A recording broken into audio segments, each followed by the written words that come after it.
pẹ̀lẹ́. Màkàmí o, ìyàwó àsìkò, òní eré, ọ̀la ìjà. Òní eré o, ọ̀la ìjà. Kí ló ṣe mí ṣèwọ́ ṣèjà náà ìyàwó? Kí ló ṣe mí ṣèwọ́ ṣèjà náà ìyàwó?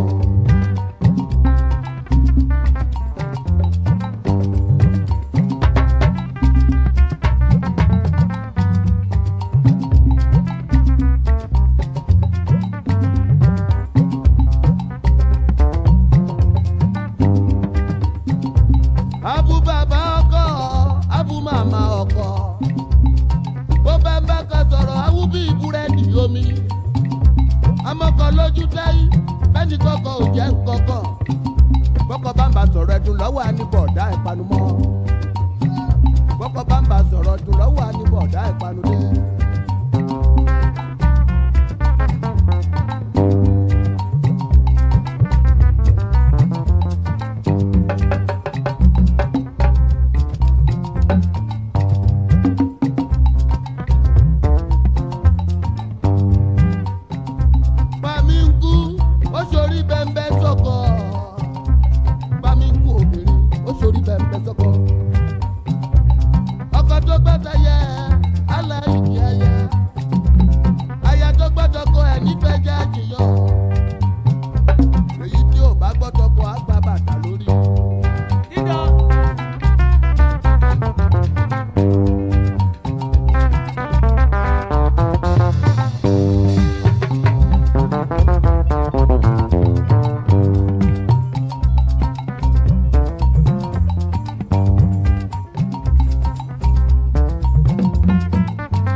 And there it is right there. So that is right there. Good day to you. Good to be in your company. And how are you? So, of course, that was Orlando War and his Omima Band. Orlando War and his Omima Band. Edewe Feyo Komayemio Omedon. The title of that track, Iawolele. Not quite sure where it was done, even probably before even I was born. I don't know. It was done in the days of Yo. Yes, in the days of Yo. That's when it was done. So an evergreen though, in the way for you, and evergreen as I said though, in the way for you. So and by the way, we are looking for those old school music. Oh, there was one that I wanted to bring you. I'm not sure if I downloaded it. I think if I downloaded it, and then I'll probably play it to you tomorrow. If yes, we're looking for those old school music though, so we can be bringing that to you just to for the sake of nostalgia. If you were around during the period of that music and for the purposes of education to our younger audience. Once upon a time we had music and it wasn't Davido or Whiskey or something or whatever it is. So once upon a time we had music and that was what it sounded like. That was a little song of. I'm actually looking for that. I'm looking for that track that I usually, when I come across these things, I usually send them to a particular number just so that I can play them to you in the course of the session. So let me just see if I've got that here. Yes, this may not be the moment to do that. You're saying. But good day to you. A lot of the conversation wraps around the Babangida narrative, who has dropped a bombshell within the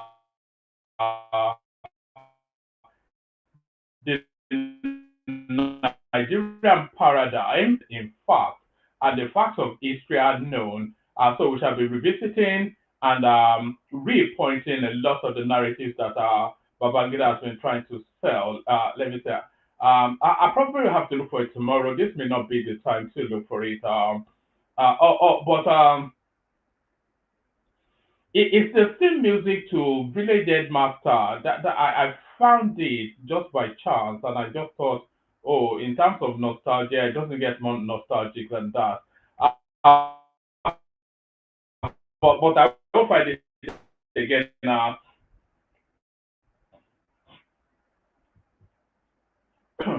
Again, and I'll play it to you at some point. But there it is, Edewe Feyo, Komayemi Omidon. So good day to you, Charles. Good day to you, Just Reason, and of course Ayo. So Ayo, if you know where Oga is, you have to tell him that his absence has been noticed on the platform. I think BT turned up 2 sessions ago. He told us he was away. So yes, if anybody knows, that's the thing with Oga. He doesn't make himself reachable, so we're not even able to reach him. But good day to the assembled and good day to the people listening. So, good day to you all. Our protocol remains the same. Click on the like button just as soon as you come in. If you're not already subscribed, please correct that. If you want to come and join on the screen, hyperlink that says StreamYard. Share the link, super chat, all those things. All the things I usually are still asked. It's a standard fare for the session. So now the narrative still pretty much stays around the Babangida space, who has been trying to rewrite history. So the latest, there's a lot of bombshells that actually came out. The biggest one, of course, was the acknowledgement that Abiola won that election. So he acknowledges that Abiola won that election. Thank you, but I think we knew that anyway. There was never any, even Bobu, for whatever reason, he acknowledged that Babangida won that Abiola won that election. So the next now final step is for the Nigerian state to recognize Abiola as a president and document him in the annals of history of that country as a president. So whatever slot is that his number is, it should occupy that slot.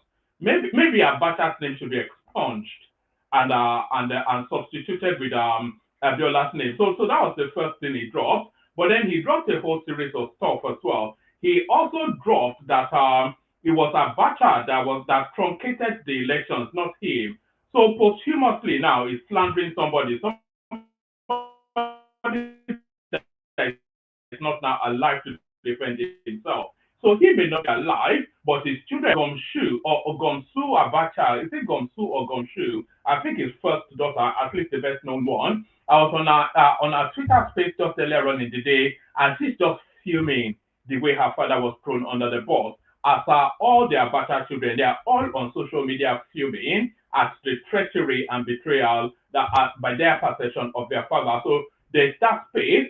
And then there's also the space now, which we'll be addressing in the course of today's session. There is also the space where Babangida, who was never a real participant in the 1966 coup, has now come out to try and rewrite history to tell us that the 1966 coup was not an Igbo stretching that is stretching credulity that little bit too far.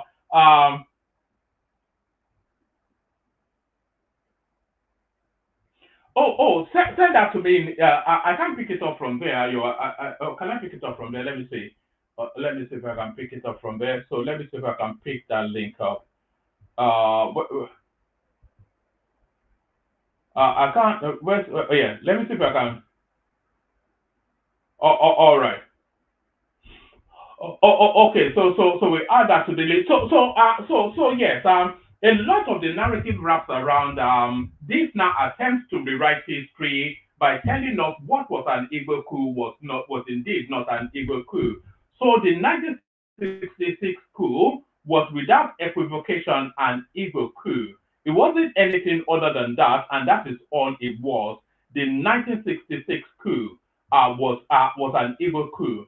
All right, let me actually start it off with. I was going to start it off with a readout. Well, but let me start it off with no. Let me actually start it off with a readout. So let's begin it from here. Let's begin it from here. And by the way, Babangida didn't actually say verbatim that it wasn't an Igbo coup, but I think they've extrapolated and concluded that that was what his intended message was. But I'm not quite sure he said unequivocally that it wasn't an Igbo coup. There was nothing like Igbo coup in 1966. The coup plotters, led by Kaduna Nzogu, wanted to make Obafemi Awolowo prime minister, but were crushed by another Igbo man. This is IBB now, at least the attribution to him. And by the way, I think I've got I think I've got snippets from that book actually where the tone might be different, but let's start it off from here. Um, there is nothing like Igbo coup in 1966. The coup plotters led by Kaduna Nzogu wanted to make Obafemi Awolowo prime minister, but were crushed by another Igbo man. This is the gapped tooth general from Mina. Former Nigerian military ruler General Ibrahim Badamasi Babangida IBB has stated that the coup led by Major Kaduna Nzogu in 1966 was not an Igbo coup, refuting long-standing claims of ethnic motivation behind the military takeover. According to excerpts from A Journey in Service, the coup was not driven by Igbo ethnic interest. And by the way, Buhari has said and thinks differently about the Southeasterners, and we'll come to documents of what he actually thinks of the Southeasterners in his own words. So as this is him trying to rebrand, trying to latch on to what is going on now, to wait in his favor to try and rewrite history. According to excerpts from A Journey in Service, the coup was not driven by Igbo ethnic interest. The book highlighted that Nzogu, the head of the coup plotters, was Igbo in name, but was born and raised in Kaduna, fluent in Hausa, and identified more with the northern region. It also notes that the coup initially had a nationalistic intent, with its leaders believing they could reform Nigeria. In his book, Babangida reveals that the primary objective in his book, Babangida reveals that the primary objective of the coup plotters was to release Chief Obafemi Awolowo from prison and install him as prime minister. So now this is not the first time we've come across this narrative. This narrative is heavily spun within the eastern quarters that are quite laughable, because we saw what the slaughtering of we saw the killing list, and it's no indication towards this. But this is latterly a reinterpretation of what the intent of that coup was, and they've been trying to promote this particular reinterpretation for the last 3-5 years. In his book, Babangida reveals that the primary objective of the coup plotters was to release Chief Obafemi Awolowo from prison and install him as prime minister. He emphasized that the involvement of officers from different ethnic backgrounds. So I want you to take note of this particular phraseology, because this is a factual inexactitude, which is a fancy way of saying it's a lie. It's a factual inexactitude which tantamounts to being a lie. He emphasized that the involvement of officers from different ethnic backgrounds. So there were no officers from different ethnic backgrounds. The preponderance, the abundance of the people who initiated and prosecuted that coup was Southeastern. So it was entirely a Southeastern coup, but we get to that in a moment, and we have incontrovertible facts and incontrovertible proof that it was indeed a Southeastern coup. In his book, Babangida reveals that the primary objective of the coup plotters was to release Chief Obafemi Awolowo from prison and install him as prime minister. He emphasized that the involvement of officers from different ethnic backgrounds, including non-Igbo officers, such as Major Adewale Ademoyega and Captain Ganiu Adeleke and Lieutenant Fola Oyewole and Olafimihan further invalidates the claim that it was an Igbo-driven coup. Additionally, some senior Igbo officers were also victims of the coup, such as Lieutenant Colonel Arthur Chinyule or something, who was executed by fellow officer Major Chris Anuforo. This further weakens the argument that the coup was designed to serve Igbo interests. Furthermore, Babangida points out that the coup was ultimately crushed by Major John Obienu, an officer of Igbo extraction, reinforcing the argument that it was not an ethnic uprising, but rather a failed military intervention with specific political objectives. The former leader's remarks challenged the long-held narrative that the coup was an Igbo-led conspiracy and adds to historical debates surrounding the 1966 events that led to the Nigerian Civil War. IBB on Igbo Coup, courtesy of okay, I don't know what this is. All of which further stresses the point that the most powerful people in this world are those who control your media and information. Igbo Coup was clearly not a material reality. So I think this is our opinion-led spaces now. All of which further stresses the point that the most powerful people in this world are those who control your media and information. Igbo Coup was clearly not a material reality. It was a story invented out of thin air and amplified by the usual suspects who had an interest. So I think this attribution goes to that worry boy. What's it called? Undein. So there is nothing like Igbo Coup. After all, IBB in his book stated the Igbo Coup was a false narrative. So I think these are opinion pieces coming out of the internet space. The injustice Nigeria has done to the Igbos is more than enough.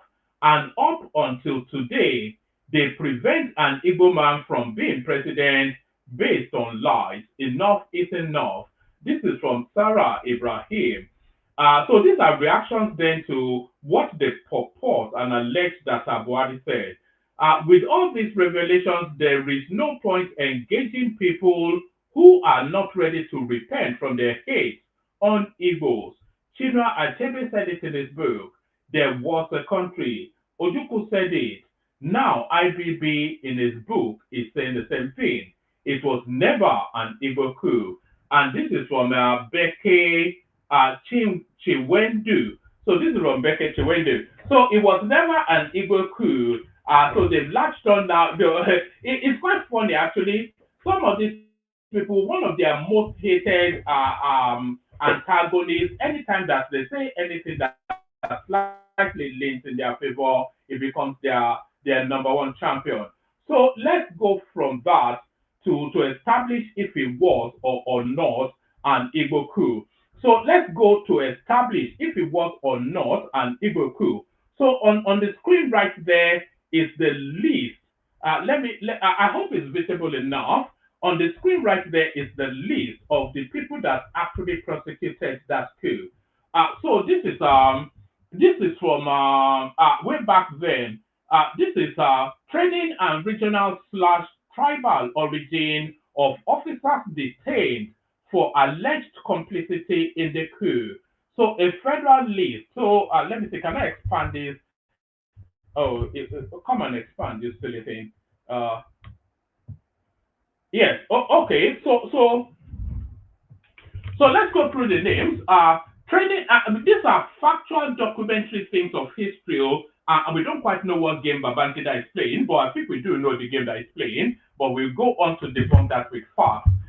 Training and regional slash tribal origin of officers detained for alleged complicity in the coup. A federal list, all with regular combatant commission at date of coup. So this is the list now. Major General Nzogu, Igbo slash Midwest, Sandhurst, 1959. So that's where he trained. Major Ifia Juna, Igbo slash Midwest, he went to Mons or Monarch, 1961. Major Anaforo, Igbo slash East, Sandhurst, 1961. And Sandhurst, by the way, is the equivalent of Harvard, Cambridge, Oxford for military training. If you go to Sandhurst, you in terms of the military profession, you've gone to the equivalent of Harvard, Cambridge, Oxford. So no, I don't want you there. Let's just remove you. So you've gone to the equivalent of Harvard, Cambridge, Oxford. So on we go. Major Chukwuka, Igbo, Sandhurst. Major Ademoyega, Yoruba, Mons. Major Captain Bulia, Igbo East, Sandhurst. Captain Nwobosi, Igbo, Sandhurst. Captain Oji, Igbo, Mons. Lieutenant Oyedele, Yoruba, Mons. Lieutenant Azubogo, Igbo. So it doesn't tell us where he went to school.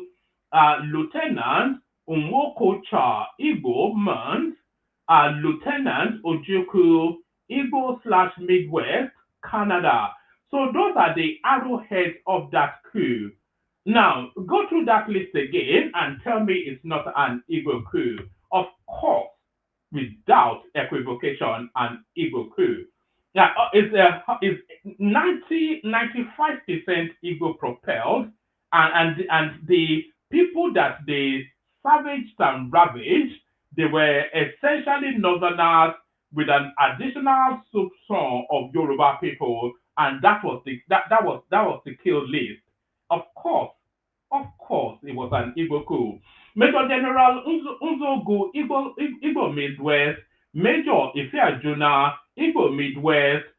Major Anuforo, Igbo East, Major Ademoyega Yoruba. So that's one. Captain Wali Igbo, Captain Nwobosi Igbo, Lieutenant Oyewole Yoruba, Lieutenant Azubuogo Igbo, Lieutenant Nwokocha Igbo, Lieutenant Ojoko Igbo. I mean, come on, man. Don't be daft. These are documents. I mean, what are we even doing here? Don't be ridiculous. Of course. Of course, it was an Igbo coup. Of course, it was an Igbo coup. Let's go on from there then to continue to document that space. These are now excerpts from IBB's book himself. You can see there. A journey in service. So these are excerpts from his book. I think this is from page 10, starting from paragraph 15. So this is what he said in his book. This is IBB. These are his words. According to Babangida, hold on. According to Babangida, Igbos took responsibility and openly bragged that they were responsible for the January coup and tormented Northerners as cowards who could not do anything to avenge the death of their leaders in the hands of Igbos.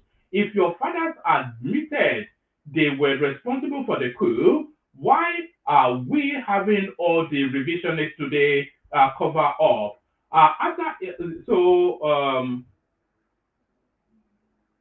Yes, it says after Igbo killed many bright northern officers, they started to torment them as cowards who could not avenge the death of their leaders and generals killed by the Igbos. Sounds familiar? Babangida said it was a well-organized campaign to brand them as cowards for failing to avenge the killings of the Prime Minister Saldana and many northerners who lost their lives. Igbo wives of Igbo officers tormented wives of northern officers in the barracks and called them wives of coward men that could not avenge the death of their leaders. These women felt so tormented that they started to withhold intimacy from their husbands. This is the true account of events at that time. Your fathers openly bragged that they were responsible for the January coup. The reason for the propaganda today is to confuse the ignorant. Is because after tormenting the North for many months, they decided to revenge and fight back. Let's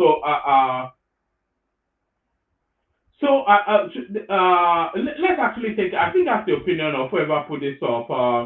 Let's take. Is this an excerpt from Babangida's book? It says, "This is just. I think this is a paragraph that makes the point. It says, but in those 4 months, my mind was glued to the events at home. When I returned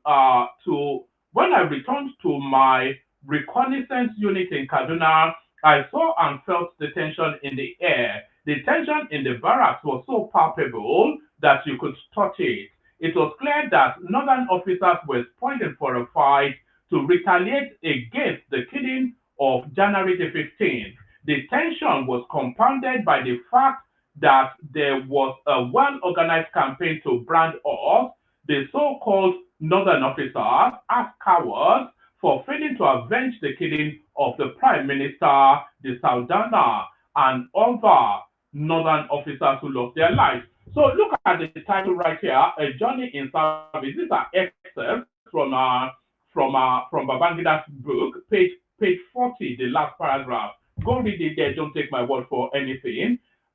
It goes on. "I recall a particular incident that I shall never forget. Some of us young officers had gone out one evening for drinks at a nightclub near the Ahmedu Bello Stadium. As we settled down to our drinks, we were confronted by passers-by who recognized us. They rained abuses on us, calling us big fools and cowards for not doing what they thought we should do. Articles in newspaper pages were replete with scorn for us northern officers. Stories made the rounds that even the wives of married officers have fought their husbands, calling them cowards and threatening to withhold conjugal benefits from them. it turned out that the wives of Igbo officers, this is from Babangida's book, oh, it's all there. So don't take my word for anything. Get the book, it's online, go read it yourself. You have the page already. I started from page 40, and what page? So read from page 40, the last paragraph of page 40 to page 41, and then tell us that if that doesn't contrast, then what they're trying to now tell you is a reversal of what is known. I recall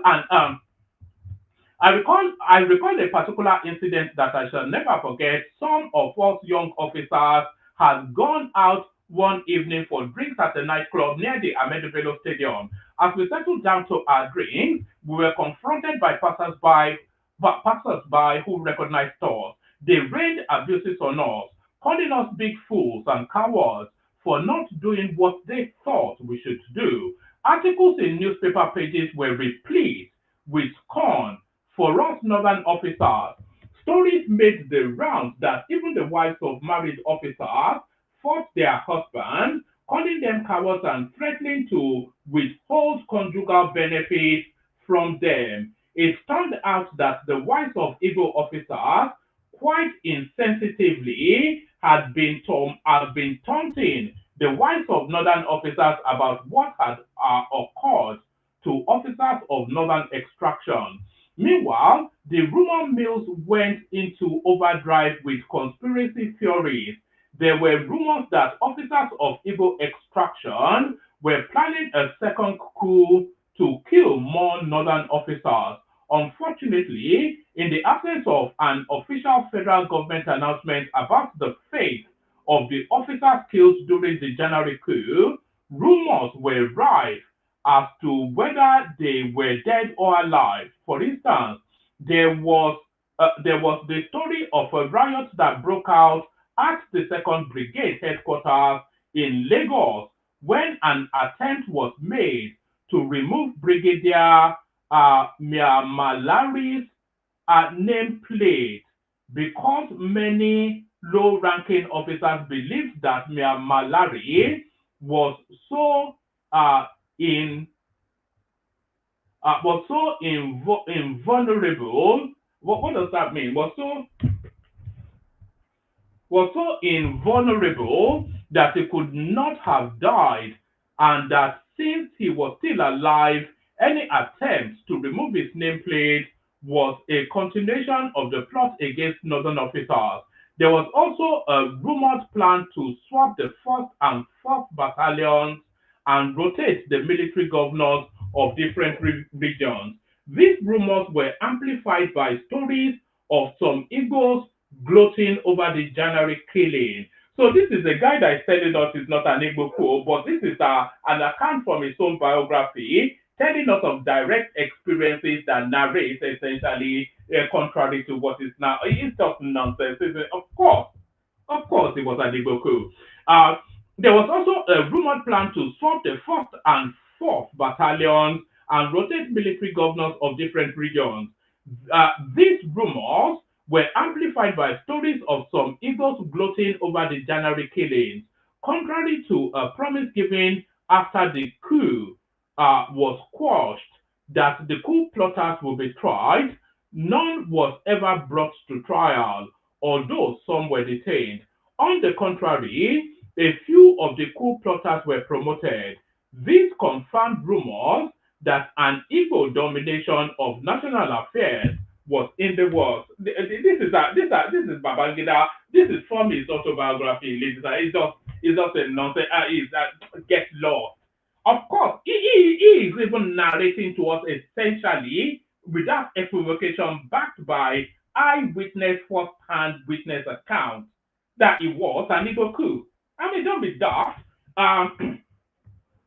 There was also a rumored plan to swap the 1st and 4th battalions and rotate the military governors of different regions. These rumors were amplified by stories of some Igbos gloating over the January killings.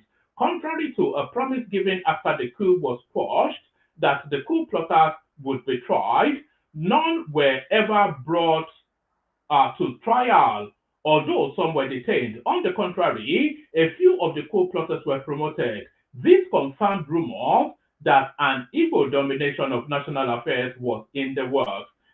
You see, and this is the fear that people have about Peter Obi. By the way, if you've ever wondered, is this ethnic parochialism, this narrow-minded insularity? This is what people recall from with Peter Obi. If you really want to know, that's what it is.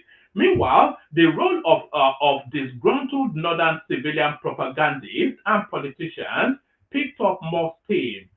They deployed. So, if you want to know what they deployed to, you have to go and get the book. So, go from the last paragraph of page 40 and read all the way through page 41, and it tells you then that Babangida himself insists that it was an Igbo coup.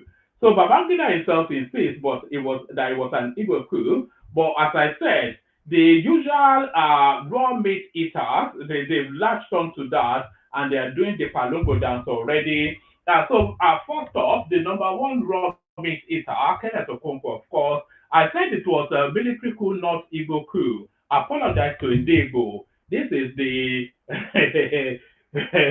the human flesh eating Kenneth Okonkwo. So I said it was a military coup, not an Igbo coup. Apologize to Indigo Okonkwo, to Tinubu. So quite what Tinubu's play in it. How Tinubu comes into it, I don't know.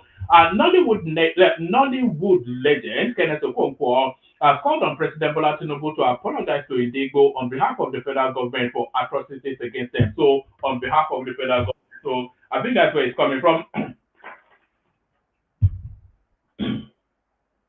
I'm not seeing the super tax, by the way, but I have no expectations that there will be super tax because this is a heavy hitting fact-led something. So you know that people, they don't like facts, but that's the only currency we did here.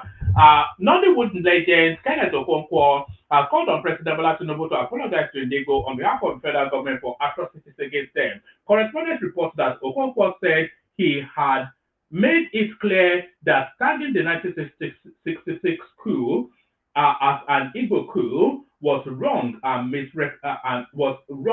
misrepresentation. So, setting aside or not, if it was or was not an Igbo coup, it is not within Babangida's gift to say it was or was not. He's giving an opinion led by his own politics and led by either an honest account or a skewed obfuscation of what he experienced at that time. So you don't get a national apology off the back of a notorious 419 guy like Babangida saying something to try and cleanse his pathway as he enters the final phase of life. Nollywood legend Kenneth Okonkwo has called on President Bola Tinubu to apologize to Indigo on behalf of federal government for atrocities against them. Correspondent reports that Okonkwo said he had made it clear that tagging the 1966 coup as an Igbo coup was wrong and misrepresentation. In a statement on his X handle on Saturday, the former All Progressive Congress APC chieftain. So yes, of course, that is right, but that's not a misspell. Kenneth Okonkwo originally of APC felt the blood pool of pride to go and join Peter Obi, abandons that ship now and on his way back to APC. So erstwhile APC, Kenneth Okonkwo, soon to be reconnected to where he came from. In a statement on his X handle on Saturday, the former All Progressive Congress APC chieftain lauded General Ibrahim Babangida for the revelation in his autobiography, A Journey in Service. Barrister Okonkwo added that the revelation from IBB also shows that the revenge coup of July 1966 and the resultant civil war of 1966 to 70 against Indigo was uncalled for. He noted that Indigo remained agent of development and should be respected and treated fairly. I have always made it clear in my interviews that what happened in 1966 was a military coup, not an Igbo coup. The revenge coup of July 1966, the pogrom, and the resultant civil war of 1966 to 70 against Indigo was uncalled for. Indigos are agents of development in Nigeria and should be respected and treated as such henceforth. The federal government under Tinubu should use this opportunity of the revelation by IBB to formally apologize to Indigo for all the atrocities meted against them in those dark era of Nigeria's history and find suitable reparations to compensate Indigo for the unnecessary and unavoidable damages done to them. Better late than never, he said. So that's Kenneth Okonkwo right there. A bit heavy. Maybe he's been smoking that something. I don't quite know what's going on there. But hopefully that wraps that up. So it was indeed an Igbo coup. I don't think there's any equivocation about that. But like I said, Babangida said many things. But the number one takeaway was he announced that Abiola won that election. And then having announced that, no, I think it's Obasanjo, having announced that Abiola won that election, he revealed the results of that election in his book. And here is it. And here it is. So, and here it is. The results of the 1993 presidential elections as detailed in IBB's book. So, Abuja so far, 19,000 Abiola, 18,000 Abiola, 19,000. You see, anyway, I don't want to say that, but you see the trend of you know how Tinubu got 0 votes in the East is not a new phenomenon. You'll soon find out as we go through this list. The result of the 1993 presidential elections as detailed in IBB's book. Abuja, Tofa, 18,000, Abiola, 19,000, Abia, Tofa, 151,000, Abiola, 105,000, Adamawa, Tofa, 163, 167, Abiola, I'm rounding it up to the nearest decimal. So Tofa 167,000, Abiola 140,000, Akwa Ibom, Tofa 199,000, Abiola 214,000, Anambra, Tofa 159,000, Abiola 212,000. So I think I'll take back my earlier comment. So it doesn't hold through. Maybe it's just a new phenomenon. Bauchi, Tofa 524,000, Abiola 300. If you notice as well, it somewhat mirrors the 2023 elections. Yes, it somewhat mirrors the 2023 elections. So where he didn't win, he claimed a very tight second, and that was what we saw with Tinubu as well. Bauchi 524,000, Tofa, Abiola 339,000. Benue, Tofa 186,000, Abiola 264,000. So he beat him handsomely in Benue. Borno the same, 128 to Tofa, 153 to Abiola. Cross Rivers, 153 to Tofa, 189 to Abiola. Delta, 145 to Tofa, 327 to Abiola. Edo, 103 to Tofa, 205 to Abiola. So it was a landslide. It was a flogging. It was a brutalization. Enugu State, 284,000 to Tofa, 263,000 to Abiola. So Imo State, 100. I think only Anambra went with Abiola. I would say, I suspect in the east. Imo State, 195,000. I'm going to keep this actually. I'm going to keep this in the archives. We might well be referencing this again. Imo State, 195,000 to Tofa, 159,000 to Abiola.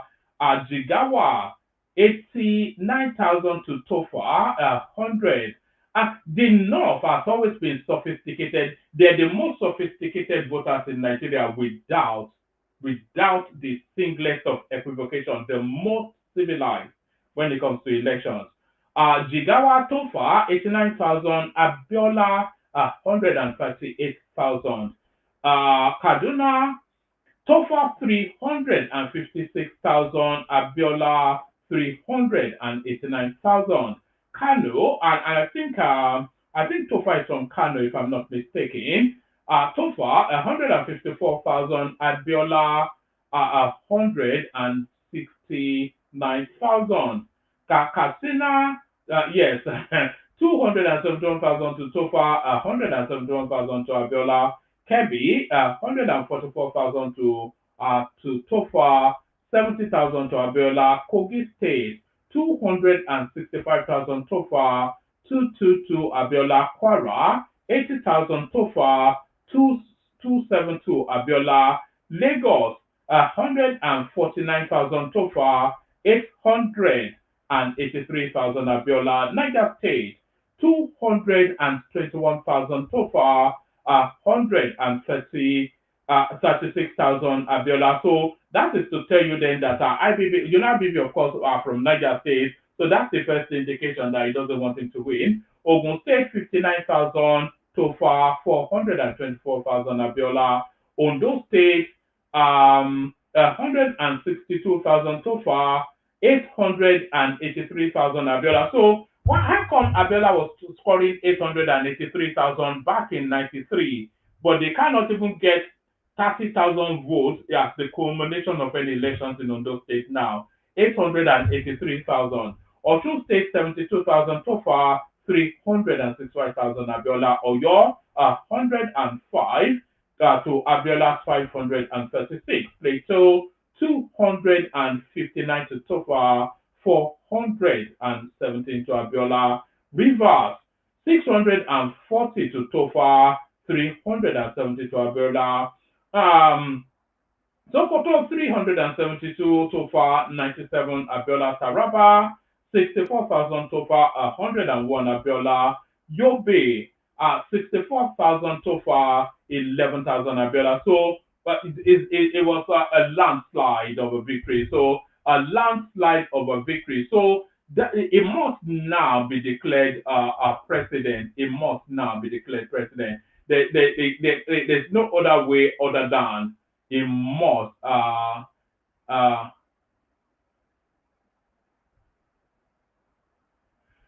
It must now be declared president. Bear with me one moment. He must now be declared president, and I think he may well already covertly have been declared president, at least according to Falana. By conferring GCFR on Abiola, Buhari has recognized him as a former president. This is Femi Falana. I think it's only the heads of states and presidents that actually get GCFR. So let's see now. I hope it's not a long read. I'm not in the mood for. I think we leave that to the headline. I'm not in the mood for a long read, especially not when it comes to Falana. All right. So there's that. We've gone through that. We've gone through that. So let's go to this one now. So now this is now the right to reply of the Abacha family. It is envy. Abacha's son speaks on father's legacy after Babangida's book. So it's a bit off, slandering somebody that is 6 foot under, who doesn't get the chance to defend himself. It is envy. Abacha's son speaks on our father's legacy after Babangida's book launch. Sadiq Abacha, a son of former Nigerian dictator Sani Abacha, has given a subtle reaction to Ibrahim Babangida's book, A Journey in Service. In the book, Mr. Babangida blames the late Mr. Abacha for the annulment of the 1993 presidential election and accused him of plotting to violently overthrow his government. But Mr. Abacha Jr., in a short message on Facebook, praised his late father, describing him as a leader whose legacy remains strong despite continued criticism. He said those trying to portray his late father as a bad leader had aspired to be like him in their latter life career, adding that his late father was the subject of envy, but history would judge him as a better leader. The man, Abacha, you have always been the one they envied with silent deceit. History shall remember you for being a better leader, no matter how much they try to put you down. As your son, I am most proud of you today. You indeed are the man they wish they were half of, Mr. Abacha wrote. His comments came days after Mr. Babangida expressed regret over the annulment of the June 12, 1993 presidential election 32 years after the event. Mr. Babangida blamed Mr. Abacha and other military officers for annulling the election. So actually, let me give you a little. Okay, let me read this out. Then I'll give you a little soup song that just documents that phase. Um, Mr. Babangida blamed Mr. Abacha and other military officers for annulling the election. His autobiography, A Journey in Service, was presented to the public on Thursday. The book chronicles Mr. Babangida's experiences, decisions, and challenges in national service. In the 420-page memoir, the former military ruler acknowledged that the 1993 election was credible, free, and fair, and was won by the candidate of the Social Democratic Party (SDP), Moshood Abiola. A key point of discussion in the book is the annulment of the June 12, 1993 election, which Mr. Babangida admits was won by Mr. Abiola. Mr. Babangida states that whilst he regrets the decision, the move was ultimately driven by internal forces led by Mr. Abacha, allegedly without his prior knowledge. Mr. Abacha, who ruled Nigeria from 93 until his death in 98, remains a polarizing figure in Nigeria's history. Whilst his administration was credited with economic reforms and national security measures, critics highlight corruption and human rights abuses that riddled his tenure. So there is the Abacha clan, and rightfully so. That's the expectation, of course, leaping to the defense of their patriarch. So that is the Abacha clan listening to the defense of their patriarch, and the narrative really started from this point. So this is ground zero of this narrative. Watch this. The interim national government is hereby dissolved. The national and state assemblies are also dissolved. The state executive councils are dissolved. The brigade commanders are to take over from the governors in their states until administrators are appointed. All local governments stand dissolved. The directors of personnel are to take over the administration of the local governments until administrators are appointed. The National Electoral Commission is hereby dissolved. The two political parties are hereby dissolved. All processions, political meetings, and associations of any type in any part of the country are hereby banned. Any consultative committee, by whatever name called, is hereby proscribed. So that was where it all started. So a final piece from that space: why Buhari shunned IBB's book launch, APC chieftain Baksa. I wonder if it's related to you know who. The former Commissioner for Information, Culture and Tourism and chieftain of the All Progressive Congress APC in Niger State, Jonathan Baksa, has said that he was not surprised that former President Muhammadu Buhari decided to stay away from the public presentation of military president General Ibrahim Babangida's autobiography, The Journey of Service, or is it The Journey of Service or A Journey in Service?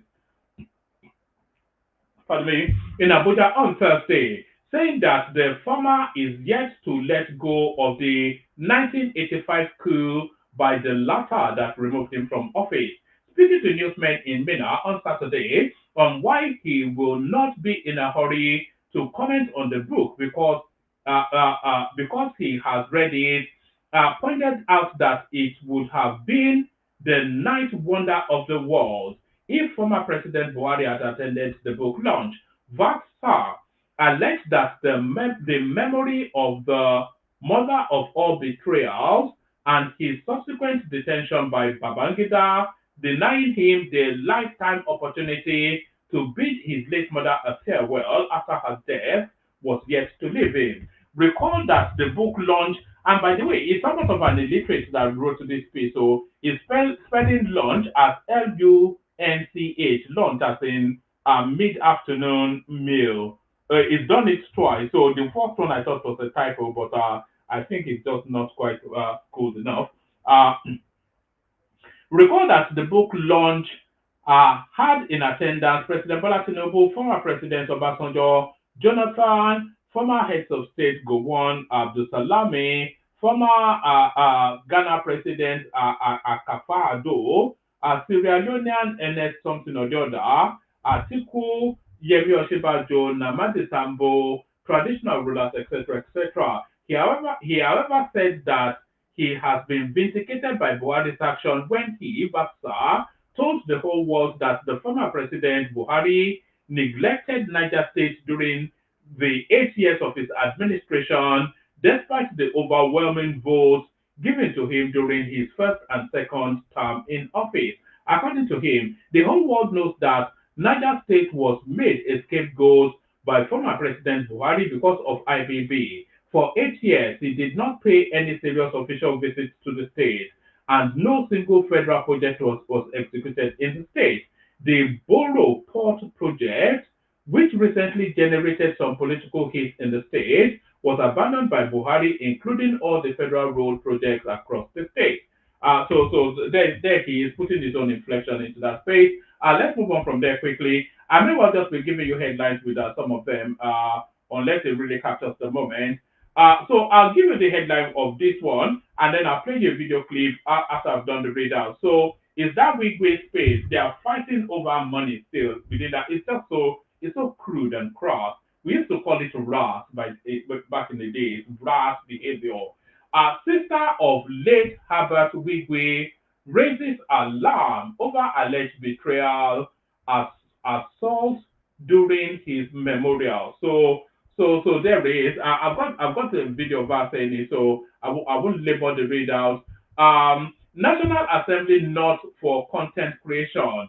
Senate spokesman knocks Natasha Akoti over clash with a car bill. So yes, it was really that headline I wanted to bring you because there's somewhat of a content creation, an Instagram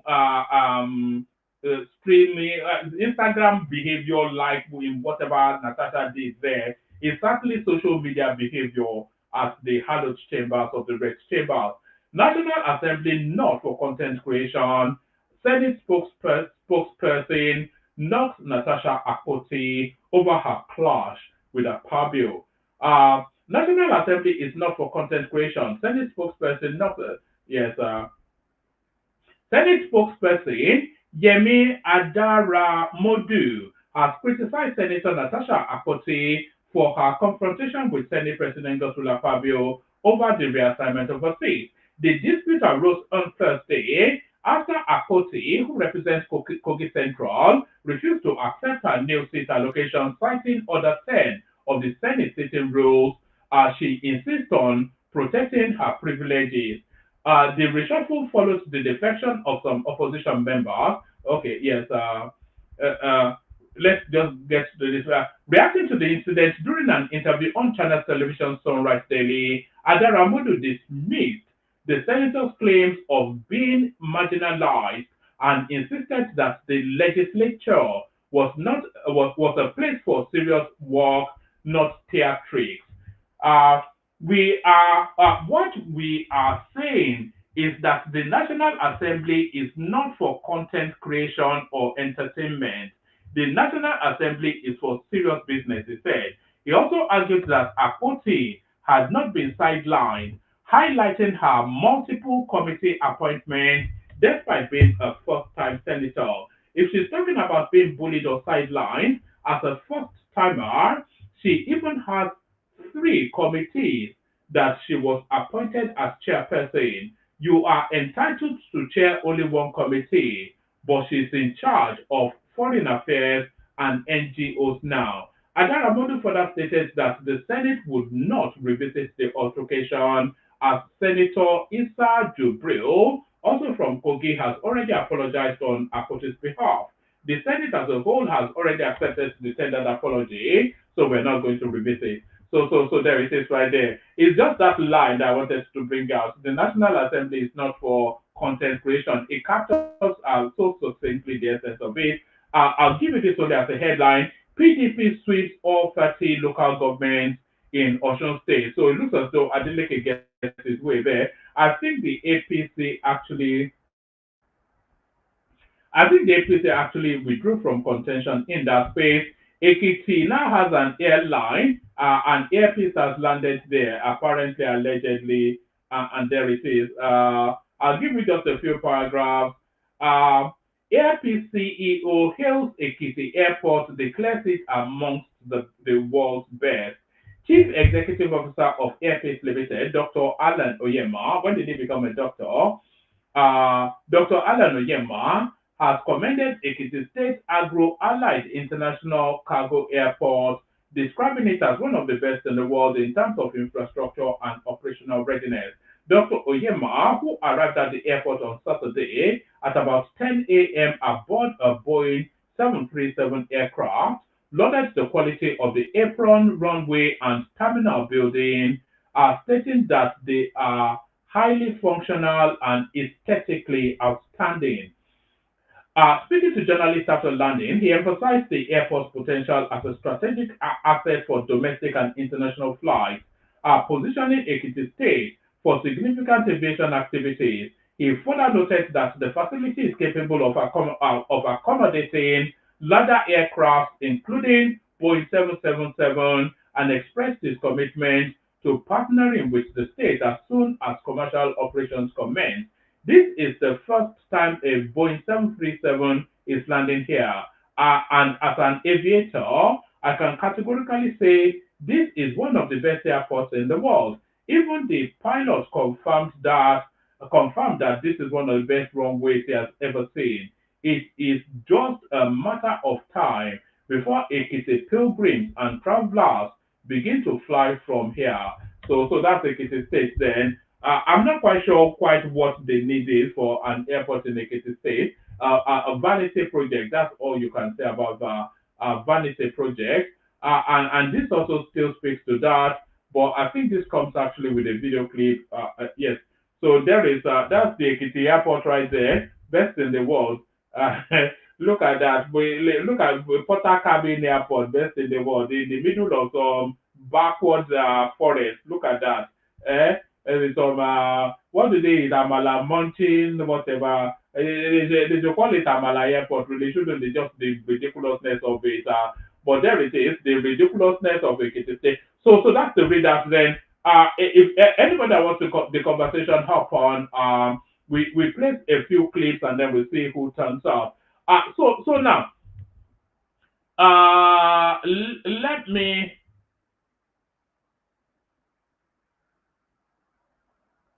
Oh, all right. Let me play you. Let me play you this.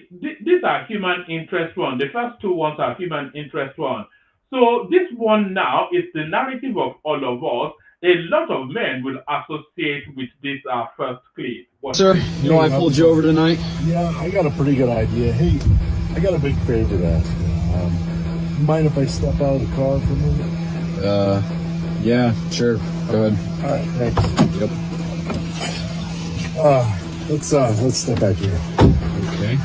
So you saw the lady in the passenger seat, right? Yeah. Okay, well that's my wife, and the lady in the black seat. Did you see her? Yeah. Let me ask you this though: are you married? Yeah, I am. Okay. All right. Here we go. So that's the mother-in-law in the back, right? Those two got in a huge fight this morning, and the mother-in-law insisted we take her home right away. So that's what I'm trying to do, get her home.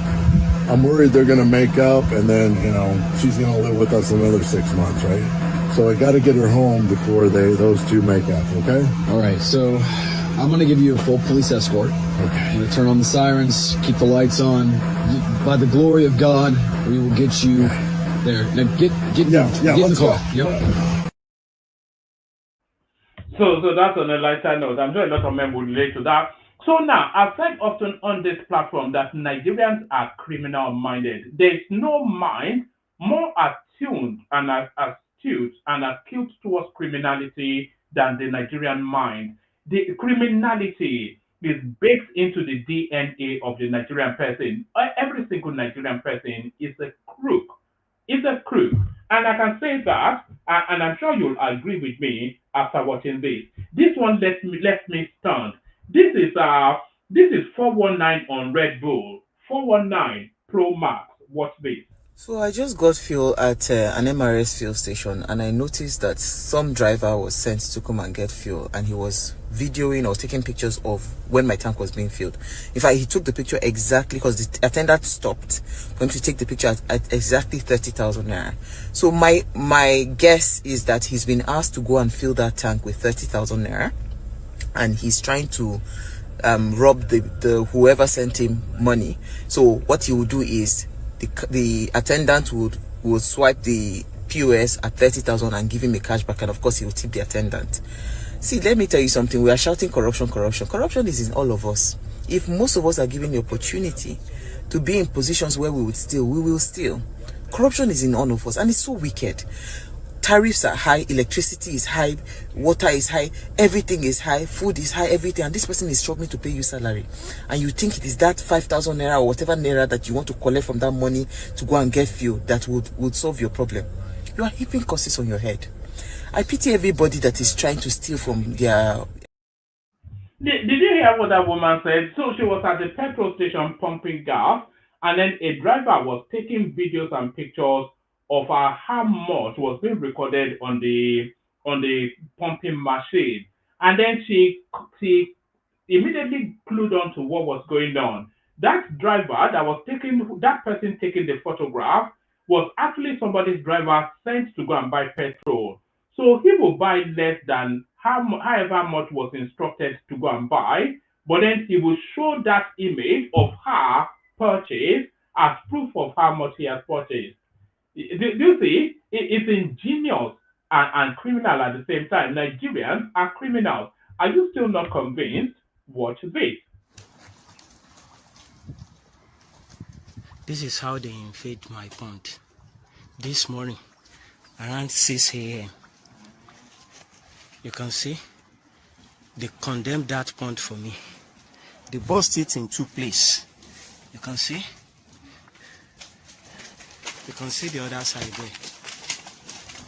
This is what thieves they have done to me. As you can see. See what they have done. You see? You see fish. It's what thieves have done. Big fish. Average of 2 kilo. And I have 600 pieces. This is what's left. You can see. You can see. You can see.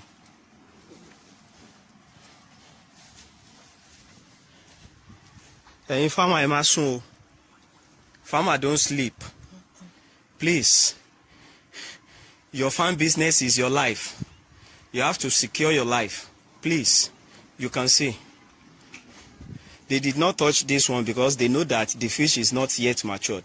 But this one that's over matured, they bust the pond, condemned the pond for me in 2 places, and took whatever they can took and flee away. You can see. It's only God can help us now. Before we get loan from bank to do business, we go through hell. We put head for suicide loan. And you can see what thieves are doing again to us. How are we going to survive? How are we going to survive? May God help us. Farmer, wake up, don't sleep. And there it is right there. Nigerians are criminal-minded. There are ungodly people, and the whole country even is an ungodly country. The whole country is an ungodly country. You're still not convinced. Nigerians are a criminal bunch. Even within the families, they're a criminal bunch. Watch this. You can see what our enemies have done. People we thought were Habat's friends, people we thought were Habat's brothers, they have actually really, really let the family down. Daddy and mommy trusted in them implicitly. And by the way, the person you are watching there is Herbert Wigwe's sister. They battle over his legacy, over his estate is at Fever page. Watch this. You can see what our enemies have done. People we thought were Habat's friends, people we thought were Habat's brothers, they have actually really, really let the family down. Daddy and mommy trusted in them implicitly, and we've come to see that they were not what we thought they were. And so because of it, Daddy actually fell ill. We almost lost him. Mommy broke down because of the trust they had reposed so much in them. So it's made the journey really, really difficult and heart-wrenching for them, because these were people Herbert drew really close to and brought home as his friends. So that's the journey we've been on. It's been difficult. And if you've watched over time and watched me there, you heard yesterday, they came here to the village with no due respect to the family. They didn't even as much as come to see the family. They wouldn't even let us into the gates. They muzzled my brother Emeka. They treated him very badly, threw him on the floor. The car almost ran over him 3 times. They tried to hit him with their car. And when he muzzled himself, when he was able to release himself and defend himself, and out of frustration, he threw a blow. And that was the picture they took. And then at night, they arrested my brother for fighting with the DSS. But nobody took the picture of when he was almost crushed by cars 3 times over. So we give God the glory. We've come this far. We feel really, really victorious, because at the end of the day, guess what? The event went on. Emeka was released. We are here. We're able to pay Herbert, Doreen, and Chizzy their respects. And God has been glorified. The person here with a group of security officers. I hear Herbert's daughter was there, and Herbert Tochi, he brought Tochi, and Uche, Wigwe, my cousin Herbert, brought along and took as his brother, supposedly to be the family face, in anything he did. But they came in with security officials, nothing less than 10 cars.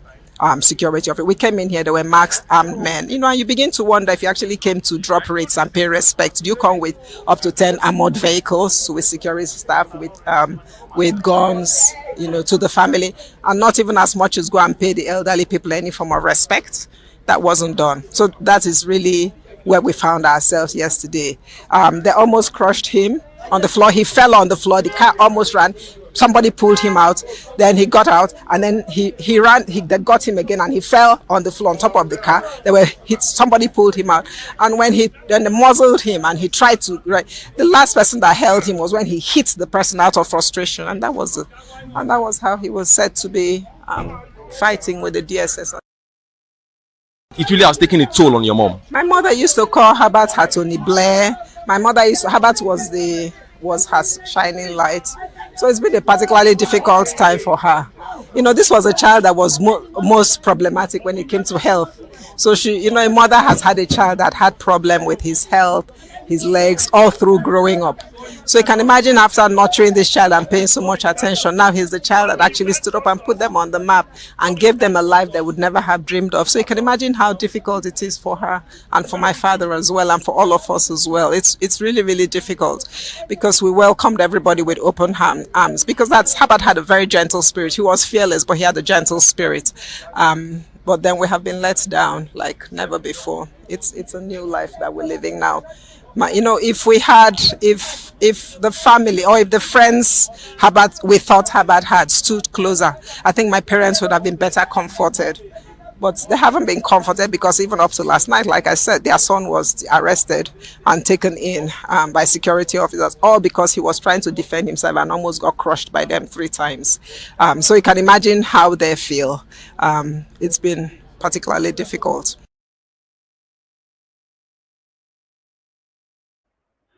So there it is right there. It's an open warfare in the Wigwe family over the fortune that Herbert left behind. So it always, I don't think anybody is caught off guard. It was always going to end like that. That's often how it always ends. So that is quite sad, but also quite predictable. And it's going to get bloodier. It's the Supreme Court that is going to settle that guy's estate eventually. But leaving that, so yes, the Senate is not for content creation. So that's the message to Natasha Akote. And after this now next clip, you will probably see then why the spokesperson of the Senate felt the need to make that statement. The Senate is not a space, it's not a place for content creation. I stand before you today with great excitement, gratitude, and a profound sense of responsibility. This past 1 year has been a journey of commitment, challenges, and above all, unwavering dedication to the pursuit of the well-being of our people and the development of our senatorial district. What is unique about our distinguished Senator Natasha is that she's passionate about humanitarian services. Senator Ubaha has performed outstandingly. One of the cornerstones of this vision has been the digitalization of education, whereby we deployed 5,000. The digitalization of education, not even the Queen speaks like that, the digitalization of education, the digitalization of education. So clearly somebody with a delusion of grandeur. So still in that mind space of delusion, NAFDAC responds to Peter Obi. You recall, of course, this now crackdown on fake drugs in Nigeria. These are brave women that lead that space, busting through all of the warehouses where all these fake drugs killing Nigerians are being stored. So we're seeing all this real excellent work by this woman. But when she went to Abia to go and carry out an operation, Peter Obi confronted her frontally that she should not shut down the premises that those fake drugs were being sold from. So ethnic jingoism, of course, has always the stock in trade of Peter Obi. So the lady that leads that NAFDAC space now, she responds. Watch this. Intelligence that they have drugs in the plumbing section. Our forces, our police went with our staff. They overwhelmed us. We narrowly escaped from being killed. These trucks that you have seen here are trucks that were caught by security forces in the night, trying to take drugs away from Idumota, where we have our operation. So these trucks are seized. We are not destroying trade. We are protecting lives. And our own enforcement met with the market leaders that this is what we are doing. We cannot, because of trade, let people continue to die needlessly. But we met with them and we will continue the operation because it is high time we did something. Like I said a week plus ago, enough is enough. We love trade. We have Office of Trade and International Relations in NAFDAC. We want to foster trade, but not at the detriment of our people, not on the back of our people. But again, this process continues. We want to be sure that the people that are supposed to sell medicines are the ones selling medicines, and that they are selling the right medicines. If they don't, we will evacuate. That is the mandate the government has given us. Thank you very much. It's going to quite a thing, that she's having to explain why why they have to bust down illegal fake drugs factories just because the Peter Obi is standing in breach for that. And what exactly is he defending? Is he defending their right to sell us fake drugs? I don't even get it. And by the way, that thing should come with a death penalty. I'm not one for capital punishment, but that especially should come, because how many lives, kidneys damaged, livers damaged all over the place, and these people will be building mansions in silly villages. It's just ridiculous, isn't it? So now we go on to the last clip. Let me send the Let me send the link. If you want the conversation, you have to come in. We've always said that, you know, if you want the conversation, you have to come in. So let me send you this. Like, I could play a million of these sort of clips, but I'll only play you one. Because now these attempts to rebrand Buhari, it should not be, no, I keep saying, but these attempts to rebrand Babangida should not be allowed to fly without being challenged. We need to remind ourselves just who exactly Babangida was and almost certainly still is. This is who Babangida really is. Watch this. After the Babangida government intercepted a coup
So that was who Babangida and probably still is Babangida. That's who Babangida really is. I could bring you 1,000 of those sort of videos. Mama Vasta, you know, all those fake coups. It was just slaughtering everybody during this regime. So that was who Babangida really was and is. So we played the K Guys music. The link is in the comment section. Anybody that wants a conversation, hop on. Next, the K Guys.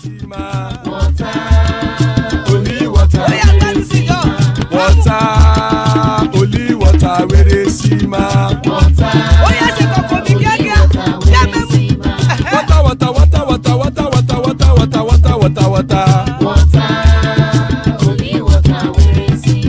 Hapa o naido.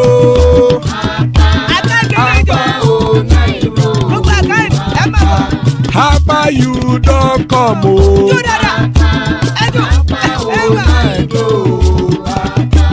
Hapa o naido.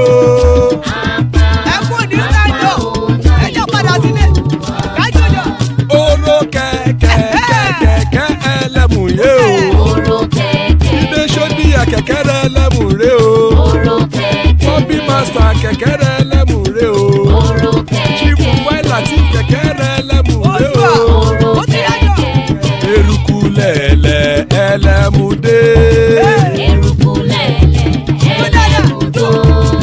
Eruku lẹ̀lẹ̀ ẹgbẹ́ ẹlẹ́mù dòde ojàre o.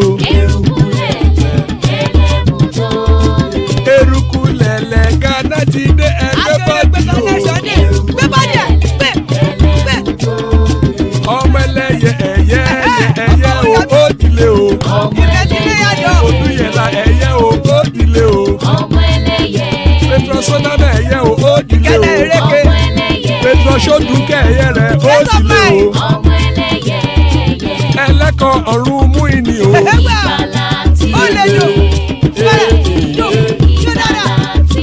Àkùkọ ọ̀run mẹ́kọ̀.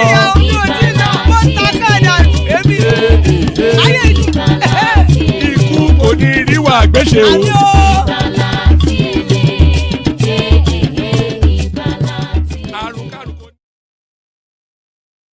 And there it is right there. Ikuko Niru Agbeche may just have nothing to do with us. We have a bespoke bespoke. I thought I saw Fatai just now. We have a bespoke panel assembled today. Joining us, man of prestige, that's the great man right there, Tony Africa, the elegant man right there, a man of science, a man of learning, of Benny, of course. Who else? Kamachawa, he joins us from Japan. That's what pays. And Baba, of course, that will give us the actual 411 on what actually went down. Charlie Boy with us as well. So that's the assemble so far. Good to have you, gentlemen. Anyone else that wants to hop on. Link in the comment section. And then Fatai. Yes, I thought I did say Fatai. So you can't get a more bespoke. You can't get a better. Only about 3 more people missing now. Ajanle Coco, BT Kulata. Then we have our dream panel. So there they are assembled. Thank you for joining us, gentlemen. Let's start it off, kick it off with Ogweni, who has not been with us for a good while. Ogweni, good to see you, Bounty. Oh man, thank you very much. I greet everyone. Salam alaikum. You sound like you're rushing. Did I catch you off guard? Oh man, how are you, sir? How's everyone doing? I did.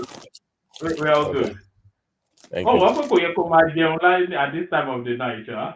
You'll be as fat as me soon. That sounds like Chris.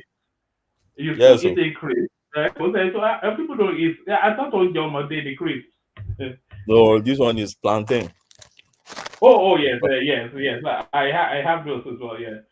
Yeah. Good to see you, man. A lot in the news. When Babangida trying to rebrand history. But the acknowledgement of June 12, of course, about time to so now for the guy to get his full book, it needs to be documented. It needs to be sworn in posthumously if that is a thing that can be done. So a whole raft of that, the Wigwe family, NAFDAC busting, druggy places, or all those things. Speak to us, Obeni. I greet everyone. Baba, I greet you. Man of prestige and others. Benny, Cabo. It's been a weekend, no? As you know, sir. So to the viewers and listeners, please try and subscribe and like. It doesn't take anything for you to subscribe and like. So, Omar, thank you for having me. Sorry, I've been away for a while. So, Babangida, I don't know even what to make of this Babangida thing, but I'm a lover of scholastic work. Babangida, well, he has at least told his own side of the story or history. One thing I don't understand is him taking the history back to Civil War or taking the history back to 66 coup. I know that Babangida joined the military in 1962, and he was a very young officer as a 66, and he never participated in that coup. And then, yes, must have interacted with some military guys, but it wasn't in any way even close to being a senior military officer as at 66 when that coup happened. So I don't know the reason why he has to trace it back to 66 to start his story.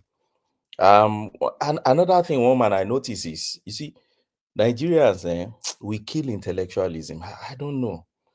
Something today, somebody sent the PDF of this book to my WhatsApp, and I deleted it immediately. I told the person, you just, now, yes, I know Babangida doesn't need your money, but there's a publisher that published that book, Bookcraft.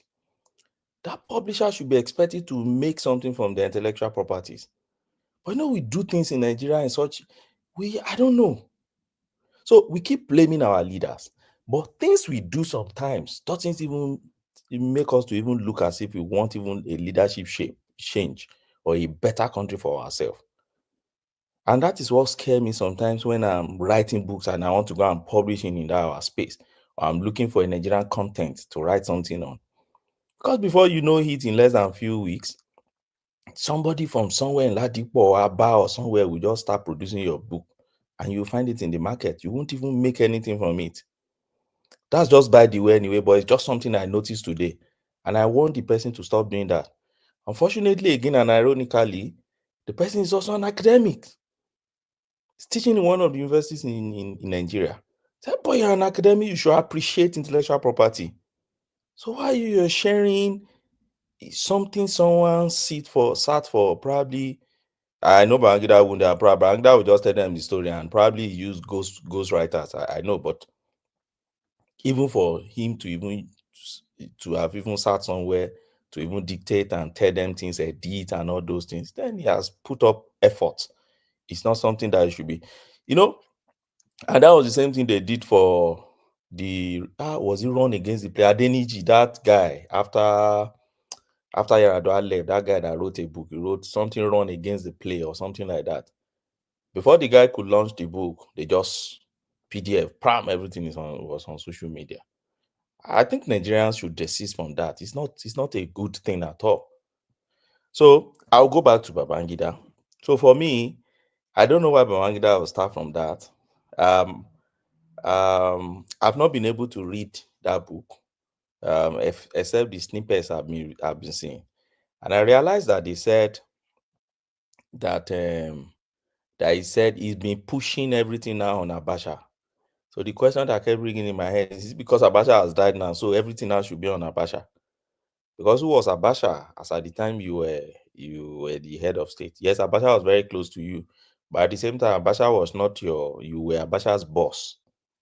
So okay, Abacha was close to you, then you push everything on Abacha, that you did that to save Abiola. Those are the snippets I've been getting, but I've placed an order for the book, so I can't really say much about that book. But putting everything on Abacha and then put it on the something for better Nigeria, that particular, I think, Israeli-based NGOs, and putting everything on them without you even taking responsibility at any point in time. The only responsibility that took for now, I've not read the book, but what I've seen, the only responsibility they said he took was that he did what he needed to do in order to save the country, and also to even save Abiola, that they could have fired Abiola in few weeks or few months into the office. And then he now painted Abacha like one evil guy that he thought he was a friend to Abiola, but wasn't really a friend to Abiola, that was a part of Abacha he never knew until the last minute. And a whole lot in that book. So for me, I don't know. Yeah, I love it. Yeah, he has written a book, and it's now left for everybody to start criticizing and do. Another area I noticed in the book is him talking about this 1996 coup was not Igbo coup and all those things. And I asked the question, why did people call it Igbo coup? They did not call it Igbo coup because they thought everybody that involved in it were Igbos. That's a fallacy we keep running into. That's not the premises of them calling it Igbo coup. They call it Igbo coup because majority of the officers, particularly the senior ones that participated in that coup, were Igbos to start with. Secondly, they call it Igbo coup because when they truncated the coup, the most senior that was supposed to take over was not an Igbo person, but Igbo person took over. Now, they call it Igbo coup because even when they were carrying out that activity, there was no bloodshed in the Igbo land. Then lastly, they call it Igbo coup because when Irozi, who happened to be an Igbo man, took over, he was supposed to punish those guys. He arrested them and he did not punish them. And so he gave an impression of, these are my people, I cannot punish them. Sorry, please. I just want to it. They call it Igbo coup because the actual coup was a fake coup. The coup, the tagged coup was a fake coup. The actual coup was the Senate president at that time took Agoironsi to meet Azikiwe to hand over to a military man who have no constitutional power to be in that position. That was actually the coup. Yeah, I agree with you. So when done, they truncated that coup, and they kept saying, "Oh, we did they did this coup because of our war." I keep asking them questions. Where do you get this thing from? Because I've read a lot of books on this coup thing. In fact, even till the most recent one that I read, what's it called? There's a most recent one this man wrote. I think just before dawn. Was it just before dawn? I read one, the most recent one, and I can't find the story of most of the thing I find there is that they will say, oh, they intended to give her war. But I've listened to Nzegu's speech. He didn't mention Awolowo throughout in his speech. So why would they say he wants to give comment to Awolowo? For what reason will he suffer? And then the next thing is to give comment to Awolowo. So Oma, so when you see people saying back then, anyways, no, it shouldn't even be our headache these days, but they like bringing in. You see this Maradona man, yeah. You see what he has done now. So now he has suddenly become a bride of some people now. Some people are already hailing him now. He has clarified the thing. Oh, so Is that not part of his rebranding strategy? Is that not part of his rebranding? He thought it worked with it all, so he's using the same technique. That's why they call him evil genius now. So it's a Maradona. It's Maradona, everybody.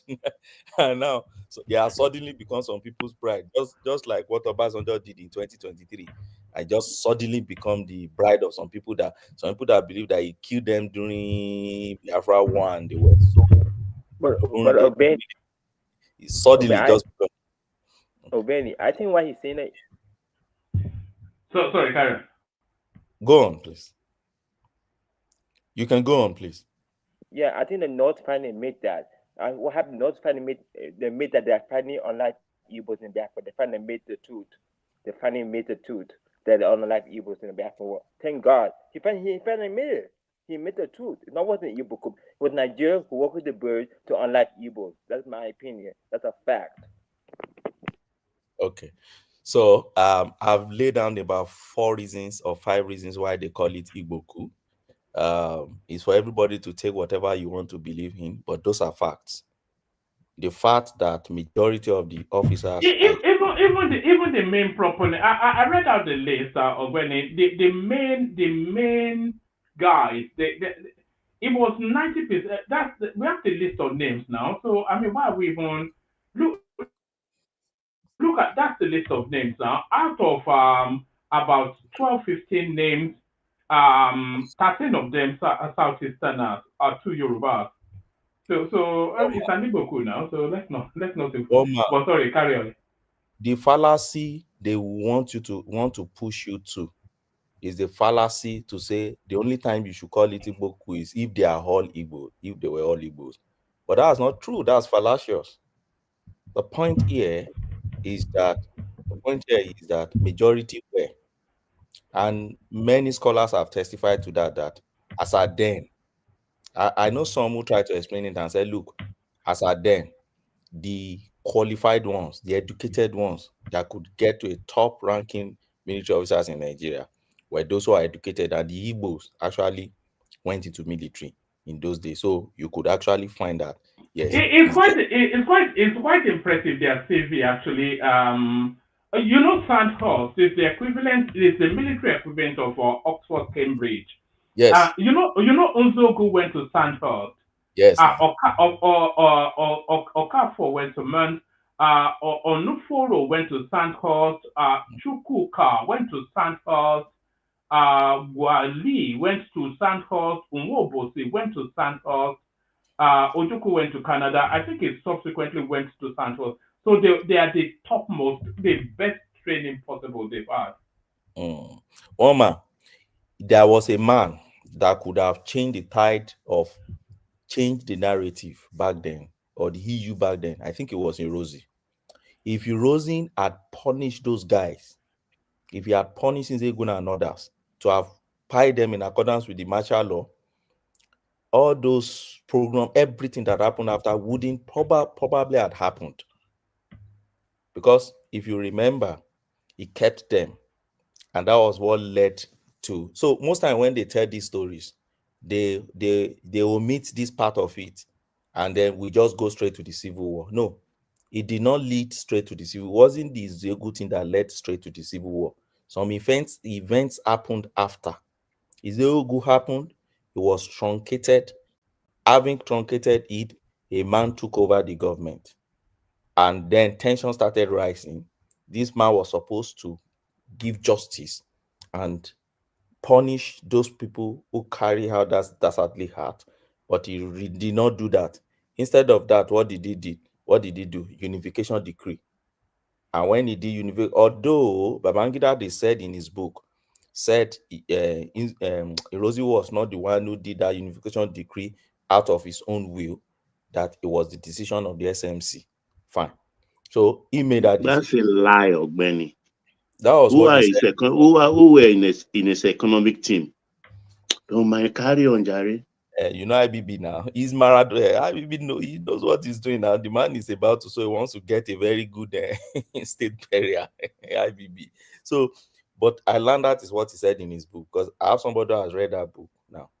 So they said that is what he said in his book, that it was SMC, the Supreme Military Council as at then, that advised that unification decree will be the answer. But nobody would tell me. Common sense dictates that the answer will be for you to punish those guys, punish them in such a way that will placate those that they kill their people or they pie their people. If you do that, you know, this would have saved us of all this. But the problem I have is, if, like Okonkona is there, somebody to come and apologize for what now? Have you apologized for those ones that you guys pie? Have you apologized for Tafawa Balewa? Have you apologized for Amadou Bello? Have you apologized for Akintola? Have you apologized for those? Then they should come and apologize for what now? See? So if we're going to start this national healing process, I think it should start from us stating the history the way it is. Stop denying from your own end, so that we commence the national healing, but not for you to keep your own sin and you think somebody should come and apologize to you. I don't get it. I don't get the way it works. And that's for that. All right, Ogbeni, because we have such a robust panel, I still want to hear from you on him telling us that Abiola won the election, releasing the election results, blaming Abacha for the coup. I still want to hear from you on all that, but let me move it round. So I will do 5 minutes monologue, and then we open it up. Hopefully you're able to hang around with us. We've not heard from you in a good while. But let me do it this way. I'll go to Prestige for just a 5 minutes or so monologue, from Prestige to Baba, Baba to Tony to Fatai. Prestige, you're up next. Yeah, greeting everybody. It's nice to be on the platform. I've not been here for a while. I think I came in because of this topic we are narrating today, which is very like an expose. But having said that, so one man, let me ask you a question. So this shenanigan that happened 2 days ago, which I call the meeting, the gathering of maggot and mosquitoes, flies in that meeting. What is the take about that meeting? I was so upset about when I saw the whole thing. I thought I wasn't going to read the book, but when I decided that it was more detailed, then I agreed that I'm going to read the book. So the question I'm going to ask you, particular, forget about other people speaking. So your take where you have disagreement, it seems vehemently, is about the Igbo Coup. It's not even what this IBB did to Nigeria, the atrocity that he committed. I mean, he has the audacity to come and do that kind of inauguration of the book that he gathered over 17.5 billion. Is that not a shred? That man should be in treason by now. Should be a treason for what he perpetrated to that country. I heard some of you, I listen to you sometimes, some of you were saying that he did good for the country. He built the third Milan Bridge. Is he not? He's the one that started the creation of the state. He moved the capital to Abuja. So, am I supposed to commend him for that? And he perpetuated this atrocity, that put the country where we are right now. He's the one that initiated the devaluation of Naira. And we here to commend about him that he did good. What mess did he do? So, but, my main query with you, but, everything that he did, I expected, the Southwest, to come out vividly for them to declare Abiola the president, because he wants the presidency. But this idiot, whatever you're calling him, Maradona, whatever, he's doing right now, truncated, the rightful owner of that presidency. So what happened right now if the Southwesterners, got mad about what happened? So why, maybe because they have Tinubu right now, maybe that's No, okay with them. sorry, just give me 5 seconds. Abiola already had GCFR reserved only for presidents. He has been honored by Buhari. What is that doesn't mean let me anything. just finish. Let me finish. The Nadiko arm of APC asked him to do it, and he did it. And June 12th, is a national holiday already. Carry on, please. So that's good. That's good enough. That's good enough for No, you. I'm only just correcting you that he's already recognized as a president with the GCFR. Only presidents get GCFR. I don't know what Sorry, Baba. Somebody was saying Dangote also got a GCL No, file. no, Was it that you? GCON. Dangote, GCON. All right. Carry on, proceed.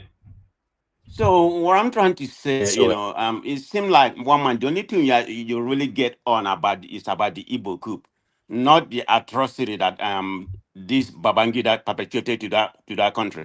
Because what I foresee that he did in that place, like I said, I've read a little bit of that online, but I've not read the whole book. I'm going to get the book and I'm going to read it. So I find the apology to be more strategic and apology, shifting the blame, to Abacha. Abacha was the defense, was the chief of defense, and you're not blaming him that he's the one that pioneered the coup. I mean, the buck stopped with the president at that particular time, and that's supposed to be IBB. So every atrocity that was committed to that country is on his head. So shifting the blame, I was so mad when I was watching the whole thing. I mean, you see everybody clapping. I said, what is this? What has this country become? If Nigeria is a sane country, that man should have been arrested, for treason, and say, even at all he's 8 years old, I mean, look at the people that just died. Not a lot of some of them are 90 something. So there's no age limit in going to jail. He should be in jail by now. And people are clapping at him. Everybody. The only person that didn't show up is I think Buhari, just maybe because he put Buhari in jail for 3.5 years or whatever. But he sent a delegate to come there. Everybody, even Dangote donated, isn't it like about 8 billion, 2 billion for the next 4 years. So that's going to be 8 billion that he's going to donate. Everybody donating money. If you use that 17.5 billion, what's that going to do to Nigeria? You are giving this man to a crook, a criminal, somebody who decimated the country where we are right now. And people are going there to play homage to him. What nonsense is that? So I was very upset about the whole thing. But having said that, that's my opinion. So let me go about the so-called Igbo coup. In my own opinion, one man, I think the way you're talking about the Igbo coup, it seems like you are more concerned about that Igbo, you call it the so-called Igbo coup. I mean, that's your opinion. And everybody, when he has, spoken to, everybody may have his own version. But for me, it's not an Igbo coup. And I'm going to tell you why, not because of this just book. Babangida just come out review or whatever he said. I've listened to Edmond Obiola. I don't know if you know him, the man from your state, from Ibadan. I think he's based in Ibadan. I think it's on the south, but yes, I follow Okay, him. wherever he's from, but he's based in Ibadan. I've listened to him with 5 guests that come on his show. 3 of them from the southwest, 2 from the southeast. One of the southeast was was Ojuku Aid, who was very young, that went with him, fly with him from here to Ivory Coast after the coup, and how he came back and the whole story and everything. How he was saved, because they put him in jail. It was Wole Soyinka, and the other lawyer, there's another top lawyer that was at that time, they're the one that helped him to come out of the prison. But anyway, the point I'm trying to make, I've listened to 5 version of people telling the story that participated in the war. It's exactly the same statement that he making, but some people want to take it differently. That no, it's an Igbo coup, just because. How can you not be the way you're narrating it? Out of that 60, did you say it's about 15? Only 2 of them are from the southwest. Okay, how did they get to that position? What people don't understand at that particular time, the Igbos and the few Yorubas are the ones that are educated. The Hausas at that particular time, none of them, they hardly go to school. A lot of them doesn't even have a school certificate, secondary school certificate. So to get to that position, you have to at least have a secondary school certificate or be an elite in education. Go to all these advanced school that they went. This is why they occupy that position. So when this coup, my father was in the war, not necessarily in the war. He partake in what they call a boys' company. So he gave me certain kind of story from his own version. But I listened to people who has actually, live at that particular time, has knowledge, some authors and everything. So everybody can be equivocating, saying something differently about what happened. So I believe their version. And what Babangida, even at all, I don't like Babangida or whatever, he just kind of confirmed what I already believe. In my own opinion, I definitely believe it wasn't an Igbo coup. That wasn't the initial motive of it. But a lot of people messed up? Yeah, I can say Agin Rosie messed up. He should have done the needful. Punish the people that did it, and the decree that he promoted that kind of mess up the whole country. According to what I heard, he's the one that promoted that decree. That's what I heard. I don't know who said it was somebody else. I'm gonna say that I heard it from those people. He's the one that did that decree. So it's not anybody else. It wasn't the council of people, according to the version of the story that I heard. So I blame him, to a certain degree in that happened. So, like I was saying, let's assume the people that participated in that coup, you say 15 of them, 13 are Igbos, two are from the two are from the southwest. And let me tell you, Ojukwu was in Kanu when this happened. He wasn't even aware of it. Obasanjo, Nzogu was Obasanjo roommate. Both of them in the same room. Obasanjo wasn't even aware of this coup. And, Nzogu was a very good friend. I think they are roommate. According to what I heard, he's a roommate to Obasanjo. He left the room where they were saying without informing Obasanjo, didn't inform Ojukwu. So it was this group, so-called group that, that decided to perpetrate that coup. Because they say because of the situation of that country right now, they want to get rid of that. They want to get rid of the corrupted country. Of course, you know who was ruling the country at that particular time, which was Tafawa Balewa. Zik was just a ceremonial president, so he's really nothing at that particular time. So when this coup happened, but what I'm saying, they should have, even I thought they took a revenge on the second coup. I think the first one was in January, the second one was in June or July 1966. Okay, they should have ended, but the place I have an issue for you killing innocent people. I don't know whether up to 1 million or less than 1 million that died. I mean, innocent Southerners, probably more Igbo, maybe even South, even some Yoruba, they probably kill them because anybody from this part, they all call them Southerners, Yamino, or whatever they call it, particularly people from the South Side and Igbo. So a lot of people there, of course, there's more Igbo, maybe about 80% of the individual that was killed. I'm talking about civilian. So what has the civilian got to do with this coup? Why not why not take it on the military like you all did on the second coup? Decided to revenge. But whatever happened, I'm not going to stay here and make an excuse like say why they didn't kill Okpara and why Zeke left the country. I don't know how many months before this coup. Okay, let's make an excuse for him that he wasn't aware of it. But Zeke, during his time, he was never somebody, the Igbo look at somebody who always preach about Igbo. He's about one Nigeria. That's what Zeke is all about. And he wasn't in the country when this happened. And Ojukwu was in Kanu. Ojukwu wasn't even aware of this coup. So whatever happened, they didn't kill this thing. They didn't kill Okpara or whatever. Okay, and the second thing that happened during the second coup. Okay, there could be a blame to go on that. But the initial coup wasn't an Igbo coup. They want to install Awolowo that was in jail at Calabar by that time. Ojukwu even said it that Awolowo was the president that's where that notation come from. Awolowo was the president Nigeria never had. So why everybody making it an Igbo coup instead of trying to come to unity and Nigeria, we unite, and find how to go to forward. When you keep on playing this narrative, the people that hate the people from Southeast, it's going to be going on for the next generation.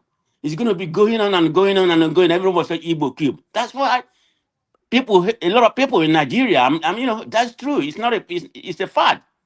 Many part of the Nigerians, they don't like the Igbos. They think if you give them the power Thank right you now, for they're saying going to that. come. What?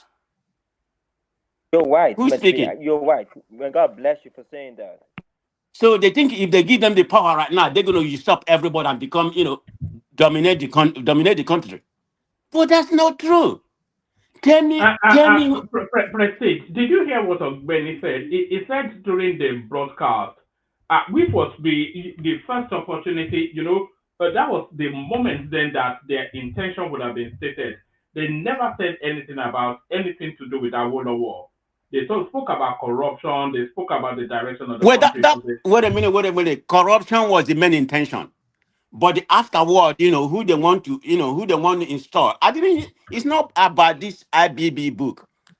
Like I said, I've had it from 5 different versions. 2 from the southeast, 3 from the southwest. Let me play you a clip. You were saying that why people have some distrust towards a certain region. Let me play a clip. Major Nziogwu, can you please give me an account of the night of the coup in Kaduna? Well, it's rather something like the longest day. We started this off on the night of the 13th of January when a night exercise was planned by the military college, which I command. We took our troops to the ground and taught them how to do night attacks. We didn't tell them what we were planning for, but at the end of the exercise, we took them out and showed them various places where they were to stand and just remain in their vehicle. Next day, we went out again for the same type of exercise, and at the end, we issued them with ammunition this time, live ammunition, and told them that they were going back to the same place as they went yesterday, but this time they were to get certain people. And they were with you, were they? Oh, of course they did. Oh, they all supported us. Did the Sergeant owner himself attempt to fight? Well, no. We didn't see him until the time we actually shot him. He ran away from his house when we fired the first few shots of anti-tank gun into the building. The whole roof was blown up and the place was set alight. Then we went to the rear of the house and started searching from room to room until we found him amongst the women and children, hiding himself. So we sort of took away the women and children and took him. Now, what are your relations with General Iramsi in Lagos? Well, very good. He's my boss. I have always been under him, and I still am under him. There isn't really any problem with you. Misunderstandings arose, but this was due to the publication in the press and by announcements over the radio. At one time, they started calling us in Kaduna rebels, whereas in fact the revolution was all a planned affair all over the country, and many other people were called. So that's where the resentment comes from. That's where it comes from. What are you reading from that narration? One man. No, it was telling you what happened now. It said Right. they went to the Saudana and then they yanked him from the bosoms of his wife and children and shot him. Okay, okay. Everybody know about what how it was a very brutal coup. What he did to that man was very savage. Everybody knew about that.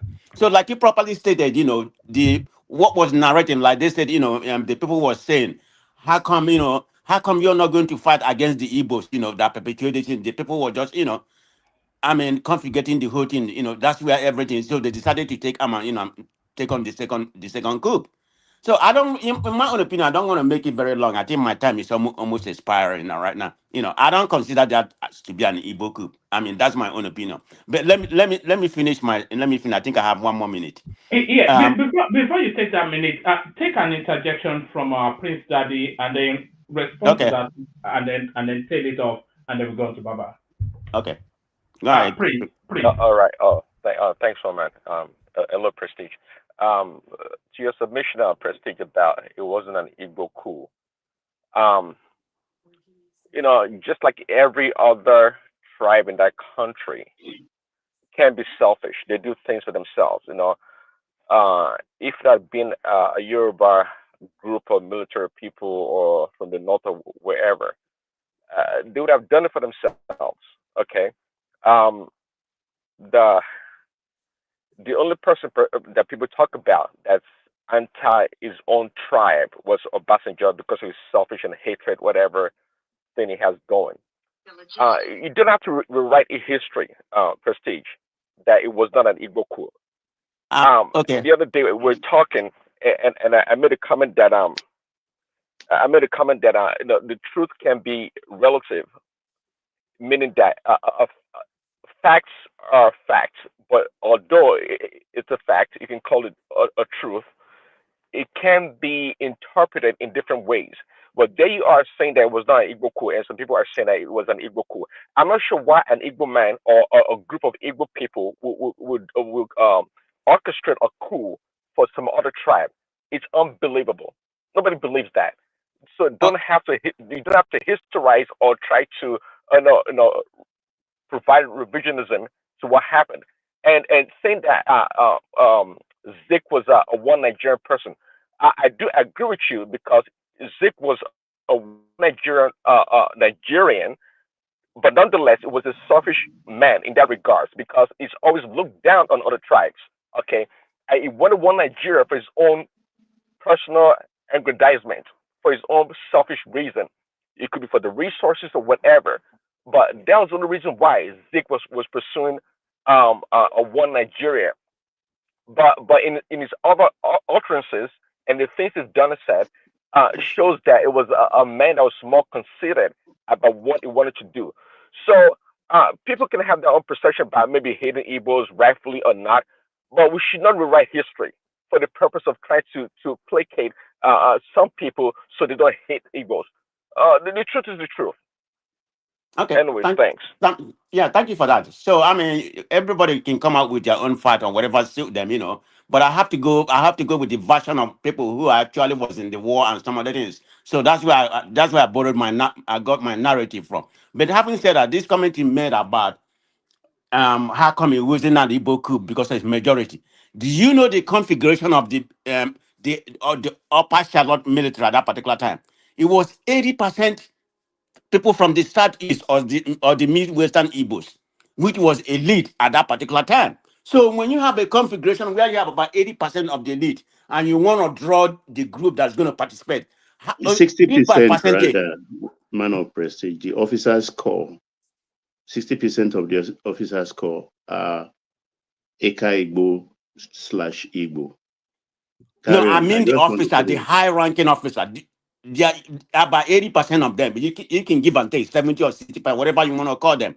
You know. So when you want to draw that conclusion, you know, when you want to draw when you want to draw that narrative and you want to perpetuate it in something like say you want to liberate the country from corruption, is it not that particular group you have to draw? So when you draw that parallel and you do it by percentage, why you shouldn't get about 60% or 70% of one particular region to be in that group because they are the top nonchalant in that group. So So because they are, you can't argue that. so I cannot quickly tell. So because there are many in the military, then that Not military about number. They are more. They are more. there are They are more. more mid. They are more this thing. Yes, What you there are call it? more. The Benue or the Plateau area. There are more of them. But I'm So talking about the main officers. so you make it a military, you make it an Igbo military formation.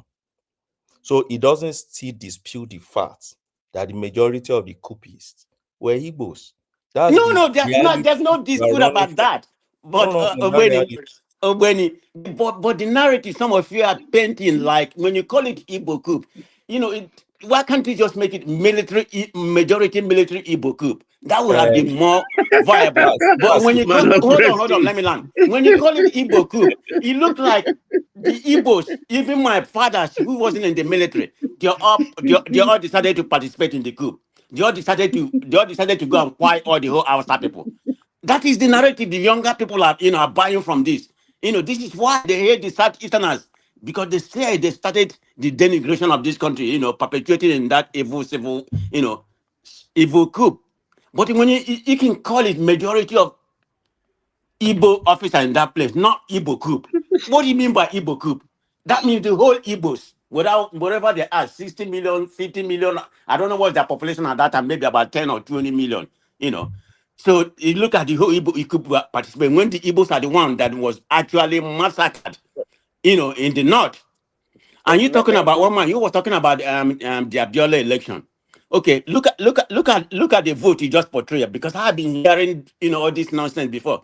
That the Igbos never voted for a Yoruba man. Look at the percentage that you just portrayed.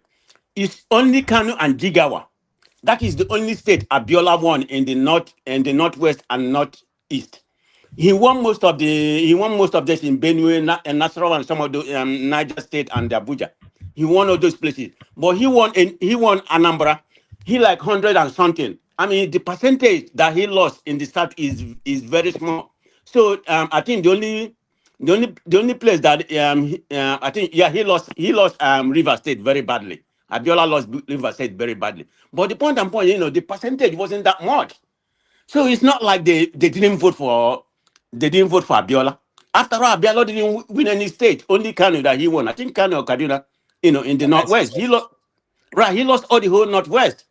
Can I say something? Yeah, go ahead. You see, the EU, the NADECOs had. All right. After the response to that, I'll go on to Baba just to. Yeah. One man. It's So, okay. It's okay. I'm done. What did you say, Obeni? Man of Presi, the EU, Yeah. the NADECO, particularly the pro-Yoruba NADECO had, after the annulment of the election, wasn't really that Abiola didn't gather votes on the Southeast. It was the activities of Otto Zeribe and his people. What did Otto Zeribe did? He was the one. So you don't know what he did. I don't know. He was the leader of ABN now. He was the one who went to go. He was the one Babangida practically used to get injunction from court somewhere in Kaduna to truncate, to stop Humphrey Nwosu from announcing election results. You don't know. But Humphrey Nwosu stated that Abiola won the election. Yes, you don't. But did he announce it? He never announced now. He just stated it in his book that he wrote how many years before he died. Can't do that under the military. Let's just He forget can't do that about under the military, but at least he was brave. He was brave. If you go to the Babangida book that I just wrote now, he mentioned the activities of Otto Zeribe and on his people. My point Okay, is, that may have been true, but at least the man was brave. He's not like the INEC. He's not like your INEC chairman that you have right now. You can't compare him with your INEC chairman you have right now. No, you see, don't downplay history. The role of Otto Zeribe was one of the major things the NADECOs were against. No, you may be right. I'm not familiar with that. I'm not disputing you. I'm not disputing on that part. I'm not disputing on that part. But what I'm saying, people don't stop coming here and say that the Igbo did not want Abiola. They didn't vote for Abiola. That's a wrong narrative. That's a wrong narrative, of course. Yeah, I mean, you're right. I don't know about this. I mean, Otto Zeribe is not one of the cabas. So what is the difference? So I'm not disputing that far. But anyway, one man, I'm done. Let other people speak, please. All right, brilliant. That's the excellent man of Prestige, of course. Thank you, Prestige. From Prestige, we're going to Baba. So, Baba, it's an evergreen topic. There's still so many on healed wounds, so many decades on, still so many conflicting narratives. But you were front seat in that space. Speak to us about it, Baba. Yes, thank you, woman. I salute you all on the panel and the comment section. Esteemed viewers, please smash the like button. Thank you. Well, I think if we are going to talk about history, don't let us twist it. One, I started hearing they did the coup to bring Awolowo to power. I don't think it's more than 5 years now. That story, that narrative came to the fore. And they started pressing it. But that's not true. That is not true. The coup plotters did not say that, did they? Most of them were interviewed. They never mentioned such things. Besides, the coup happened January 15. Awolowo was released August 2nd, 1966. 8 months, almost 8 months later, Ironsi spent 6 months. He did not release him. It was Yakubu Gowon that pardoned and released him. That's a fact of history. 2, that coup, if we're not to be predominantly Christian military officers, I will come to the Igbo one. They wouldn't plan, they wouldn't execute that coup. It was in the month of Ramadan, very sacred month of every Muslim. Not to talk of even doing away with people in that month. Muslims don't do it. Okay, if we want to be politically correct, like Man of Presi said, Igbo military coup. Will they buy into that? I hope so. But then look at what IBB said. The coup was not an Igbo coup. Fine, he put it in print. In another breath, he said it was unmistakably of ethnic coloration. We speak English, we write English. 3, in another breath, he narrated what happened after the coup, the atmosphere in the barracks and on the streets.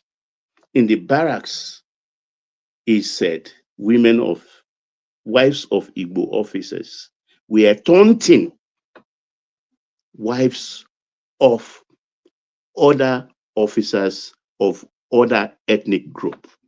That's a fact in that book. So let's set all this aside. 2, on the streets, the Igbos were in adoration of the purchased. That's a fact. I know the printed calendar and what's this name of this musician? He also waxed a record eulogizing the purchase. That's a fact.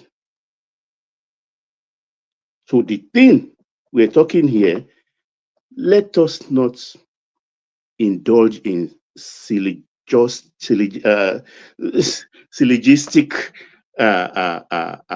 argument here, because syllogistic argument is just about deductive reasoning and also deceptive argument.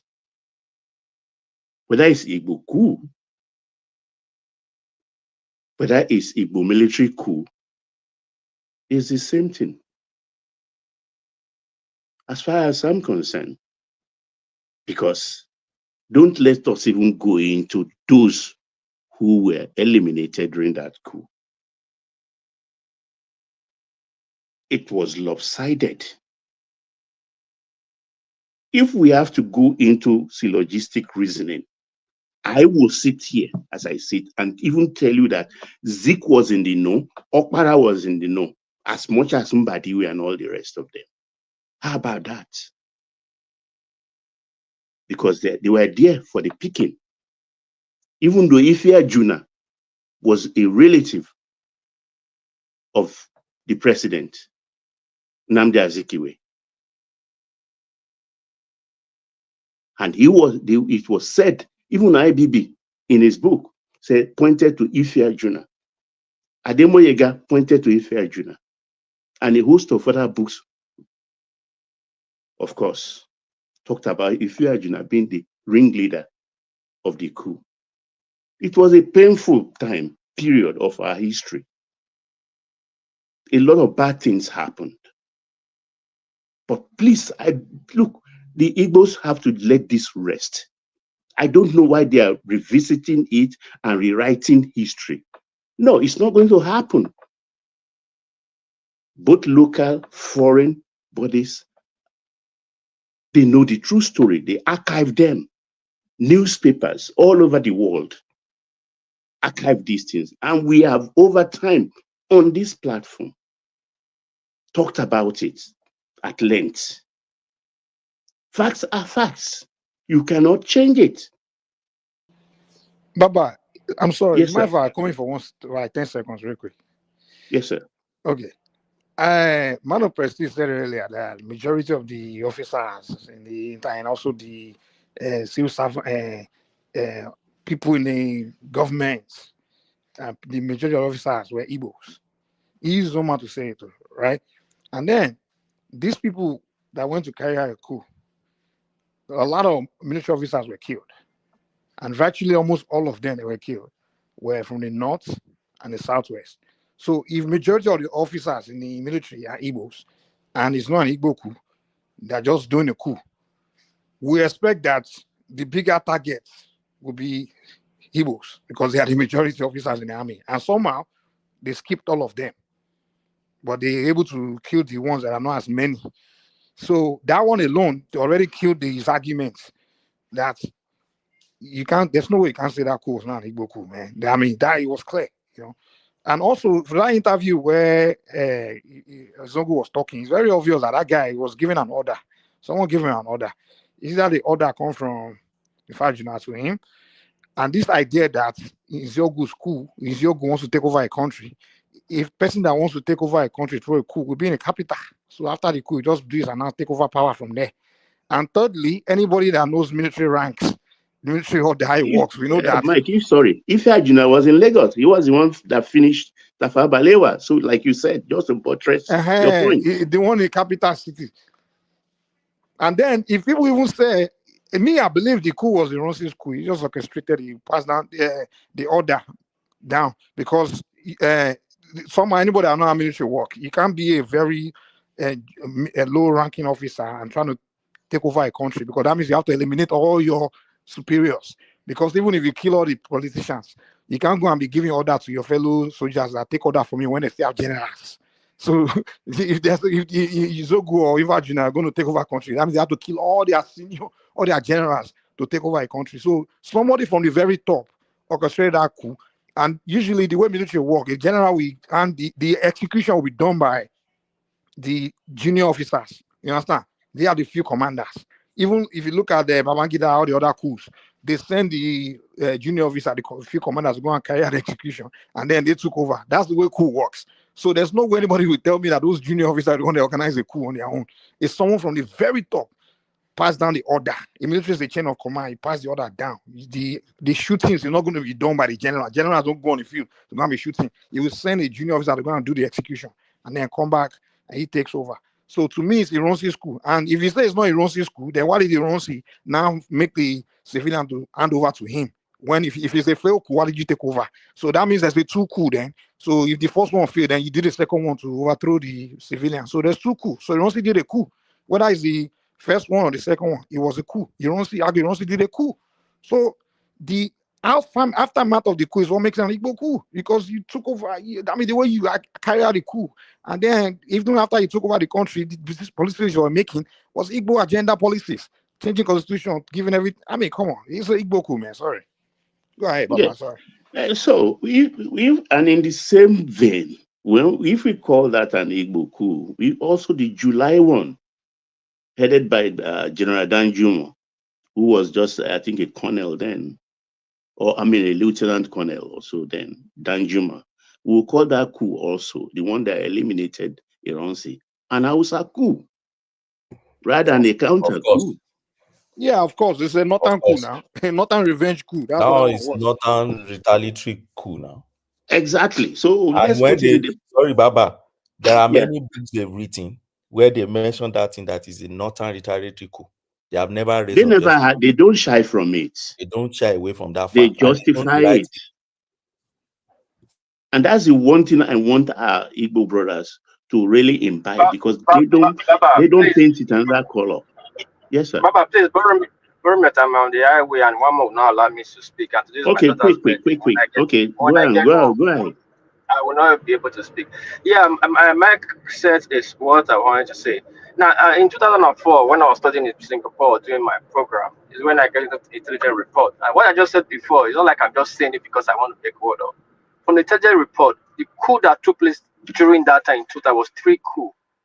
The actual coup was the Ronsi coup. But we keep skipping it, talking only about the first coup. The first coup was not a coup. The first coup was a decoy. There was no way Ronsi can come into power, the kind of structure we have. Even though you have a coup and take everybody out, like Michael said, they would have eliminated all the senior officers for these junior officers to take power. So the only way Ronsi can come into power, they must sway him legally from the person in power. Tafawa Balewa was not in power. Zik was Zik and the senior president were people that really have the power. Now, this coup was Igbo coup, controlled by Igbo people, military, as in Igbo elite and the military, carried out by Igbo elite and the military, and sworn in by the Igbo elite. But they were betrayed on both sides. They betrayed Zik. You know, in coup, they promised themselves both sides. They promised Zik to come. Zik would be in power because he wanted absolute power, they played people too, like story has been there. I don't know why you are hearing now. Go and check if I drew a book. Why they executed if I drew why Juku executed if I drew and Black Scorpion, because they told Juku, let's go back to status quo. Let's negotiate. Let's go back. Let's give power back to Awolowo. Let's go back to the plan that put Awolowo in power. It's in his book. So Awolowo has been the play. That was the excuse they used to talk to people that the country is corrupt. They have to eliminate the corrupt leaders and bring. If they take over the power, Awolowo will be. They'll make about 100%. But that was the play they gave to those soldiers. The actual coup plotter was the Moshino officers there, which were mostly the Igbos, and spearheaded by Uronsi. Now, like Michael just said, the most officers in the military then were people from the south, especially the southeast, and they were in commerce too. They were almost military, paramilitary. They were dominant. Now, if you said the officers were corrupt, then you want to eliminate the top officers. Why eliminating the north that was few in the military?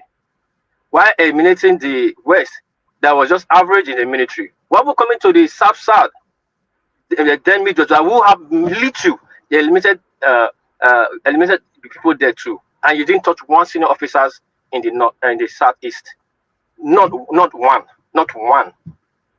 We should say the way it is. We should not be running up and down and this idea of sorry, let me learn. This idea of please let me learn. Hold on one man. This idea of releasing out the Kano arrest and narrative is not going to work. The coup is purely Igbo coup. It's not going to change anything. The electric coup was the other coup was purely Igbo coup. The third coup was purely a northern coup. I should say the way it is, and let's forget about that. Let's move on. Babangida writing a book is not going to change anything. The coup happened. Both people are still alive. All right. Yeah. Let's get back to Baba, just so that we can manage back to Baba. Yes. So, like I was saying, our Igbo brothers should tone it down. I mean, we all know what went down. That the Igbos, by nature, you understand, they don't take back seats. It's about dominance. And they didn't shy away from it. Nnamdi Azikiwe wrote it as far back when he was a politician and a journalist in West African Pilot. He said it. And Sadauno quoted him copiously about the dominance. Would I say it's a fault of theirs? No, it's part of their mold. That is why a lot of people believe that the Zegus of that coup, they were just a decoy that, of course, Ironsi wants to dominate. They did get the power, and what did he do? He instituted the unitary system automatically. Who were his advisors, economic advisors? Chief amongst them, Dr. Pius Okigbo, a foremost economist. And I think he's the only one I readily remember, part of his economic team. But no other tribe were part of that economic team of General Aguiyi-Ironsi. These are facts of history, documented. So we cannot shy away from it. If we want to talk about our history, let's leave syllogistic reasoning apart. Let's talk bare facts. And we're still battling with it today. The fear of other ethnic nationality is about dominance. Nobody wants to be dominated. That is why I asked them to tone it down. They should tone it down, try and be friendly, win the hearts and minds of other people in reassuring them. The presidency is there for the take. But I'm not going to sit down and allow one ethnic group to dominate me. It's not going to happen. I yield, one man. All right, brilliant. Excellently put by Baba. So well done, Baba. Baba, stay with us. Still other topics to go through. we go to Tony, from Tony to Fatai. We try and speed it up a bit so that people are not fed up with waiting. Tony, you're up next. The conversation, your contribution. Tony. Yeah, it's falling asleep. It's waited so long. Fatai, hopefully you've not fallen asleep, Fatai. Fatai, Baba. Hello, man. Vaoli.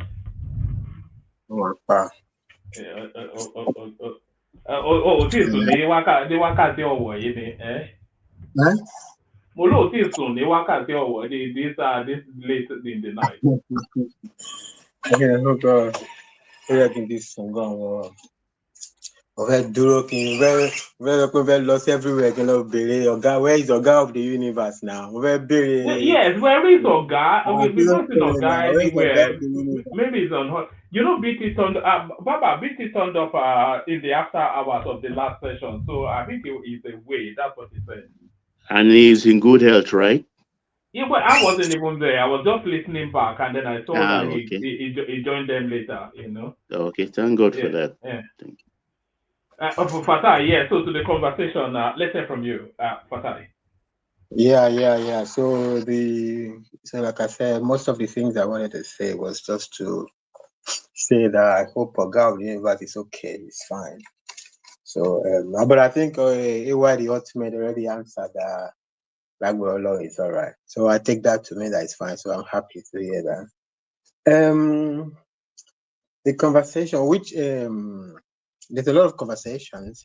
We were talking about the Babangida book, of course, and then we were talking about the excesses of Natasha Akpoti, who is turning the chambers into content creation center, and then we were also talking about we were talking about the Abacha family coming to throw back at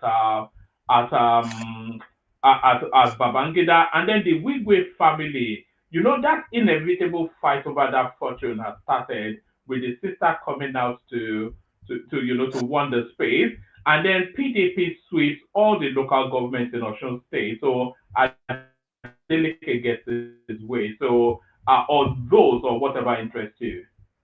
Woman, did you hear about the killings and the executions in Osun State? So you didn't make when? They're killing a lot of APC party members. Guns, execution. Even up to the chairman, they shot the chairman there. Yeah.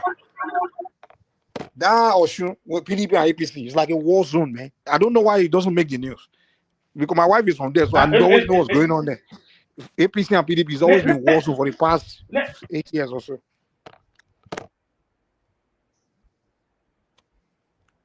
Let me show you this. Yeah. You see this thing on the screen here. That's where I get that's where I get the news from. Every 5 minutes they update, and it's not come up with anything to do with so it's not made the news. So every 5 minutes they update. But somehow they don't. I don't know why. I've been hearing, even my wife always tell me, update me. Like there's always shooting between APC members. They have gang, APC gang and PDP gang. There's been war among them, but it doesn't make national news. I don't know why. Even when I was there, when I went to Osun, especially all those Oshogbo area, you're going to shock back, but they say APC and PDP are fighting. They have their gang, their talks. Is that place like a war zone between PDP and APC? But they don't. It doesn't make national news. I don't know why. All right, Fatai. Or you can even speak to that as well, Fatai. I don't see what's on the screen, but about the coup, well, I don't know. It's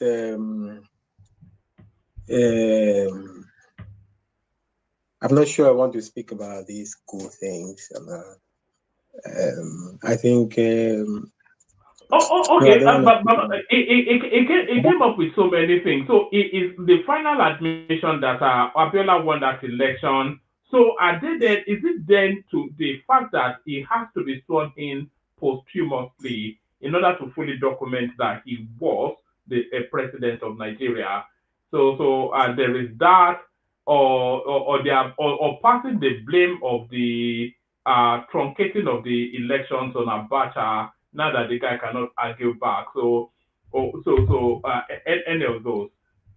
Yeah, I think that would make sense. I mean, if so Abacha is not alive, so there's no way to I will assume there will be no, if except there is some sort of evidence. Probably, person we don't go, I will go take no now.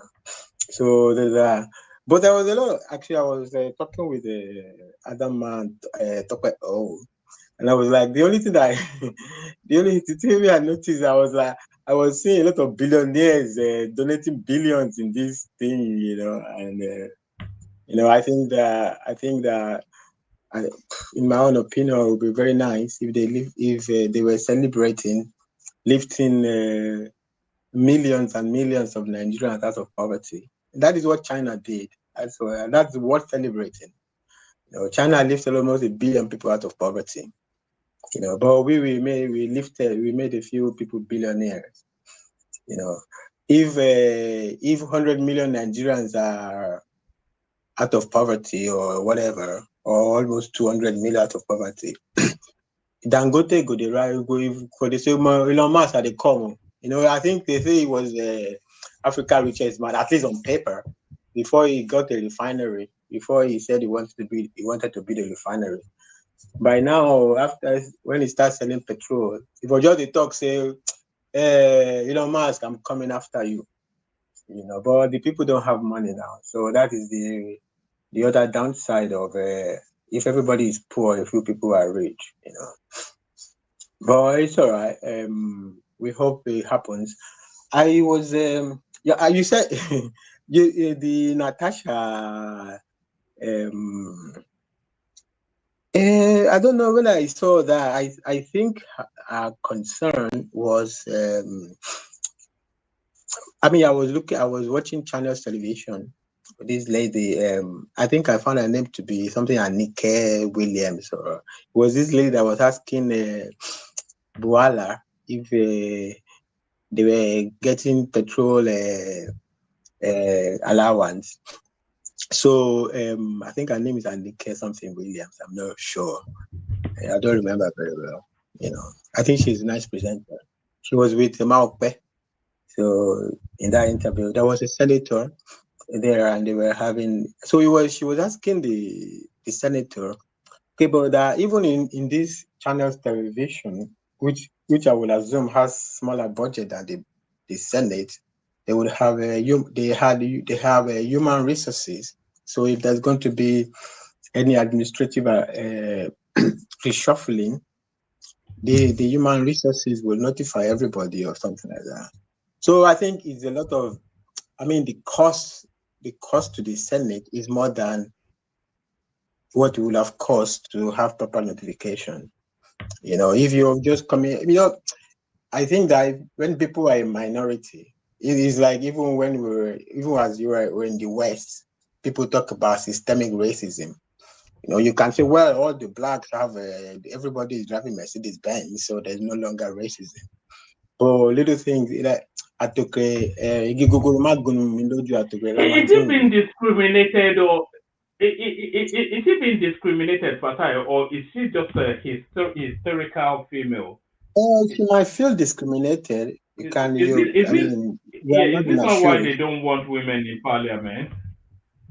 Yeah, that is when people it's easy for minority to feel easily discriminated. It's not even just this situation, even everywhere. That's why the theory of systemic racism comes from. Because it's not until they punch you in the face to say you are discriminated. You understand? My little thing sometimes is so I think that if they had a proper human resources arrangement, she would know that seat will, and the way I think there's something also some little bit of choice in there, because this senator on Channels Television was saying that Lawan chose to sit in the back. So it was like, so if Lawan chose to sit in the back, so maybe there is some element of choice in where you sit. Maybe I don't know, but I just feel like the cost to notify everybody beforehand of that, where this little administrative stuff is less than the cost of the trouble that it costs. I will assume proper they get billions and billions. They even write their own budget. Fatai, I think maybe she doesn't get it. You know what usually obtains in every parliament is you sit with your party, and then there were a couple of people crossed over from other parties to APC. So which is to say then the numbers of the APC expanded. So they needed to make the sitting arrangements so that everybody sits in the aisle according to their party slots. So that led to her being moved to make space for that. So you cannot just randomly sit anywhere now. You can't sit in the middle of the APC caucus or the PDP caucus you have to sit with your stock, and that is what led to the. But she doesn't understand any of that. She thinks it's just there to do was clear.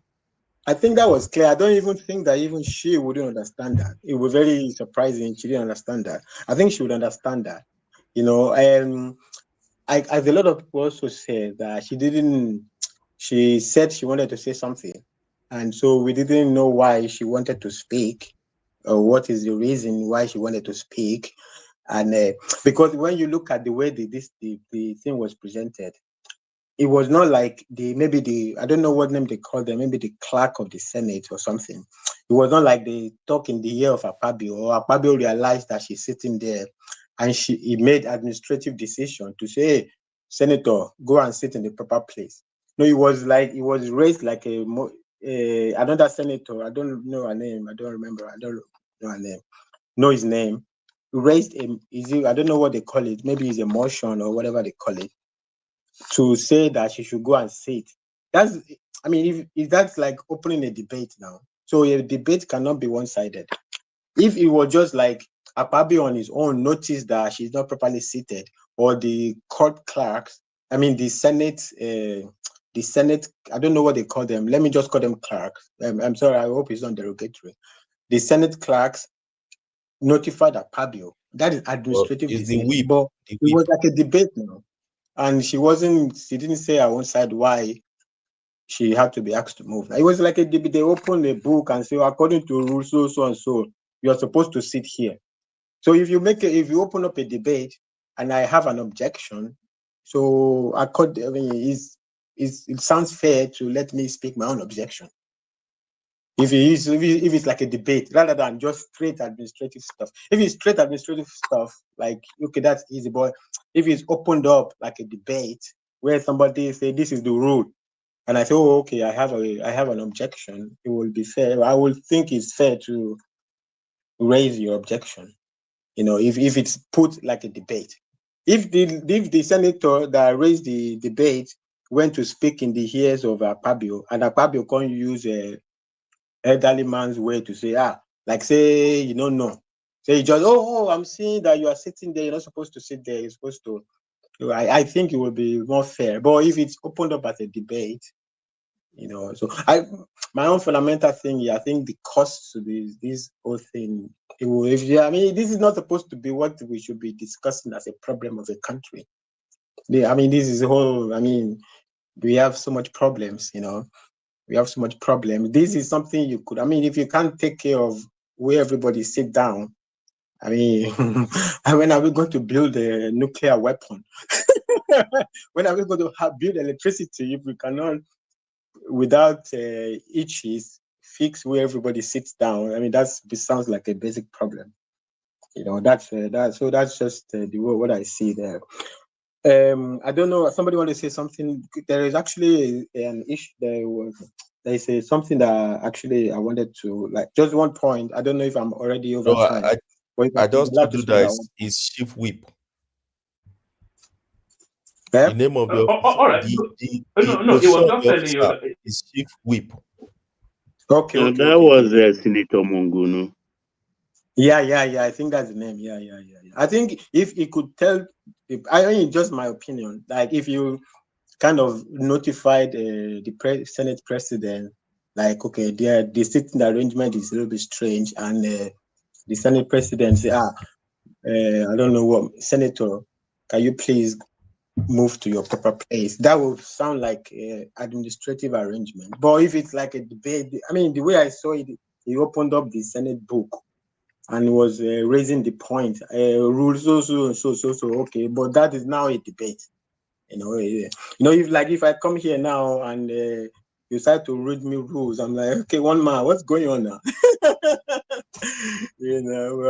Anyway, I don't know, but I think they could resolve this. I don't think it's too big of a deal. I think they should just fix it. I think it's not. I think something they could fix. It's not. I don't think it's that big of a deal. It shouldn't. But also now, they're not too plenty. Also, Yeah. I have You bias said that there was they're one not more that thing. plenty. I know Eh? you bias always towards the females. Anyway, I said I No, know well, you they're not bias many. always towards the females. No, All right. You they are said not there was. many. They Eh? are not many. They are not They many. are not many. Well, you can see why they are not many now. When should they be screeching in high pitched voice like Natasha just subjected us to? She said she's oppressed now. She should come. If she's oppressed, why She's should she oppressed. complain? Why is she dressing like that to the Senate anyway? Like she's going to Owambe. I mean, it's a day at work now, not a party. It's a day at work. That's You not see how just she was true dressed. now, man. But it also is difficult for Akpabio to win that debate, though. Because since the time you don't tell like, hey, woman, this is not club, So it's difficult for Akpabio to win a debate argument that there is not something going on. She raised a few. She was very smart to inject that in the race since the time of. You remember when you said going to club? No, if you. I mean, given that, it's difficult to make a case that she's not being looked down upon. But I think all right, you said there was one other thing. You said there was one other thing you wanted to speak to. Yeah. So the other time we were, I think it was Madame Zita that was speaking. I think it was around that census situation or something like that. And so I think I liked what she was saying. I came on and I don't know if somebody else mentioned it before. I don't remember very well. But I also talked about it as well. So about whether the border is secure, whether people flying into Nigeria, without passport, without authorization from Nigerian government, no Nigerian passport, no visa, no authorization from Nigerian government. So I was looking, maybe was it 2 days ago or 1 day ago? I don't remember very well. The Minister of Interior, what's his name, Tunji Ojo. So he was doing this presentation with the customs officers about that. So there was something they call it advanced a passenger's identification. So before you get out of the plane, they know everybody that's coming. Well, it looked nice. The presentation looked nice. I hope. I mean, of course, everything with Nigeria is always about follow through. Maybe not just blah blah blah. Who knows now? But it looks nice. But the reason I wanted to speak on it is that I just think that there's a big problem that is missing there. So one problem is that people can't just be entering Nigeria. So you see, Shebi on see now, even on chief of army staff or chief of defense staff, you say, okay, we are not giving you visa. Everybody controls their country, who is coming into their country. It's basic. Okay, only Nigeria, everybody just enter here. There's no other place. Even these whole migration situation, this is like exceptional situation. Like naturally, everybody controls going to their country. I don't know. I've never heard it before until I saw it by myself. Until I know it by myself. Not firsthand. Not somebody is telling me. People are sent to Nigeria by other country. They just send them. They put them in the aeroplane, and this aeroplane, they go into our country, makes lots of money from our country. I could name the name, but let's leave it for now. Lots of money from our country, and they dare violate the sovereignty of our country by taking people into Nigeria without proper authorization. Meanwhile, there was a conversation. Also, Madam Zita and Simba were having, and I found it interesting because both sides of the argument were interesting. So Madam Zita was saying that, look, because I think it came out that the lady with the Kenya, I think it was Kenya Airways, that maybe she was supposed to fly through, stop over in some Schengen country, and she didn't have a visa to pass through there. So that's why she was having multiple boarding passes or something. France was the or something like that. So that will buttress my Madam Zita's point there. But also Zimpa's point also is very interesting because the way they maltreat, if you try to get out of Nigeria, this airline, the way they treat you, but when they want to dump people in Nigeria, it's like it's like they don't even see, they don't see us as a country. They just behave to us like they don't see us as a country. But if you want to get out of Nigeria going somewhere, even with your proper papers, they will be checking as if they will delay you and check, do this. But when are we gonna be like that? This airline should be jittery before the people get in the aeroplane that they are coming to Nigeria. So that same treatment that we get living in Nigeria is also how they should feel when people want to go into Nigeria. Not just like they are, I don't know, it's amazing. I mean, so, and also it's a lot about also the immigration people at the airport, because people I mean it's public knowledge. I'm not accusing anybody, I'm not abusing anybody. No, the people take bribe and they walk people in. No, the minister did not announce what punishment any airline, or this commercial airline or whatever airline, what punishment they would take if they ever bring somebody to Nigeria without proper authorization from Nigerian government. All right. They should tell you what punishment. That airline should be sent back to where it's coming from. If there is one person in the airline that bring people into Nigeria without proper authorization from Nigerian government, without respecting the sovereignty of Nigeria, why is the airplane not sent back to wherever it's coming from and sanctioned to not come to Nigeria again for many, many years or something? So there was no announcement of what the punishment for the airlines, because the culprit is the airline. If the airline don't put them in the plane, the API, advanced passenger identification, is very nice, but the real culprit is the airline. So what is the punishment for the airline? That was where I thought. Patai, can I say something a minute? Just a second. Yeah, sure. Yeah, one man. I don't know if you all know, just the news, because Patai was talking about immigration. Do you all know the Porsche William, the Atlanta, with the Edo Prince? Yeah, deporting the husband. Right, the guy has been detained in immigration about 2 days right now. So he's on the list to be deported. I don't know why he went to the court. He has an immigration issue already. Knowing about this mass deportation we are having in USA, he decided to go to court to go fight for the immigrant. So now he's in detention for the last 2 days. So he's going to be deported. I just want to fill people in about what's going on in that regard. Yeah, he's in detention right now. I saw that in the news cycle. Yes, who is he? Who is the person? What's his name again? I don't know his name, but you don't know the story. The housewife of Atlanta. The lady was in Nigeria during 30 December. I know now. Oh yeah, the husband supposedly. I thought he would have regularized himself already. Being married to Porsche Williams, I thought that would have. Well, he has an immigration issue already. He doesn't have a legal status to begin with. He's tried to fight it, but and then why is it dating celebrities when it's not even? Why is it? Well, he's in detention right now. I just want to let people know. Go ahead, Fatai. Sorry. I thought I bring it on Fatai, and then so that we can get other voices in. Yeah. Thank you very much. I think I'm not sure if I think as much as I can remember is what I wanted to say. I think it was nice to see that from the.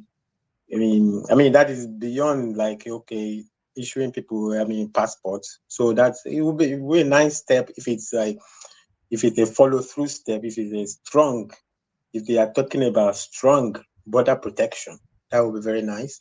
But I'm sure on paper there will be some paper announcement. There will be something on paper for as punishment for the airlines, but they don't care about the paper. So where is this strong punishment for any airline that violates the sovereignty of Nigeria? So I just thought that was missing from the announcement. So, but it was a good program. If it's as it was being announced as, it would be nice. But it's missing the punishment for the real culprit to the airline. So where is the airline? They have to respect our country. You can't have people coming to our country making money. Making lots of money, by the way. They make lots of money from our country, and they have no respect for our country. It's a total disgrace. It's a total disgrace. Where is the sanction for them? If anyone is ever caught, if anyone even dares to think about it, flying people into our country with no authorization from our government, that's a total disrespect for our country, total disrespect for the sovereignty of Nigeria. It's a national security problem. All right. Thank you, one man. All right, brilliant. Thank you, excellent. So a very niche point made by Fatai there. So thank you. That's the mic of Fatai. From Fatai, we still don't have Tony. Tony, whenever you're ready, let us know. But as we wait for Tony, we go to Midwest people, from Midwest people to Prince Daddy. Midwest, you're up next. Hello, Mama. I greet you. I greet the house. I greet everybody. I don't hear sleep for your voice more. It's long. Not this small. It's quite a long time now. So let me just talk about I still want to go back to that coup issue. You see, even before the coup, like this, my brother from South East just explained. Trying to say they killed a lot of Igbo in the north. But even before the coup, we were living in a country that was highly, very, very divided. And a lot of people were not shy about it. If you go back to the interview they gave to Samadu Bello of blessed memory, when he said Igbo are like this, Igbo are like that, then we were still under the British colony, if I'm not mistaken. To tell you that there was a lot of problem. And even before a journalist to come from overseas to come and be interviewing somebody in relation to that kind of issue, that is to say, the problem was very visible to so many intellectuals. They understand that if we fail to address it, we are not going to have a country. That's just the truth. And Kili Sadan of Sokoto, and if you say Nigerians were corrupt, the man has nothing to do with Nigerian money. He was only dealing with his own region. And when he complained about Igbo in his own region, he was talking about his people. And killing that man with the pretense of excuse, like Nigeria was corrupt, that's why we killed him. The man wasn't in affair of how Nigeria should be run. He have to manage the resources in his own region, take care of his people, and make all the necessary development for his people. That was how Nigeria was designed then. So what I want to say is this. The real challenges we have with our brothers in the Southeast is that they are very emotional. And if you play into their emotion, and the best way to play into their emotion, which many Nigerians have learned, is that don't tell them the truth. Just praise them, and then automatically they become your friend. I don't know why Babangida is even writing that, because it doesn't even have a clear history. He didn't even participate. As far as that coup was concerned then, he didn't participate. Even if he participated as a military, he was a younger officer. So he cannot really give us the full details of that something. And if you look at that book very well, he is like somebody in the middle. It's like, don't call it Igbo Coup. Is Midwest breaking off, or is it my system? Is my system breaking up? Are you people hearing me? Oh, I think it's me. Loud and clear. I think it's one man, sir. Okay. I hear you. Now, it's like a book where Babangida said, I'm in the middle. For you people calling it Igbo Coup, you are not right, but you are also right, because the people who conducted it, they make it like Igbo Coup. So he tried to be neutral, and you can see how fast Peter will be smart in, because he's an emotional person. Yeah, during your administration, Nigeria was very good compared to now. Babangida is the actual person that laid foundation for the failure of Nigeria to today. We have to be honest. The kind of system he introduced to that country is what finished that country till today. Before Babangida came to power, I was a young person then. You can't even go to bush and cut one tree without authorization. Nigeria were very, very law-abiding people. I'm telling you, people who are looting government, who were stealing from government office, they do it with caution, just the way it is here in overseas. Because if you are caught, you are in trouble. From that administration to today, corruption have eaten all the fabrics of the country. I see no reason why somebody who is saying to rule Nigeria will say the Babangida time is better than now. It was opportune to rule then, where resources were in everywhere. Even a tree, people go to bush and get food to cook. They go to place and cut vegetable without planting it. So you can't compare it to now, where there is no reserve, nothing apart from crude oil. So we have to be honest. That coup, even if we call it Igbo Coup, we don't call it Igbo Coup. There were a lot of things on ground that make the Northerners to convince that indeed these people were after us. We have to be honest to history. If we want to get a perfect healing over that very unfortunate incident that happened to our country, that finally led to the civil war, we must be honest about the fact. The only problem I have is that the Easterners don't want blame. Everything they do, they feel it is perfect. It's not like that. And with all these lies for many years, emotionally, it has even affected this generation of the Igbo children more than those people who witnessed that ugly incident. Psychologically, it has affected them very deep. And the way I'm saying things, those things we witnessed in the past is already grooming now as we speak. Tribal hatred is very high in Nigeria. Even if people like, let them pretend over it. Is really, really high. It's high because of what? We are talking down on one another. And the genesis of it was from Kanu. When they started this, their so-called IPOB, they become the professors of histories of everybody. And everybody become like even the surrounding neighbor. And that was the genesis that led us to that civil war, to be frankly speaking. Today, you are Igbo, you are Igbo. Somebody cannot say I'm not Igbo. And we saw what is happening in Port Harcourt. Gradually, before you know it, case not taken. That is how this thing will translate into something else, and you see violence everywhere. By the way, if we said Igbo has been marginalized, I don't even understand what people mean by that. If you look at the history of the country, like this, my brother rightly said, the British gave Nigeria to them. They were the one that enlisted all these guys into army, all those big ranking officers. The rest people were not so much interested. When they left, they occupied many good positions.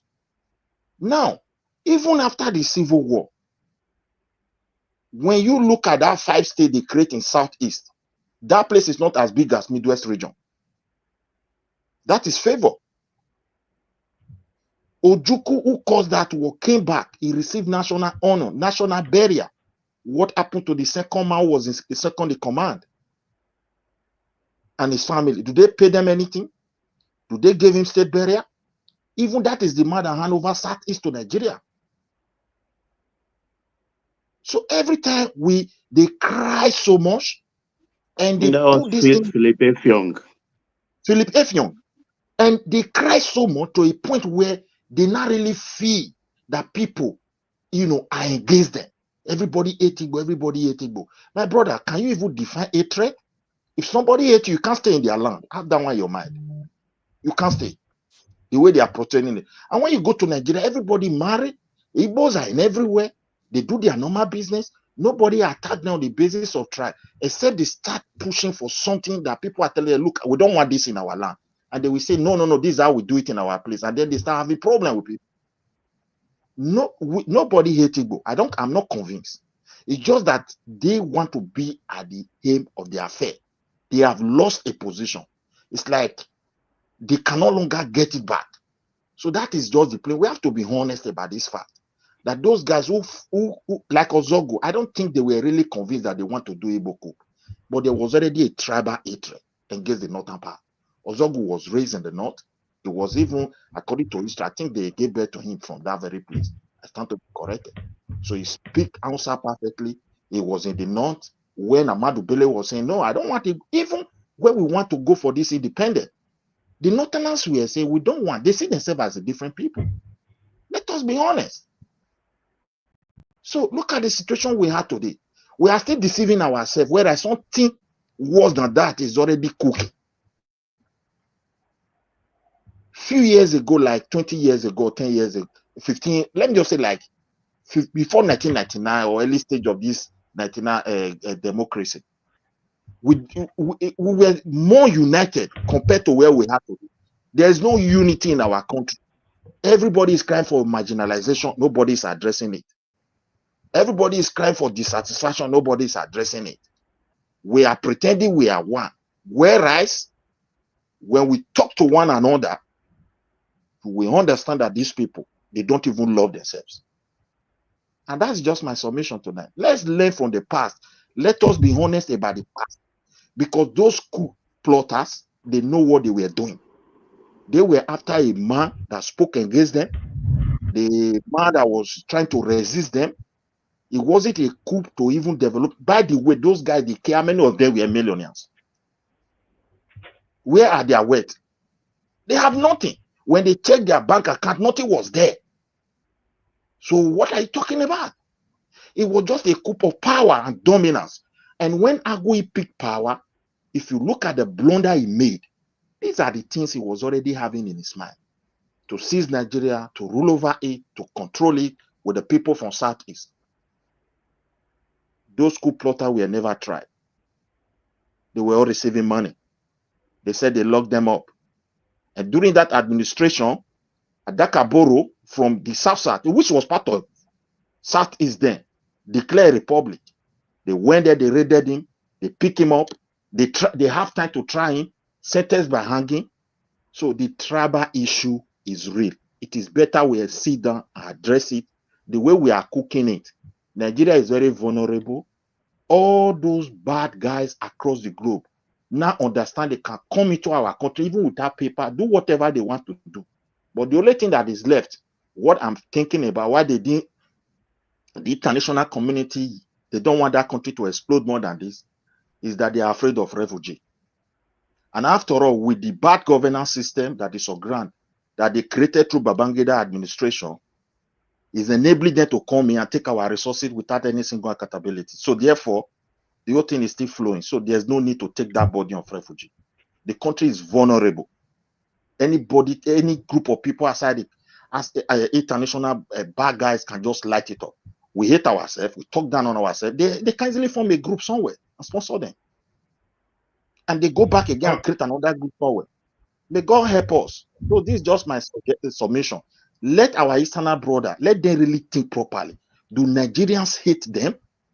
Or is Nigeria really marginalizing them? Even after that civil war, they said they gave them some money. Do they give money to Edo people where the war started?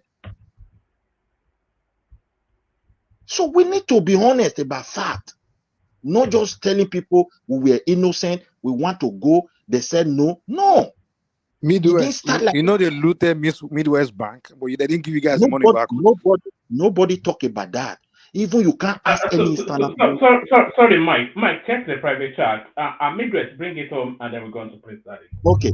If you ask them today, where exactly do the Nigerian Civil War start from? They will tell you it start from East, whereas it started in Midwest. When Ojukwu gave those guys to go and seize the whole region, what was the rule of their engagement? You got to seize people, and when they say no, what will you do? Are you not going to end their life? So you talk everything, you polish it, you want to be the innocent person and make others, and at the end, you only want to be the victim of everything. People hate you. Let us be honest with this fact. It's not going to work if we don't address this critical issue. I have to be honest. Hello, Midwest. Is anybody? Are you hearing me? Yeah, I'm hearing you. You can take what you want to say. The war did not start. The war did not start in Edo. Yeah, you like to argue. You love to Okay, argue. hold on, hold on, You hold on, love to hold on, hold on, argue hold on, my properly. brother. Hold on now. Let me say something because I think you're trying to bring yourself into this Midwest into this issue. No, the Woman, war I'm did not not able start to. I in don't Edo. see private chat comment. The war started. The war started. The war. Hold on now. The war started when they started killing. Sorry, Joe. It's under your name. If you look under your name, Mike. So sorry, carry on. Yeah, the war started when they started killing the Southeasterners, and they transported them through the train, right, down to the southeast. That was when the war started. When you say if you say there was an invasion of Edo, that's a different cup of tea. But you can't just say that I the don't war even see started my in, name the among war the. started Listen, my brother. the war I started don't know. I the don't war know started who in say Edo. no. Oh, let me just because you say The civil war started in the Midwest region. Now, if you talk about the crisis of killing innocent people in the north, I agree. It was not so. only That's all. Igbo, but That was what caused the war. That was what caused the no, war. Hold on, everyone. Hold on, Joe. Joe, I don't want to extend that space because it's going to then because other people. the But I'll get crisis. you. Yeah, thank you. Yeah. So bring Go it from ahead. midway, and then we move it on. Yeah. Yeah, what I want to say is this: the earlier we say truth to fact, say truth to issue, the better it is for everybody. Because generation to come, it's going to affect them. I am speaking as an Edo person. Have you ever, as an Igbo man, have you ever talked about what the breakfast or they did in the Midwest region? Do you know what it takes? Like in your house now, unexpectedly, I take a gun and went inside and bail up you and your children. Go and think over that. People let it go for peace to reign. You are also the one raising it today through propaganda, how the people hurt you, how the people were bad. How do you expect them to feel? What you are talking about in the north is already growing around you through the unification of Igbo, and you are Igbo, you are Igbo, you are Igbo. Hatred is growing. If you are wise enough, you will see it. But if you are not, keep on. One day you will see this thing will explode. I'm just telling you the truth today. All right, brilliant, excellent. Thank you, Midwest. So thank you, Midwest. We've gone from Midwest to Prince Daddy, who hopefully is still with us. Prince, you're up next. Hello, hello, Omar. Can you hear me? Yes, we can perfectly. So there it is. We have other topics, by the way, but as ever, when we ended that, when we entered that civil war space, we never seem to get out. But the floor is yours, Prince Daddy. Yeah. Thanks, Omar. Hello, everyone.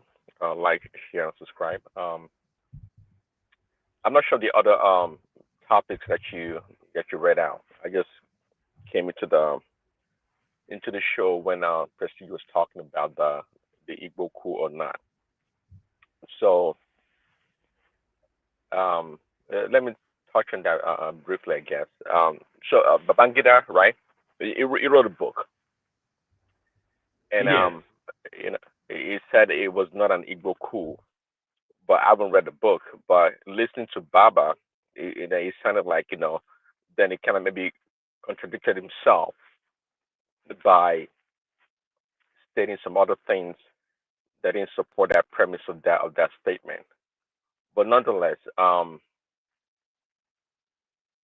think it's well documented, and a lot of people believe that was an Igbo coup, and the retaliation by the Northerners. Again, the Northerners, my understanding, they're not disputing that. They agreed that they retaliated as a result of the Igbos that orchestrated the coup. So that comes people like Prestige with so much passion about the account of what happened, and in so doing, was essentially trying to rewrite history. You know,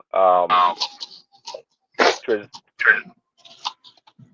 he was trying to rewrite history to exactly what happened. In his submission, it was more like what you call philosophical disputation of an actual account that's well documented. Um, but it was quite interesting though when he tried to link the coup, calling the coup an Igbo coup, and hatred for the Igbos. I don't know if he has a point. I mean, I've never seen in that regards. the link between the hating the Igbos and the coup. I don't know how that connection comes. Maybe some of us can explain. Maybe some people, some I don't know, the tribes or people that hate the Igbos, they hate them for different reason. I'm not sure if it was the coup, you know.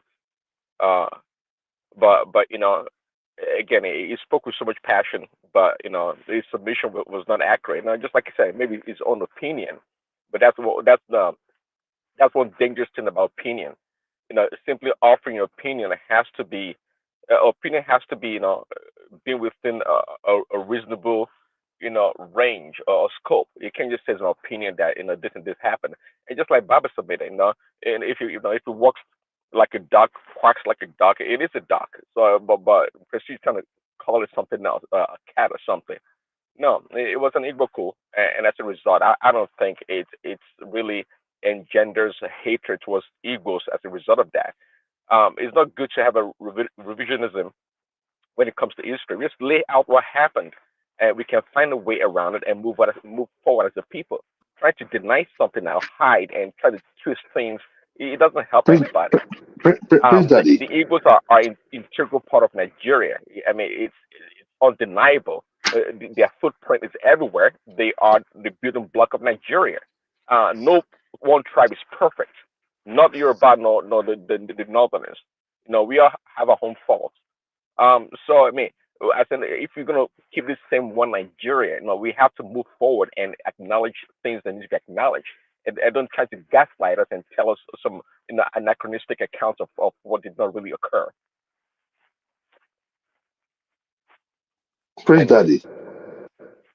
Prince Daddy. Yeah, this is Joel. I just wanted to ask you, right?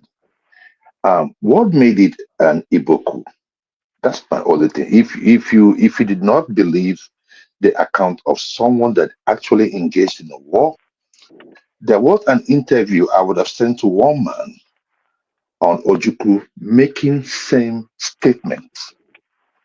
If those people that engaged them was telling you what actually happened, whose other opinion do you think you would We take? can't trust Ujugu now. Ujugu is a pathological liar. No? Come on.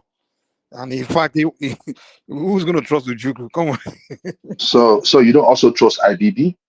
And there are other different You accounts trust that came out. IBB? And And was IBB see, part of the coup plotters for me to go and believe him to tell me who see, plot the coup? It wasn't I don't now. know. I It don't know was why the people shooting when people tell officers. me to go and like you think you only say that to people that don't know how to think. Like if somebody, no, it's like you telling me to go it's and ask somebody to bear witness to it's something not that it's not where it it's was not not there. And when people it's say another one, they will say was Awolowo even there when they were plotting the coup? The man was in prison. How was he supposed to know what the coup was about? All these things you guys are saying, you can't say to someone that has brain. You say go and ask this okay. person. You don't have to go and ask him. For the fact that I know that he's not relevant, he wasn't there. He's not part of it. Why should I go and ask him? How will he know what's in the mind of people that did something that he's not part of? Okay, but the thing there is this, right? I don't know what makes it an Igbo coup, because what you guys are trying to say here is if a thief comes into our estate, for example, we stay in the same estate, and it robs every one of you, and they do not rob me, then it means that I actually I invited the thief. When you go and look, one man, I sent you a list of the top people that arranged that coup. It was clearly showing that the Yorubas, every part of Nigeria, was involved in that coup. And in fact, there were even more Yorubas in the first 10 of top people that planned That's that not coup. true now. No. One man, I sent you something on One man has displayed today. on your WhatsApp. If you can display Why are we that, changing that would record? be fine. Hold This is on, my cheating brother. now. No. Kaduna is okay. Sorry. Joel, I have the actual list, not whatever it is that you sent me. I have the actual list as was documented at that moment in time. Okay, And so do you have it? and no, it's on the screen. So yes, I read it already. It's Izogo Ifeajuna, D.O. Okafo, Anuforo, Chukwuka, Ademo Yiga or something, and then Ademoyega. You don't have to promote. He wants to make it look south, right? Go ahead. I beg your pardon. Yeah, no, it gives the tribe. It gives the tribe actually. It gives the tribe. Ilzogo, Igbo Midwest, Ofeojuna, Igbo Midwest, D.O. Okafor, Igbo, Onaforo, Igbo East, Chukwuka, Igbo, Ademoyega, Yoruba, and then Onwatuagbu or something. I beg your pardon for bad pronunciation. Igbo. Onwatuagbu. Yes. And then another one Igbo, and then Unwobusi Igbo, Oji Igbo, Oyewole Yoruba, and then Azubuogo Igbo, Unwokocha Igbo, Ojuku Igbo. It's an Igbo coup now. No, Ojukwu wasn't part of the coup. You see, that's what I'm telling you. That's what. That is what. No, that was another Ojukwu entirely. That was another Ojukwu, not Ojukwu. Okay. That's another person. That's Lieutenant Ojukwu. One man. Because I'm at work, so I will produce the names of the top people that are in this school. Because eventually you still have some little boys that that would escort you for stuff like this. But there are the main people, the main guys that arranged the school were mostly from the Southwest themselves. So the issue here is this one man. I am telling you. See, let me tell you. Hold on. I will publish the list when I come in, maybe on Tuesday. Listen, I will cite it now. I will cite it. But this is the thing, one man. Every day I will change the story.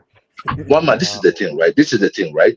The main dude that organized that coup, which was Kaduna Nzogu, right, spoke Hausa all his life until he was killed. And he was someone that even the Sadwana of Sokoto respected. They said that he loved him. Sorry, Joel. Just point of correction. No, point of correction. He speaks Hausa, Fufude, Gwari, and Igbo. It's okay. But what I'm trying to make you understand is this, right? He was called Kaduna Nzogu for a reason. It's just like you call me. Organize the coup, Joel. He was the main dude. Just like I said, he was the main dude. Hold on now. If you are the organizer of a coup, that means the aftermath, you have to be the one to take over, right? You are telling me that Nzogu is the organizer of the coup. The capital of the country is in Lagos and is in Kaduna. Yes. What are you talking about? That makes sense. Really? This is the thing. This is the thing, right? So when the coup succeed now and then. Listen. Let me tell you this. The purpose of those guys then, right? What they wanted to make Nigeria good. It wasn't because they no. See, let me tell you this. Because if I organize a coup and I am trying to hand it over to someone else. They were the original MAGA. MAGA. One man. But look at it this way. If the purpose of that coup, because I've never seen anyone that gave a narrative that they said, oh, after the coup, Nzogu will take over, or it was always Awo. And why Awo? They said Awo because they saw what Awo did in the Southwest. Please, Joel, let's try to make sense here. No. See, let me tell you something. Give me one second. Wait. Let's try to make sense here. Sorry, Mike. When you finish what you're saying, check your email. But carry on. Then Joel, let's try to make sense here. Some junior officers in the military, we have a desire that one politician in prison that should be president of Nigeria. Now they will now want to eliminate their own commanders, their own destabilize the military because they desire that one Yoruba man somewhere should be president of the country. So do you know you are trying to because hold on. I don't know if you listened to me earlier. First of all, you know how the military operates. junior officers, major, their rank is very low. Like the people above them, all the way to general. You're talking about so many ranks, all the way to the generals. Now we want to eliminate for them to take over. First of all, they have to eliminate their commander, the people ahead of them in ranks, because there's no way they will only kill civilian government and then everybody in the military start taking order from them. That means they have to kill their superiors. I These understand. guys want to go eliminate all their No, superiors Mike, because they want to Mike, destroy the just give army me, because they want just to give me make 5 one seconds. Yoruba man president. And you believe Joel, that? 5 Let me seconds, tell 5 you, Mike. seconds. Mike, Hold on, no one tells you the reason why. Hold on, gentlemen. Let Baba come in. You finish your Look, interjection, look, Joel, and then if I let's. were to buy into Joel's I'll try narrative, to ask questions. history will help us here. When the civilian coup happened in Senegal, the guy who is today's their prime minister was sprung from jail. Not so. When Jerry Rawlings was in jail for a failed coup plot, the counter coup, when they started, they sprung Jerry Rawlings from jail. So if their intention was to bring Awolowo to head the new government, that in that same breath, some soldiers will storm Calabar prison and brought him out. Simple logic. Simple common sense. Which soldier? See, let me tell you, no one knows why some people engage in coup. Only those that engage in coup know the reason why they did that.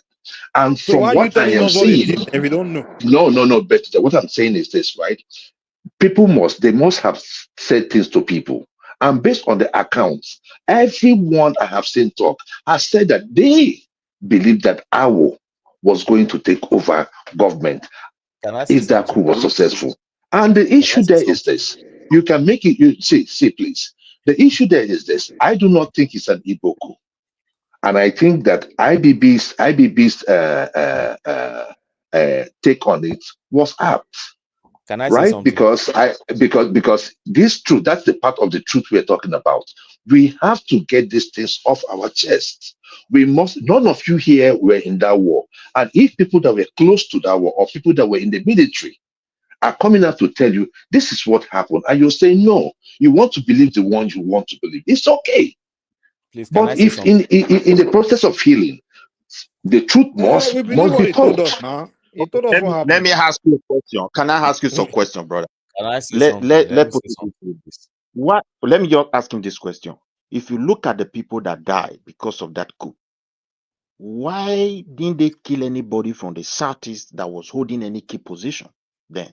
I think the That is what Senate I'm telling president. you. I Yeah. answered that question earlier. I said, if a thief decided to decide to steal from all of us here, and they did not steal from you, and we come out in the morning and say, oh, they robbed us, and you say, oh, they did not rob me, and we all say that we're going to kill you because we feel that you are the one that brought the thieves. Are you going to take that as a good judgment? That doesn't cohere what The he coup, asking. no, It because doesn't make sense. the coup plotters were not like normal southeasterners. You cannot Look at judge the a whole position. region with the action of a few people that sat down somewhere and planned something. It is ridiculous. Joel, It can is you give me 5 ridiculous. seconds? Joel, can you Are give me you 5 okay? seconds? I only came in to say something. Why is everybody basing this IBB book that he clearly said on page 40 that what he's saying is purely speculative It's and he is speculative. naive? Yeah. And after saying that, he also said it was clearly, it clearly had ethnic coloration. Then after that, he also talked about the Igbo wives making fun of their own wives in the barracks and all that stuff.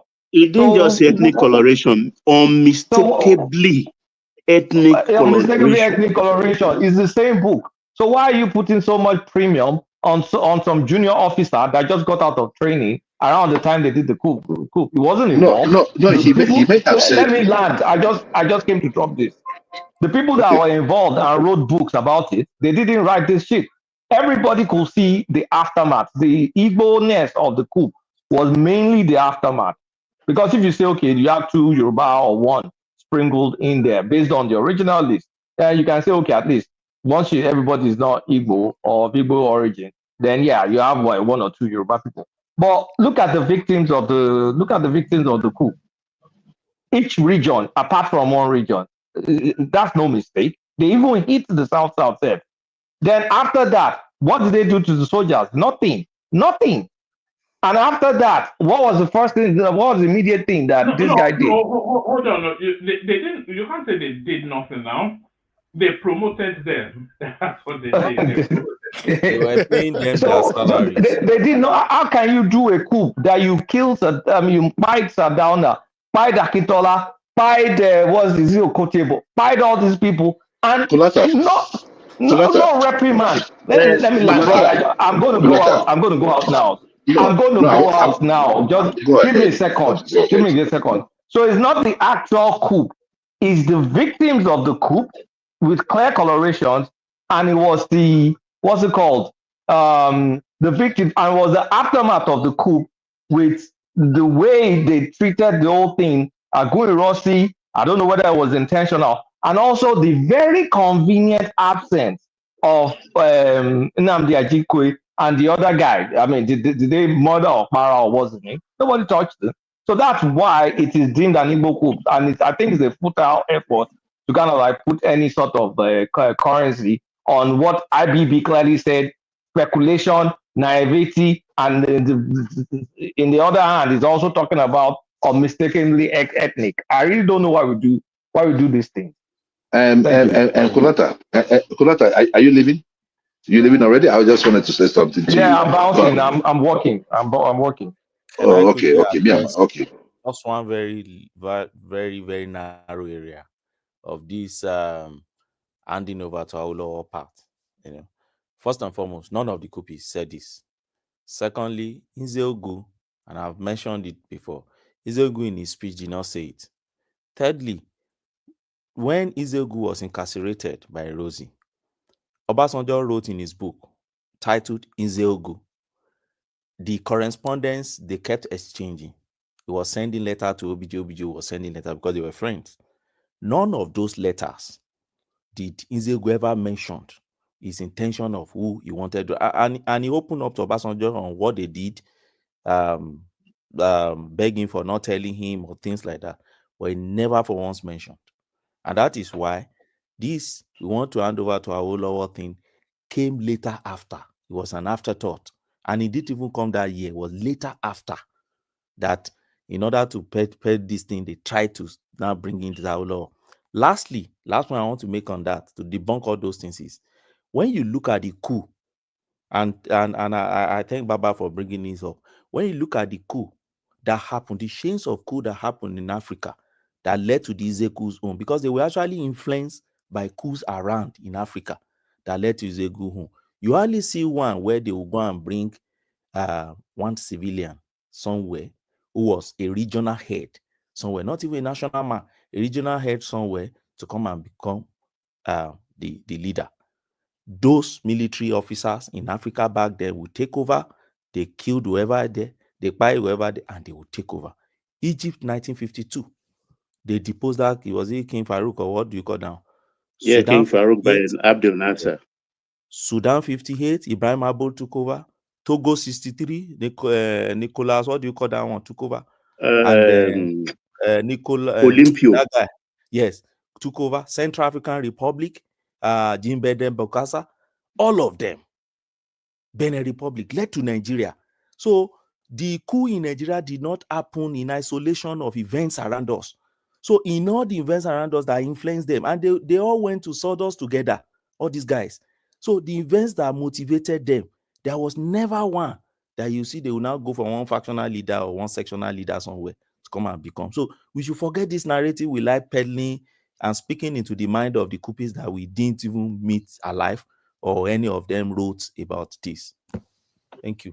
Then we shouldn't take the lives of the. Joel, please just give me 5 seconds to read this list of the victims of that coup, because we are recording history. Number 1, Sir Amadou Bello, Northern Region. 2, Sir Abubakar Tafa Balewa, Gary from Northern Region.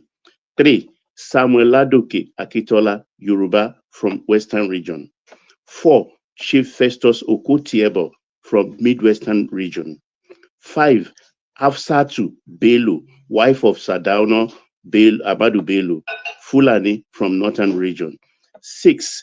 Mrs. Latifat Ademulegun, Brigadier Ademulegun's wife, who was 8 months pregnant, Yoruba from Western region. 7. Brigadier Samuel Ademulegun, Yoruba from Western region. 8.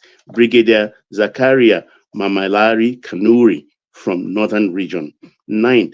Colonel Kor Mohammed Kanuri from Northern region. Colonel Raf Shodende, Yoruba from Western region.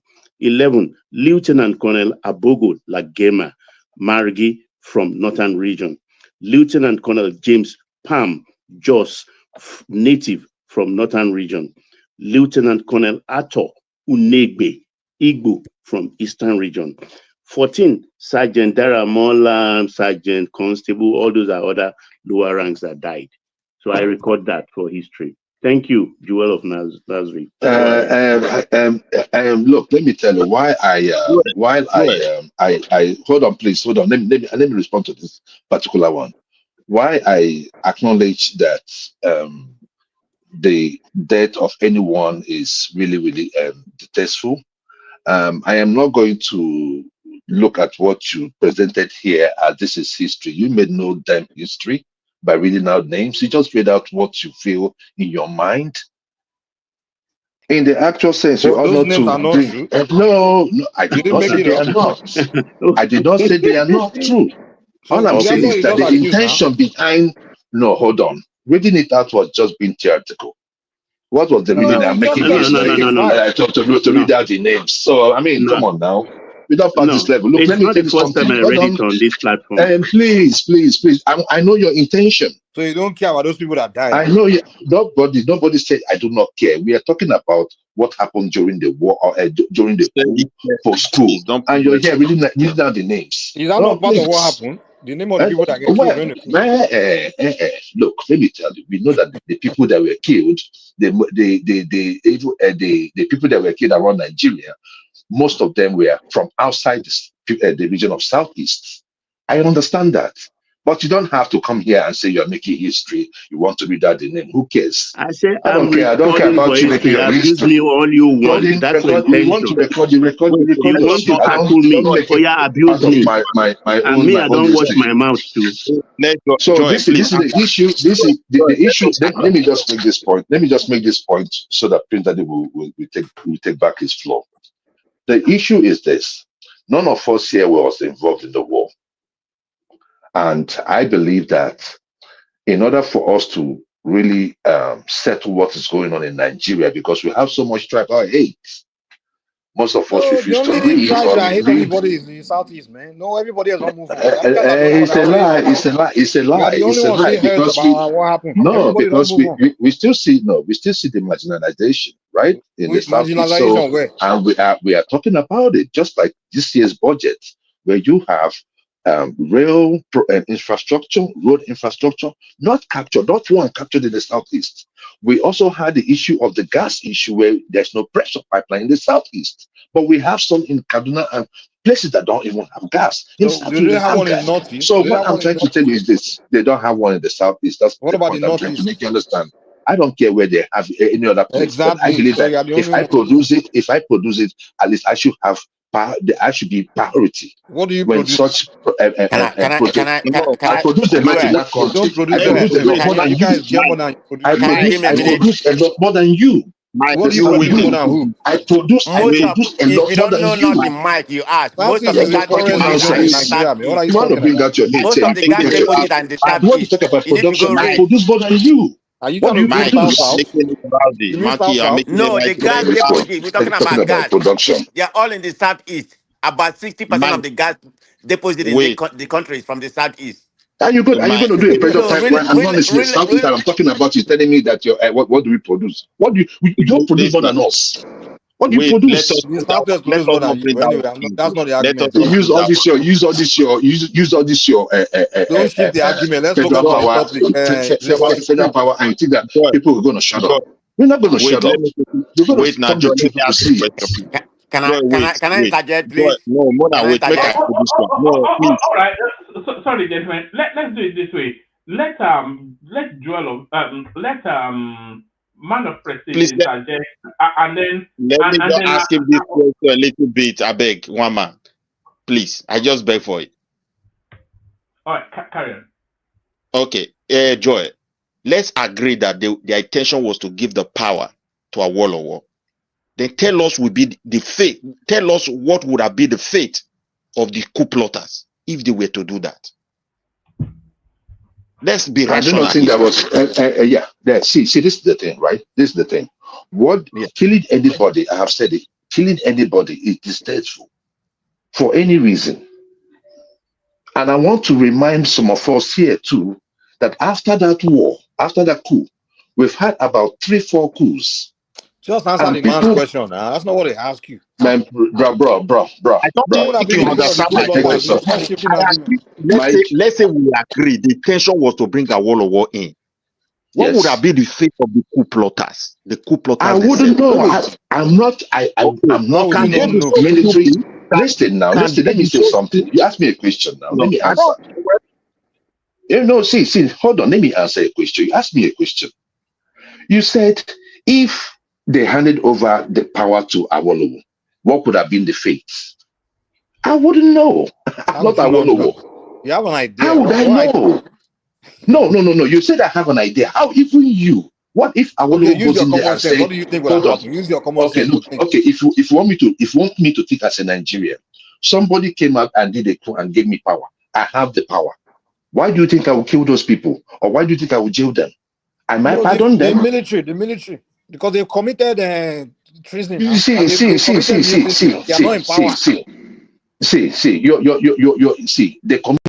did the coup and they were able to hand over the instrument of power to you, Awo. You now have the power. Whoever is in the military that you do not like or that is angry. What would their supreme officers do to them? Awo can as well retire those superior officers. We've seen it happen in Nigeria before. He can retire them. I mean, when OBJ came in, he retired some senior officers. Did Nigeria fall? Nigeria did not fall. So if Awo wants to use his executive power to say, you know what, now these guys that did this coup that gave me this power are junior officers, and you guys are senior, I know it's going to be some rancor. Anybody from so post to so post should go down. So that's what they anticipated, and they didn't mean to Awo before they went to carry out the coup. They just believed that they would their own commander, and then they were going to bring Awo out and say, okay, I did not say it was right.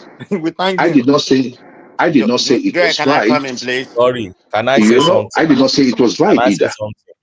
You see, when Baba said we should always come here with fact and figures and not some speculation, because this is an international platform and not some speculations. When you guys were mentioning IGR back then, I was thinking the contribution we make to Nigeria as of 2019 is this: Lagos 34%, South 23%, Southwest 14%, Northwest 11%. They decided to remove Lagos from Southwest. North Central 7%. Southeast is second to the last in terms of contribution to the IGR for your country. So we should. I don't think they had natural resources for it. I disagree. I wholly disagree with what you're putting up here. This is the thing, right? This is based on listen. If you allow me, if you take away, can I say something? Can I say something? Hold on, let me say something now. Let me say something. I know that the Southeasterners contribute to the IGR of most states through trade. And that is, hold on. Talking about the people of the Southeast, if you're talking about the region, no region, listen now. Hold on, my brother. See, you see, I have said this thing about Lagos. You cannot use Lagos as an example of how a Southwestern state should be. Because Lagos State, we know how Lagos State was built. Everybody can live for Lagos, right? If you take away Lagos, hold on now. If you take away Lagos from the Southwest, then you have a clearer picture of what the Southwest contribute towards our That is IGR. what you can see If there. you had Can't you made, read? Can't you see it here? They took away Lagos. Did you see it? Can you see it now? They remove Lagos. see, Yet, see what Southwest yeah, is contributing. See yeah, what Southeast is contributing. So when you told Mike the other time that Southeast is more contributing than his place, and he kept me wondering he talked about when production. did He you talked do it? about production, and I said that we produce more than you. In terms of what? I'm What not does saying it. that Yeah, production? in That terms in production terms of does it turn to hold on IGR? now, It doesn't turn to hold on. IGR. I don't understand. Well, I see, my brother. See, let me tell you, we produce more than you. What's your When it comes statistic? to I'm just you see, it's business day. This thing is business day report on business day, and they got it from a very reliable source.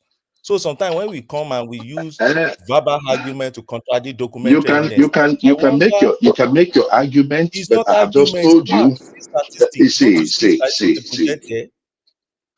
see. See, in all the 6 The wealth geopolitical of zones you mentioned, the wealth of the Southeasterner is spread across the 6 geopolitical zones, what right? do you mean by wealth And of? I You know know what the I'm way they talking about. calculate these things. It's not about. It's How not do you, about is it not where by you are.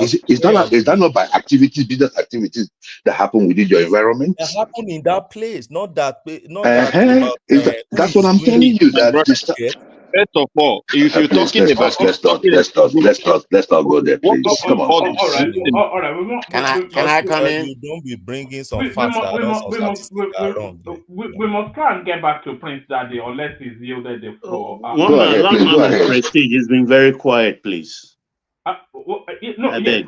Prestige, come in. Yeah, come in, yes, sir. Okay. I think we are flogging this in too much. I mean, and fat can be very relative depending on the prison whereby you're coming from. So, we are still talking about this babangida stuff. I mean, everybody has their own version. I think I'm basing my own version from not even IBB, whatever he said on this book. From what I have watched, the intellectual, the people that actually was in the war. That's what I'm basing my own fact about that. It may it seemed like the military of Igbo Coup, but to calling it an Igbo Coup is a generalization. That's where I have an issue. I'm not saying that majority of people that participated in that coup, maybe 80% that planned it or But when whatever. you call Fulani terrorists, when it's time Mike, for will you just Awolowo, mind your own? Will you just Yoruba, stay on your lane? hold Will you on just now. stay on your lane? Let me When it's time finish, to That's talk please. a good about other point ethnic he's group, making there. you know what, you don't complain about generalization. But when it's Will time you for just your stay on own, your own lane? it's a problem. Please. When they Mike, want to talk about I don't Awolowo, like to have they will say I don't like to have a the conversation with you. Yorubas betrayed them. You don't say it's one man that has issue with your Ojuku. Mike, They will say Odudua will bless you, Mike. till today, That they is will say what you always the come here Yorubas and tell you backstabbed them, the Yorubas betrayed Fulani are them. jihadists. Exactly. But when it's Fulani, all over Igbo platform, it's Fulani, the entire Fulani tribe. We should go and kick all of them out of when it's time for you to talk about others, you generalize. But when it's time to have your own, oh no, that's not generalize. Oh, come on, that's the way we talk in Nigeria. It's your language that we are speaking to you. It's not like we are stupid enough not to know that entire Igbo didn't meet to say they want to do coup. But we talk like that because that's the way you guys talk to other people too. So, understand, we are speaking your language here. When it's time for you to talk, you know how many times Igbo person don't come meet me and say, you Yorubas, you Starbucks. I will say, why? Awolowo said this. Now, Awolowo relate to me. Now, Awolowo my papa be, so you too, your brothers too do. Now, You are trying to defend Awo so bad. We should be also to tell Awo that he was a hypocrite. If he knew about that and we shut up all this while and people were killed, then it's not good. It's not just good. All right. One man, I raise my case. Just go to A man who was in prison. Before I get mad, From before I prison. get mad, especially Mike. Go ahead, one man. I'm You done. don't need to Don't get say the mad truth, they now. pay you. It's history. Hold on. Don't get mad with okay. Hold on Let's now, learn Ogweni. history and know it. Hold on, Ogweni. If Ojuku told you it was an Igbo coup, would you believe him? Prestige. If you don't believe anybody else, would you believe if Ojuku told you it was an Igbo coup? Would you believe him? Where did he? Can you give me the version about where he said it's an Igbo coup? All right. Play it. Watch this. The war was not Ojuku's war. I happened on the Igbo situation at the time of the conflict. I did my duty to the best of my ability. And I am glad that Nigerians generally recognize this fact. One man could not have held the entire Nigeria and her allies for 3 years. The Igbo people felt threatened. Why don't you go back to Nigeria now and fight the election in person? I would very much like to. I would very much like to.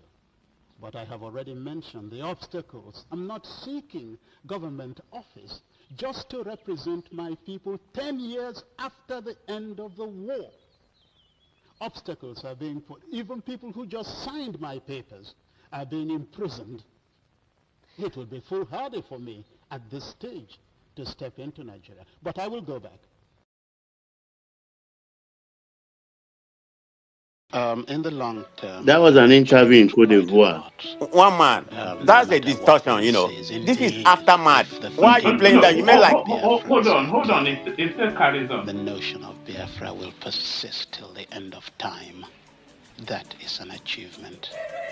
And I think, too, in the negative side, I think Africa already is a better continent as a result of the experience and the fact of Biafra that we have contributed. There are a umpteen number of things one could mention. The fact is that the mere existence of Biafra is an achievement. But if the tide of the war turns sharply against you, how far are you prepared to go before you surrender? I don't think anybody in Biafra contemplates anything like surrender. No. It would not be that. I think probably it would be a question of, right, this is the end. How do we do it in the best way? But you are nevertheless saying, are you not, that if your people said to you, Commander-in-Chief, we want to throw in the sponge, we want to surrender. I have no alternative. Once they say that, I have no alternative. If Biafra is eventually defeated, and defeated while you haven't been recognized, is there not a chance that history will look back upon you and say you've been an irresponsible leader, you've led people to the slaughterhouse and really didn't gain anything out of it? It is possible. There are so many ignorant commentary being pushed out and under the cloak of intellectualism, but I know my duty to my people. I feel this intensely. I am absolutely certain of one thing, and that is that when all this is considered, at any time, at any stage in the conflict, or when the whole struggle is being considered, the only right judgment would be a man doing his duty to his people. If that is all that is said, I am completely satisfied. That is all really I want.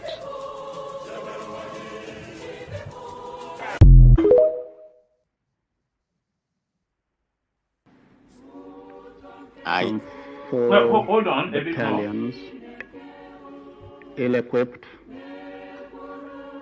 and I know that they have been purchasing a lot of arms since, and I know that they have negotiated and received a few armored vehicles.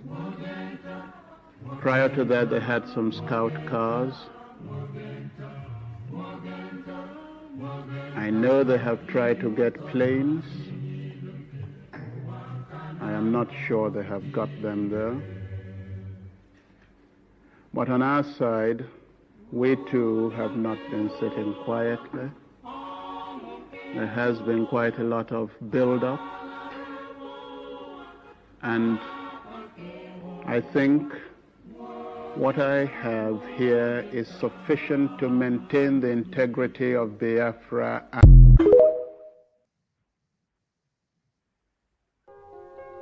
If Biafra is eventually defeated, and defeated while you haven't been recognized, is there not a chance that history will look back upon you and say you've been an irresponsible leader, you've led people to the slaughterhouse and really didn't gain anything out of it? It is possible. There are so many ignorant commentary being pushed out and under the cloak of intellectualism, but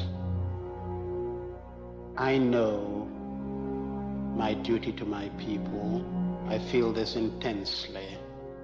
I am absolutely certain of one thing, and that is that when all this is considered, at any time, at any stage in the conflict, or when the whole struggle is being considered, the only right judgment would be a man doing his duty to his people. If that is all that is said, I am completely satisfied. That is all really I want.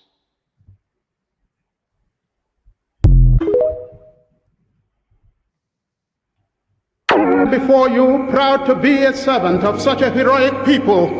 Today I stand before you to proclaim that our heroic youth in the various fronts have turned the tide of this war. They have smashed all enemy offensives directed at our destruction. In the air, they have destroyed systematically the sinews of Nigeria's military might. The Biafran Air Force, small as it is, has stopped the entire oil flow of Nigeria from the mainland wells.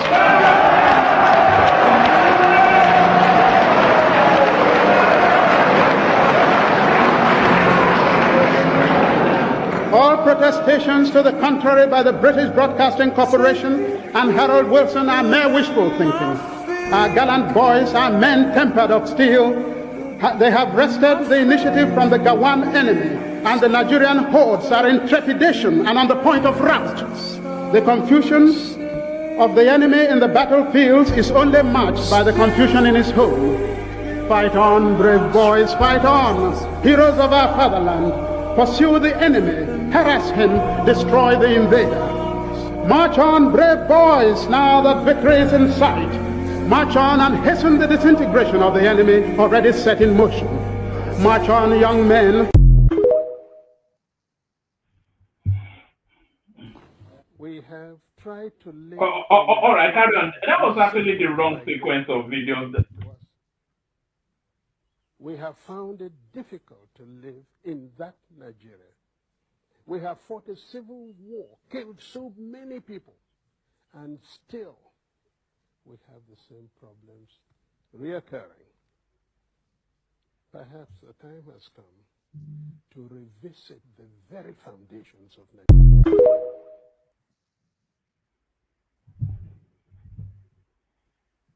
All right. Okay. That was actually the wrong. That was actually the wrong sequence of videos. And anyway, carry on. That was the wrong. Okay. I mean, let me say here unequivocally, I will still idealize that man until the day I go to my grave. That is where I'm coming from. So having said that, he said this is an Igbo coup because we wanted to liberate our people. It's not that this is aftermath. He didn't say it's an Igbo coup because we want to dominate the country. So one man, the way you make it seem is totally false. It's not true. That's not what he said. He just distort the whole, narrative that he painted here. So that's the way I see that. So having said that, I mean everybody is just coming out here with their own version, the prison, the way they see the war. I can see that this platform is pretty much divided. You have people from the southwest, which probably dominate this platform. They've seen it on the same prism. The people from the east, it's probably only me and the Jew are here. I don't know about Mr. What's her name? Yeah, I don't know where she stands. But anyway, having said that, everybody's seeing things in the way they want to see. And I see it in my own prison. It's not even because of this. I'm not sure that's a fair statement. Tony is here. Midwest people is here. You are here. Joel is here. Zita is Well, here.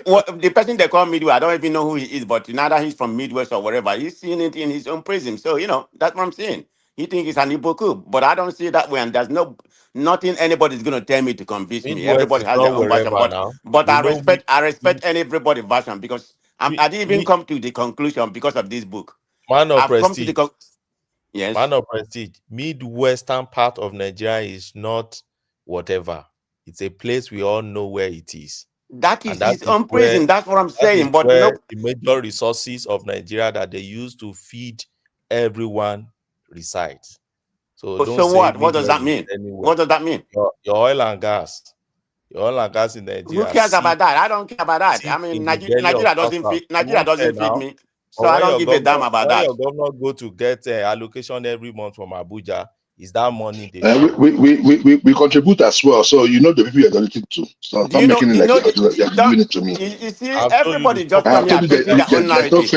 Do you federal know the president in the gas deposit southeast. we have in Imo State? You contribute 7%. That's what you contribute. You For see, me, for me, 7% Okay. I believe every Nigeria contribute to the country. But the problem is this, I in have to different be honest. proportion. Yeah, in different proportion. But the Southeasterner, my bro, I keep saying anything emotional is affecting that region deeply. Midwest. If you Who if are you you want to to lecture go, people? Who are you to I'm lecture not, the Southeasterners? Are you not you He's also also emotional? lecture Nigerian. me. Who are you? You're nobody. You lecture me as well. You Let don't us lecture talk. me. You can't come here and I'm lecture not because I talking. don't know you and I don't I'm, want to know you and yeah, you're okay. nobody to me. I'm not So you can't talking. tell I'm me not how to talking think. down. Okay, wait. I'm not talking down on anybody from Southeast, but No, I you want to are. tell You you have been. I've been listening to the you. You've been coup, talking down on the the, Southeasterners. ge- I listen to you. the genesis of the coup was based on ethnicity because we were already having a problem. The Northerners were scared about the Igbo, and they never hide it. Did Why are we they address it? scared? Because Today you most of have them the are same illiterate. northerners in the Most of in the them are military. illiterate. Did you cough? Today you have Listen, those northerners in the military today. Did you cough? Them but cowards. You are guys are just like no, here, just making up noise. We have the see the northerners more in the problem military today. Did see any of the you cough? problem you Please go and guys sit have. down. Okay, let's So look there at are it no from this way. Igbos. There are no Igbos in the Hello. military. Good morning, good afternoon, good evening. You know, like Let, Documented. wait, man, Una Kanu will wait, say. man. Please, hey, Look at hello, please, look at the, one man, good morning, sir. Please, I just had to, interject right now. I don't know what's wrong with these Igbo people now. I love Igbo people so much, but you guys, let me tell you one thing. I'm staging a coup, then I will go and kill Bini person, go and kill a Jabode person, go and kill, this. Then I will not touch Hausa people. Let me tell you guys. Kill the person The will right, kill you. no, hold Kill on, the hold person on, will hold on, kill hold you. on, hold on, Don't hold go on, and hold kill on, the hold on, whole hold on, hold on, tribe. hold on. Come Hold on, on, go and sit down. What do you mean? hold on. Kaduna Izegu was not the leader of the coup because that was how you guys manipulated that issue. So the real Who was the leader? Who was the leader? leader, hold on, the leader is hold on. The leader is Ife Juna. If from Anambra or Imo State, typical No, Igbo. Ifajuna is Not from the hold present day. You know what? It's from present day. Please go and see. on. You guys, you're trying to cover the truth. Hold on. It's from it's from present day Delta State. Hold on. Liars. Go to all the across all the DC, all the social network. You guys are still struggling. You staged a coup. You killed that boy. You didn't kill any of your people. Oh, the other guy that was in Lagos, something happened to him. He died by accident when in the warehouse they crushed him with car. That one. You staged this coup. It was an Igbo coup. You know that the problem I'm having with some Igbo people in Germany is that when they say IBB, they praise their killer. Person who brought, the man that brought because of OIC. emotion. They don't pray to their brain with this book. You see the way they are now, they are so joyful. My dear brother, even Hold on, let's talk people. You tried, let, you did wait, your best. Hold on. one moment. Let us talk about the counter coup. The Igbos will Hold take on, wait, hold on. We're not talking about the counter coup. No, hold on. The counter coup was not an Igbo coup. Can you hold on? Yes, sir. Just hold on. Yes, sir. I don't want it to be an unstructured conversation, so let's have some structure. Not everybody just leaping up and down. Sorry, you were not leaping. Not everybody causing the excitement of it. Prince Daddy still has the floor. Joel of Nashville is here. Zita is here. And Mike of course is here as well. But I will bail out and hand over to Mike, who will guide the rest of the session. Mike, try and maintain some order as much as we are able to. Let me acknowledge the super chatter. Sorry, everybody. That's Ayo right there. That's Kulata. That's Kulata twice. That's Kulata again saying something or the other. That's AB right there, and that's Michael Babs. So thank you to those.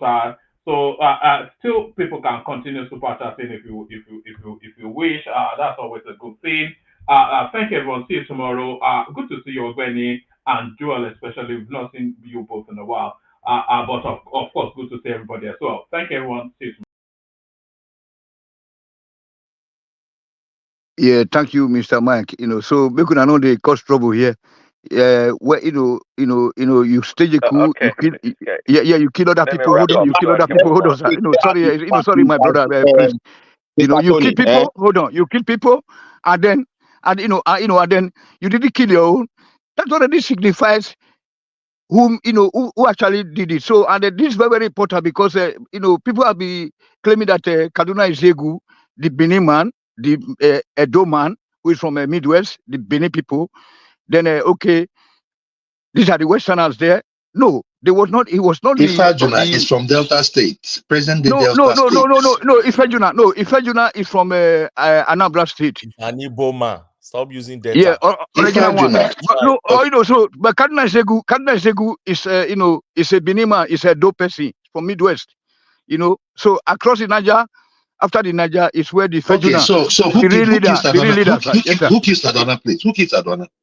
It was Kaduna Izegu because that one was So taken. why did in the north. why did they go ahead and kill those from or buy those from Midwest? Why was it? Why did they have to make it an Igbo person? The person that was hold on. Please. It's very simple. Hold on. Hold on. No. I want to leave the floor for the priest daddy now. Hold on, sir. Mr. Joel. Thank you very much, sir. No, hold on, sir. It's very it's very, very simple mathematics now. The other day, one of our guys, the best one, Akiyemi, was trying to tell Rufai that man when they crash, Rufai, Rufai that from arrest when they mad, he was trying to tell him the meaning of 2 + 2. That 2 + 2 can mean different. Just like the outside people, they tell us say that restructuring means this, it means the other thing to the other one. When most Southerners will be stupid, until Tinubu came now to come and open our eyes. And then I'll be shouting here. Now the Kanu shouted, Igbo shouted, you guys didn't understand. You want to politically correct most of the Southerners. And they call them Mumu, Magamaga, Mumu people. They begin to say, this Tony, they abuse everybody. Until the Tinubu come now, and I couldn't say that outside people, they got to make. So it's very simple. 2 + 2 can be 4, but it may be 6 to other people, like outside people. So when I stage a coup, I will go kill Benin person, go kill Yoruba person when I know say these are my people. Then I know touch Igbo people. What I'm saying? There was an Igbo person there. There was an Igbo person that they mentioned his name there, but that one is not an Igbo person. No, that guy was the depot guy. The depot guy, the Amori. The only thing I agree with you tonight. Hold on now. Hold on. Okay, go ahead. Let's go to the counter. Mike, what I want to put here is the counter. Okay, I want to be done. Sorry. Please let I want to be done. Hello. Okay, Prince Daddy. Yes, for Prince Daddy, please carry on. Thank you. You go, Prince Daddy. Yeah, go ahead, visual. Say that thing. Okay, now when you look at the counter coup, when we were grown up, they will tell us the Muslim in the north. Midwest. Let please talk. We're not about the counter coup. We're talking about the first coup. Let please continue to have his place. Later we can interject. Later, please. I support it tonight. Let please Daddy speak. Ah, gosh. Thank you. Don't let Midwest land his point. Let please Daddy come. Midwest, are you done? There, you see, because we are afraid to say the truth. That is why the whole thing is hurting everybody. Now, the counter coup, they tell you is a Muslim coup. Whereas if you look at the list, no single Muslim there. Until the Easterners agree to accept fact, they can never be here. Now, they have created a generation. When I look at the way their children behave, like this guy is saying, Igbos are everywhere contributing. The leaders of those places, both their king and noblemen, made those places conducive for everybody to coexist. But with this kind of hatred, you are put emotional hatred, that you are put in the generation of this young Igbo, very soon you will soon see what will be happening. Because for me, nobody will tolerate insult. You leave your place, that Southeast now, they pump a lot of money there. There's no business there. Other people accommodate you. You take hatred to them, believing that they have hurt you. It's not going to end well. I have to be honest. The truth I'm just saying here, we are so divided. Everybody now, tribes issue is real. Politicians can play over it, but on ground, it is real. Mr. Man, take. I don't know where you're from, but take that place you come from. You can shove it into your behind. Guys. We don't care where you come from, man. Who is moderating? I'm the one. guys, let me moderate, man. I already said that. I say once he Michel last point, Prince Daddy will go finish his. I mean, whatever. He had the floor, so let him finish Okay. what he was saying. Yeah, Prince Daddy, I just need a minute to wrap up, and I'm actually going to defer to Joel actually. But before I do, the notion that people hate the Igbos or the Southeasterners because of the coup really took me aback. I never thought about that. I didn't know where that was coming from. Really, I didn't see that connection, though. Prestige mentioned it earlier. But I'm going to wrap up by saying, okay, Joel, I think you've kind of made up your mind or concluded that look, the coup was not an Igbo coup. So as I sign off, go ahead and tell us in a minute or two, what kind of coup was it, Joel? It was the decision of certain people within the military that decided to take over government, just like we had with Oka, just like we had with IBB. And which other coup do we have after? Did we have after that? We had with Moritala. Somebody killed Moritala. Moritala. The whole and who killed? Where is Dinka from? Can anyone remember where Dinka from? Where is Dinka from? Does anyone remember? It's from Belt. This guy is It's from from Middle Belt. Oh, Middle Belt. yeah, close to where Gowon came from. Okay. Was the and remember what's his name? Moritala Mohammed was the head of state. No, it's from Kanu. It's from Kanu. You know, those people in Auchi. No. Those people in those people in Auchi, they came from the north.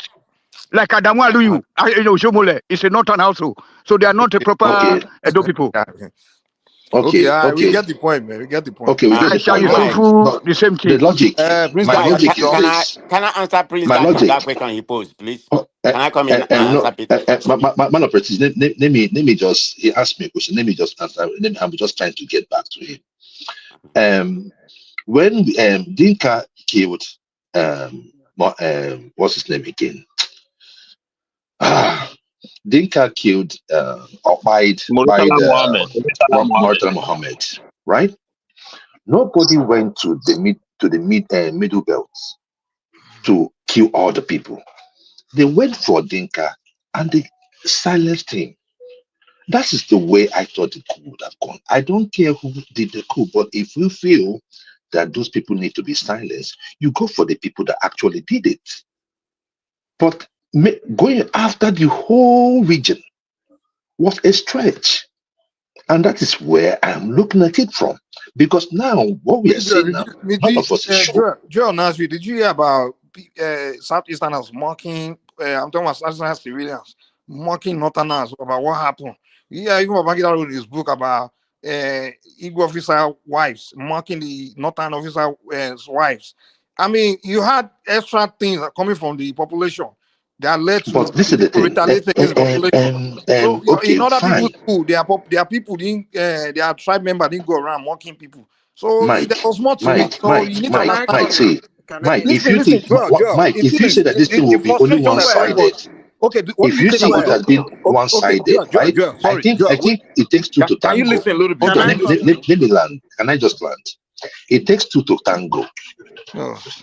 Right? It takes two to tango. Right? You can't just say that the wives of the officers were just busy. No, the question I want to ask you is, what do you think about the action of those wives that were mocking the wives of the Northerners? What do you think about that? Definitely it was wrong. What do you think? It was wrong. Okay, thank you. That's what I want to hear. Maybe when you guys start talking like that, hold on, listen. If we want to hear certain things that your people, the only people giving in. Joe, can we just talk one at a time now? Calm down now. We don't. I mean, the issue here that's causing problem in Nigeria is when we are talking about these things, it feels like people want to just play this innocence, this self-righteous game as if nothing was done wrong by any member of the ethnic. That's where the problem comes from. If hold on, listen now. When we listen to Igbo's talking about this thing, it's almost like they were trying to defend every action of every Igbo person, even the one that did the most atrocious thing, even when Izogu by the wife of Santana, all those things, when they talk about Izogu, they talk about him as if, oh, he was doing revolution, he was trying to do something good. See, look at Samuel Lepa put his name on the new currency, all those kind of things is what irritate other people. Like, at No, what point, you cannot use it. You cannot use hold on now, Simon wait, calm Ekpa. down. And you expect people seeing you with that kind of attitude, and then they will want to empathize with you or sympathize with you. No, they don't, because it's like you don't care about others. Don't That's don't what the sympathize problem with is. me. No, don't sympathize with me. Just do the right thing. Let us Okay, progress. what is the Let right us move thing? forward. Okay, The right thing is this. The who's right thing behind is with you this. The right that thing is needs to move this, right? forward? You are the one that needs to move on, man. Let me. I don't But know who anyway, was we got to talking. move to other people. But you got like 30 seconds. Just mind your last one. Let me just land. See, my brother. My point is this: if there's anything wrong, you fix it.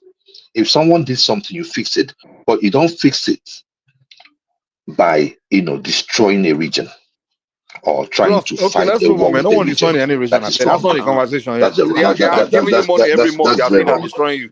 Let's hear from other people, please. Mr. Man, please go and fix your region. I don't know who is that guy even talking to me and telling me about my region. Where is your state? Okay, whatever, man. That Midwest is talking to me. Where is the state? That you're going to compare to me. Who are you? Okay, thank you, Joel. Let's hear other people. Better to know made for Nigeria again.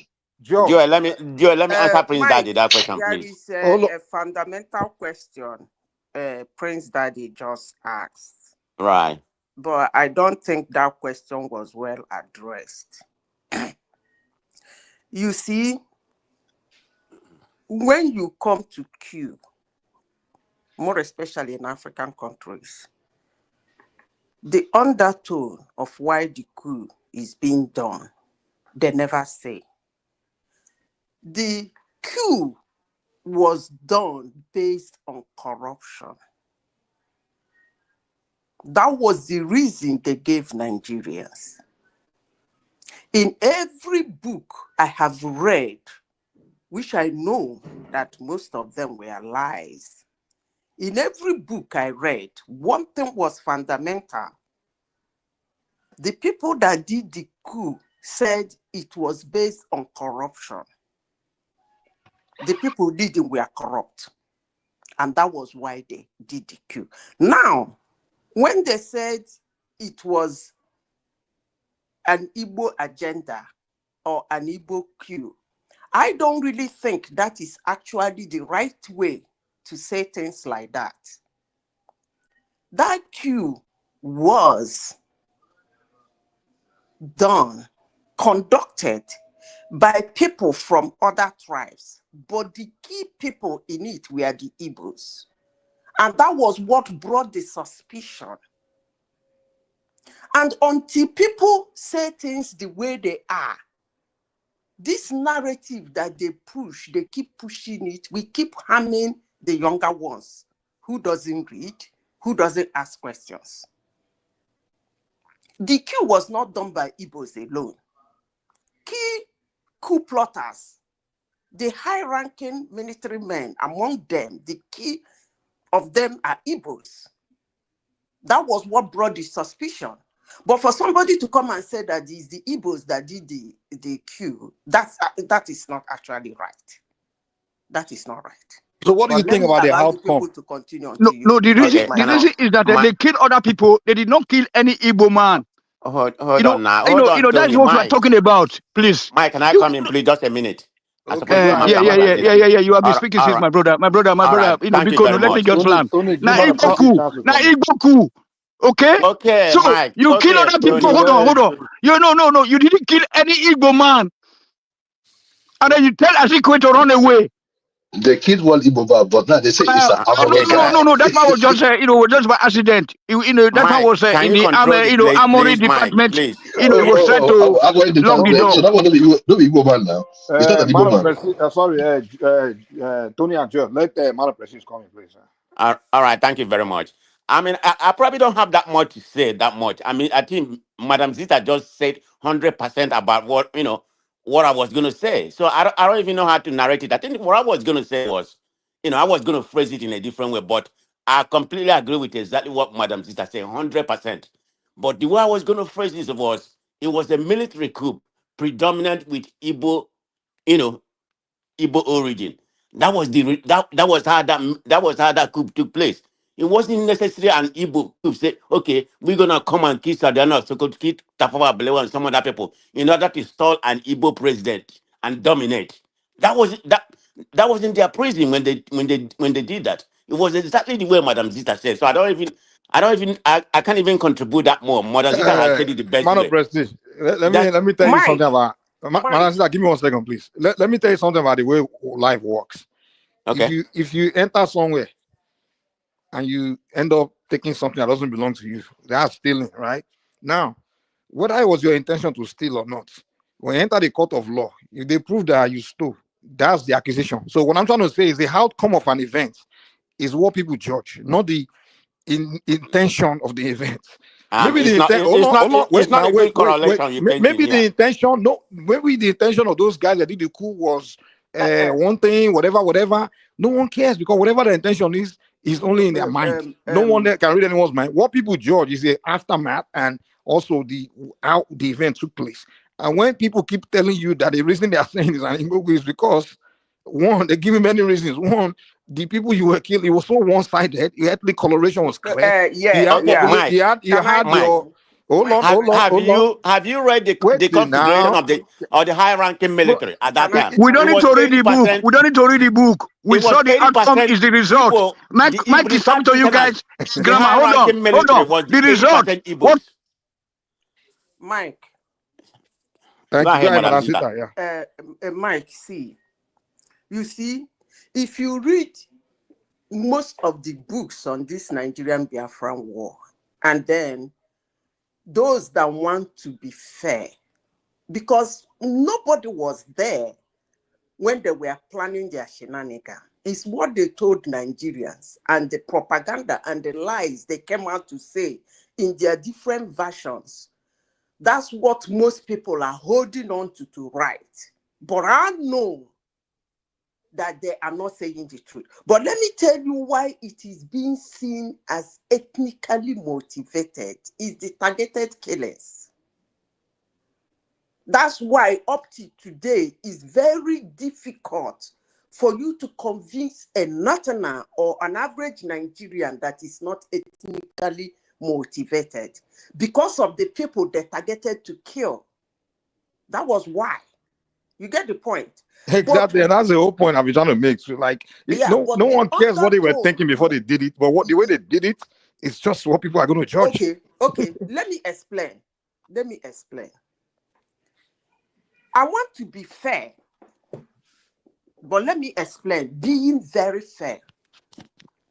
When you are going into something and you know that if you do it, more especially things like coup d'etat, overthrowing a government, you know that if you do it, probably the person or the people holding that position you want to overthrow, they have prominent people who can pull the strings and then deal with you. It is natural for every human who is desperate to extend his overthrow to those people he thinks that can be a challenge when he assumed the position. I'm trying to be fair. You see, when you talk about Nigerian Biafran war, people tell a lot of lies. Emotions run wide. But when you sit down and ask questions and look deeply, and then if you are somebody who has had a lot of experience in life, you will know how these things happen. But most times when those actions are being taken, people misunderstand it. Okay? If you are trying to, let me use the word, buy the son of a billionaire who has an uncle who is a billionaire. I'm trying to give you people an example. And there may be an auntie who is a billionaire. You know that if you buy that boy, They will use everything humanly possible in their means to attack you, deal with you, or even wipe you out of the surface of the, even your generation. People who are desperate, what do? They wipe all of them. So for me, in my little knowledge, if you look at the targeted killings, it was the prominent people who are supposed to pull the strings, who are supposed to cause trouble, who are supposed to deal with whosoever will assume that position. So they decided to wipe all of them away, to have, assumingly, they want to have a calm environment, which they never had up to today.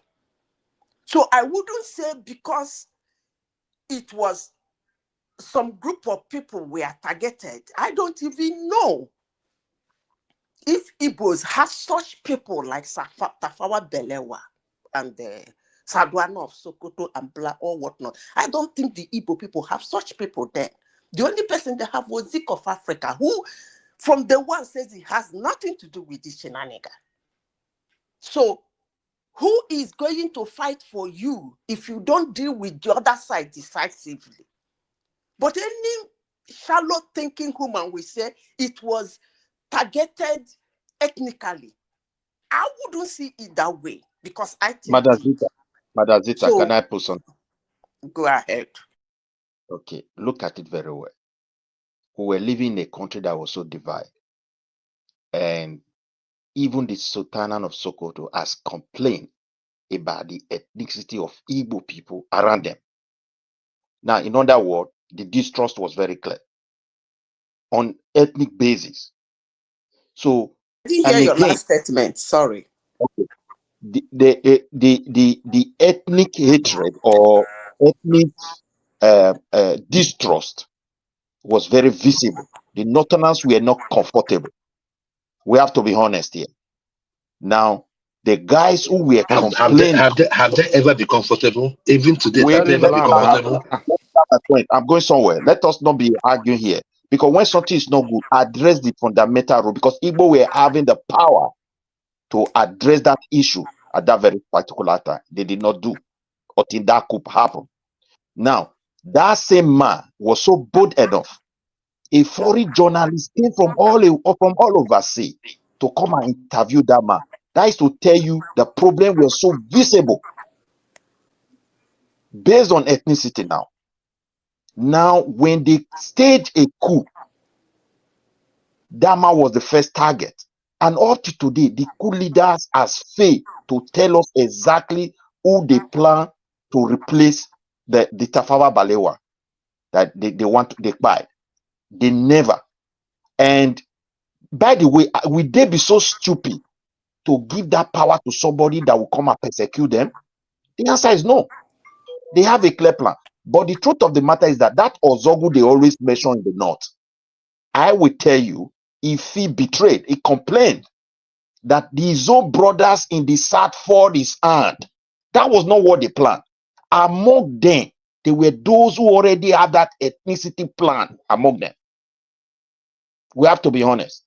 Because he said both those in the east, they were to be eliminated. That was the original plan. Why do they change it? So among those plotters, some were ethnically motivated among them, based on ethnicity. Midwest, let me just drop something here. Not talk too long. Oh, no, hold on. They said that the Igbo people. No, hold on. They said that the Igbo people they beg them, please, sir. Then so now Igbo now want to leave. Did the Manubelo not beg? Did the Makintola and then them our people? They not beg. They go table. They not beg for life. Okay, first of all, who was the Minister of Finance? Yeah, they kill them. Yeah, they kill them also. They kill our people. They don't kill their people. Go and ask these people how much was he having in his account? These are wicked people. These are these are satanic people. Can I come in again? Yeah, Mike, can I come in? Zeta, please, can you respond to what I just went to? I will be happy. Mike, can I come in? Okay. Can you deceive me? You come next, Manazita. You say? You Mr. say? Tony, my Mike, brother. Let's be. Mike, Yeah, is hold on, there hold on. Yeah, you yes, sir, can't be yes, sir. calling I you can't listen. be calling a whole tribe satanic people, Tony. Be careful, Tony, please. let's not do that tonight. Let's not call Please. everybody. No. Una not show me a big woman. I know, Yeah, una not say I love big Mr. people now. Tony, But I Mr. cannot stay Tony, here Mr. and let Tony, them come and be lying. Mr. Tony, Speak, please. See, somebody has let just. We are so. Why are we so? I mean, I expected we should learn from our past. Success, or I mean, Yeah. failure, mistake they say could be success. I'm Not an to the extent objective person. I'm an objective person, Mr. Amoruyi. Try to understand that I'm the most. No, hold on. I'm the most Igbo friend. We are here fighting among ourselves. This is not what I expected. He has not even confessed. He has not been sincere enough. He has not been courageous enough to tell us what really transpired. He just came to lie to us again. We are here fighting among ourselves. Can we be civil and learn from our past so that we can think of the way forward? Please, Mike, please. can I come in? Yeah, wicked people. They are this. We should. Malasita, you come in after Comrade. Let Please. Comrade land. Yeah. Please. no, Mike. Okay, thank you. Can I just let me learn my point? Give me 2 minutes. I will be done. Please, please. We are brothers. We know. No matter how we were brought together, we be living together, and there are a lot of mistakes we have made in the past. There were mistakes on both sides. The war, the coup would have been avoided. The war itself would have been avoided. But it happened. Now, here we are. Whatever you hear about the war, about the civil war, about the coup, depending on who is telling you the story. It's skewed on both sides. Whether it was an Igbo coup or not, an Igbo man will not write a story concerning the coup and call it an Igbo coup. But the manner of, the outcome of it all, whether by design or by coincidence, the nature of killing, the pattern of killing, and when the dust from the coup was settled, you don't need a prophet to tell you that a lot of people were, some people were targeted, or they felt they were targeted. So that was what resulted to the counter coup, to pay a certain people who they perceive were their enemies. So there were mistakes on both sides, and depending on who is telling you the story, whether it was an Igbo coup, it has happened. What are we learning from it? A marathoner just came a few days ago to lie to us once again, the way they have been lying to us. If you saw what IBB did to us, I was a victim. I participated. I'm not telling you what I read in the book. What IBB did due to the manipulation, even before their final annulment, it was orchestrated. It was a plan between him and IBB. He wanted to succeed himself. Abacha too was monitoring him so that he could take over from him. So at the end of the day, because of pressure from Nigerians, he has to step aside. Even when he stepped aside, he was not satisfied. He made some arrangements so that he was able to come back. But Abacha was, a bit smarter than that. He has smarter than IBB. They are not telling us the truth. We already adult before this things happened. So let's not be arguing and be accusing one tribe or the other. Let's be sincere. Let's be courageous enough to, tell ourselves the truth and, think of the way forward. Thank you very much. I hear you. Let me respond to you now, please, sir. Sorry. There was a coup. Then an Igbo man was taken as a leader. Aguiyi, hold on. Those people that participated in the coup were not prosecuted. They make they tell me lie. They tell you self lie. I'm not referring to all Igbos. I'm talking to the Igbo people that are on platforms lying around. I'm not talking of the Igbo race. Sorry, there was a mistake on the part of Aguiyi. The penalty for coup plot is clear to everybody. He didn't penalize them. Even apart from that, there's even a document. There's even a story on the other side that they were able getting their pay. They were able getting their pay behind the closed door. So let's not go into all this. The way he handled the coup, protest was all. He gave everybody. He gave a room for suspicion. All these are in a public domain. I'm only here. Hold on, sir. I'm only here. No, Tony, Wait. I'm only here. No, I'm only here to save time for the moderator, because most of you just come here and take long paragraphs to explain. I just ask now the question. You take a coup, you stage a coup, you kill other people's people, you don't kill your own, you put one of your own as a leader, and those people that kill people, you did not prosecute them. Yeah, there was not the original design, there was a signal. There was a signal. Trying to be politically correct now. I trust you now. That's what now they 100 years for Nigeria. Guys, let's try to make it. Okay. Respond to me. Tony, there was a leak. There was a signal to certain people, and they escaped. Malasita is trying to comment. We have to Also Okay, We respect should my let Zita respond to what I Mike, just put in but about the Mike. crisis wait, of let Madam class. Sita come yeah, maybe in. not let Come on, I have to be fair. let I have to tomorrow be you fair. land. Like whoever I want to ask to talk first, I have to let that person go before the next because she says she wants to come in, and I will say she will come in after Comrade finish. So, Comrade, are you done? So, Madam Sita can Yeah, go. yeah, just give me 2 seconds, please. Well, my greatest concern is I think this is a very sensitive topic and it's very vital, you know, for me to learn where we're coming from, where we are today, how we get to where we are today, how to talk of the way forward. But we have to learn from it, and depending on who is telling you the story, you know, they are skewed. Like I said before, the pattern of killing, number one, the way the coup plotters were handled and all that gave a huge room for suspicion. And, you know, nobody will, if you see the way people were massacred on one side, where the other side was spared, you know, you don't need any prophet to tell you that, you know, it was one-sided and targeted against some people. You know, either not by design or by accident, you know, but it has happened. But what are we learning from it? And we cannot continue to dwell in the same mistake. In this generation, what are we doing? Somebody just came a few days ago to lie to us. Babangida is a liar. He's a manipulator. He's a deceiver. He's a Maradona. So we should see him for who he is. He was not even courageous enough to own up for what he did. He was blaming Abacha because Abacha is dead. So there's no point fighting among ourselves, you know. There's no point using one brush to, you know, me. I don't want to believe in a certain tribe is better than the other one. The blame game, enough of the blame game, and we should think of how to live better among ourselves if we want to live together. If we want to live together, we should go our separate ways and you know, without sharing blood. Thank you. We have shared enough blood. Thank you all. Yeah. Okay. Yeah.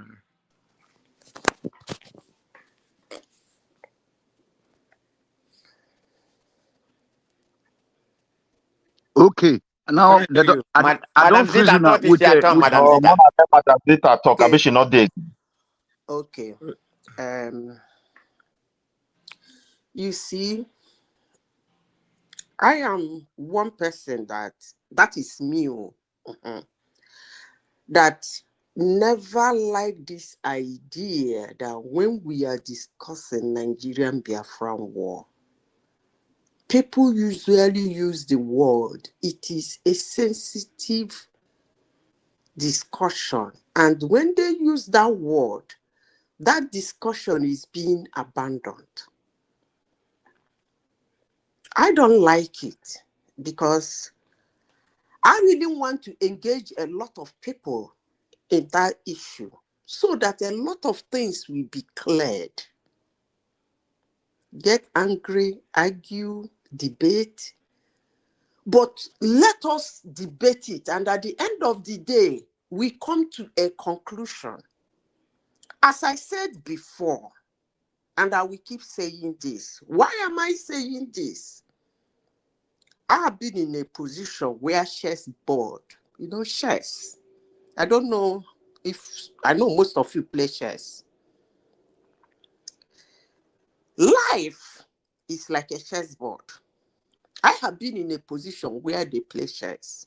You see, if you don't see anybody as a danger to you, I don't think it will be reasonable enough for you to kill the person. But according to them, there was a disagreement. They agreed that those people will be put out, locked up for participating. Yes, they were locked up, but they were being paid. What nobody is telling us is that when you say they should be locked up, did you say they shouldn't be paid? I never read that anywhere. Lock them up. Make sure they face the consequences. What consequences? Nobody is talking. But let me say this. The people who participated in that coup, they are all dying without saying the truth. I will keep repeating this. I've said this several times in this platform. They are dying. God bless you, Zita. God bless you. They are dying one after the other without saying the truth. I, for one, I have always said it, I don't really care what caused the coup. I don't care because it's a war and a coup that shouldn't have happened. It shouldn't have, because Nigeria was very young. When you hand a new country into the hands of the citizens, I believe that their first port of call is to get that country running, not the war of the God of the Rings. But they did that. I don't care. You see that Babangida, you see all of them that were involved, both civilians and non-civilians. If I am being left, none of them will their corpse be buried in the land called Nigeria. When they die, they should be thrown into the Atlantic Ocean. I'm telling you. But if I say it, some people will call me all manner of names. Look at that old cargo called Babangida. Look at what he's still playing his Maradona. They used to call him Maradona. Even at that age, he's still playing Maradona. But the only thing I have problem with is that my people, the Igbos, they have been fed with a lot of shenanigans. I will say that. Love me, hate me, I don't care. They're very emotional people. They have been fed with a lot of shenanigans to the extent that an average Igbo man feels not wanted. And that's a very horrible situation for any woman to find himself in life. It's a very horrible situation. It makes you do things you are not supposed to do, say things you are not supposed to say. But I pray that one day, mother will act. But as for Babangida, as for that man, anyway, I reserve my comment. When it gets to my turn, I will talk. Can I come in? I needed to say something about what Madam Zita said. Just a minute. You made a comment that a lot of the new generation, maybe beginning from us to the present generation, that we felt like we are not wanted. Is it not how we see it? I mean, what do you expect us to say? How do you expect us to see something? Like we are not being wanted in that country, we are being hated, maybe because of the genesis of the civil war, something like that. I mean, that's how I feel. Regardless, I'm a one Nigerian person. So how can you eliminate that from our mind, Madam Sister? This is to you. So, man of Okay. President, when you're living Let in me Lagos, respond. you feel like that? Let me respond. Yeah, I do. Let me respond. You're living in what's it called? Where you say Zulu. You were feeling rejected by all the tribes there. No, I'm talking about what's going on right now. I'm not talking about then. But let Madam Zita answer that It's question. been going on for years. Let me tell you. Why is it like that? How can we take it out of our existence as the Igbos? I couldn't be so bothered, so bitter about a war that I was not there when it happened. Because the people now that are carrying this war on their head, the young generation now, like me and you, most of them were not even born when that war happened. It was a passing story from one family story, grandfather to father, father to son, and like that. And we didn't ask questions. We didn't ask questions. Because if we have had questions, we would have known that Ojukwu was not the first Nigerian to ask for secession. And when you ask such questions and they tell you, no, he's not the first one, you say, who did? They told you. And then what happened? When they told you that, tell you what happened, you will start coming down.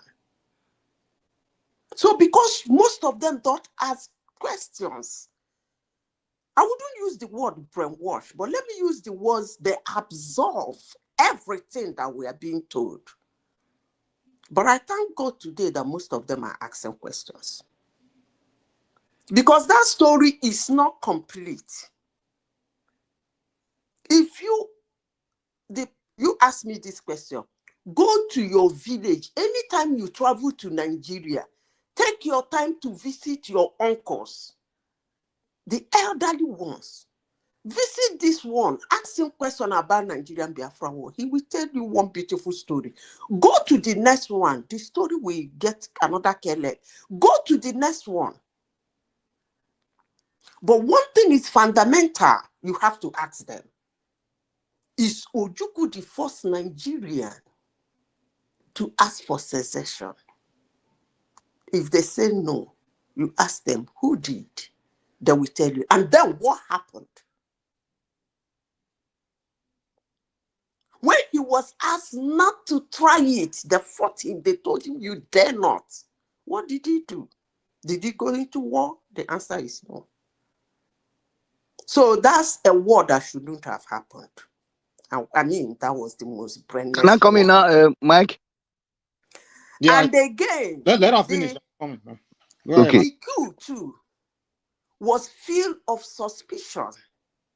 The way the coup went, the people that were killed, nobody is reasoning. Before you know it, the ethnic feelings was running wide. Nobody is telling us the truth. But the important thing I have to tell my Igbo people is their time has come for you to heal.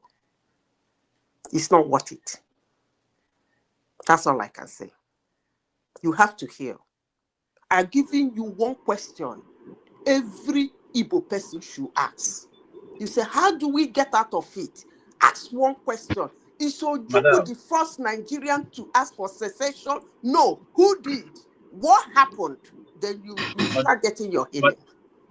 I beg, it's my turn. It's my turn. Wait, When madam finish, I beg. Let me go first. Then you have time. Yeah. That's all. Yeah. Thank you very much, sir.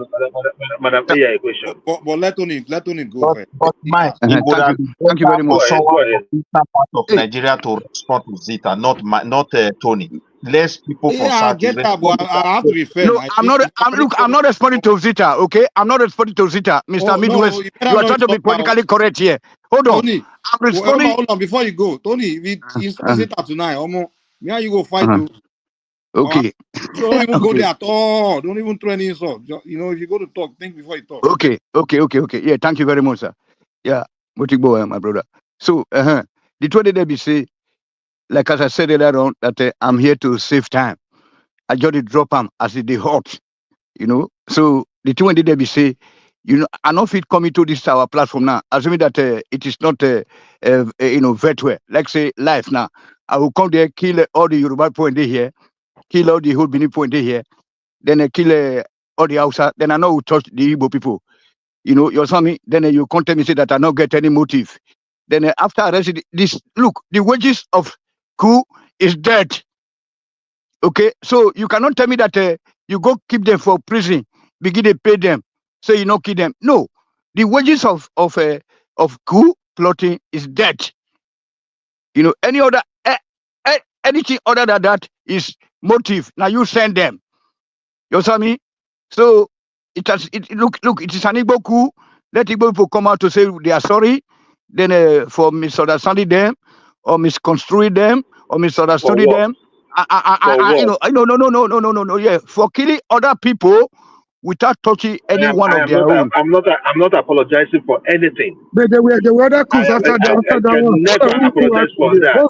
The coup was literally, look, let me speak now. The counter coup was, as a result of the failure of that leadership to arrest and punish those people according to the law of coup plotting.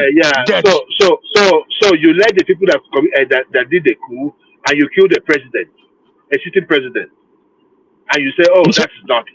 I can't get you. This is very simple. Simple logic, sir. Hold on, sir. Let me speak now. You know, look, it's my time. It's my time. Please, sir. Please, sir. Yes, sir. Please, sir. You can have conversation with him now. You guys can. No. I cannot have conversation. No, hold on. Let me land first now. You know, without. Yeah, but you made a point. He's trying to question you. Then give him a chance to question. Okay. Question me. Okay, Emambo. So I asked you a question, right? Okay, the guys that did the coup were in jail, right?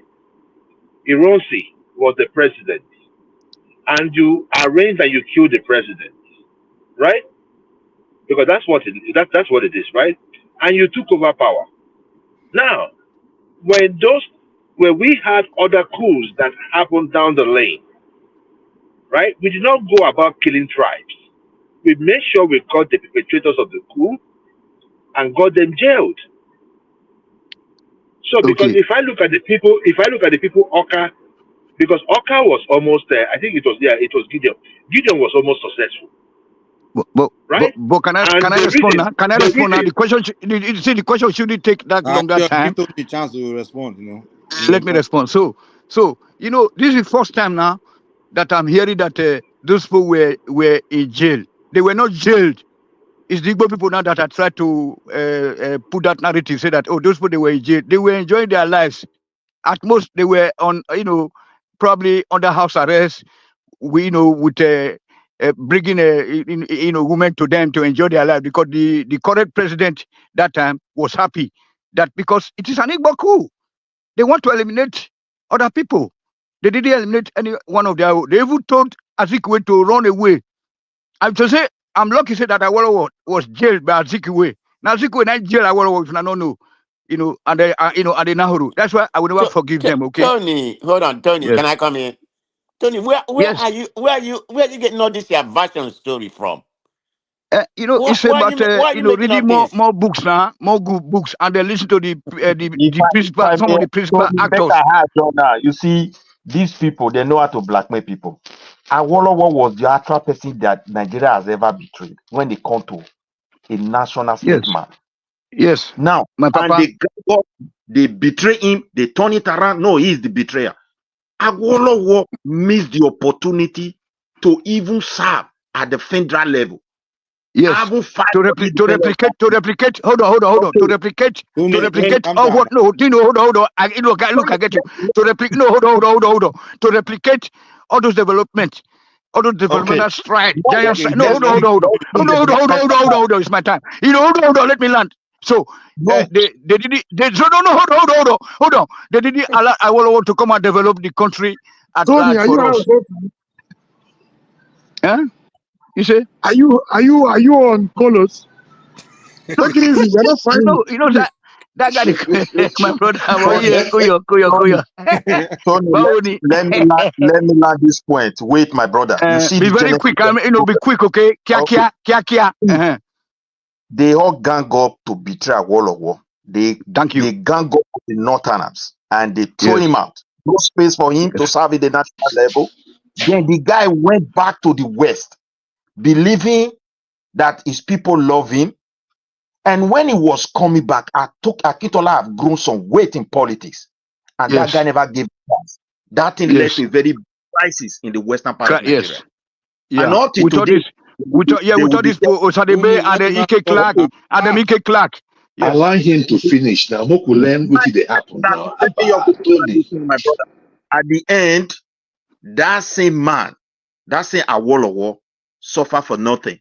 And they are telling you, they wanted him to come and rule. My dear brother, if you look at the crisis that happened from the western part of Nigeria, politically, led to most of these problems that we face today.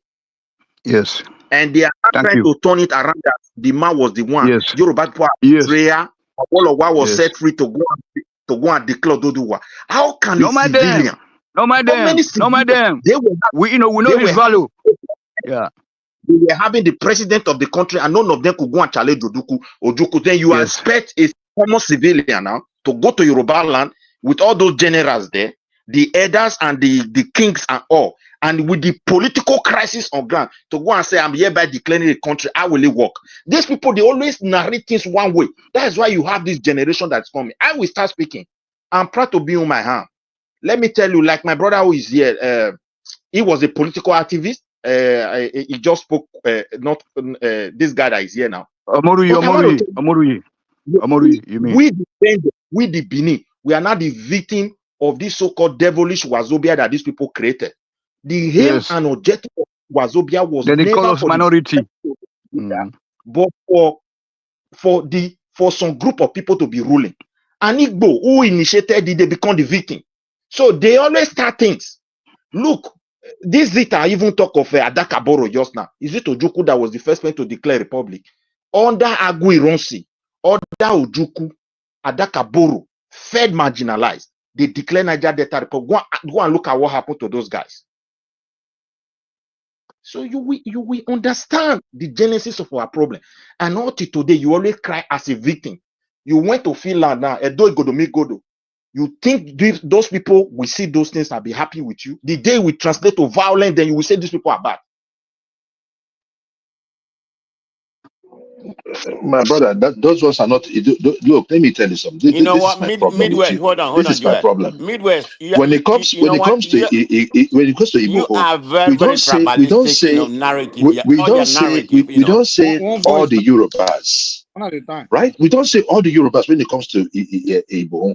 But whenever someone like IPOP does something, for some reason, some white people, right? Especially you guys from the Southwest, and I'm talking about the Ronus now, because I have seen that you guys are incurable. But Joel, Igbo is Right? not the 40 state of No, but in, it is not. But Estland IPOP is a does not state. represent.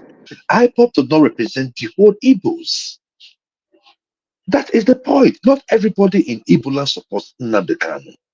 So why are you painting that same thing you guys did in the Civil War? Right? That is what you guys are doing today. I want to No, give I'm you being an honest. I'm being honest. Listen. Look at the new method now. Igbo born and raised in Benin, perfectly peacefully. Those that were raised in Esan land will take Esan name, create a platform, insulting Benin. Those raised in Benin create a platform, insulting Esan.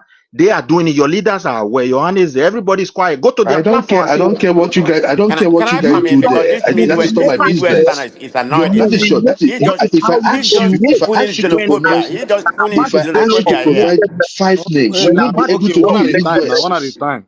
No, let me counter this Midwest. I'm getting Hold tired on. of him. Okay, I use that word. Joe, I think you made a When point. Ahmad Bello Hold of on. Blessed Joe, you Memory, just made a point, right? So let me do a response, and then man of Prestige, you make your own point. So when Ahmadu Bello of Blessed Memory was pointing to this very issue, they were very traumatized as people because of toxic attitude. You people say you don't care until it gets to where it is today.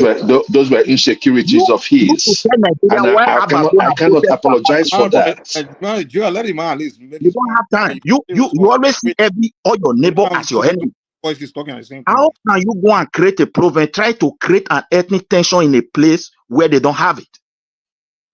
In this modern generation, we are getting to a point where the character of your younger generation are no longer compatible with anybody. You can't continue to be insulting everybody because you want a country. We are not the one ruling you. Are we the Wazobia? Why are you bringing this problem to us? When you want to start the fight, you bring it to our land without consulting anybody. And you don't tell your children how you want. I don't know where your land is. Who is bringing you land? Don't stop making yourself important, please. You're not important. You're not that important. Stop making yourself that important. I don't think you're getting this point. Nobody can be important. You can't be insulting the whole tribe, Mike. Come on now. Are we that daft? Let me come Are we in. that daft? Midwest has been speaking He's for a just long coming time. here, just making up stuff like we should just look at him and just clap for him. What's the problem? You're talking about, if I ask him now to mention 10 Igbo people that did this thing he was saying about Ishan, and he will not mention, just hearsay. You know this kind of people. I'm online, though. They are very no. See, so are let you me not tell you aware something. of Samuel Ekpa 40 state of Biafra? Come on, you know this thing. Look, let me tell you, Mike. But Mike, they don't represent the whole of Southeast, okay. Mike. Come on now, what are you saying? That's not the way the world works. No, you can't say that. You can't say that, Mike. Hold on. When Ojukwu was declaring Biafran war, was it representing the whole Southeast? It wasn't. But when the war starts, now everybody will suffer. So that's not the way. You can't say when somebody go. Hold on. But unfortunately, it only happens when to your the family member they go bring Southeasterners. trouble, come your house. When Igbo did it, none of you suffered though. Nobody painted Igbo with the Southwestern brush. No, they did. When Igbo was saying this, accept it.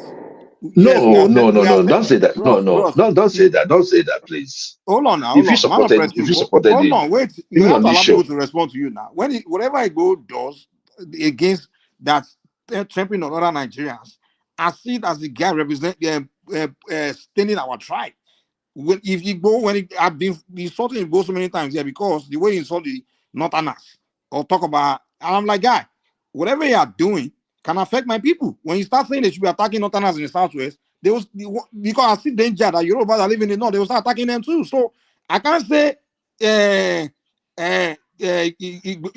they start attacking Yorubas in the North, it's not the fault of the it's the fault of Northerners because it's the Igbo they should have gone after.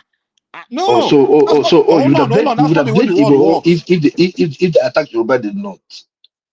Bro, now only a peace man and the innocent motor now they adopt. When you so are now people. Wow. Innocent, I will accept them. Anyway, okay, no wahala. Sorry, you wanted to come innocent motor Yeah, now I people. wanted to come in. Then a peace now people. But the criminals not be now people. Okay, I think we come here to try to have a conversation. None of us was participated in the civil war or whatever. You know, we try to actually learn what happened. You know, reading from different versions. But there are certain people that just come here. You know, they are just bigotry to the highest. And I'm gonna point out this Midwest. I don't know who you are. The Germans but assisted in the problem atrocity committed by Hitler. Will you please shut up, please? I'm not talking to you. I'm talking.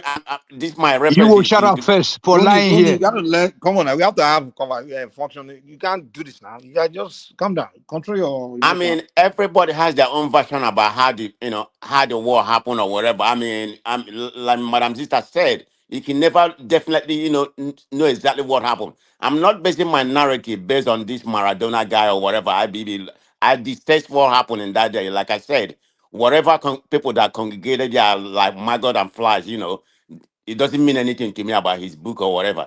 But I'm basing my own version about what happened, the people that I have listened to that has come to a different, story and said, not just from the Igbo, the Midwest, the Southwest. But that notwithstanding, we know how stories, when story come here, we go to the next level, they will punctuate the story. So nobody knows exactly what happened. But in everything we are talking about, maybe there's a limited truth to all that story. But when you come to this place, you have this guy call himself Midwestern, he's just being very moronic in his statement. Everything is about Igbo, Igbo, Igbo. I've never seen such a bigotry person in any platform like this so-called Midwestern he narrating here.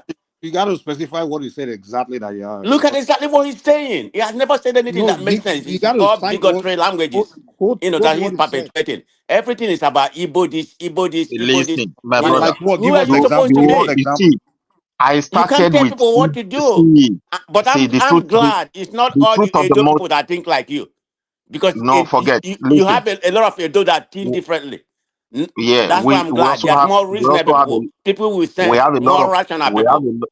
We have a you lot can of come here and display your Igbos bigotry and moronic view. who are very rational, who are very No, you are responsible. not rational. You are very irrational human being. Listen, we have a lot of Igbo who are very rational, who are very good in their thinking. But the greatest challenge they have today, if they dare speak, and they are in why are you saying Nigeria, hold on, man, I still have the floor. What do you mean the greatest challenge they have? Who are you to tell people what the greatest challenge they have? Instead of coming here and bringing as you said, a responsible person from Edo can still speak inside Edo, whether he's engaged or for, and nothing will happen.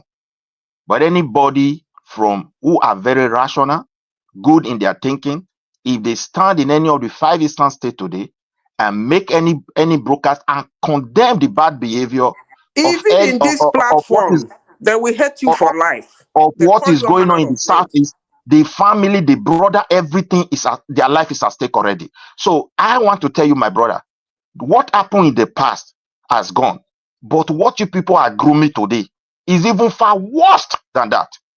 Look, now, man, I think you need to go rest somewhere, okay? Because you are spooning nonsense. Okay, you will never understand. I keep on pointing. When Ahmadu Bello made that statement, we were still under the British.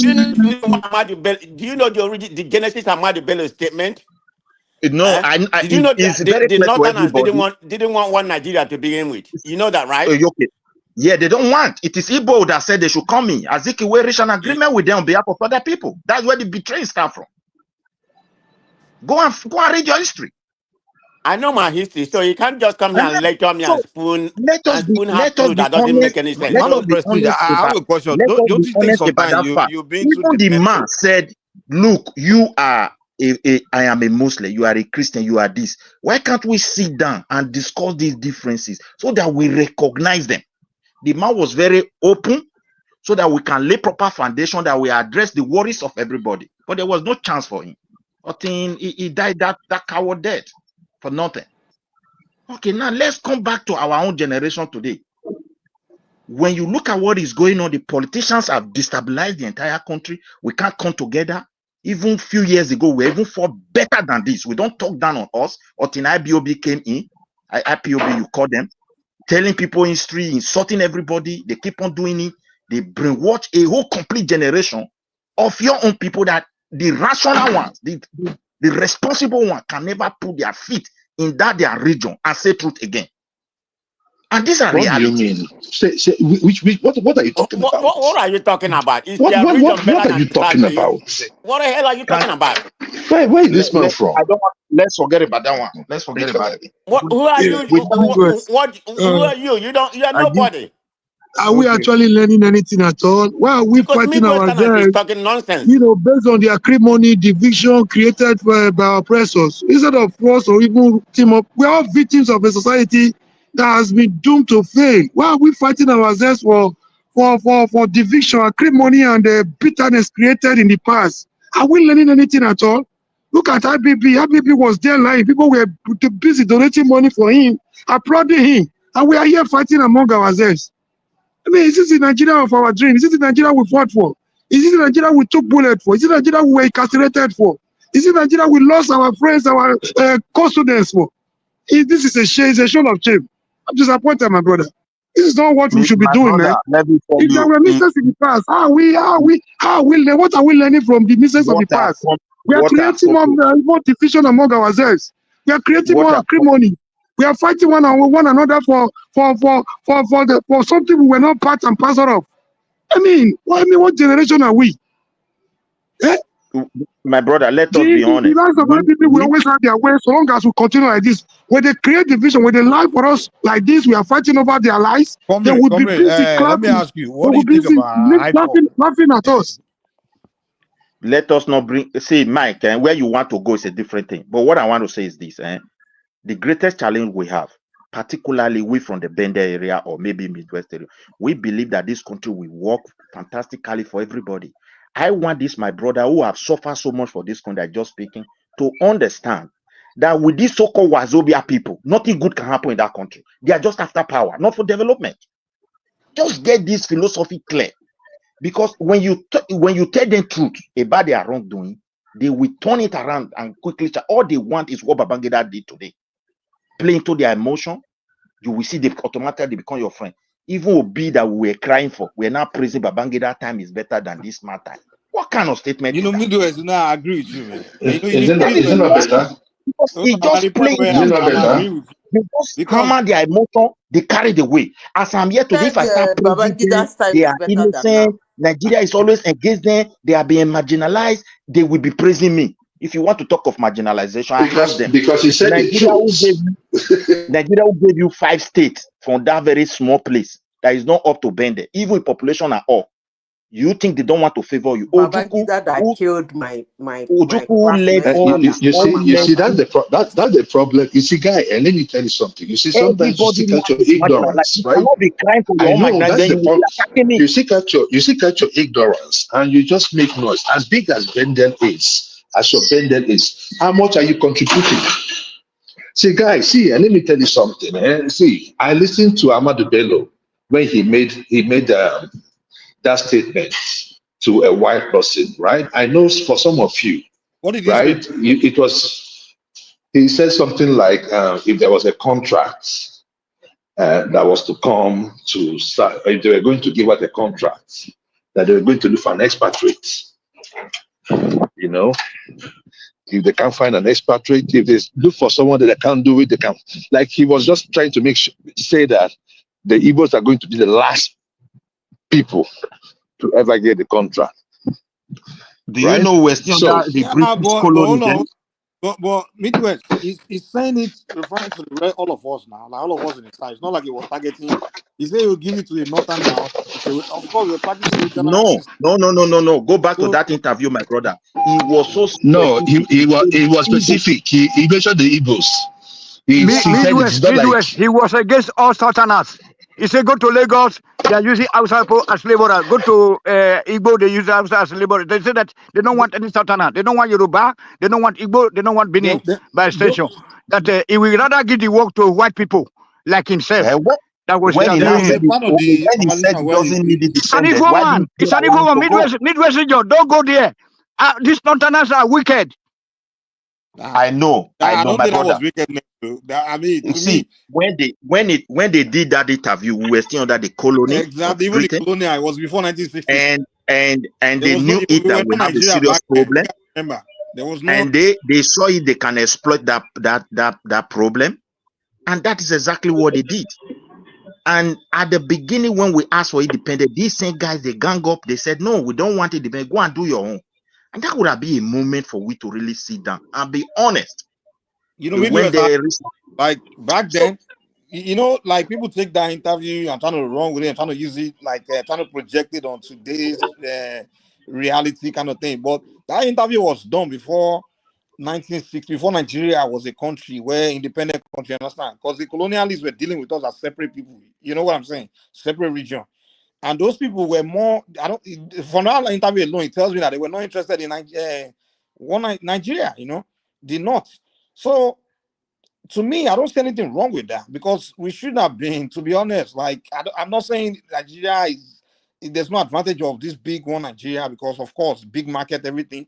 To me, I see Nigeria as a good idea and I also see it as a bad idea. So either way, I'm neither here or there. Not if Nigeria split, I'm happy. If Nigeria stay together, I'm happy. But what I don't have problem with a region saying they want to be on their own. And back then, the North were clearly not interested in really being one country with the South. But it was more of the Southerners that were pushing them to be, you know, to buy into the idea of Nigeria. But when people start taking that interview, it was Zeke then. Huh? Mike, it was Zeke. You know it was what Zeke then. happened? They would have allowed these people go. So, Joe, but when you guys take that interview and make it look like the guy, you know, he forced you to one country and he's discriminating against you by saying he won't give you contract, he rather give it to a white man. I mean, I don't get it, man. Why you guys talking like? Why you guys? The reason was that he mentioned Igbo now. He mentioned Igbo. That's the reason why. The white man is the one that asked the question about Southeast. Mike, do you know what the man was crying for? Hold on. The man I was don't think he crying even for said what? anything. Mike, do you know what the man was crying for? Just like what we are He was crying jealous for of today. Igbo. He said that when Igbo come to a place as laborer, before you know it, they become the chief, they become the manager, they become the foreman. No, he was Don't say saying the word. so he was jealous about the You are Igbo making a people. mistake. Maybe they told the thing as they. Mikey, Don't try to be politically correct. This about Mele was a wicked human being. No, wait, Tony, wait. That man was not talking because of hatred. What we are everybody is crying to the marginalization of what that man was pointing to. And he was so honest about it in separate conversation because they were not willing to do things with us. They feel that they were not in a position that is, it's like every juicy position has been taken from them. Who they are has been taken from them. So they feel they have to live on their own and have their own land. And that issue was not even addressed. And the way to address it, the man point to it that, look, how many of our people are educated? We are very small. And now if we are to do it together, you people will dominate everyone. It was so specific. They now told them, look, if your people score 20%, they will be compared to 40% in the South. This is how everything started, my brother. They gave them time. So it was part of the deal to be with us. No, that they were so yeah. So the deal was like, you know, where the South is going to work 2 times as hard as them. They have to work 2 times as less. And now those people who got 20%, when they start occupying position, they don't know anything. And this is how the problem started from. And we are still suffering it today. All this quarter you see, they gave all to them. And all of them were done. But I don't know who is talking, right? Is it Midwest? Midwest, I wanted to ask because there was this conversation we had here about probably a month ago. I mean, I wasn't on the discussion, but I listened, I tuned in. It was Baba that was talking, and I wanted to know the economy of Nigeria prior to 1966. Was it good? One of the best At that economy in the time. world. Okay, so at that time, right? At that time, One of the it was speculated. best economy in the world. Okay, so but at that time, it was speculated that the Igbos were mostly in every sector of the economy, of the running the country, right or wrong? What do you mean Because running the country? We're running regional system now. It was wrong. Listen, the people who were running the country were the British. They know what they were doing. So No, whenever hold on now. No, I'm wait, talking about see, prior to the. where you are going, let me clarify you where we lost everything. Most of the people that the colonial master trained that were professionals, real Africa professionals, we lost them during the Civil War. And that vacuum we were not able to cover, and that's what we are still suffering today. Most of these institutions were organized by the British. They were trained. Those people that were working there, because the Easterners were highly favored, because they really trained a lot of, even the military. You can see most of the top generals, they were all listed by the British. They got that opportunity also in the civil servant level. So they trained them, and they were really professional working, just the way you are working abroad today under Oibo, well organized, and you perform very well. Hey, So Midwest, I got a question, man. So can we just say? That's what gave us that chance. I'm just trying to do the correlation. If they were, we can also give them props up for the kind of economy we had then, because they were judicious about their work, they were professional, and then we can as well say they merited the positions. Because if you say the British, hold on, if you say the British were the one choosing them and training them, so there was some merit to what they were doing, and they did a good job. I am saying this because after the Civil War, the Northerners and the Southwesterners have been in power more than every other region in Nigeria. No, southeast with the north. Now they take power. No. It was the southeast, the Igbo and Hausa always be partners. Can we just only Tinubu now that is changing that that don't stage. play propaganda here.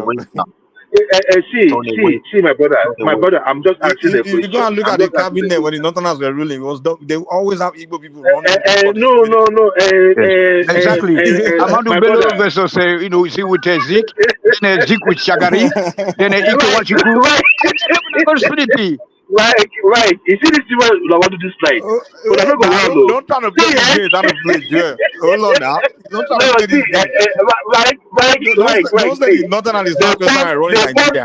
At the table, at the Hold on, president. I need to debunk this propaganda. Hold on. Give me a second. Let me debunk this. Joe, give me 1 second, please. Give me 1 second. Let me debunk this bull crap that Southeastern has always put out there. Like the country, the Southwest and the North were like together running Nigeria. That's a lie, man. That's a blatant lie. First of all, the Northern at the time they were all these military coup time, military guys and they're ruling. People in the administration, in fact, Babangida, 2 of his vice presidents were Southeasterners. What's his name? Before Babangida, what's his name? Shagari, his vice president was Southeasterner. So the only time where maybe Gowon's regime was when Southwest and Midwest, and now Raw and Awolowo, they were there. And that was the best time. That was the time where Naira, those guys really did the job where Naira was equal to dollar and things like that. So don't give me that. After that Gowon time, all that Babangida, all that, and if you look at the ministry, it was Igbo people were full in the ministry, civil staff. You guys are there. So don't make it look like. And then when you talk about Southwestern and ruling Nigeria, Obasanjo probably the only guy, and of course, he ruled from 1999. Well, That's about no. If you want to say Yoruba, hold on. The only time Southwestern have been president, maybe Obasanjo, military guy, whatever. But you can't tell me that Obasanjo Southwest have been did ruling well, though. Nigeria Don't from get me wrong. anyhow, Obasanjo someone did been ruling well. I love Nigeria him. at one point or teaming up with the North or anything. The political right, the only Southerners that be rivalry within the North, that be fighting the Northerners. In fact, the whole war against the North to kick them out of the military out of office were really mainly the Southwest. So you can't be saying you're talking as if Southwest was just in collude with the North. You guys always spread that propaganda all over. As if we were colluding with them the you were entire time they were ruling fighting. Nigeria. You They were were fighting to get Amy Loko, we and spoke now about Tinubu, Abiola's you said killing. Tinubu is your own. Hold on, now, Yeah, Mike. if you're Now, talking about if you be now, moderator hold on now, now. If you're talking about now, like in fact, I said the first time where the North and the Southwest kind of together in or kind of form a kind of agreement on this is recently. But if you're talking about the entire time when from that Civil War era or whatever, saying Southwest and North were ruling Nigeria, that's the lie. see, Mike, as moderator, make you stay Mike, there. this is Make the a day. first I will time. This is tackle the them. first I will time tackle them. Let them talk. a Yoruba Ronu is governing Nigeria, according to you, because most of you don't see OBJ as the choice of the Southwest. You In know, fact, you despite that, chose OBJ's economy. Olufolaye, right? So, and I get that. So, this is the first time you had someone that is really the people that they Ronu part of Europe, Southwest, because I have seen the South, look at the Southwest. I know that I cannot just paint all the Southwesterners in one with one brush. This is the first time we have a Yoruba Ronu president. And, what do you mean by Ronu president? What does that mean? I don't know. They say it's the Ronu. If you don't know, then why are you saying it then? No, I'm saying it because that's the way they identify you guys. That's the way we separate you guys from the real the reasonable Yorubas. So who's but you guys? this is the thing. Anyway, go ahead. You guys are the Ronus now. I can tell you, one man is a Ronu. Kulata is one. Enigmatic, that's their president. I mean, it's a lot of you. A lot of you. And everyone of you are far more intelligent than you, Sha. But probably, yeah. I'm not now. Nobody said that they are not intelligent. Nobody's talking about intelligence here. Talk about intelligence. We have them across the southern part of Nigeria, so we are not in lack of that. But this is what I'm trying to say, Mike. Whether you like it or not, the Southwest and the South and the North, especially the Northwest of Nigeria, have created this country that we can no longer recognize. In what sense? I just hope that you have to be able to back what you're saying. Hold on, no, we're not able to recognize this country anymore. No, repeat that very point. Repeat that very point so that I can. This is the thing, right?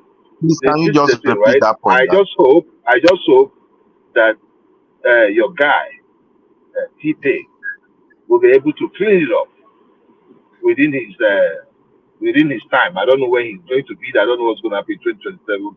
I care less, right? I know unless Obi is coming out, then I'll stick out my neck. If Obi is not coming out, I don't know who to trust. Atiku, whoever. I might just pick a chance. I might even. Who dash Monkey Banana? Wait, Joy. Who dash Monkey Banana? Tinubu allowed the election to take place, and Tinubu is the president for life until when he will divide the country. We're not just wasting our time. Now that's what being tire. Hey, Joe, I was even going to ask you one question before I forget. Let the election. Let them have an election. And somebody wins. For where? In an African environment, no election. Tinubu will be there until he divide the country. We go flog and come out that place. Flog and I will flog and come out. Like what I want to say. How? You get army. Come out government. You get army. You get INEC. You get police. Which army? Which army? They get Najaguda army now. Najagaba army. Najagaba INEC. Okay, let's my voice, guys. Make a people so the thing I want to say Tinubu loses the election. Tinubu will say he's not going to come out. Hey, why are you kidding yourself now? One thing I want to say, everybody understand me that I did support Tinubu when he was campaigning, and at the same time, I didn't even, I didn't insult him. But I always look at his age and said, this guy is not fit because the stress will be too much for him.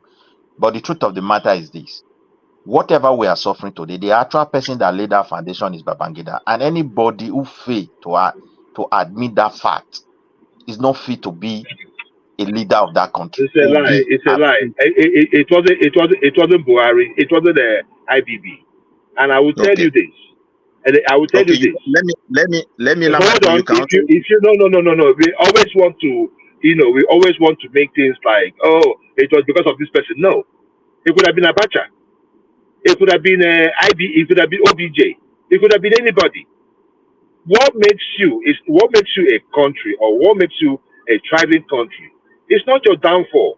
If there was a leak or there was a mistake done by IBB, then the next government should have corrected it. The one after that, we should have corrected it. We've had about 5 governments, including 3 successive democratic Hey, process. Joel, you want to claim And that you're parties? still talking about IBB. Come Joel, on now. Joel, Somebody else could have done you it. guys always claim that let me when you tell you have why. this, Let me tell when you you take why over, I you will point to build IBB. That's a everything. lazy. That's a Why is the lazy Let me way of tell Southeast? you. Why saying is it. the Southeast not built? Let me Sure. let me tell you why I No. said this. See, when IBB came to power, it made a country where people still have value for rules and law of a land, and people were afraid of venturing into the law. Though we're having corruption, but people know that they knew very well if they are caught, there's going to be a severe consequences for doing that wrong, such a thing. But during Babangida time, that was when they started turning blind eyes to corruption. Today, corruption have eaten every fabric of the country. It has destroyed everything. Even me and you talking down upon ourselves here is as a result of that corruption. That's why we are not seeing the dividend of democracy. I will assure you, I don't even think anybody is coming in today that's going to change it, because these guys are really, really having access to fabulous money. And as a result of that, to kick them out of it, except the military guys, I don't think civilians can do it again. But even the military, they are even as worse as anything, because it's only, I don't know where our help is going to come from. Because if you look at what is going on today, look at your president, everybody want to blame Tinubu. Then you go and look at your governor and see what they're doing. Look at your local government chairman, look at your minister, look at your commissioners. They're almost doing the same thing. So with that alone, you will understand that It wasn't IBB. It wasn't IBB that did that. It's a failure. For me, It's a failure of every one of us. It's a failure of every one of us. Okay, before that time, I will tell you, our people were very, very honest. I will talk about my own region. Then Bende, it was a very law-based people, and that is why they were very peaceful. They don't even have record of any political crisis as far as the history of the country is concerned. Because why? They respect. I don't know for that region then. They were very law-abiding, even culturally, morally, they were raised to be so. But in Babangida administration came in. And today we are strongly with it. And if anybody is trying to praise Babangida for any reason, you will know that either he has played to the emotion of those people. That's why they don't want to say the truth. And that's just the fact. That's what happened with that book. See, Midwest, this is the thing, right? This is the thing.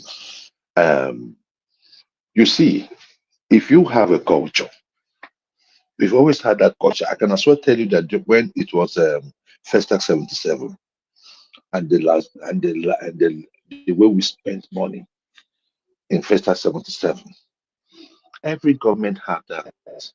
Shagari probably had his. Maybe Buhari in his first tenure did not. But the thing there is this: if there was corruption, if we had a system that fought corruption after IBB left government, you cannot put that blame on IBB. After IBB, we had Shonikom, we had Abacha, we had Abdulsalami, we had OBJ, Buhari, now Tinubu. 6 head of states. It is a lazy way of making your case. Oh, that does not IBB stop us started from it. saying what the evil perpetrated You by know, IBB too. Is that what now? If you blame in others, IBB took it to a different level. You know, he almost legalized the corruption. He took it to a No. different level See, altogether. my brother. See, I am not doubting that. I'm not saying that he did not. What I'm saying is this, right? If our country was a country that was working, if we had a working country, do you want to tell me after IBB we have 6 head of state and that part cannot be corrected or could not be corrected under them? Yeah, there is a It's not series of possible. purpose. I There don't know is if the you understand what I'm willingness. saying.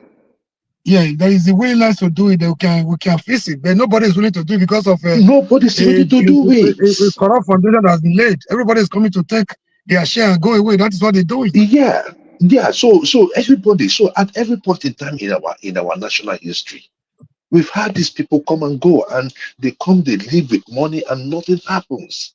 In fact, why people supported Buhari that much was because they felt that we've had so much corruption. In fact, between JM and Jonathan and IB and Buhari, I was like, any person that wins is okay, But some people were also making the case, oh, they wish that Idebo was there. Idebo was there. I was like, it could be, it could be. I said, anyway, if he goes there, he can still get another person if he's not corrupt. Buhari went in there and did wonders. He did worse. That's what I'm saying. You understand what I'm saying? He just came back to get his own share, I'm telling you. So could it also be that what he achieved then was just Idebo's job?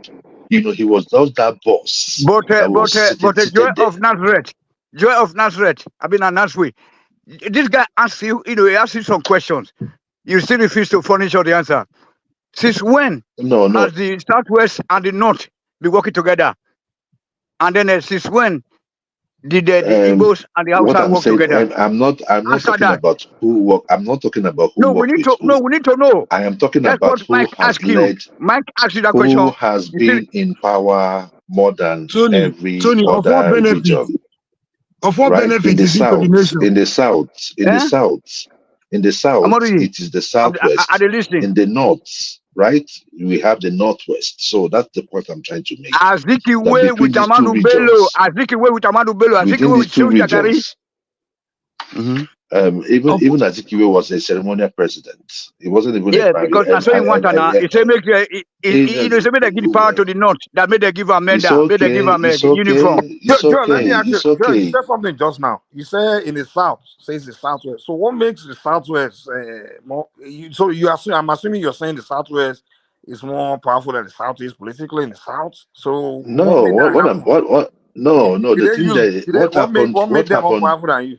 Did they make themselves more powerful than you? Or No. The thing there is that you have some leaders that are so crafty. You have crafty leaders. You have leaders that don't. I'm not talking about the people now. I'm talking about your leaders. Very crafty, power grabbing. I'm not crafty. So no, they are. I mean, okay, so what is your point? I mean, so who are you blaming? Well, hold on. If the Southwest are more, hold on. If Southwest, let me.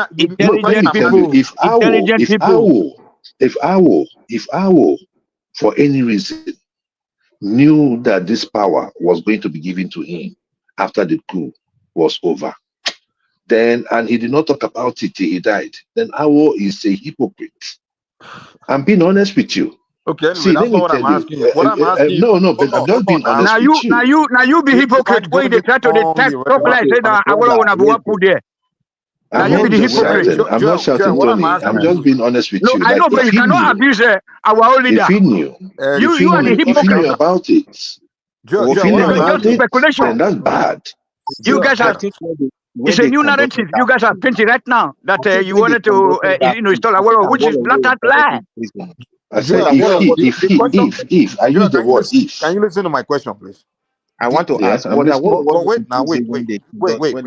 Hold on. Let's get something clear.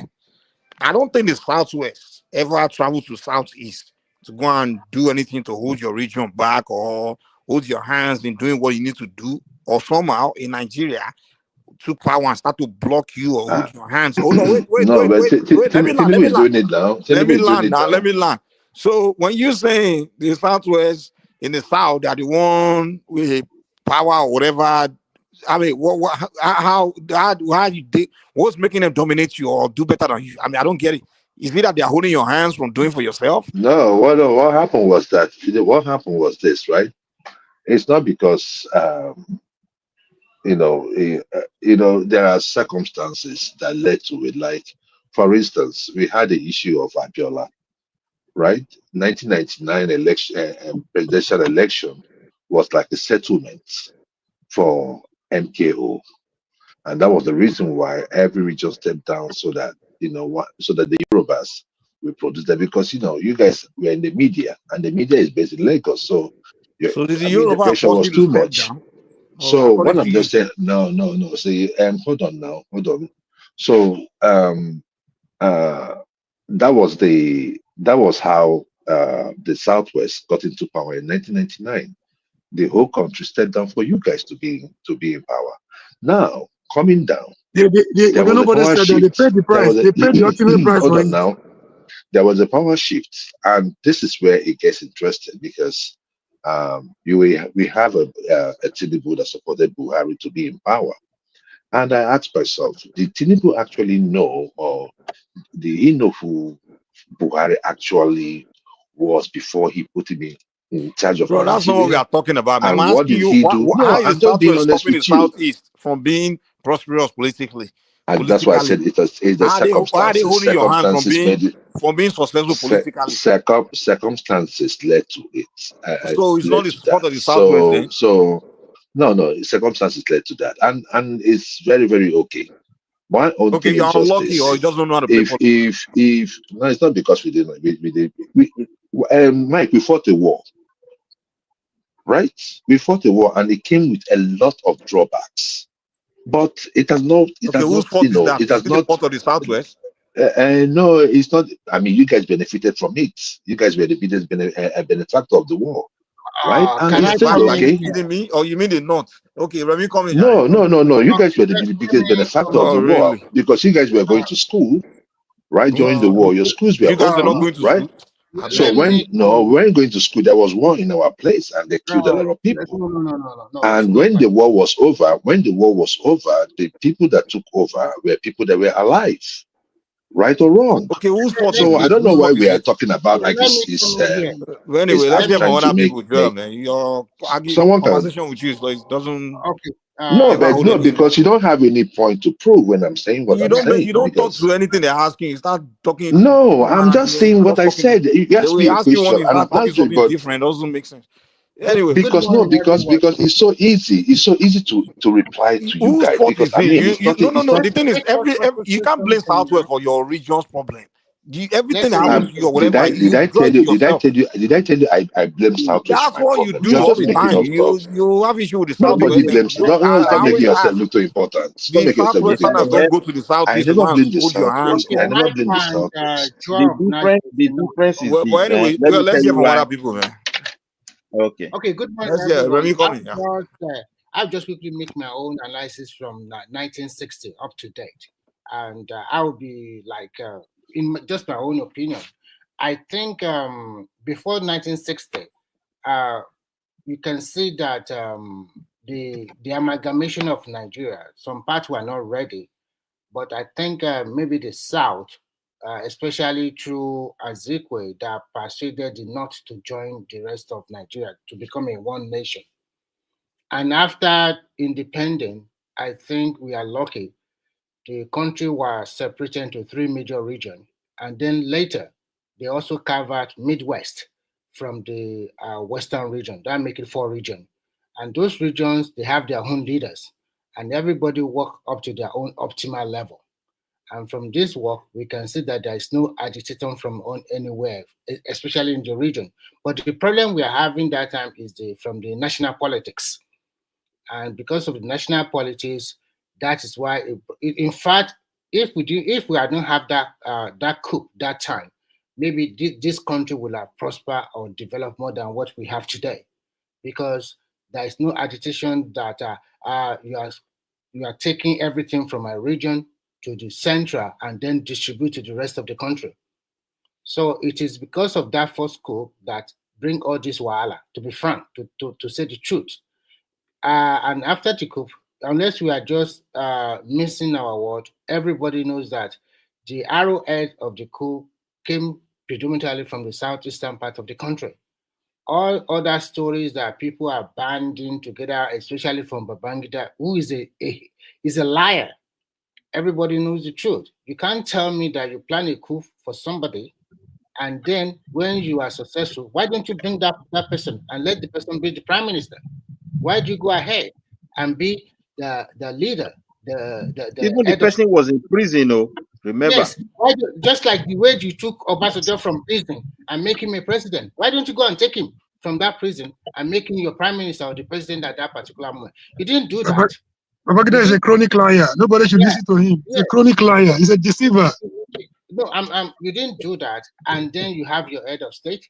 To be frank, it's a tripod, and when you go for the coup, you kill most of the other leaders. You kill them, you fight them. They will never be happy with you. That is the truth, unless we are being economical with the truth.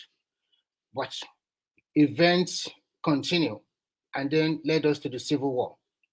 That civil war should not have been fought, because this eastern region have their people in national government, no matter what happened. Even after the coup of counter coup that brought in Yakubu Gowon, you still have your people in power one way or the other. And this is a civil war that the eastern part did not really prepare for. You do not have the military capability. You do not have the support from the Western community enough. Sorry, even Gowon too wasn't actually interested in the war. He wanted peace by all means.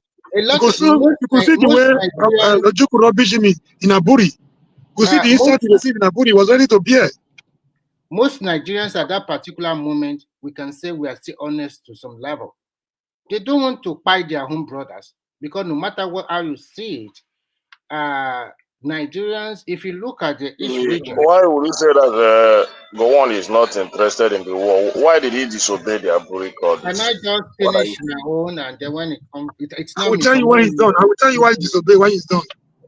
Okay, so when you look at when they are fighting the war, they are still sending a lot of stuff to the east. It never stopped.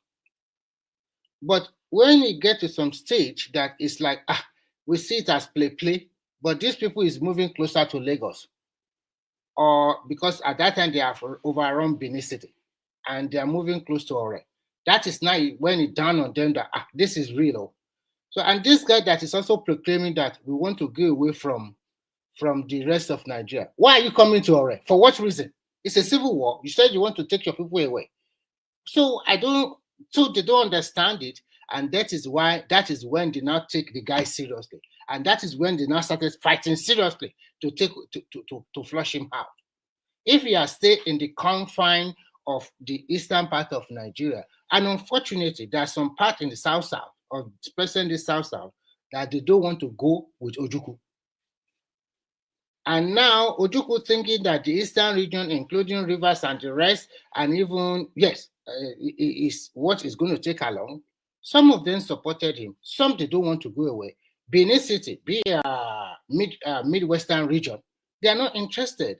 So why do you want to force them to join you? We were not even part of those things at all. They are not part of Eastern region at all. So why? So that we is have when nothing common. We don't do things together. The rest of Nigeria think we should fight back, and they fought back.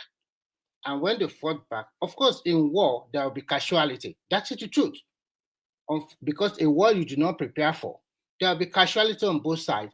And it's true, there are more casualty in the Remy, how would you describe the more Yoruba are in that queue than how you are describing it?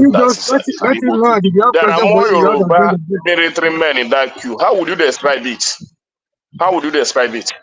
Can you let him land his point? When he's done, you can ask him questions. Yeah, okay, I will continue. when we say the rest of Nigeria army will include Yoruba, Hausa, Fulani, the Mid-Beltons, and the rest. That is the rest of Nigeria. And they are the one fighting a war with the eastern part of Nigeria that want to secede. But the eastern part of Nigeria too, they also want to take part of South along the Midwestern region. They have overrun some of their city already. So that is why they took. If they have confined themselves in the eastern region, maybe today you will have your Port Harcourt in your hand. Who knows?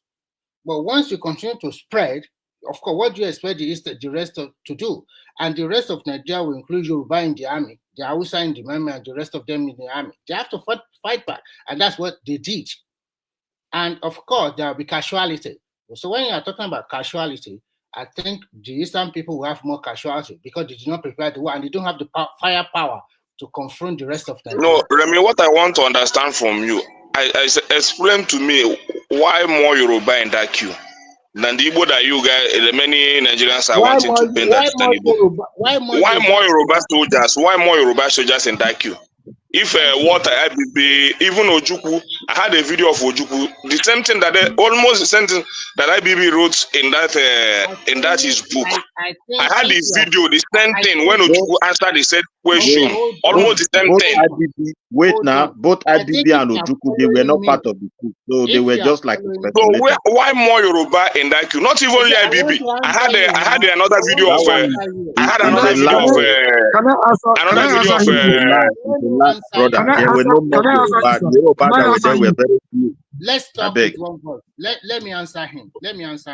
If you are following me, Ekene, I said the rest of Nigerian army or soldier. And when I said the rest of Nigeria, that will include Yoruba, Hausa, and Igbo.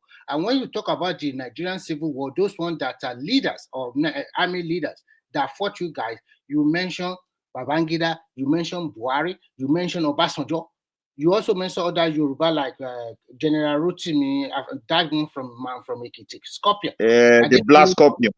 Yes, you mentioned all of them. So you are fighting with the rest of the country. So you cannot say there is more Yoruba or more Hausa or more something. Once you are fighting with the rest of the country, if it's Nigeria, no, I'm basically talking about the queue, not necessarily the civil war. I think he's talking about 1966 coup, right? He's talking about the January. Yes. The more Yoruba soldiers that are in that queue, I'm talking about. What do you mean by? Hold on, let me clarify his question so you understand the question. What do you mean by the more Yoruba in the queue? What do you mean, like?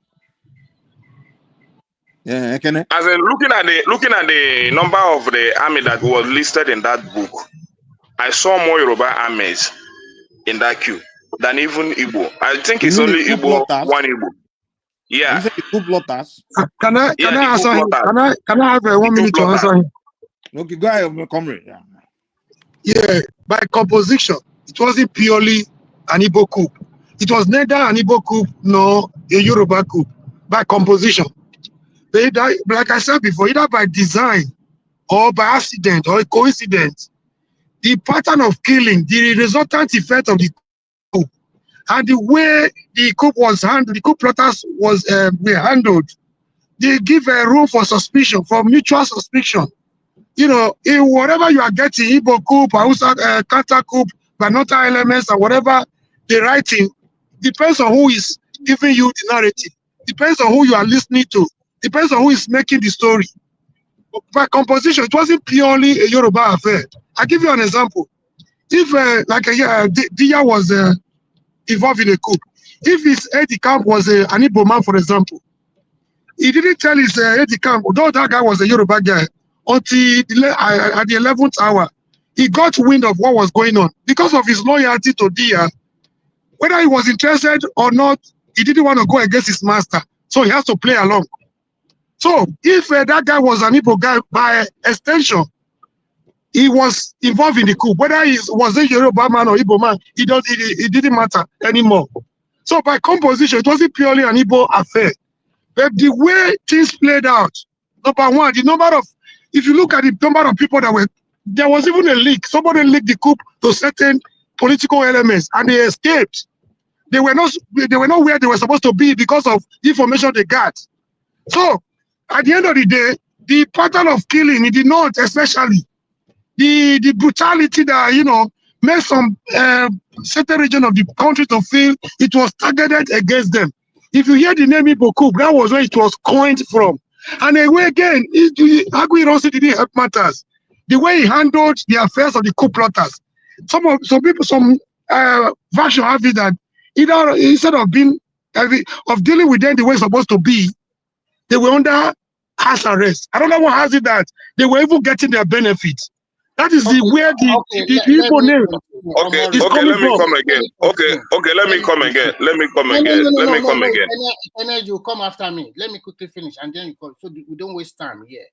No matter what. Does that answer your question? No matter what you are. Yeah, you answered, but I wanted to get more clarification. But Remy said that. Let me quickly finish so that you can come in. No matter how you guys twist it, after the coup, the majority of the Nigerian soldier or army that manned the country after the first coup were majorly from the eastern part of the country. The guy changed the system to unitary system, and he favored his own people than the rest of the country. So that clearly shows that they have an agenda. So now let's fast forward it. After this 90, then Gowon ruled for several years. And then I should also say something like this. A lot of our Eastern brothers, that they left their property, majorly in Yoruba land, they came back and they met it intact. That shows sincerity of purpose. That shows that these people initially, they don't really want they don't want to go to war with you. And some of you guys met your stuff and you continue your business. Now, when we talk about Nigerian politics, I will say this, that there is a good arrangement between the eastern part of the country with the northern part of the country. And I will justify my position this way.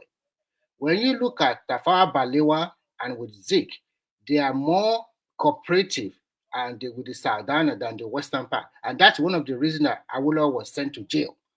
And when you look at the Nigerian politics from 1979, you will discover that Igbo have had their own share in everything.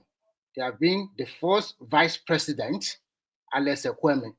They have held position of Senate president more than 6 times. They have held position of House of Representatives more than 4 times. And when you look at the government after Obasanjo government, they have more people in Obasanjo government than predominantly where he came from, because we never supported him, and we took it like that, and he put you guys more in his government more than the Yoruba more than his Yoruba kinsmen. So, and when after Obasanjo, when you look at Yaradua government, I don't think he put a lot of Yoruba there, and I don't think he put a lot of Eastern brothers there. But immediately Jonathan came in, he patronized a lot of your guys from the Eastern region. You are in government. The reason why you are crying now is because you are no more in government, because the table have changed since Buhari came in. That is the point. Let's be frank with ourselves. But telling us that you are marginalized in Nigeria, or you are unable to become the president, I don't support that. You have held all the important positions of this country. In fact, they actually dominated the military and the civil service at the beginning. They were the luckiest Nigeria when you look at it in the real sense of it. If you look at it in the real sense of it, they are the only one that the other part of Nigeria are very liberal to let them come in and do their business and whatever they want to do. Maybe because of their own culture or their own terrain, sometimes it's not easy to go to their region to do your business with them. Remy, I want to ask you a question. Let me finish. No, it's just a question based on what you are saying now. Okay. You have been saying Igbo has held this position, held this, is only the president. Okay, but I want to ask you, based on the general disposition of the Nigerian space. Yes. Do you know that Kogi State is bigger than the Southeast alone? So why was it like that? That even the Southeast cannot even get a 6 states. We only have 5 states. And even the 5 states, you can just only compare it with Kogi State in terms of the size of the whole Southeast. And so Why was it composed like that? Ekene, what point are you trying to make here? Hold on, Remy, give me 1 second. If I may answer Was that an Remy, you see advantage how the or floor now. disadvantage? Calm down. You see how the no, floor. it's because We Nigeria just want to want to understand his favor question. them. It's because the Nigeria government want to favor the Southeasterners. First of all, That's what I'm thinking too. that is why they gave them 5. That is the Because only way.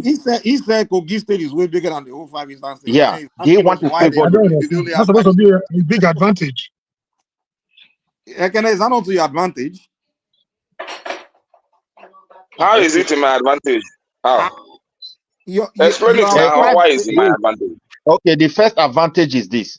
It's giving you 5 allocation. We're supposed to spear rapid development, and yet the reverse is the case. So that's just getting 1 allocation. Yeah, they're giving you 5, and they you can elect a lot of people, and they use our Bende or Midwest region money to be paying everybody. And again, it brings the governance closer to the grassroots. Like the way you cry. Well, this is your explanation why. This is your explanation why they start. Why only 5 states? Why other region have 7, some have 9, some have? Why only 5? You are contradicting yourself now. You say you're not even up to Kogi State, and you have the 5 states. Let me also put it this way before you. The only region constitutionally created through referendum was not even recognized anymore. No, they are even creating 5 states for them. Yeah. Are we not human beings? That 5 states they created for you supposed not to be up to 5 states, to be frank. Okay. Yes, to tell you when people sit down, they always try to favor you people. When you look at the and you can't see it. When you look at states like Niger or your state, Niger is all the total landmass is bigger than the whole of Southeast. Or your state is even probably bigger than the whole of Southeast, or nearly the same size for all the Southeast states. And then, see, is that not an injustice to states like Niger or you and the rest?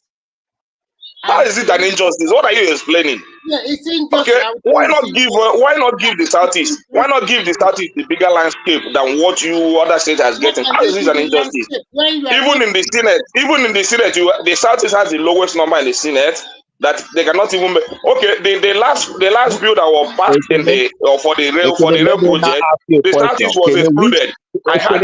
Let me finish. I had Victor was complaining about that in the Senate recently, and nobody's talking about it. Wait, my brother. Ekene, which people's land we they not have to Southeasterners land? I don't know. Which people? I don't know. And to give to you. Can anybody create one? The issue is this. The issue is this. Let me say this. It's just like the creation of the state from the beginning. How it, why we are talking about Shukuma Zogo is from the Midwest, the South today, and all that. All these things are the Southeastern states, because there is no need of South. Yeah, that is where the real Igbo are marginalizing you because Southside exists. Is that what you're saying? Where the problem? All this hold on. That's not correct. That is Kadnazeku belong to the Western region. Please. No, let me finish. No. It was for political reason that South hold on. Calabar are your own. River State, you can fight for that, but don't cross the River Niger. Make the fish not go swallow now there. See the problem they have. There is no need of creation of the South me. I don't want to be so political. Almost all the Delta are Igbo speaking states, both rivers and all that. All of them speak. You always see why people Let me respond to Ekene, please. I'm from Edo. The real problem we have with the Eastern people didn't start today. The problem is that your neighbor, when they tell you they don't want, you don't want to even listen to them. You believe what you assume is what is correct. Now you point to data. Nobody is Igbo in data. I will give you the reason, and you can argue it.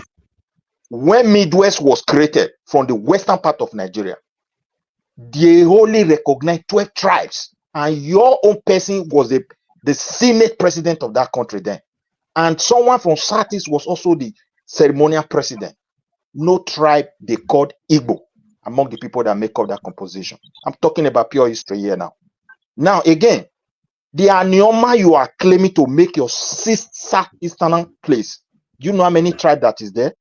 We have Ozani Gogo, they speak Bini purely. We have Eka, we have some part of Yoruba. And these people coexist. They They don't even have intimidate Lukumi. They don't Lukumi people. Yes, They are Lukumi like is there. Yoruba people now. They don't care whether you are a Lukumi, whether you are a Eka, whether you are this. This is how our ancestors were able to put that place together. Or can you people we cross? Once you cross to any people's land, you will always point to them, you are Igbo, you are Igbo. Now it has created a very serious distrust among your surrounding neighbors because of the ways they even see you like a serious threat to their existence as we speak today. They can no longer say I'm Calabar, I am a query. I can't say I'm Uruba, I'm Edo. You will come and tell them they are Igbo.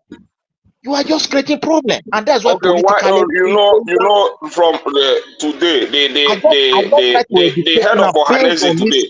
Let me finish. Let me ask you: if the head of Ohanese today is from Igbo, and they That is, accepted don't you the. see? If you Listen, make don't you a head see? of They Yoruba, accepted This does is that how mean these Yoruba people now? behave. Yoruba people now have When to you go do something, listen. When you do something, is creating confusion, is creating ethnic problem. You don't want to address it. What you want is that Ekwere is now Onaze Igbo, they are all Igbo. Keep Hold doing on, it. Midwest. Midwest, let me Indigenous correct people one told you we are impression. not. Midwest, can I have 1 minute to correct one impression? You can correct it. Okay. Yeah, let's make the distinction or the dichotomy between, originally we had we had the northern region, we had the southern region generally, but at a point we have the southeastern region, in terms of geopolitical zone. So what he is referring to is referring to the broader eastern region, the former eastern region. If you talk about the former eastern region, originally, you're talking about Calabar, Rivers, and others, Kene could be correct. But when you now come to No, geopolitical you have zone, the to bring South Sudan, Amazona. Just bring Amazona. Bring Cameroon to it. It was part of it. yes, So for people for before historical purposes, yes. before the movement of a certain region to Cameroon, which later formed part of Cameroon. So if you're talking about the original eastern region, Ekene is right. But when you now talk of eastern, is it right? But what he's saying is that they don't have enough states. So now if he even contradicted himself. He shot himself on the foot right there. He started by saying the whole of eastern region is just like Kogi, and again he came around on another bit. He was saying they have 5 states, which means we're not even qualified for 5 states. If your analysis is anything to go by. So if you're looking at the original eastern region, it's different from the southeastern region in terms of geopolitical zone. South has been carved out of that former region. Part of the former eastern region has formed part of what you now have as a south region, which has taken away rivers and cross rivers and other areas from the original eastern region. Number one. So if you not limit yourself to the eastern region, which you have today, which comprises of the 5 eastern region, you are contradicting yourself by saying it's not even up to Kogi state, which means you are saying it directly, you're not supposed to have up to 5 states. That is the logic there. Yeah, well, no, I'm not saying. I'm not, indirectly. We are not. So even the state creation in the southeast, it's just like sharing a small portion, which is not supposed to be so. Because if you check it normally, Anambra State and Enugu State used to be together. I think Abia State and Imo State, all that. It just so. But in order to just jam pack Igbo people in one, just like what Buhari did by calling us a dot in a circle. I know that is their mindset, just to create a small portion and say this is a southeastern state politically, because I see political. I can see the political move in that. You are faulting the creation of the geopolitical zones. That you are saying indirectly there is no need for the geopolitical zones that were created. The 6 geopolitical zones that were created. No, Is that your point? what I'm saying is this. What I'm saying is this. They know what they did. When Igbo Is people that are your saying they point? are Are you against marginalized, the these creation are of the the geopolitical issues. zone? When Igbo people are saying they are marginalized, when Igbo people are saying they are marginalized, let me finish. Let me finish. Let me land what he's saying. Right. Let me tell you something. Today, unless you are telling me today that 60% of people living in Edo State and Delta, they are Igbo. 70% of I'm not talking about Edo State. I'm not talking about. I'm trying to make my point. I'm not called Edo State here. You are the one bringing Edo State in this matter, and you won't even allow me talk. You are the one bringing Edo State, bringing this. I'm saying the way what Okay, it let's should at be. least hear what he's trying to say. Let's at least hear what he's trying to say. Let me finish. Even when we talk about South have a lot of minority tribes. Rivers, Bayelsa is full of Ijaw, and I cannot say whether they are speaking Igbo in Bayelsa. And when you go to Rivers also have their own language, and they have different groups, Ikwere and the rest. And they have told you that they are not Igbo. And when you go to Akwa Ibom, their language is totally different from Igbo. When you go to Cross River, their language is totally different from Igbo. And when you look at state creation, they create the state by looking at the tribes. And when you look at Oyo State, you see that predominantly of people living there are Yoruba people. When you look at other states, the same thing. So unless you are coming here to justify to us that they cheated you because you have majority tribe in Rivers and other states, why did you not say it's Igbo land? But that is not the case. They did a fairly good job, and I think Nigeria did a very good service to Southeast. Actually, to be frank with you, there were so many states cheated in Nigeria. It's supposed to be 2 or 3 states. Oyo State is supposed to be 2 or 3 states in terms of their landmass. My dear brother, okay, we get the point. If I may come in here, even though they want to create state, let every state take care of themselves, and then we will see where we will be. No, they have cancelled it. If we want to talk of people that have ever been marginalized in Nigeria, they are the Midwest people, the minorities. they are the Bende people. These are the people they actually cheated when they were creating the state. Yes. But if you look at history of the country, my dear brother, the British who created Western Nigeria, not Igbo, neither the Yoruba created Western part of Nigeria, neither the Northerners created. It was administrative convenience, and the British were able to favor the Igbos. They took a capital city to the base, which is Enugu. Now, all the 45 years of colonization before it depended, it was a capital city. All the resources they managed in that region comes to that place. So, my dear, the people you are not trying to say they are Igbo, they have history of staying in their land before the British came. They did not say they cannot do something with you.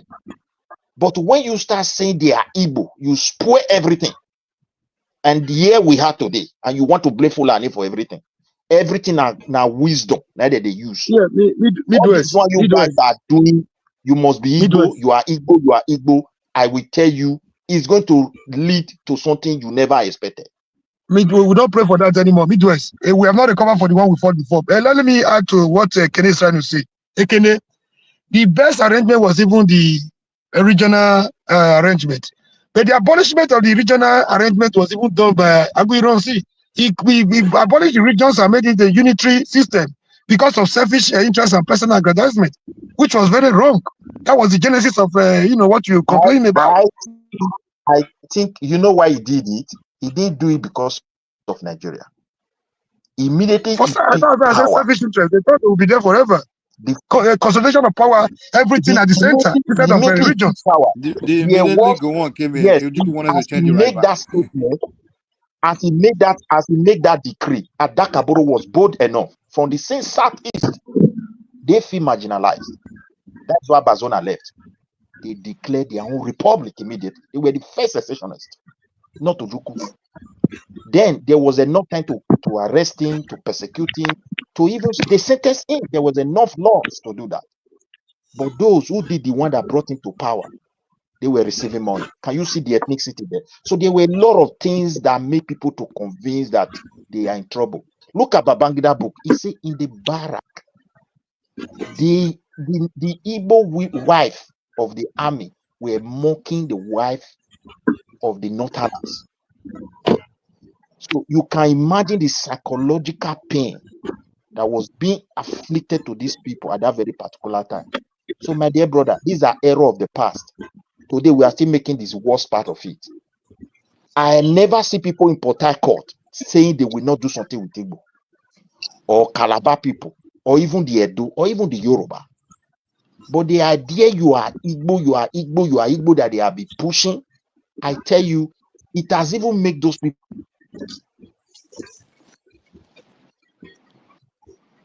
So, and when you now, so everything you Let's are give saying, Ekene a chance to respond, though. You know, so okay. Ekene, go ahead. The point I'm trying to make, I'm not trying to cause, but I've what started all these things is the narrative of Igbo Coup and all that, and IBB, because I had this video in my phone for a very long time, but when I saw his book, it's exactly what Ojukwu had in that interview that IBB laid out.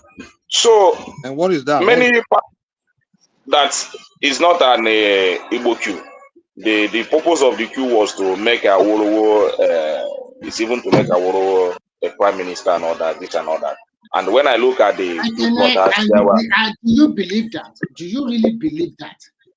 Let me finish now. Let me finish. Whether what you want to believe, because you are not there. You are not. These are the former military men that are giving the account, almost the same account. I tell you, if I send you the video, maybe I'm using my phone. I would have sent Mike the video now. It's almost what Ojukwu said in that interview that IBB said in that book.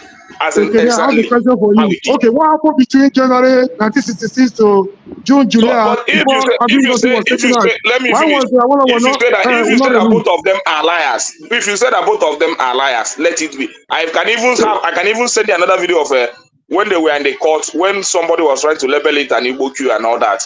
The judge, who is supposed to be a Roman also, have to caution him that this is not an Igbo Coup. That the man you are mentioning to be an Igbo man is not an Igbo man. I also have the video. So what I'm trying to say is this.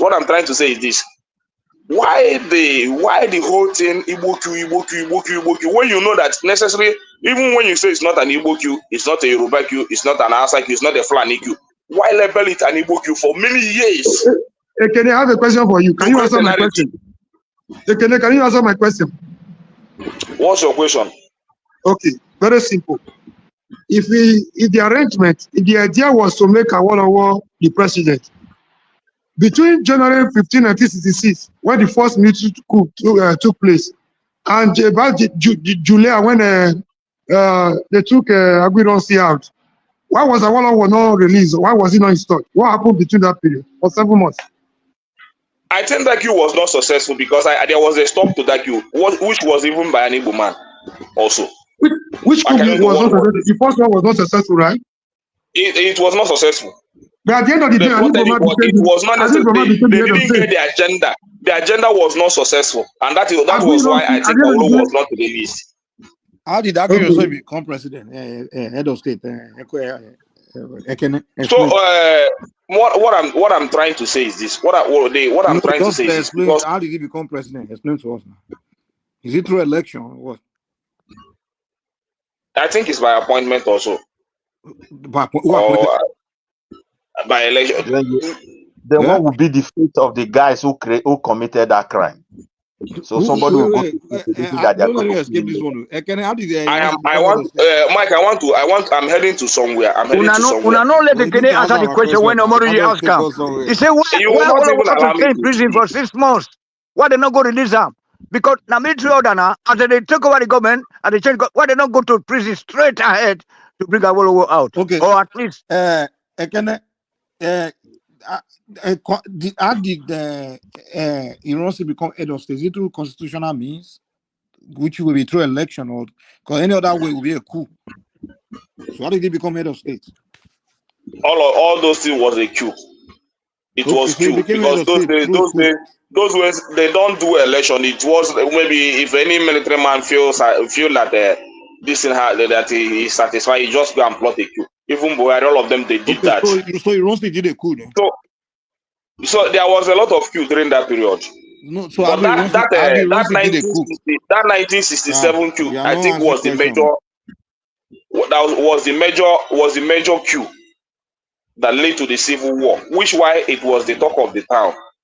You understand? Because it was the coup that led to the civil war. Question. Even, okay, another person is asking. I will not come here and be. I will not. If you don't want me to say what I want to say, I will not come here to begin to count many coups that happened in the past. Nobody's I'm telling you asking. the particular We're coup only that talking about one coup. was One discussed. coup. One coup. I was talking about the major topic is what IBB said in his book, and what we are the narrative we are Okay, you trying to answer the put in question. order. That an Igbo coup that many people has carried along for many years to paint an Igbo people as this and all that. You understand? Why is it like that? Why did other Nigerians deem it necessary that what was not an Igbo coup was labeled an Igbo coup for many years, and the narrative was created But we are and was proving to you passing that it it's from an Igbo generation I to thought I was generation. able to answer that question. It was by we have been composition. It telling wasn't you the originally an history. Igbo idea.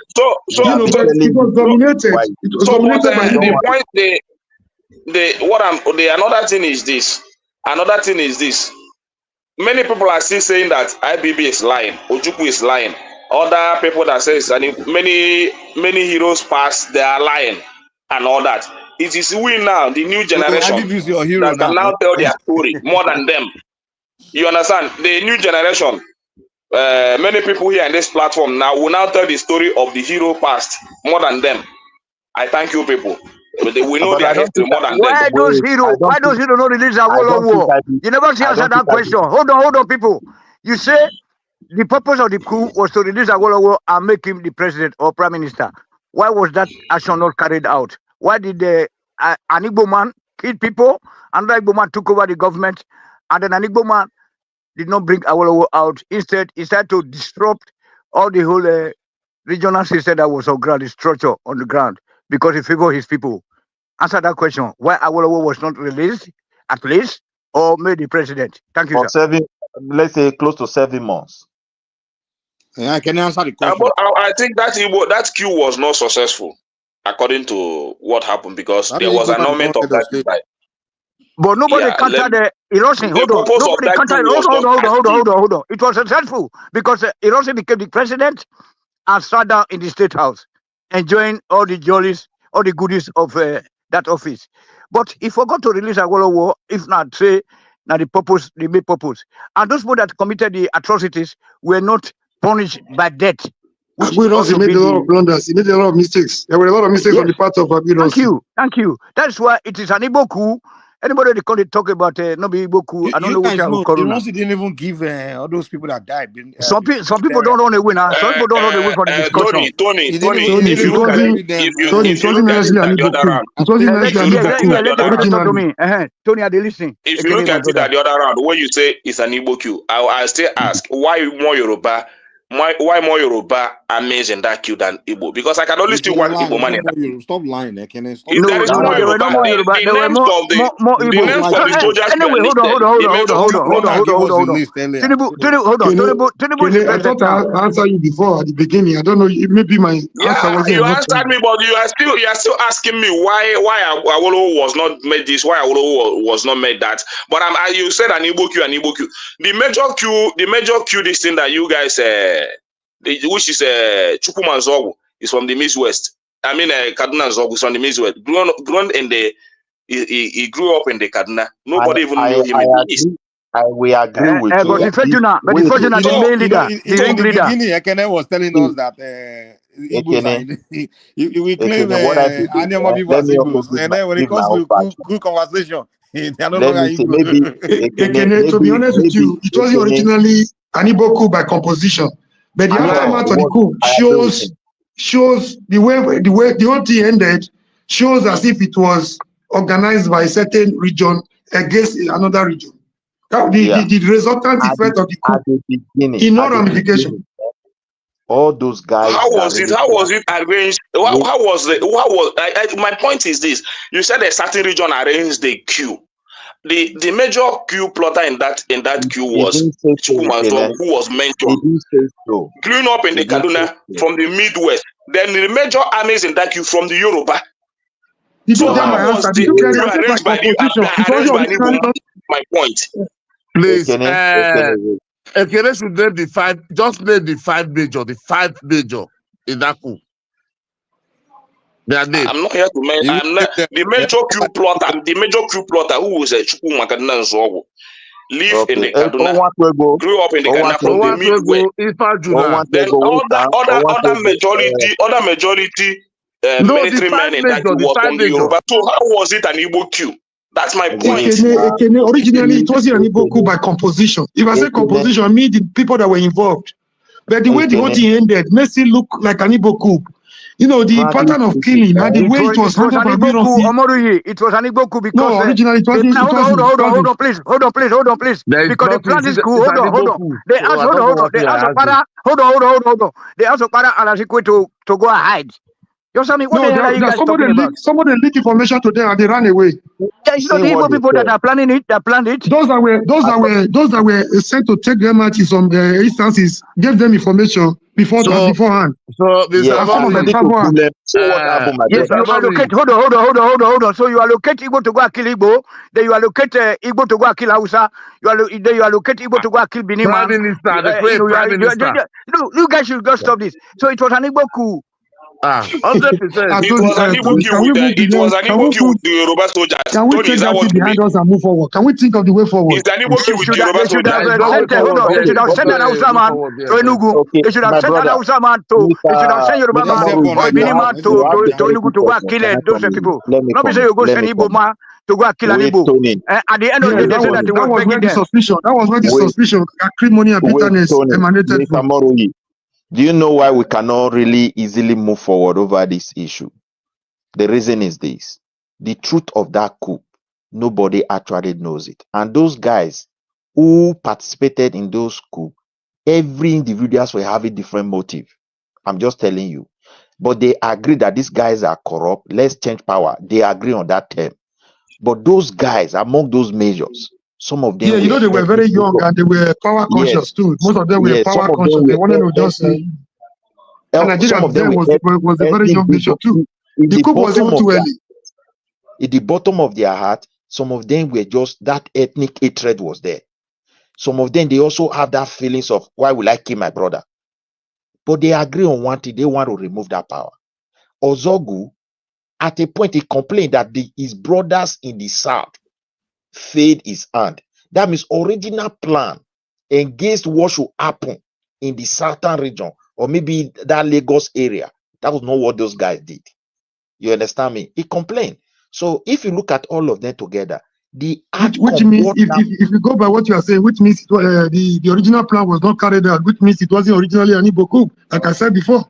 Yes, some people betrayed, some people sell out, some people gave information out, other people to escape. I beg, na Igbo coup. Make una no dey talk all this problem now. Make una no say they go dey abuse again. Complicate to yourself. If you don't have anything to say, just leave it. It's an Igbo coup. Tony, how is it an Igbo coup? Yeah, because you kill other people, you did not kill your own. Let people explain what happened. Why it? Do you know how many? Do you know before Ojukwu came into that issue? Do you know how many Igbos have been wasted in the northern region? That one is a different thing. We are talking about the coup. What caused it? You have to talk. So how is it an Igbo coup? How many Igbos are there? Do you know how many millions of Igbo before the start of the civil war? It has happened. Can we go beyond that and move on? You have to let Najama come in at the point. Najama, go ahead. Thank you. Thank you very much. See, you see all these things we are just saying, we just want to pet up a political right. This thing, none of us were alive when all these things happen. One thing we have to say, unless we don't want to say the truth and let everything be going. This thing happened. The 5 major. If I'm a major now, I have troops under me. Those troops I have under me, they don't know what I'm going to do with them. Even if you go to the history, there was what is this dance that Ozogu was using to do it near the governor asked? Military exercise. Military exercise that those people was taking there because they have the power to take them out of the camp and take them out to train them. It was calling them, there's a name for it, Sabisa dance or Sabisa dance. Those people, those boys who were taking that, they never know he want to use them for that coup. So all this thing was well castrated. Exactly. Okay, if you don't tell me it's not an Igbo coup, they said they want to fight corruption. Okay, fine, yes, they were corruption. So no Igbo man was corrupt during that regional government. It's not what I tell you. That is the hard form we're talking about. Okay, now you said you want to is because of our war. And that's what Babangida said today. Babangida take over power. for good 6 let months. Nigerian man talk now. For good 6 months. For good 6 months. For good 6 months, you take over power. You never, Awolowo was in prison. You never give power to Awolowo. You abolish the regional government. You start changing law. You start bringing all the whole regional police down. And you say you want to take over, you want to hand over power to Awolowo. How does that work? We have to be the coup was not successful, and the major they hired the it was not successful. Then now I'm going to become officer a then head of supposed state. to take that position. No, Yeah, it was supposed to be Agui Yoronse to say before our arrestment. The coup was not. It's not. According to the book, you understand. It was not a successful coup. So the major and the high-ranking officer there was Agui Yoronse, who was supposed to take that position because that seat was not supposed to be vacant. That seat was not supposed to be vacant. So what are you trying to make? And it's only for 6 months. He didn't take it forever. It's only for 6 months. Because there was a counter coup. He was killed. If it was not a counter coup, because they killed him. What are you because they killed him. Don't say that. Somebody that changed the law because they killed him. Because they killed him also. The major coup was not successful. Wait. Are you telling then he had to take over that position because he was a high-ranking major officer then. So call it an Igbo coup. That is why Mama Larry was ahead of him. That's why they had to kill Mama Larry. That is the person that's supposed to have taken power. If Mama Larry was alive, Agui Yoronse would have been the head. That's why they have to take Mama Larry out. We have to be fair to ourselves. You see, the problem is this, Well, the issue is that the problem I have is that many people want to use Igbo people to make their own tribe to look good. Why you cannot even admit that? God bless you, Najama. Thank you. Because you cannot even admit that your own region also committed a crime. It's an Igbo man that committed a crime. I don't mind they told you the understand? truth. It's an Igbo man that carried the committed the crime. Wait. When you want to say sorry, 1 minute. When you want the Biafra want to claim land, they will tell you South is Biafra land.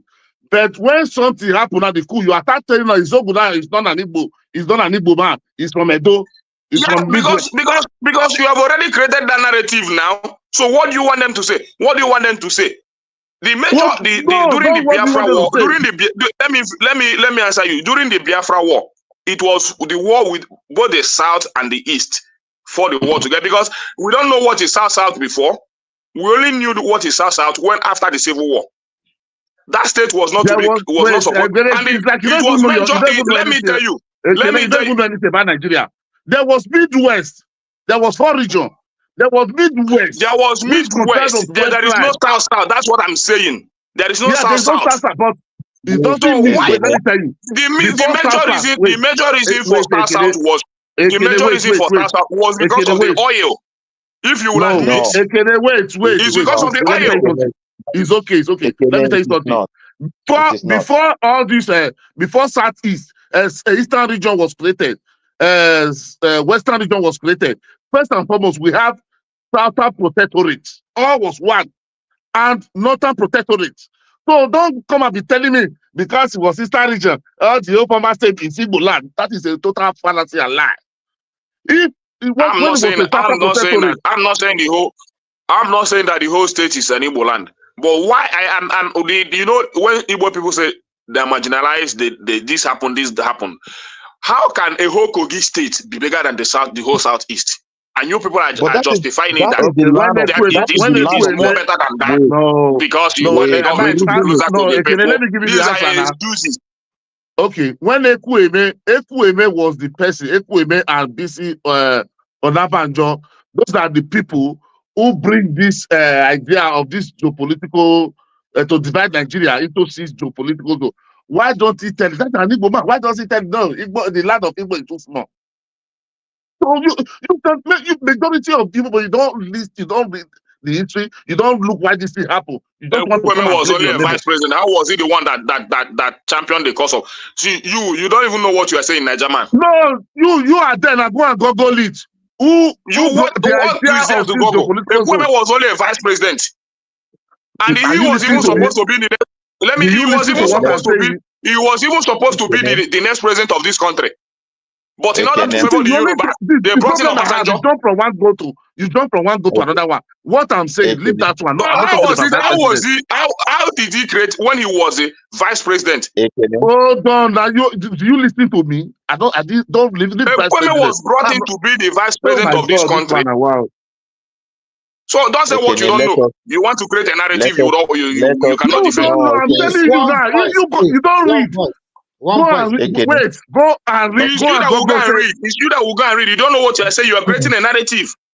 Okay, This You're guy, just creating a narrative. this emotion, it cannot take you anywhere. That's the problem. Question I want to ask Ekene, who created this six God bless you.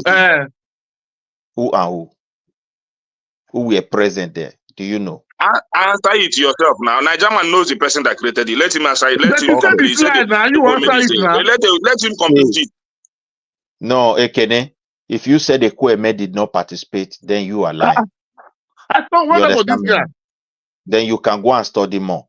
The thing is this. Participate doesn't mean he was the one that created it. He just put it. He just said Ekweme created. Ekweme did this. Ekweme did. Where did Ekweme acquire power to do that? Ekene, wait. I also want to take you back for you to know the genesis of the problem we are facing today in Nigeria. Now, when the British created Southern Nigeria, they did it from where? From Calabar land. These people have their history as Calabar. Then they never called that place Igbo land in any book written by the British. Go and search for it. Everybody knows it. And as time progressed, after 14 years, a lot of resistance, they decided to balkanize us into three for administrative convenience. And then they favor the eastern region. Because why? The language Bishop Ajakrada have been written down, developed for evangelism purpose. They saw it useful at that very moment. They took it to Enugu and used it to establish that area. They also took Yoruba to the west, Ibadan. Everybody in the west, both Edo and all, were meant to study Yoruba language. Likewise, the east and both the Abazonati today. So when we got the independent, we were so divided. Then they now said we must create more region. Do you know that place was to create Calabar and all those rivers? They agreed to create a core region from the eastern region. Go and find out today. Your people who were in charge of that region were not happy with it. When we agreed to create the Midwest from West, the Yoruba, there was some resistance, but they also saw the need to listen. And that's why we were able to do it peacefully. It did not mean, they did not say they will create only 2-3 regions from South, it was 4. Then why in the North, they agree on 2? This was a gentleman where people have space to talk about national building. Or this, despite the betray and all those things that was going on, they were still talking until those military guys came in.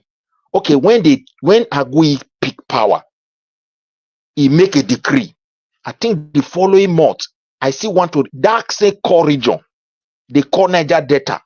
Somebody rise up there and start declaring a republic. There was enough time for Agui to set up military tribunal. After they commanded Ojukwu to go and raid it. Can you see history now? Ojukwu was the one that led army there. They raided that place. They arrested this guy and they set up a military tribunal. They judged him. They did not judge those people as Igbo. By hanging. Why those who eliminated the prime minister and other people, they were receiving salary. Do you see ethnicity there? So people were carefully digesting what exactly is going on before they now came into conclusion and said, no, we have to do something. And after all these things you are just talking, you have not even mentioned the major. You are talking about, you said the six geopolitical zones and other who created it and other. You refuse to mention the major regime that created it. And you are just beating around the bush. During the Abacha. Okay, where did you were just listening? Where did this happen? Because you have not even mentioned the. They are trying to bring in Ojukwu. They are trying to bring in Kweme. But a major regime give an order for that. You see the deceit. I still want to correct you. No, I want to correct you here, my dear brother. It did not. After all, before then, during Go one time, they have already created state. They were no longer with the East, even when they gave that assignment to Ekweme. These people were already having their own. So they now decided to say, okay, all these minority, no need to divide them. Let's all just put them together. They recognized their existence. That is how South came. It was just a mere political organization. It has nothing to really do. But because the West has been organized for a very long time, and that name East has been there, the North has been there politically. It's only that South that is new. That's why we have all these history. South. They were already state of their own. They did not create them from Southeast. Immediately after the Civil War, they got their state. So Ekweme play a very major role in shaping it. But I will tell you, this guy did not say they will not do things with anybody. They have never said so. But for you to come and rewrite their history has created a very big problem. You cannot go and write their history, their own they have. It was on their land the whole Nigeria was created. Recognize that. They never settled in Igbo land. That's just my own submission. You are telling a background story that has a clear picture of what happened, because you started with something. Who created the geopolitical zone? Instead of you to say Abacha regime did that, you are now going from the back to cook up stories where I didn't know where they had the meeting. So how can Abacha regime created 6 regions? let me finish. What do you think they created the? Let me finish. It was not an Igbo regime then. It was not a Yoruba regime. It was Abacha regime that created the 6th geopolitical zone of Nigeria. Okay, what do you their think own they created interest. Why do you think they created it? For their own interest and their own personal gain. Is it against your Igbo interest? To corner, yes. To corner the resources of Nigeria to their own benefit. Wait. You understand? Wait. So they need to create. They carried along the few greedy politicians in Nigeria. Okay, I get that. Just wait, listen. So you're telling me that for them to control, for the central government to control the resources, they have to create region, they have to create states. Is that what you're telling me? Yeah. They're already in control now. Yeah, they do to their own personal benefit. How? Explain the benefit. How now? That's what I said. But they map it out. You can't just say took the state from the south that had the oil region for their own personal benefit up till today. And what's that personal? No, the question using the resources they get from the south to develop their own region. Okay, so they or use it for their own personal pocket. So if they didn't create the south, you would have stopped them. I mean, the Igbos would have stopped them from taking. No, they just made it easy. No, it's not that they just made it easy for them to map up resources that doesn't belong to them. That's what they did. They make it easy. Before they create the political zone, who was collecting the oil then?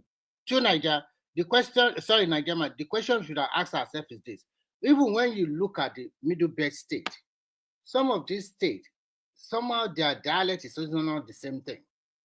Even the so-called Northwest and Northeast, the tribe are not totally Fulani. Some are Kanuri, some are Fulani, some are Hausa. So, and when you look at the Southeast, they are the only, apart from Southwest, they are the only one that majority of the people there are from the real Igbo people. You know, I was going to say that, Remy. So the two tribe that benefit the most in Nigeria is Yoruba and Igbo. I'm not going to lie, because if you have to say by ethnic groups, we are the only single ethnic group that has like way more state than. I don't even know any other ethnic. Even Hausa, I don't think they have more than, because Hausa land is probably like 3 states in the north. The rest are more like different tribes, right? And then in the south, I don't know any one single tribe that has one state to themselves. It's only Yoruba and Igbo that have like. When we are talking about Yoruba state, that's why any Yoruba person that talk about marginalization, I go.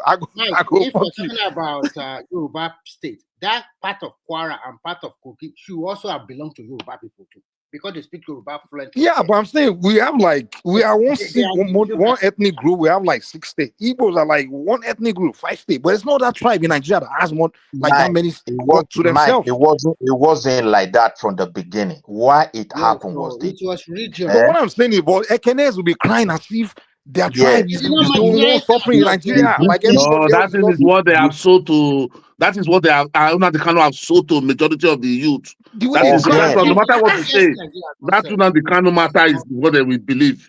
You know that We even propaganda. go to That be some there. panel, South platform, and be crying marginalization there. I'm like, eh? Yeah. Yeah, what is the marginalization? They will never tell you. They just shifting goalposts for here. What is the marginalization? You have become president. They did not marginalize them at all. In fact, to Igbo is not marginalized. I don't know where they get that word from. You want to be president? The people that have to cry for marginalization are the Midwest people. It is our time. We all have to cry also. We are the real people that they took our resources, create 5 states for the Southeast, and they're using our resources to finance it. Can't we cry? Midwest. Mike, sorry. A lot of you South people too. When I listen to you guys, Mike, sorry, please 1 minute. See, if the Midwest need to cry for marginalization, look at after they create a state, they give the Southeast, Central Eastern state 2 states. That 2 states become 5 states. The Midwest that was having the court become bended. Now you have only 2 states. They don't even want to recognize it. They don't want to recognize as a region. You know why I blame? You know why I blame? I blame you guys, because when you guys go out there to fight against for marginalization, you guys always go there to fight for the Igbos. Because when I look at online, I will see some people talking about they're marginalizing Igbos. So I'm like, when are you guys going to speak for yourself? You guys, you spend your energy fighting. Our own region was carved to 2 states with 6 senators. But the Southeast that was 2 states was carved to 5 states with 15 senators. They're crying for marginalization. So this issue of people telling me that they are marginalizing. Let everybody cry. Everybody cry for their own. Everybody cry for their own state marginalization. Igbos are crying for their own. The issue is that Nigerian bunch of crybabies, right? All we'll be doing is just crying. The heroes of the past really know what they did, but the current Gen Zs or the current citizens we have in this Nigeria are just buying into their narrative. They enjoy Nigeria pass, man. Igbo how will they enjoy Nigeria pass? The budget that was made for the train budget that was carried out the last few weeks, the Southeast was not included. Tony Victume brings the motion. What do you mean are not included? Go and check it now. It's don't go and check it. You have not read it.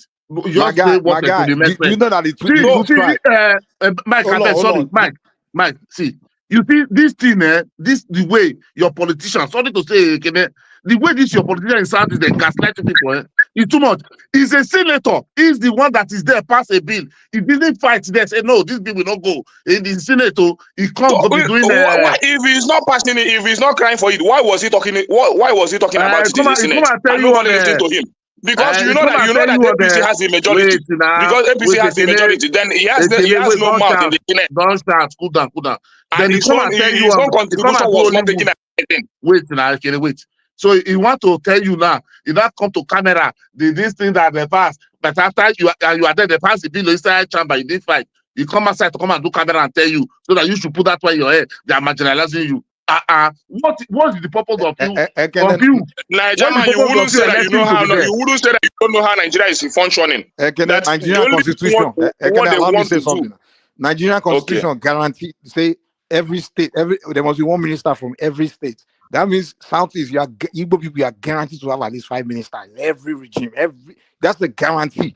Now, there are tribes in Nigeria where they may not have minister for the next 100 years because they will don't even have a minister as we speak. I doubt. The state where they come from. Okay. Then you take my gas, you go and finance 5 Eastern state governor and be pumping my money there. Take my resources. And the people from there are saying, no, we are the most marginalized. Okay. And again, if you look at the history of the country, they always try everything to pamper you people. Ojukwu received state burial. The man who hand over Southeast to Nigeria, that the common man, they not recognize them. They paid Ojukwu money. If you don't receive nothing, my brother, they are be favoring you people. It's just that they favor them too much. See, when you people want to fight, you will turn all your neighbor to your enemy. You will not talk about there is nothing like favoring us. You understand? Because even Nigeria you are talking about, the Zik of Africa, the Zik of Africa of today always wanted one Nigeria, which was I'm even blaming him. After the war, they give Because £20. if Zik has done what he was supposed to do earlier, as one of the most enlightened Nigeria then, one of the people that started Nigeria Salvana was Zik Ahmadu of Bello Africa. was the most enlightened Nigeria who understand Nigeria more than all of them. More than Wolowo, more than Let me finish. You can bring on your own. You can bring in your own Ahmadu Bello or whatever. After the war, the most the only people enlightened where they Nigeria give then. money now Igbo people. They give them £20. That's like $200 today. Let me finish. Hold on. Mike, let me finish. Everybody else will suffer for that region. They don't give them anything. No, the other half will not give them. When you destroy our resources for 3 years. You destroy our resources for 3 years, destroy everything we had, and use it for 3 years. The money of the 54 million made my pounds. point. I blame Zeke because if Zeke has used his power and his knowledge. Can I let other people talk now? Don't be only get mad. Make I counter you about what you said. Zeke was a man of Africa. I agree with you. But Zeke believes he's the one that have to rule. That is why he did not listen to Ahmadu Bello. Because the guy was really worried. They feel marginalized. They feel threatened. And they were not shy about it. And the inability to address it led us to where we are today. The distrust that we have. Now, if we want to cross over those things and move forward, you see, this marginalization Igbo is crying. They should make sure it's balanced. Don't take it to be like, because they create Port Harcourt, we are marginalized. Because they create a state called Calabar, we are marginalized. My brother, if you go to Portugal, 14th century, Calabar has been recognized as people.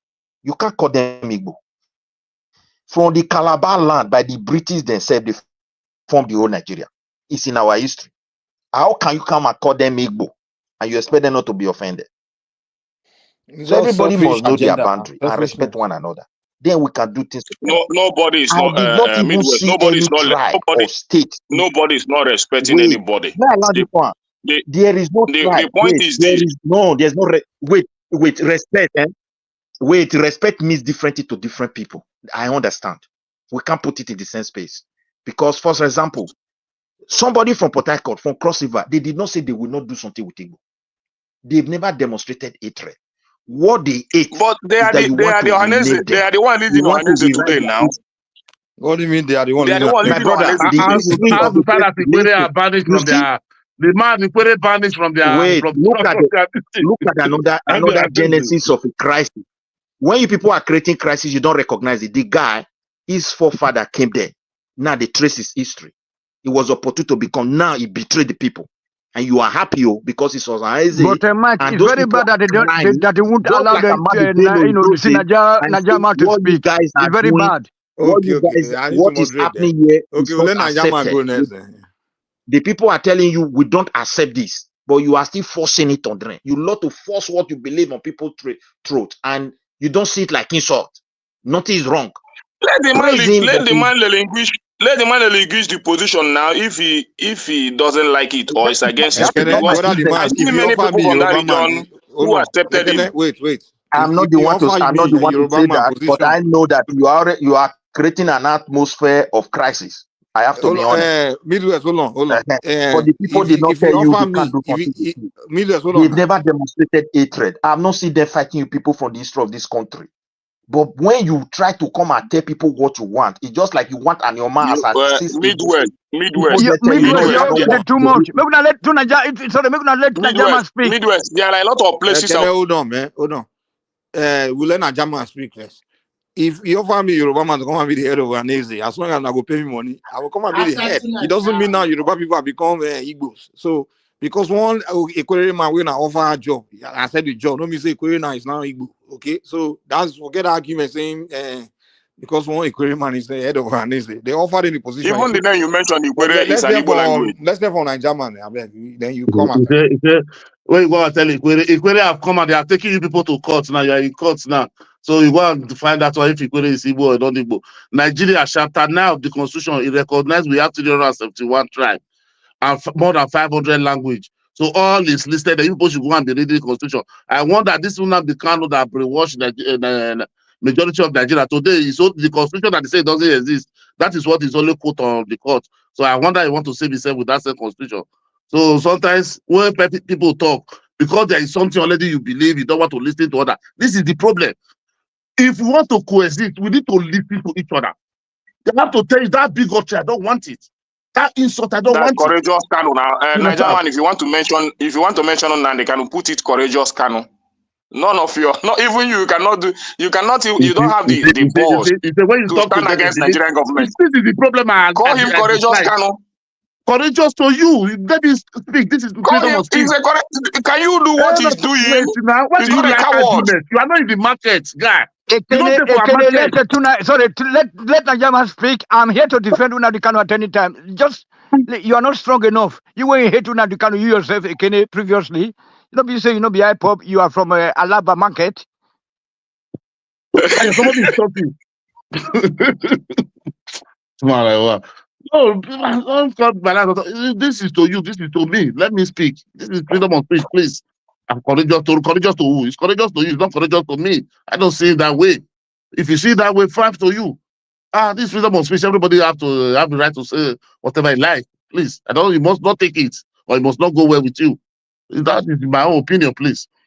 You see, I don't lose my line of thought. You see, the problem, somebody want to say something. No. All this emotion, this and it cannot work. I don't know why somebody you will believe that before you can get Biafra, Edo is the problem. I don't know why. The Midwest during the Civil War, we are not part of the Civil War, but we bear the brunt of the rebel of the Biafra. They come to our own land, They take our invaded us. money. Invaded us, rape our women, take our money, loot our food bank, 54 and million nobody from pounds. party, Ojuku take none of away them and from take to Ivory parties Coast will to go admit and it. They enjoy. will never. You They people will are not never talking about admit that. it that it The happened. other people who are not part of the It's a war now. Civil War, Nigerian you it's a fight. war. You will not talk it like that. It's a war now. Anything can happen in the war. But why are you not? It's You a war. understand? But why are you not trying to say that Nigeria bad people? You can use anything to quench hunger during the war. You understand? So don't put it like that. Okay, why are you not crying that Nigeria kill 5 million Igbo Biafra every day by day? Ekene, see, it was not war. There was no war when they invaded us. Nobody was fighting Igbo when they invaded Midwest. There wasn't a war. No, it's not like an invasion. It's not like an invasion No, it Midwest. was. It's a war. Anything can happen for you to quench your hunger. Do you know if they have not done that, maybe more than 3 million would have been killed. So they did that and they saved more people. Are you not happy that? Are you not happy that through that more Nigerians, more Igbo people have been killed? See, if they never did that mistake, that is why Ojukwu did not even. It didn't help South Eastern people. If they never started that war in Midwest, there wouldn't have a war. The Midwest people were not ready to go and fight along Nigeria side. The Yoruba were not ready. The Southwest were not ready. The Middle Belt partially because their brother was already in power. They know they can't do it alone. The greatest blunder was to cross that bridge and step his foot into the Midwest region, which was part of Nigeria then. Go and look at what the general, that is what's it called, like Ojukwu rank. I can call it the premier, whether military premier. Ojukwu was not a general. Ojukwu was a colonel. Ojukwu gave himself a general during the Civil War. No, it was the head of general. What I mean is that it was the head of his region. Someone was the head of that. You know that Ojukwu he was threatening Nigeria. Lagos. He was threatening Ojukwu not to do what he did. So, my dear brother, there are little things that always lead to bigger problems. Like what I want to tell you, even the Nzokwu, Ojukwu is the one that killed the Nzokwu. The greatest challenge we have today, all this you be Igbo. Is superior than you. I'm superior than you. I don't know who going to help anything. The people of Port Harcourt or even Equere did not say they will not do something with you people. But they have something they are worried about. Even the Calabar did not say. No one body hates you. But when you start saying you want to force them to believe what they are not, see either because you can teach them their history, you are just creating enmity for nothing. For nothing. Nobody. Midwest, nobody is telling you to be what you are not. You just like It's just like what I'm telling you, the Ohanese that was given to an Ikwere. You know, when you trace all this, I can easily speak my language in River State, in Delta State, because I have more people to communicate with Why would fluently. it be that like that? Wait, if they Let me impose finish. Russia, wait, let me just correct you here. 1990 or 2000, they call Wait, you. Don't you know wait. that when it was Let me ask Midwest? I Ekene mean, this then So that question. is why when I see more of my brothers midway, I Ekene, see more of wait. my brothers in Ikwere, I see more of my brothers in Delta, because I can easily communicate with them. It's just Okay, like we are Ekene, let me discussing tell you why. something. Let me finish. Let Okay, me Ekene, wait. Midwest. Let me make this point. Let land me this make this point point. before Let me you. make this point. Let me make this point very clear. When we are discussing something, somebody was saying that to marry from Delta State is very far than to marry from Imo State. I tell that person you are a liar. For an Igbo man like me from Anambra State to marry from Delta, it's very more easy for me than to go to Imo State to go and marry, or even Abia, anywhere, because it's closer to me. You understand? If I find a wife today, let me finish. If I find a wife today in Delta State, it's more closer, very close to me than to go to Imo No, the or reason Aba. why you are not married from Igbo, Ekene, that one is that one is a So no, different thing. I'm just trying to tell you I'm just telling you the let's hear the big voice. if I Let's tell hear you the big that voice. It's okay. if I tell you that Look at Delta the people genesis of everything. or Igbo Delta people are my people, I'm Let not them making a talk mistake. now. Ekene, even if they speak a language that look at Midwest, wait, let them talk. I want to quickly round up this one, please. Do you know? Wait first. Do you know that Igbo language was taught for 45 years in that region as the only local language? That's what I asked you when they born. Don't you know that language will have effect upon the indigenous people that make? Look at the West. Oyo was once described as an empire. That means when this one talk, this one will not understand very well. When this one talk, this one, that's why they call it empire. Not that they were not connected. It's just because they were connected. That's why that language flow to that degree where you now see everybody say Yoruba. I'm just telling you the truth. The eastern part, they were not too connected. But No, that language no. Midwest, you have to put it like this. Igbo language, you have to understand. Igbo language is not a tribe. It's a language. At all. So Igbo is not a tribe. Because they put it in the Enugu, the people who claim it now decide to possess it as if it's just that. Even they don't want to admit, even Azik you are talking. Did Azik wrote a book that his ancestor is from Benin? When he said, Benin, I asked my mother told me I still have the book, sir. They removed, that was why he behaved the way he behaved now. That one. And the Igbo people was taking him serious. He betrayed the whole region and died and put us in one Now region. it's not your Sick of Africa and he now again. give you a book that it's not Sick of Africa again because it's not Benin. The majority of Igbo people knows that our problem started from Zik. We just refer Especially to what is happening today when Igbo people are talking about marginalization. I don't blame a lot of people. The first person I blame is Zik, because he has the power, he has the opportunity to put the southeastern people where they're supposed to be. But because of his own selfish interest, he wants to govern Nigeria or whatever he wants to do. What did Igbo was dominating everything. Is the coup that brought Igbo to all this one. Igbo was the one dominating everything, even the military. All the core major power in military is Igbo, police, everything. Civil servant to post office, so train, nothing is Igbo. It was Igbo. Was he not the one shouting one Nigeria? When other regions are talking about going on their own and all that. Even Awolowo, even Ahmadu Bello, all of them we are talking about. Let's have our own region.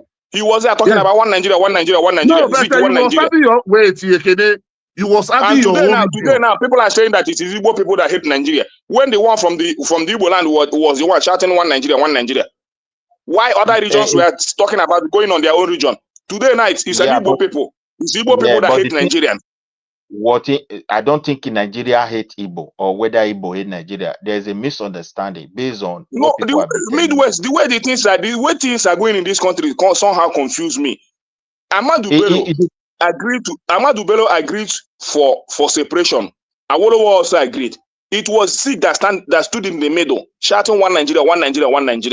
I was even thinking, why was Zik shouting one Nigeria when he knew that all these things will happen? Why didn't he agree for that separation at that initial stage? Because other regions agreed. Today now it is an Igbo man. Oh, let me finish. Today it's an Igbo man. It's Igbo people that doesn't want one Nigeria. But the one Nigeria we're talking about today was the mindset of Zeke of Africa. See, the purpose of Zeke is to people do, because you people are trader. You know, if they do regional, you people will be in one place. Because you know that if people are trader, they have to spread their tentacle. That's why I was wanting that big tent. It's for the Igbo. Even if you were to take the eastern region, do you think that the people of Rivers and those areas will not put up a fight against Igbo if that was to happen? That place Midwest. You are talking about this now. You are talking about this now because you think that today, River people are now on their own, Calabar people are now on their own. But the way it was, the way it was then, it was both River people and the Southeast and the Calabar people doing things together up until after the Civil War. That all those divisions started. But the people were marginalizing them now. So let me finish now. Let me finish it now. Oh, the people were so marginalizing even if I don't know, I am not there then, and I will not. I only read, and the little that I read, and the little I understand, the Southeast and the South were together before. Honestly, from what I read, that's a lie. That's a lie. Yeah, but so if anything is even the war, a total lie. Delta was never part of it never happened. It has never happened that way. The thing that really happened that everybody we have major of our soldiers then from the South region. No, see, my dear brother, that you can easily say they are from the Eastern region. When Ojukwu was the leader, Midwest, let me ask you, when Ojukwu was the leader of the Eastern region, is Delta State, Calabar, and all those, were they excluded? No, they were not part of it. No, Delta was part of Delta. Let me correct you. Edo and Delta was Midway. It was carved from western part of Nigeria. They had nothing to do with East. They've never. I'm not talking about Edo. I've not mentioned Edo here, but at least there are some parts. Okay. Let me put it this way. Midwest. Apart from Edo and maybe but there are still some parts of the South that were part of the Eastern region. Yes. Apart from Edo, that's what I want to understand. I'm not talking about it. At least there are some. What you said the South. Let me put it. That's why I put it in a better form, Midwest. Let it not be I'm claiming Edo or whatever. But I'm asking, are there some part of South that was part of the Eastern region that Ojukwu led? That's what I want to understand. Apart from Edo and Delta, there are some part of Bayelsa. The rest were with Eastern part of the rest were with Eastern region. That's the only thing I want to understand. That's the only thing I want to understand. So what is your point? You can go with other thing you want to paint. Remember, that Eastern region. Wait to look at the funniest part of it. The Eastern region was created from Calabar land. They were the capital city. The whole Nigeria put together. Oh no! Before we even go, Steph, Midwest, give me 1 second. Give me 1 second. When the British created region, they created Western region, Eastern region, and the North. Now, you're not going to say Yoruba person saying because these people that were part of the old Western region, because Western region, automatically they are one with us. They are supposed to be one with us today. The whole Western region has to be that it was because they split it. They were not the same. We were part of the same region, but doesn't mean we're the same people. It's the same thing in the East. You were part of the Eastern region, but it didn't mean we were the same people. Even the Amazonian, they were part of the Eastern region, old Eastern region, but they left. But you can't be going back to say because there was a time where people were together in the one region, automatically you are one tribe. Stop that argument. Let it go, man. That era is gone. Yeah. Mike, in addition, that era may be gone. That era may be gone, but that history is there. That history is there. So why are you bringing? Why are you using it to make argument? You cannot wish it away. So because Delta was part of it, we now want to say that history now. What are you using that issue to? What argument are you trying to present? No, you said that era is gone. You said that era is gone. It can never be gone unless you say there is no history. Get what Mike is saying. Get it like this. Sorry, Nigerian. Sorry, Omori. Look at the whole northern region of Nigeria. Look at the whole, including Kwara, Kogi, and the rest. Look at how many states together. look at them. They are not the same people. They never speak the same language. Now, let's say now that North Central want to secede from Nigeria, and now they're now claiming that the whole of Borno, Sokoto, Kebbi should come along with them because before they are from the northern one region. You can't make that claim. So you can. Okay, You can't okay. Let me Midwest. I want to get this from you before. I want to get this from you since you have agreed that there are some part of the southern region or side that when Ojukwu was the leader of the eastern region that was joined with the southeast. When the southeastern state was being created, why was those areas that was led by Ojukwu excluded from the creation of the southeast? Midwest. The thing is, the reason is this, within the certain area, they recognize minority down from that side to Edo to everywhere. Now, that was the concept. Every region always create on concept. And those people have been crying of one thing, marginalization. And two, indeed, they also see it as an opportunity to weaken the Igbos. That is what you're trying to say. I agree with you. But Thank you. But one thing is, but one thing is very clear. But let me tell you so why. you make the argument that when they break the Midwest away from the Southwest, they were weakening the Yoruba. What a weekend, though? What is you? Wait, let me land my. Let me put a little explanation Let there. him finish now. Let him finish now. At least the only person expanding his explanation a little bit. Midwest, before you continue, give me 1 second. You can't say they created some. Hold on, let me debate. Guys, please. Let's you have one. Mike, Just give me a chance. land my point. Just when give me I a chance. land You will land point, your point. Calm down. You land your point. Now, if throughout history, every state that ever created was because the people from there asked for it. When that other state they were created, it was because those rivers people were asking go on for it. They asked for it. Yes. It's not like no one just woke up want to weaken Igbo. It's a lie. The thing we begin to buy these lies. That Okay, the one that let me do is finish first because I want to ask no. Let me do us go. No. Let me do a speak and then you come. Let me just quickly put this one for Ekene. Look, the reason is this. These people are indigenous people to their land. It's unfortunate when the British came, they start conquering everybody. Now, these people still have that sense of whom they are. And that is the reason. Besides state, even when the British created that eastern region, Abazona, they voted, they left Nigeria. To join people that they don't even understand their language, you can understand the gravity of what was going on in that region. First of all, before you blame anybody. For people to vote, to go and join people where they know they hear their language. You know that it's a serious issue. Then from that same region, Adakaboro decided to declare republic. When an Igbo man was a president, an Igbo man was the premier of the region as a military. To tell you there has already been a vacuum there. So after the Civil War, those people demanded, this is what they have been asking for. Gowon gave it to them. That is how that place was carved out. So no, it was even created before the war. That's what led to the war. Now. No, it was before the war. No. Declared. Before the war. Midwest. Listen, before the war. Wait. Before the first coup gave Agui the power, you know. So that was when he make that decree. That is when that guy was so bold enough because it has already been in their mind. That now nobody can. Nobody can leave this country like that. That is why Adakoboro decided to declare that republic. The moment another problem. Midwest, the moment that like our own case wasn't like that. Like as you asked that question, Edo and the rest, the difference between Igbo and Yoruba is big because when our people raised their own, there was a room to agree and disagree in talking. In the East, there's no room.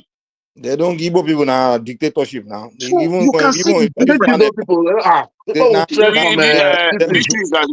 The Midwest. I've never talked of a Yoruba man becoming a Southeasterner. I've never thought of it, or even a Edo people. That's not what he's telling you. He's saying, hold on. Let me. You don't get what I'm saying. I'm not talking about your. Let me because wait, it is the British who created the western part of Nigeria. It is the British who created the landmass of the eastern Nigeria. So when the British were there, they were ruling us. Nobody can ask for anything because anything they want to do, they do it for administrative convenience. So when we got independent, that is when people started speaking out. We want it this way. We want it this way. So in our own case, our elders put their head together. They created Midwest on Bini concept, not other thing. You understand what I'm saying? Midwest, hold on. Let me add to it. The constitution we created allow for people to determine through referendum whatever they want for themselves. So that was the constitution we created. Hold on now. So that was the constitution. So that's how you got the Midwest people use that constitution to create their own region where they came together and said, okay, we want to create Midwest out of the Southwest. And a referendum was conducted. A referendum conducted. And the moment that was done, automatically, the people from minority from other regions want to do the same thing. So even they have agreed. They have already discussed it. They have discussed it already. Wait. Now let us talk, please. Yeah. So the moment, first of all, if you notice now, Ijaw people also were part of the Ijaw people were part of the Western region, also were part of the Eastern region. You notice that, right? Yeah. So once you guys break away from the Western region, of course, the Ijaws in the East automatically want to see their brothers what they are enjoying, that freedom from a big tribe. They want the same thing in the East. So the moment they started raising that voice, that's when the Igbos heard it and realized that no, that would be a terrible thing for them. They would not want that. So that was when the problem began. So those guys, and that's why most people suspect that was the reason why Ironsi quickly changed that constitution. That no, you can't, he took away that referendum. You can't break away. You have to stay in the status quo. So that's what we were trying to tell you that the because Mike, you see that referendum in constitution, that is what give Amazonia 1961. They do their referendum, they go. Exactly. 1963, the Midwest created their own. 1966, that is when the Niger Delta wanted to grow. Assuming and Rossi accept them to go, Biafra could have easy for them to go to. Nah, because of the oil, they don't made them go now. It was the oil in our rivers that they didn't want them to go. That oil is creating a lot of all this confusion in Nigeria. If we want to tell ourselves the truth, the oil in the south is what created all this most of the problem we have in Nigeria today. But in a nutshell, what but the South is made it a problem, to be honest, because if you guys didn't become so greedy that the reason why Southeast, I don't think Southeast would be out of space to say that most of those regions are part of them, because they're even more closer to them than people from the north that came there and own oil well and all that. You understand? You why you know that? I thought the Northerners have to be greedy too now, because you guys are it was the greedy of the Southeast, it was the greedy of the Igbo that caused all those problems. Exactly. If you call it greedy of the Igbo, then what would you say about the Northerners that own most of those oil well today? The problem, you will face your own problem. You will talk to not. What you concern not enough with what they talk for South. No, even most of even from the West and other the people that if you're talking about the people that are supposed to have much, if you're talking about the people that have to, you are even supposed to connect the Southeast. Okay, tell me one Northerner that have oil well. What are you saying? Wait, Mike, give me 1 minute. Mike, name 2 Northerners that have oil well there that nobody knows, that is taking overnight, that nobody knows. Name 2 for me. That nobody know. You said Northerners are coming to take the oil there. Name that nobody knows that you are telling they are coming to steal it. What is talking about? You understand? He said they have oil well, like Sultan of Sokoto have oil well. Why is Oba Benin not having oil well? All of them. Tell me, are you sure that the reason why they get angry about that oil well? How many stars has an oil well? How many stars has an oil well? How many Southeast has an oil well? How many Northern? I asked you how many Northern and Akantana. Tell me. Even Yoruba, we have more Yorubas that have oil. We have more Yorubas that have. You told their name, leave propaganda. No more. You don't know their name. Okay. Hold on. We have to. You don't know their name. Najama, hold on. Let's try to give everybody voice too, because what Kenneth does is he just want to do all the talking. Exactly. He likes to do that, man. Just turn everything to rough. We have to give everybody voice to speak. Let's hear that voice. Let's hear Remy. Let's hear me. Yeah, Mike. The point is that when we talk about oil well, most Nigeria, whether from east, south, west, north, anywhere, all of them share it among themselves. And if you are going to look at the record, you might even find a balanced number. Maybe all the 6 regions. Maybe you can even find more South people that have oil well. Maybe they are not as famous as the Northerners, but they do have oil well too. You cannot tell me that the people of South will just put their hand and they will share that oil to most part the rest of Nigeria like that. No, see what happened. No, my brother, let us be honest. It was under the military administration they gave those oil well to them. The question I want to tell Ekene, even when Jonathan was wait now, when Jonathan from South got the power, what did he do about this oil well? So every time we like to blame the Northerners, even when Jonathan was there, he ruled Nigeria with a lot of Easterners. What did they do? Oh, they never complained that time. Everything was Igbo during Jonathan. Everything was them that time. It was them. Every time if we want to concentrate to blame Northerners, that means we will never correct it. First of all, that coup, the Northerners were nobody in the North. The Middle Belt was the original owner. It was the coup that distracted them. Those guys were Christian, and they all decided to join and to come and fight the fellow Christians who were the Easterners. For you to know, action matters a lot. Before you do things, think deep. For you to leave your Enugu and go and tell somebody who's a query, you are Igbo. You are just looking for trouble. Midwest. You are not helping matter. Midwest. You cannot leave your Enugu and come and tell me my Bini, then you start insulting my king, and you want me to be happy with you. When you create the crisis, these people will come and exploit it, and you will be blaming them. Exactly. This is what I'm trying to point to. Midwest. The reason they get angry that the Northerners own oil well in South South, it's not because they care about the South South people, they are feeling sorry or sympathizing with South South people. It's because they feel that they should be the one to own it. That's the only reason why they always get angry. When the Northerners own oil well. Oh, they own your oil. They own your oil. The anger is because you wanted to own it, and you're angry that someone else own it. That's the whole thing. It's not because you are feeling sorry for the South South. Honestly, you are right. It's not because of it. It's true because you get even That more is true. That is the fact. people that own the oil self. And if you whether it's a fact or not, dude, Bruce, allow me to. And the reason why it became like that, because if you guys hadn't started your crisis that you created, the war, those things because the Northerners were not that powerful enough before the coup and the war, those things that weakened the South in politically and militarily. Because the Northerners were not controlling the army or even things to be able to come and dictate that they want to come and start owning oil well in the South. But it was because of your actions where you went to war and lost and then make them so powerful. Because it was after the Civil War that they not took over the military. And now the military dictators are assigning oil well to themselves as a reward for the war they fought. So you created a crisis.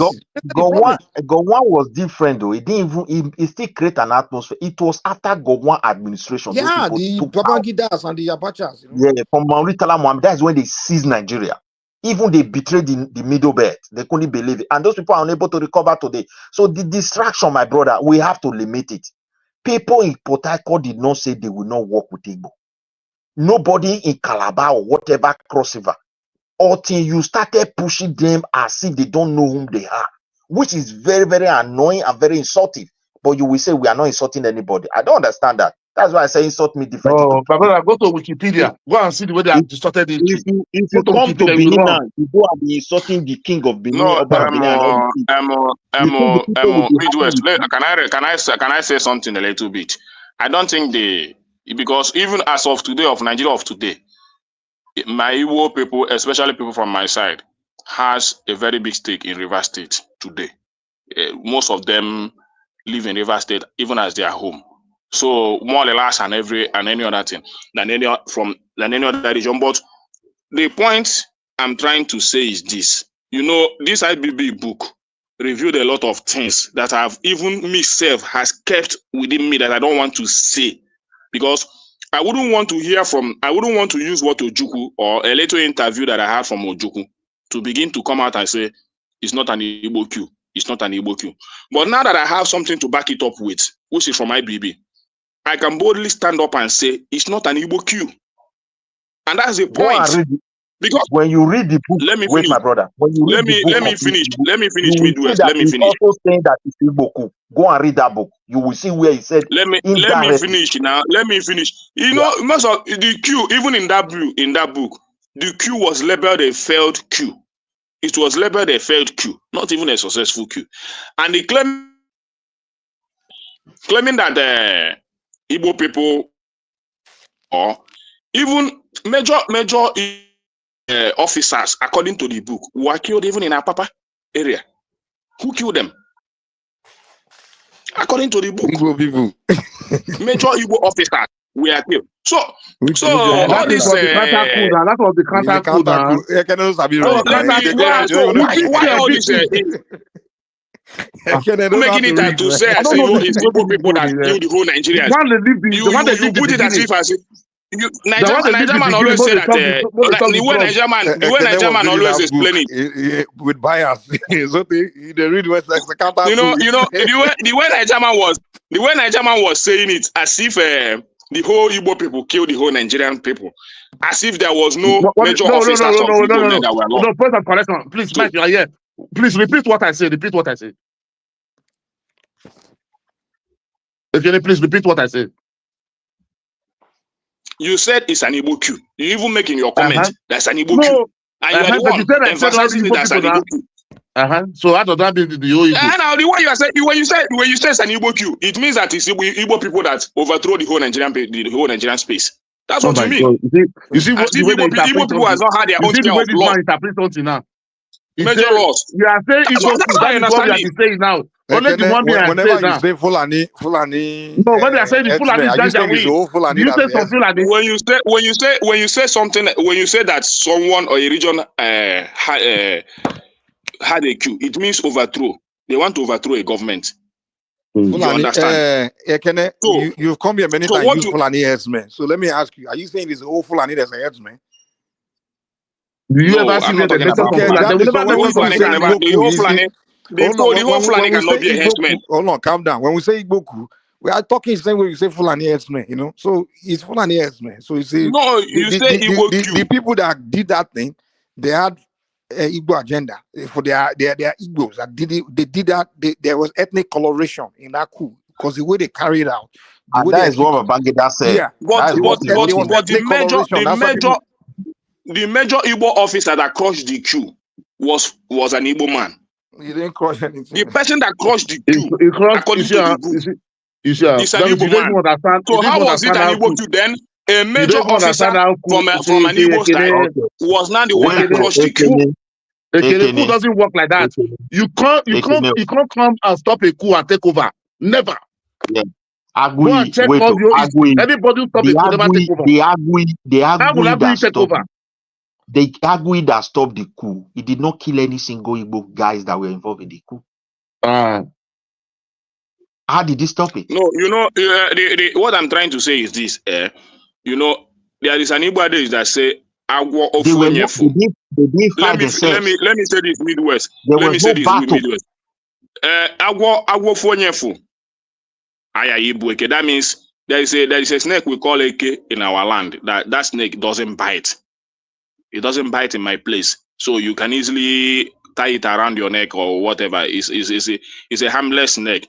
So when you see one person tells you that he saw that snake must be that particular one, that particular AK. But you cannot you as a one person come and tell me you saw a snake which is a cobra. One person cannot describe it. It will bite you.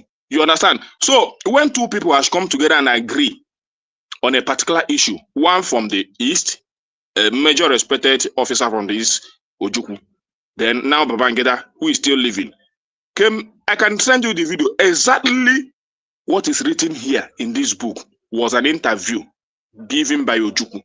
And when I come not even only him, I still have another one from a Yoruba man in the court of law, who was trying to disclaim that this is not an Igbo coup. That the name you are bringing in the court to make it an Igbo name is not an Igbo man. I also have the video.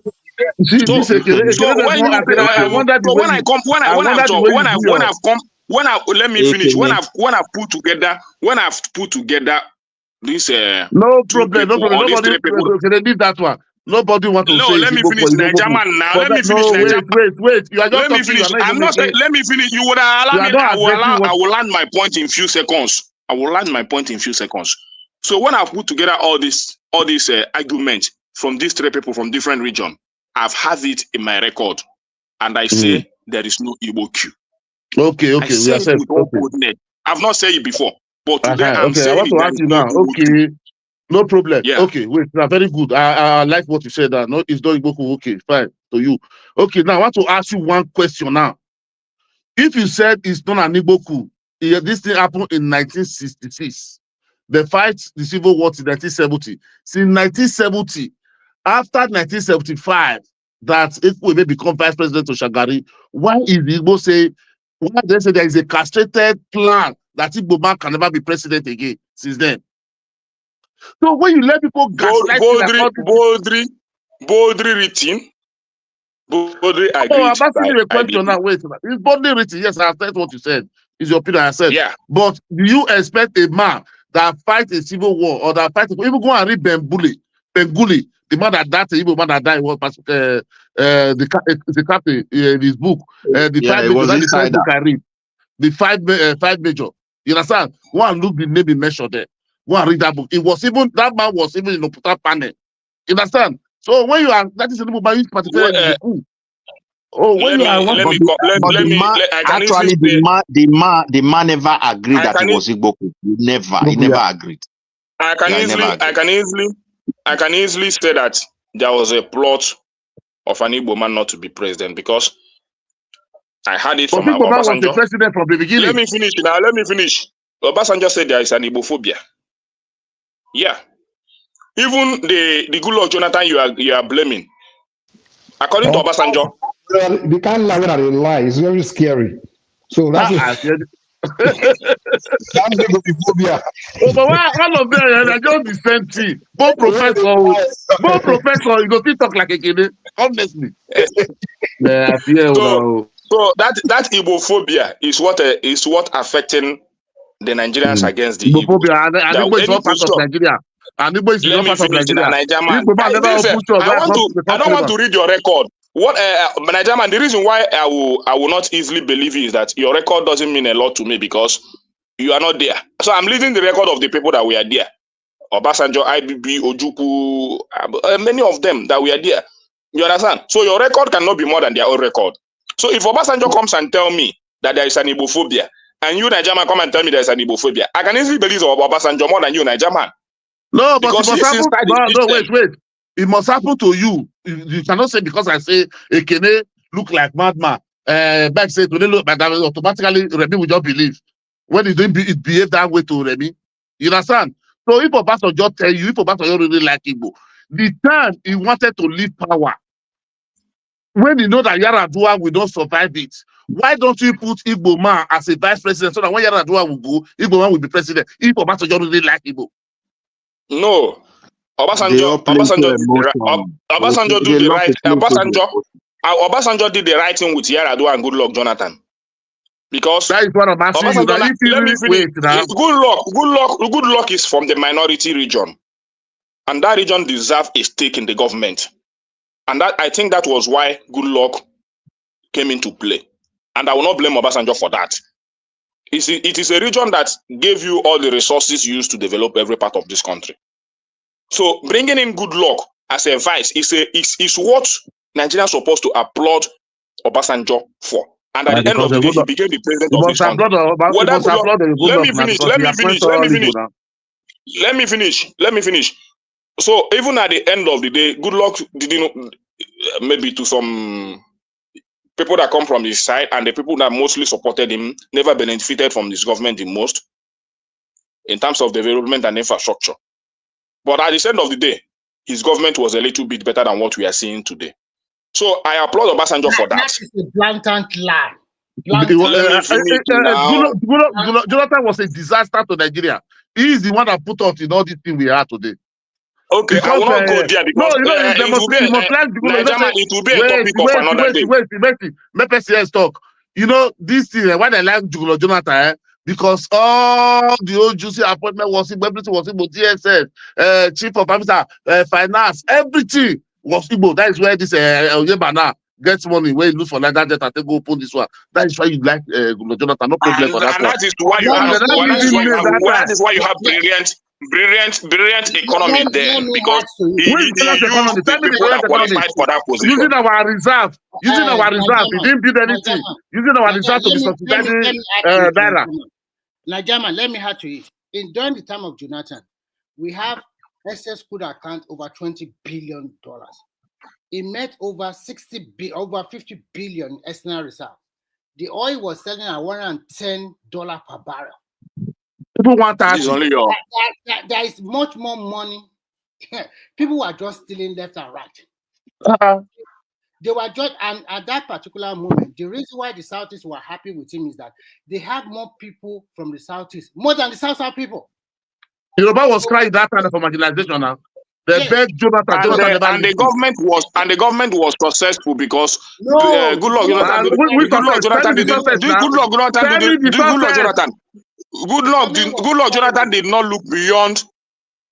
He looked beyond region or ethnicity and appointed people from the South is the most qualified men. So how did the South is not put Nigeria now today? They look all the money. But look at Buhari that appointed them. Let me finish now. Look at Buhari that appointed people from his own ethnic group. What was the fate of you guys under his care? Then you bring it down. Buhari was condemning. Buhari was selling oil for $10. He still giving Niger bridge. You bring it down to Tinubu $10. That has all. That almost 49 ministers from the west saw his major appointment from the west. What is happening today? So, but that is by the way, Sha. That is not possible. According to the Nigerian constitution, Buhari elected pick one or two ministers from each state of the federation of the country. He can never appoint 49 ministers from his own zone. Most of the states in the west today has some state in the west today has even 3 ministers. Some state in the west today has even 3 ministers. I name the state. Or your state. I name the state. Or your state has almost 3 ministers. Go and check it. Go and check it. Some state in the west today. Some state in the west today has 3 ministers. Some have 2 ministers. No, Remy, wait, wait. Even those 6 states in the west, even if they have 3 ministers, how many is that? 18. I become now 49 in the southwest. I don't know. No, I'm just trying to. The reason why I use that 49 is that the reason why I made that statement is because according to what we have today, we have more. Okay. No, we have more ministers from the west today than we used to have. Extra ministers, extra ministers. Extra ministers from the west today. How many ministers? We have about 49 ministers or 50 ministers.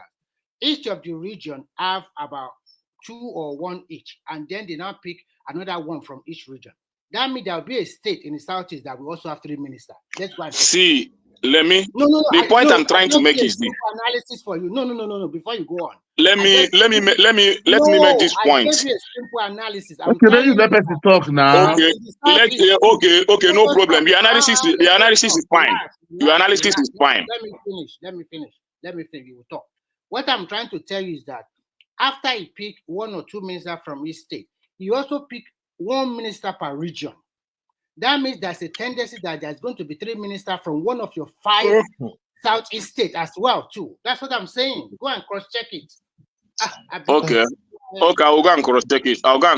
But what the point I'm making is good luck, Jonathan. My dear good luck, Jonathan. The point I'm trying to make about him is this.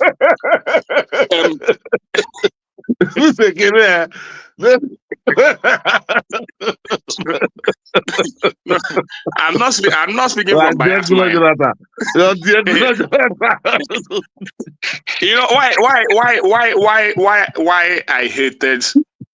I will not blame good luck much. I know the calamity that was vested upon him, his government. I know the fight he fought to keep his government. I know the kind of wicked opposition that he faced during his government. He was a bad leader. He didn't do nothing. He was not a bad leader, man. He was not a bad leader. He was doing things right because Nigeria don't like leaders that do things right. That is why. Let me finish, Remy. You are allowed you make your point. Won't you allow me make my point? Won't you allow me make my point? When I finish making, Jonathan said I surrounded myself with wrong people. when he left Don't office. mind When you. Yeah, when he left office, yeah. Yes, Thank he you. said that maybe when when he when those people, he has he noticed realized it. You understand? He Oh, said can I that not tell you? He said that the admission, competence that they don't look at and our body. I will not blame him for that because Nigerian are mostly corrupt politicians everywhere. Jonathan is not a thief. People that surrounded him might be a thief, Are you kidding but I yourself? am not. Do you forget Yes, Jonathan himself is not a 2 thief. billion something that they are charging them for in the court? What are you talking? How much? Even as of today, how much did Jonathan have compared to other politicians? No, I don't see even know. what I'm not the accountant. I don't even know how much the So, other position happen. I agree with you to some certain degree. Let me put this one. Look, the issue we have today in Nigeria is that nobody can actually develop that country. It's a place where people struggle for power. You today as an Igbo man, the only thing that pains you is that you are not at the top of the affairs of the country. Yeah. So once a Yoruba man is not there, they will feel it uncomfortable when the Northerners are not there. So when Jonathan came in, Jonathan did not realize that. He was trying to build something that can never be built. That's why people did not see his work. And now when he decided to align with the Easterners, he made a very blunder. Because if he has allowed Basajo to guide him, he would have ruled that second term. So that is the only problem he had. He dished Obasanjo, which I think Obasanjo had a problem with him. Yeah, it was because of the people he picked from the southeast. They feel they can solve the problem. Don't worry, we'll do it like this, we'll do it like this, we'll do it like this. I have qualified people. And they were all looking. Now, Jonathan Snake swallow money now. I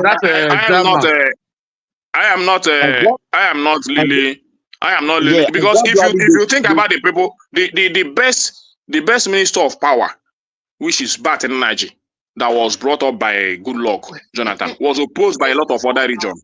And the Goodluck has to remove him. Not other region. No. Not other region. If Goodluck, if they have allowed, and listen to the man interview to leave that by his man, own Igbo people. No, by his own. I listen to the man interview. That part. He said by his own Igbo people, they never wanted to do it. Please don't. That's for political reasons now. But my point is this. My point is this. Why did Goodluck has to succumb to that blackmail and allow the man, give him the power to do what he's supposed to do? I keep repeating it. When Jonathan came into power, he was not prepared. We have to be honest. Yes. At a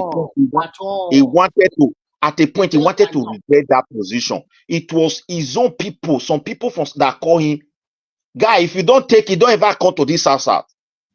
Don't ever. So he got that courage. And when he got the power, he decided to lean on the Easterners more than the rest of Nigeria, believing that these people will help him to make Nigeria good. What he did not realize is that what the Northerner want is power, what the Yoruba want is power, what the Igbo want is power. He's supposed to think of how he himself should possess power, which I'm not going to talk about here. So he was trying to repair Majiri. We want to do this, my dear brother. He can't walk with every error of Jonathan during his time always taking. But Jonathan today. Let me tell you, Midwest. Let me tell you, Midwest. I can always say it everywhere, and I can defend it everywhere. Wait, my brother. When they push Obasanjo out of his way, then Tinubu sneak in. He knows that there's a great opportunity. I'm just telling you the truth. Because the guy is smart. It's the truth. That's his weakness. That is his weakness. But I want to tell you today that even whatever you want to compare, Jonathan today surpass both Buhari and Tinubu of today in terms of both economy and infrastructure. No, because he was subsidizing. I wouldn't want to go into. No, because he was using our money that is a big infrastructure. About the university is built. How many did Buhari build? Or how many has Tinubu built today? You talk about the economy. No matter how you want to put it, the economy of them. You are. What do you talk? Who's going to be this man? Be this one? You can't reserve the shop. Which reserve? Sorry, let me ask you one question.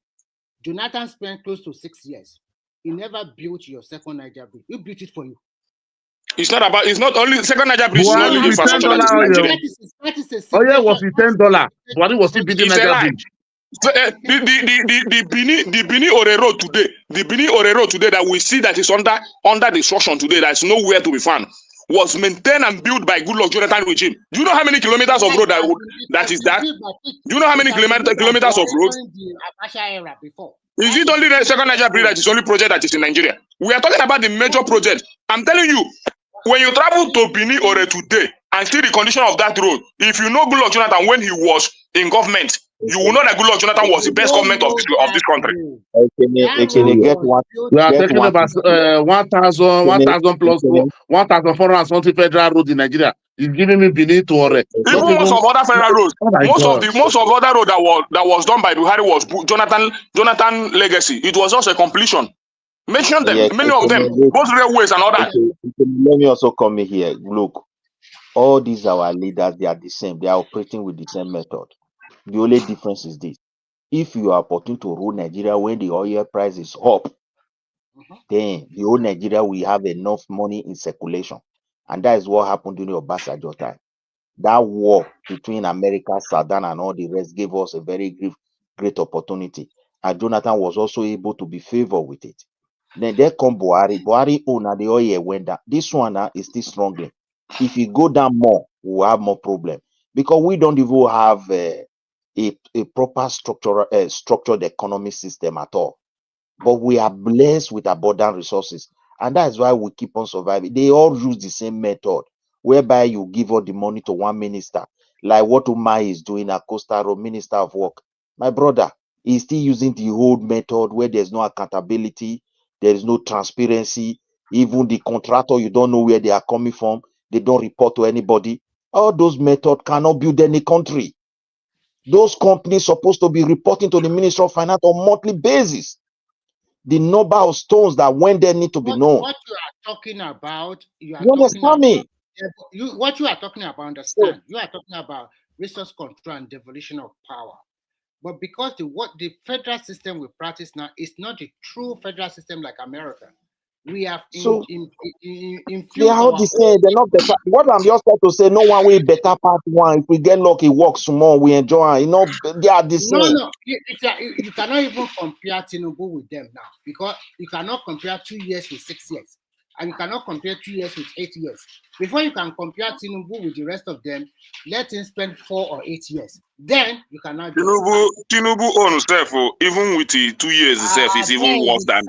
He has not even started anything himself. Remy, are you not worried about this borrowing where you hear that they cannot? Now, what the country they do? What the country they do? You need to borrow. What the country go do? Borrowing and eating. Wait now. No. Wait. I'm coming. The country you are, what did they do? They look they are borrowing. What the country they do? The country need to borrow. The only problem will be having in Nigeria. Are they using it in the right place? Finish. Country where they're not they borrow. They're not they borrow. Which country they borrow? What's this one you talk? Go and look their debt. What are you talking? America is the highest. Japan is the highest. Let me put something. When they want to borrow, they borrow. Yeah, one get money for. All of them. Make I land this point. I just try to this man they talk. I not be like America side. I beg, wait. Which country you there? Wait, not be there. I tell you. You don't be there for 25 years. Then you want to tell me what they happen. Wait now, if they want to, if they want to Dublin now, it's in Ireland. Wait now, if they want to, Dublin, the me yes. No, una to the argument. Let me just land this small point now. If they want to borrow, they borrow for a specific purpose, and that purpose, that money will go there. They agree. Not like our own. When they borrow, we don't even know why they are borrowing this money. And the area they will tell but go and look. Wait. Your borrow. What did they borrow? Go look country where they borrow. Nigeria go they borrow. They go and borrow 2 billion. What will 2 billion do in Nigeria? They go and borrow 2.5 billion again. What will $2.5 billion do in Nigeria? Then what are they using? The one they borrow. What are they used to use it? The infrastructure is not coming because it's a little thing. They want to borrow. You almost Nigeria budget. You almost what you have borrowed. You want to. Wait, sorry, not first. Nigeria budget. Let's be realistic. Supposed to be from 100 trillion, 120 trillion. Before we be thinking of development, be looking at them. Those 5 something trillion. How much? I'm not arguing with you that. I'm not arguing with you in that regard. Everybody knows that. But because we don't have productive leaders, that is why you see it like that. Even our budget. Our budget is a budget of some state education. in other countries. Our budget generally That is Nigeria what budget other is just countries for use for security only in educational. my country. Yes. For one region, That's what not they use even to for service the whole education country. in other countries.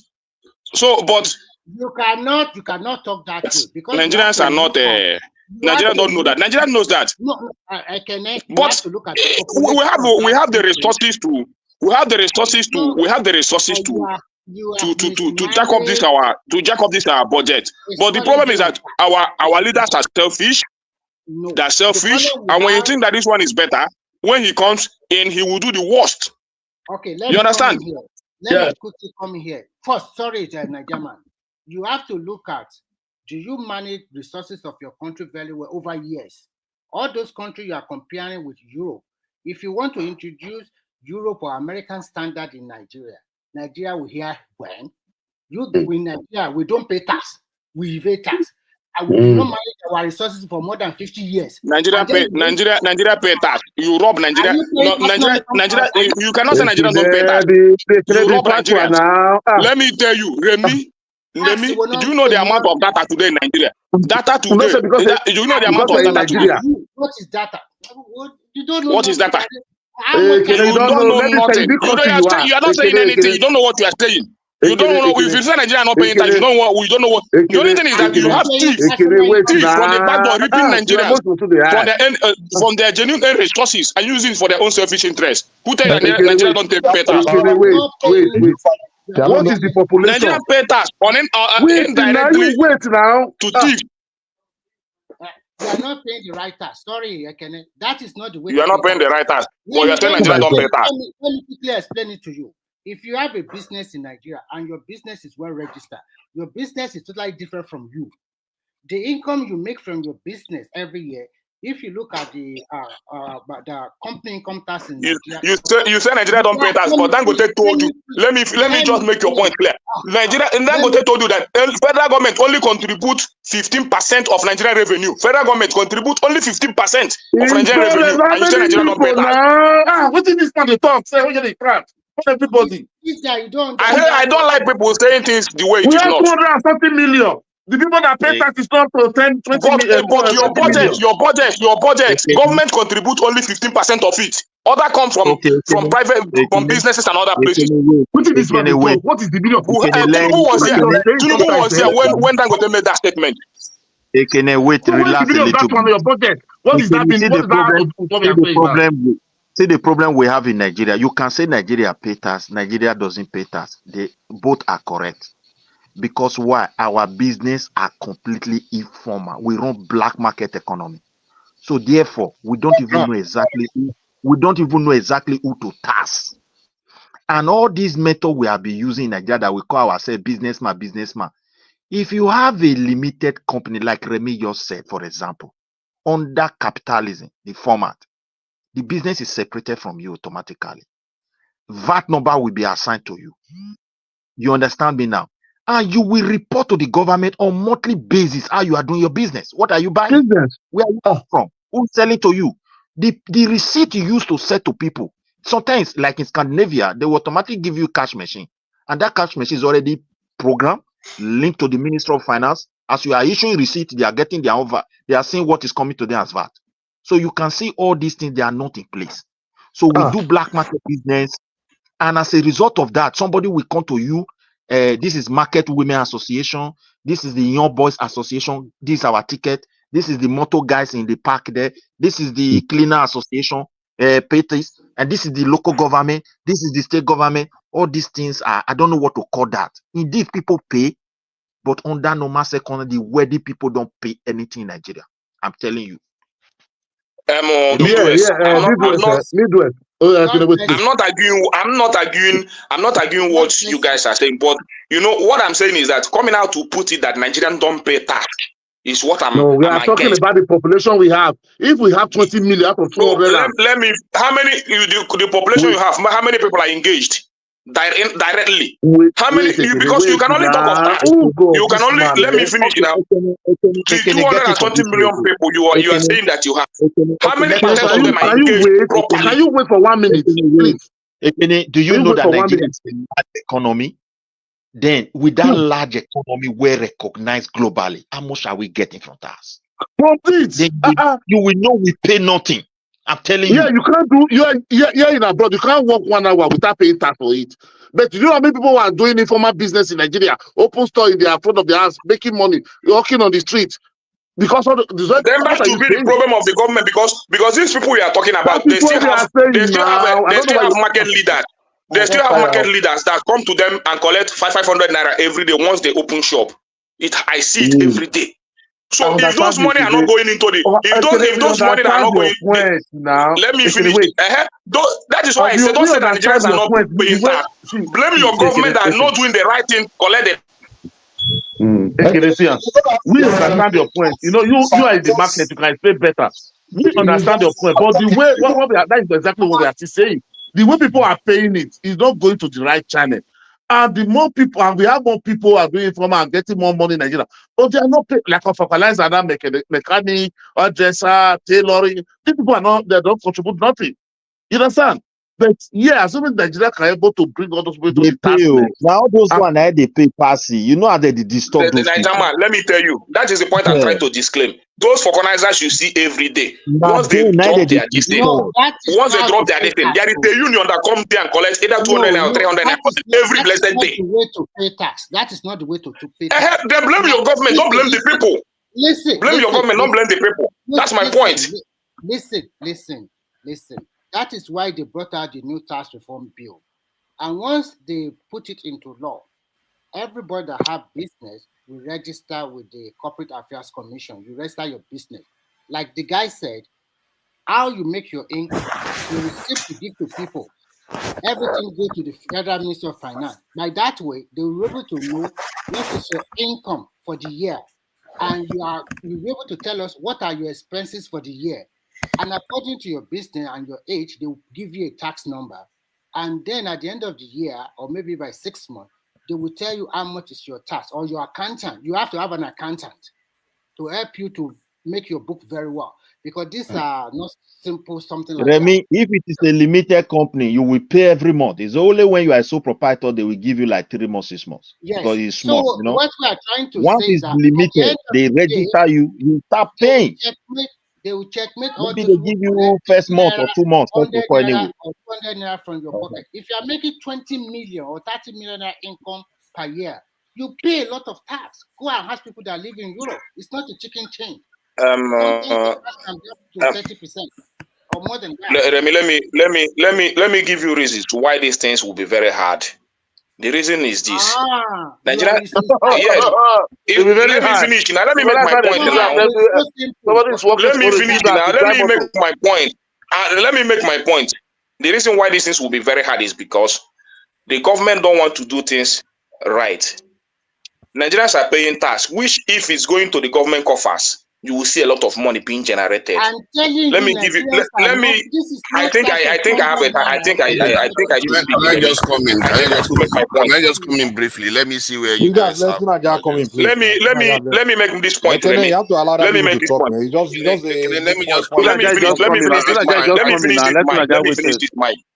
Let me finish this. Because what I'm saying is because with what I'm experiencing, no, what I'm experiencing every day. Let me just what I'm experiencing every day. Let me just come in to add to what you are saying. You know, how are you, gentlemen? You know, thank you for having me here and everybody on the chat. You don't need to start greeting, man. Just talk about it. I have to greet. You just think this is only people that are watching. They are nothing. They are something. You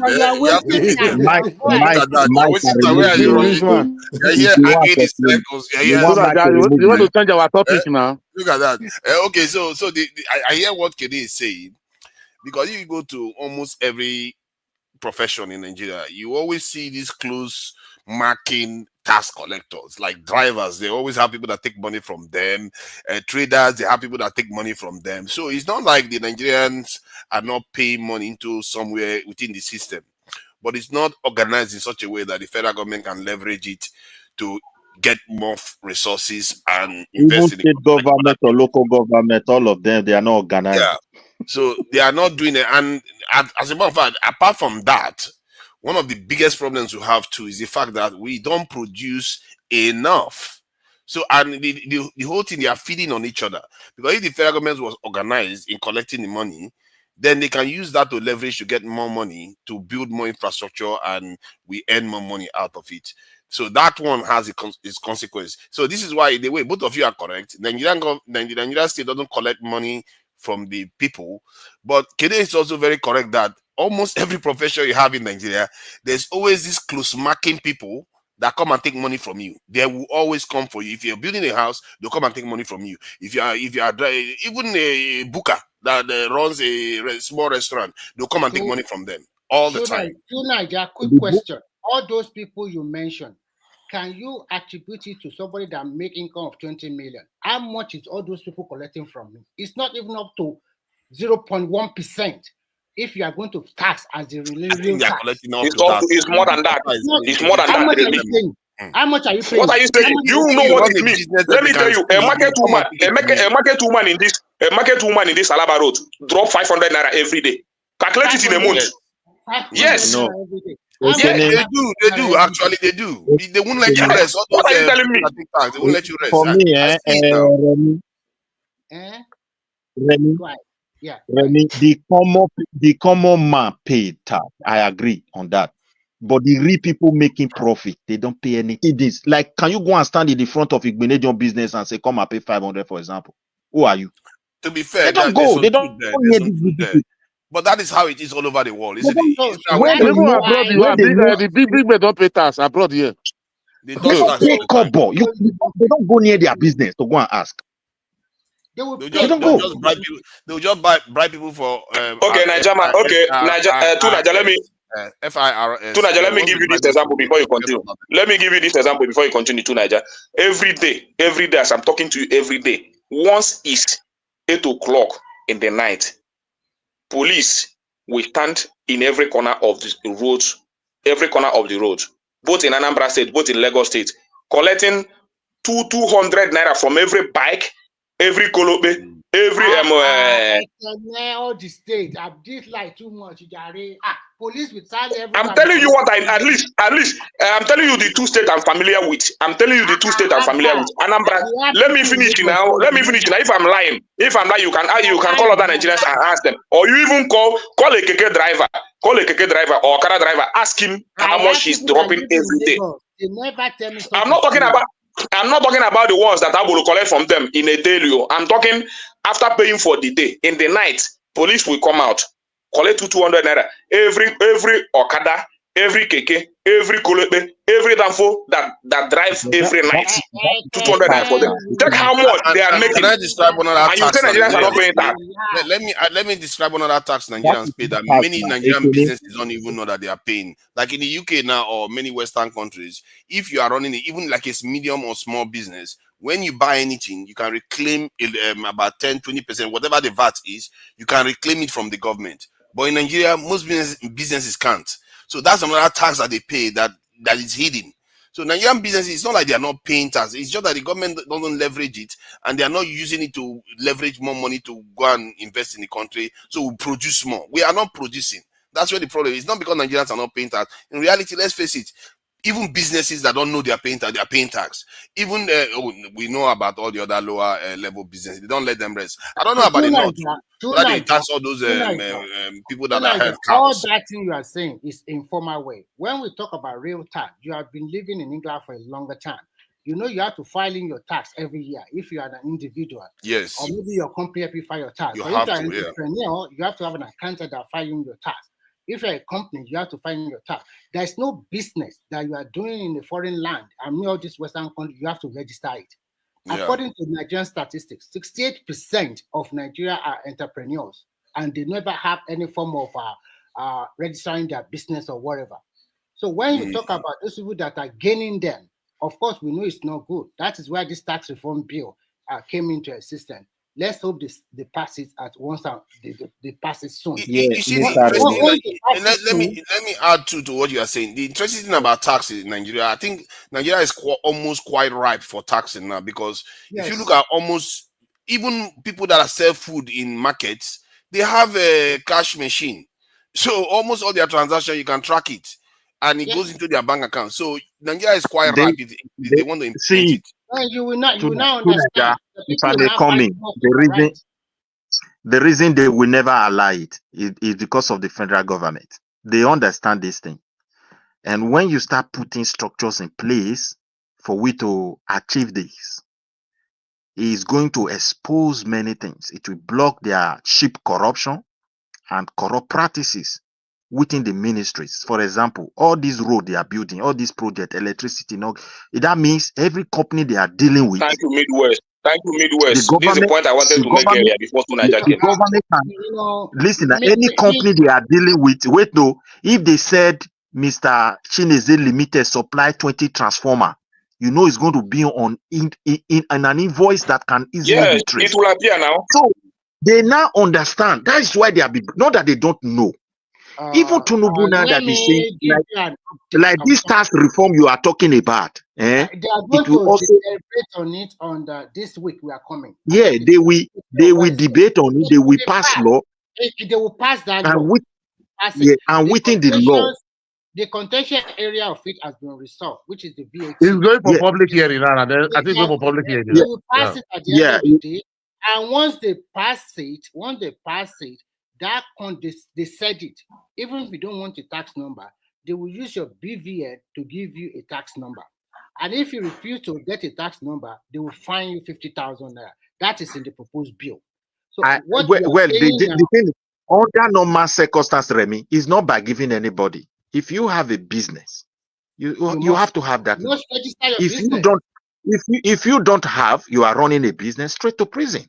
But the problem is this: this guy. I like the way they do it. If you have an entrepreneur and if your income is below 50 what you don't know, Midwest is that even if that tax reform bill, even if that tax reform bill, when there is no political will, there will be no accountability in anything. You see, Nigeria federal government needs to start from the head. It's just like there's no Midwest. Apart from the point you've given Midwest earlier, you see, Nigerian governments and Nigerian workers are not being paid well. They only gain most of them that you see got rich. It's from that corruption. You understand? So if Nigerian government have to do things right, they have to start to pay the workers, give them what they really deserve, so that all this corruption will begin to reduce from that side. Let me finish now, because when I see a policeman standing on the road collecting 200 naira, 300 naira, 500 naira from KK people, the only thing that comes to my mind is this: if this policeman is earning like 500,000 naira, the government will have the right to sanction such policeman doing such a thing. You don't quote figures like that. You have to let me finish now. Let me finish. But when you are not paying them, when you are paying them less than 200,000 naira a month, and that person has a family of 3, how do you expect him to cope in this economy? It's only by collecting dubious tax from the KKs and all these things. So you start from the head to arrange things. That's my point. Let me comment quickly. It's not really about how much you pay. It is when your economy is very productive enough, then the purchasing power of your currency is very strong. It's not even if you give them 1 million a month. If there is inflation, that will affect what they are going to buy with it. What is most paramount in Nigeria is that at this present situation, what we should crave for is that reduce the power of the center, give more power to the state. They don't collect money from Abuja anymore. Develop your state at your own pace. So the resources you get in your state, keep 60% of it, give federal government 20%, give 10% for environment development or whatever you want to give it to. That way, if nobody depends on getting money from Abuja anymore, you will still real people in politics that really want to work for the people. But at its still fashion now, people, it's just like a business. You go there, you already invested. And when you talk about leaders, our mindset, the followership are extremely horrible too. It's all about my people is there. Let me make my money. My tribe is there. Can I just ask you a question? You said something about 20% to federal government. Which 20% are you referring to? No, I'm talking about resource control. I'm talking about resource control. If you control the resources of your state, The sharing formula, I just give an example, depends on how they share. But at least the state will have a lion's share. If they are no more collecting money from the federal government, The state, then the you state know, in America, the state doesn't have a lion's share. that is America. We have to look at our own situation, okay? Because we are not developed as Yeah, America. but the reason why I'm adding that is because most parts of the world, the other sections don't take the lion's share. The way they do it, they are very, very sneaky. We They will don't say, need yeah, to copy American let standards. me show to you score. something. Because the reason why this is important, because the structure, it's like building a house. If you have a roof and you decide to build your roof in a way that it will let rain in, you could have problems. So what I'm trying to say here is that if you are saying, okay, 20% to the federal government, because I've had many Nigerians say this, but the way most Western countries do it, they are very, very cunning. They will say, okay, the business will pay corporate tax 20%, but employee will pay 30%. In national insurance, they will pay 15%. Before you know it, they take a lot more from the states. That's the trick. And when I checked it, I didn't even know that before until you look at the actual numbers. The way it stands today makes most of the governor extremely lazy. And our people, the voters, they are not holding their governor or local government accountable.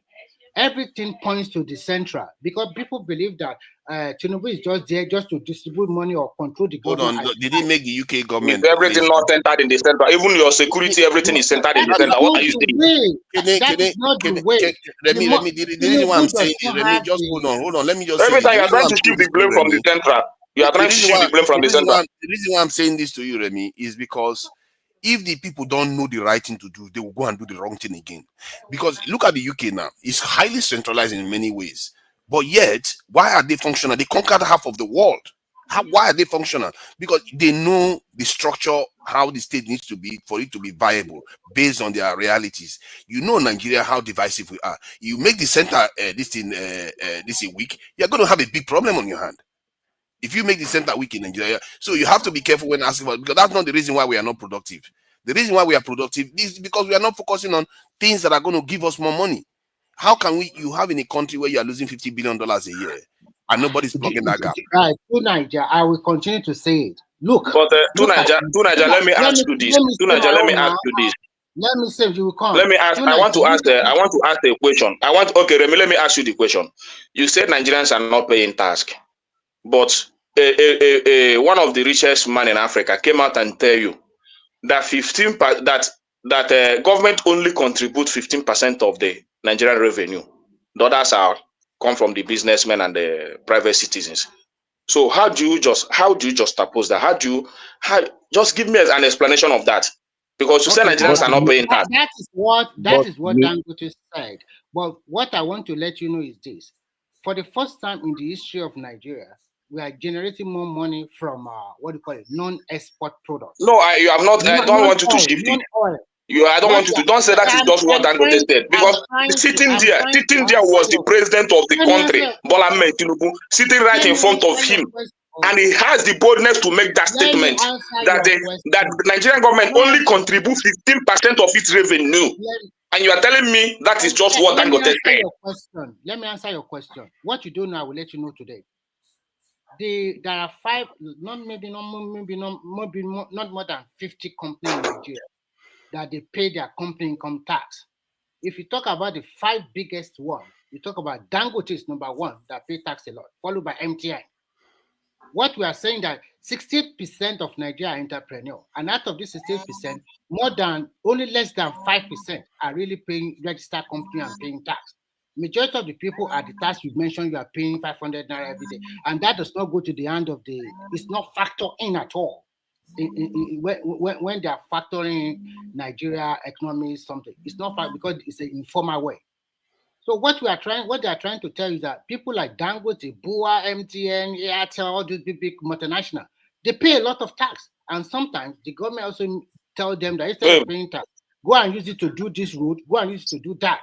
So you don't understand them very well. You should understand it very well. All these big company, even the Dangote you said that is well registered. They are not paying the right tax, as I know. If you bring the normal standard to do business, you will see that Dangote is not paying enough. He's not paying anything. The boy you just mentioned, they are all exploiting us. That if So Dangote cannot if pay more than enough, how do you expect individual to pay? Most okay, individual if they under yeah, if 500. two and again, mind you, when you say someone is paying tax, there is some percentage that is like an insurance directly from government. Like imagine they can save it close to 100 years unknowingly that they don't disclose it. That's why when you see some of these big companies shaking and the government will be pumping money to them, you think they are printing that money? No, they be saving for them because they know how important they are, even from their tax. So when people pay tax, like by the way, we don't even get tax refund in Nigeria because we don't have structure on ground to do Do that. you know So that here if this compulsory, reform, like if people this, like Kenya now, do they have pension insurance? They will force nothing, you to pay pension nothing. insurance by They yourself. don't even You force are anybody, my brother. They're not the first person here. Once you don't go register and whether or it's a sole proprietor, the day a must they give you the document that prove that you are be every month. registered, tax number is already there. If you don't operate, then they can leave you like in Scandinavia. If you are not doing anything, you don't It report affects anything. your credit level immediately. But no, if you are working, like sole proprietor, they can just leave you. But if it is a limited company, once it come into existence, because that is an entity of its own, you are the owner. That company is going to employ you. That is how it functions. You're going to work as They don't in leave you. Nigeria. Even It's not like that. if you are a sole Yeah. proprietor, they don't leave you. They force you to have your own pension Every insurance. They must, okay, like where I am, once you pay register, my brother, you must pay your pension. They don't even force you. Every month, everything goes in. because if you With don't the pay, then it will affect your credit level and so many things you want to do, you won't be able to do when it. you are old, this is going to take care for you. So they have to now you are young, you have to work and We also everybody, find even though we are not everybody practicing pays. what if you do it like Even what is though if they employ you, you are a cleaner, you are the lowest job you can ever imagine, you must pay your pension. So my dear, Midwest, we Midwest, don't want to do Midwest, yeah. Midwest. I've not gotten the right answer from what I ask.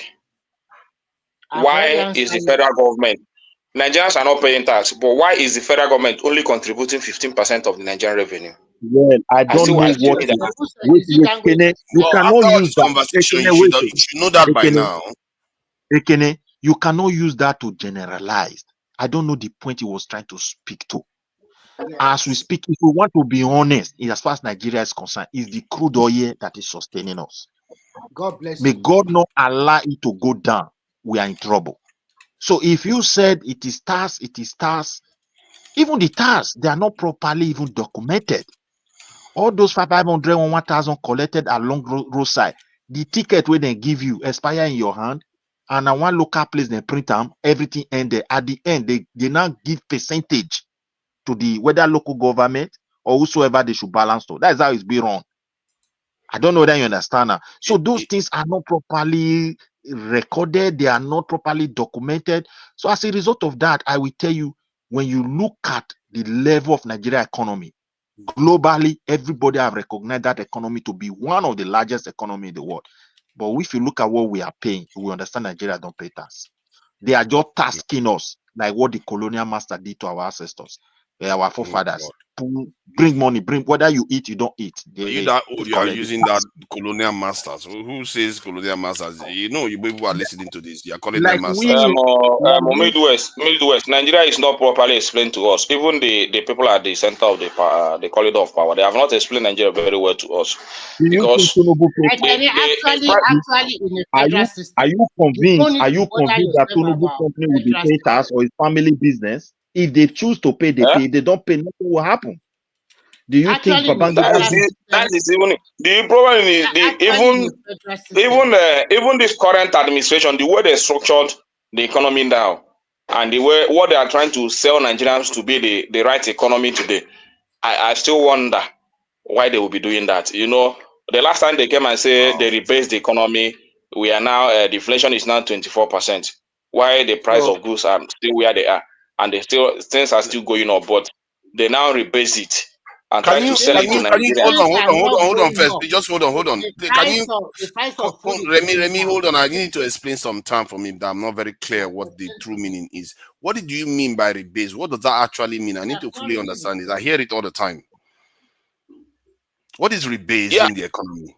That's what they said now. No, The rebase means that every 9 years, 10 years, they used That to is, rebase. that is what they said now. So we don't know what we are talking Rebasing, about. We just say the let me rebate. give I you no, don't know what it is. Nigeria, like according to the economists that gave that explanation, he said that they are now using the economy of 2020, is it 2022 or 2024, to now count the inflation and all that. So therefore, we're no longer basing our economy in 2009, in 2012, in 2000. So we are now basing our economy on. Let me finish, Remy. Now let me finish. They're now basing our economy on in 2024, according to how the 2024 economy was. So that is why they use the word rebase. So our inflation now is no more 34%. Our inflation now is now 24%. Even when the price of foodstuff are still, most of them are still where they are, and even things are still going up and all that. Because the data, Nigerian data and the airtime today is no longer what it used to be. It has increased by 50% and all that. So you buy more data today in Nigeria. So a lot of increment. So, but when you rebase this, have you rebased the interest rate, the MPR? No, You've not rebased it. You when already rebased. when they rebase an economy, for example, look at that before the telecommunication of Obasanjo in 2000. Before that time, we did not add it to that. So when your country continues to rebase every 5 years or every 10 years, there will be new businesses introduced. And then maybe this new business will attract more investment from the rest of the world, and things are coming up. So you need to do it again to rebase, factoring a lot of things into consideration. In Nigeria, most of informal business in Nigeria were not normally factored into Nigerian economy most time because they are not formalized, they are not structured. But if you not bring them in, do you think Nigeria is that economy we are talking about? It's bigger than that. It's not about what, and when they talk about inflation or maybe the consumer price index. So, Remy, in actual sense, what they're saying is that dollar will no longer come back to either 200 or 300 naira or the price. Let me finish now. Let me finish. I'm just trying to ask you a question. Wait a minute. So the dollar will no longer come back to Nigeria is not expecting the dollar to come back to 200 naira, and Nigeria is not expecting maybe I should ask. I just want to ask you a question now, so that I will answer you. Before, yeah. So let me finish. So the price of foodstuff we see today, the bag of rice of let's say 90,000 naira, then everything has gone up. We should not expect it to come back to maybe what it is during the Buhari regime. Okay, so is that what they mean? So we should take it as we see it now. Let me answer your question this way. Before Buhari exit, your naira to dollar were being subsidized. They borrow money to make it, when you buy $100, maybe the government is helping you to pay $20 or $30 out of it. That is what they have been doing over the years in Nigeria. They have been subsidizing your dollar. So that is why we're dependent on its import-driven economy. That is why a lot of people buy things from China. It's not good for an economy. You have to look inward. Now, they have removed that one. Because the money you are using to subsidize it, you are borrowing from outside. What they are still subsidizing it, you know that, don't you? No, I don't know about that now. Not as much, but they are still subsidizing because the Nigerian government borrows money for the currency. I don't know about that. If you have a figure or fact to that, you can it's not as much. You see, that calculate when you bring that argument in, let me just say something. Let me say something about that. When you bring that argument in, I don't like it because sorry. When you bring the argument in, you are covering for the government. You are covering for them.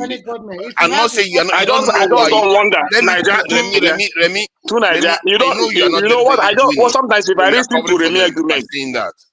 Because if I listen to Remy argument, I cry for Nigerian citizens. Calm down, I will address one of the other points you're making. See, if you make that argument, you are covering for the government because you don't even know that you are doing that by saying it. Because one, the reason why they have to defend the currency is because they don't cut demand down. They allow demand to fly through the roof because they too are doing it. They too are busy buying foreign cars, buying useless things that are not useful to the Nigerian people, because they don't want to do anything about it. So, and then they will have to defend the currency. They say, and because of that, they are using it to make money amongst themselves. They are the ones causing the problem that they claim that they want to create. And the way they claim to have created the problem has impoverished Nigerians. But let's set that aside. The question Ekene was saying before about the federal government not generating enough this in terms of percentages, I think he was saying something about 10% or even more that the federal government generates. In 2021, from what I can see here, he says the federal government generated about 7% of the value of its GDP. That's in Nigeria, 7%. When I compare that to the UK generates about 40.5% of the value of its GDP. And this is a country with that spends more than $1 trillion every year on this, and yet they are still able to generate 40% of that. The UK government is able to generate that. How do they generate that 40%? From taxes and VAT and all the rest. We are paying. The federal government is not taking it. That's the problem. That's what Kene is trying to say. So say the truth now. We are not doing the way we should. We are paying it, but the federal government is so disorganized that they are not collecting it. Tonight, I want to ask you a quick question. Do you really think, be truthful, if we want to copy this Western style and introduce that to that Nigeria, even people, whether you are a middle level business person or you are just a latarodo selling pepper, blah, blah, blah, like this, do you think an average Nigeria will accept it? I seriously believe, by and large, they will accept it as long as you stop all those Agberos from harassing them. Because they can't expect to be paying tax to the federal government, and the Agberos and police people and everybody keeps taking money from them again. That's just even making life difficult for them. So as long as those things stop. That is the part of the reform they are bringing to the fore. You know about the bill. You have read it before. Remy, I want to say something. I want to say something based on what Remy said before concerning the rebase. That rebase you are talking about, Remy. That rebase you are talking about. You have said that things will be the way it is. Okay, now are they still going to rebase the salary of the? I did not tell Let me finish now. According to explanation, you said that dollar will not go down to what it used to be because they are subsidizing it before, so there is no need of that. So it means that automatically we are not expecting anything to go down the way it used to be. So it has been maybe rebased to that. So what do you mean? Let me finish now. It's a fake life. That's what you call it. Now it's now a fake life.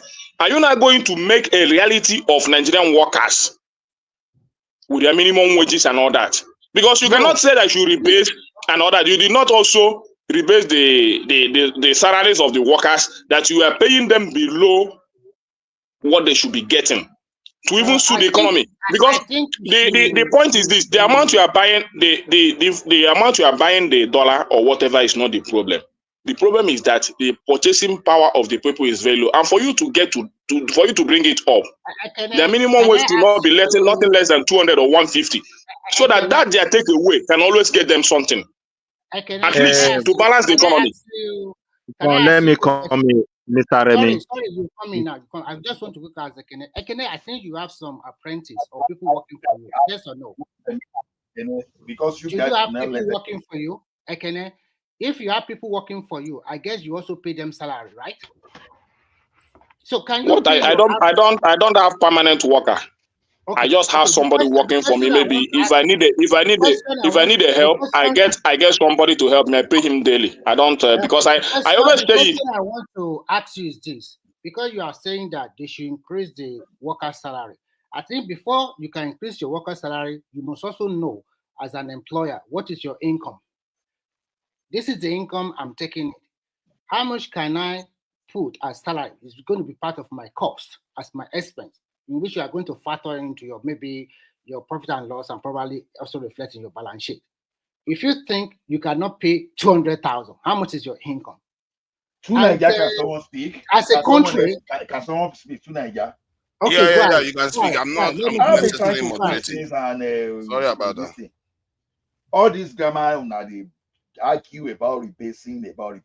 This thing is not a big deal. There are a lot of things you can rebase. So it's not about GDP alone, because I see that Ekene is just trying to define, Remy is trying to struggle. So is it the GDP you want to rebase, or is it the consumer price index? What exactly do you want to rebase? Is it the national income? Is it the salary and wages? Is it the agricultural output? Or which one? So a lot of things you can rebase in the economy. They say rebase economy. Rebasing economy, is it not in general terms? It's not no wait. When you say rebasing, it can be huge. If you are rebasing GDP or you Well, are according to what I read, the inflation rate come down to 24% after the federal government rebased the economy. Wait now.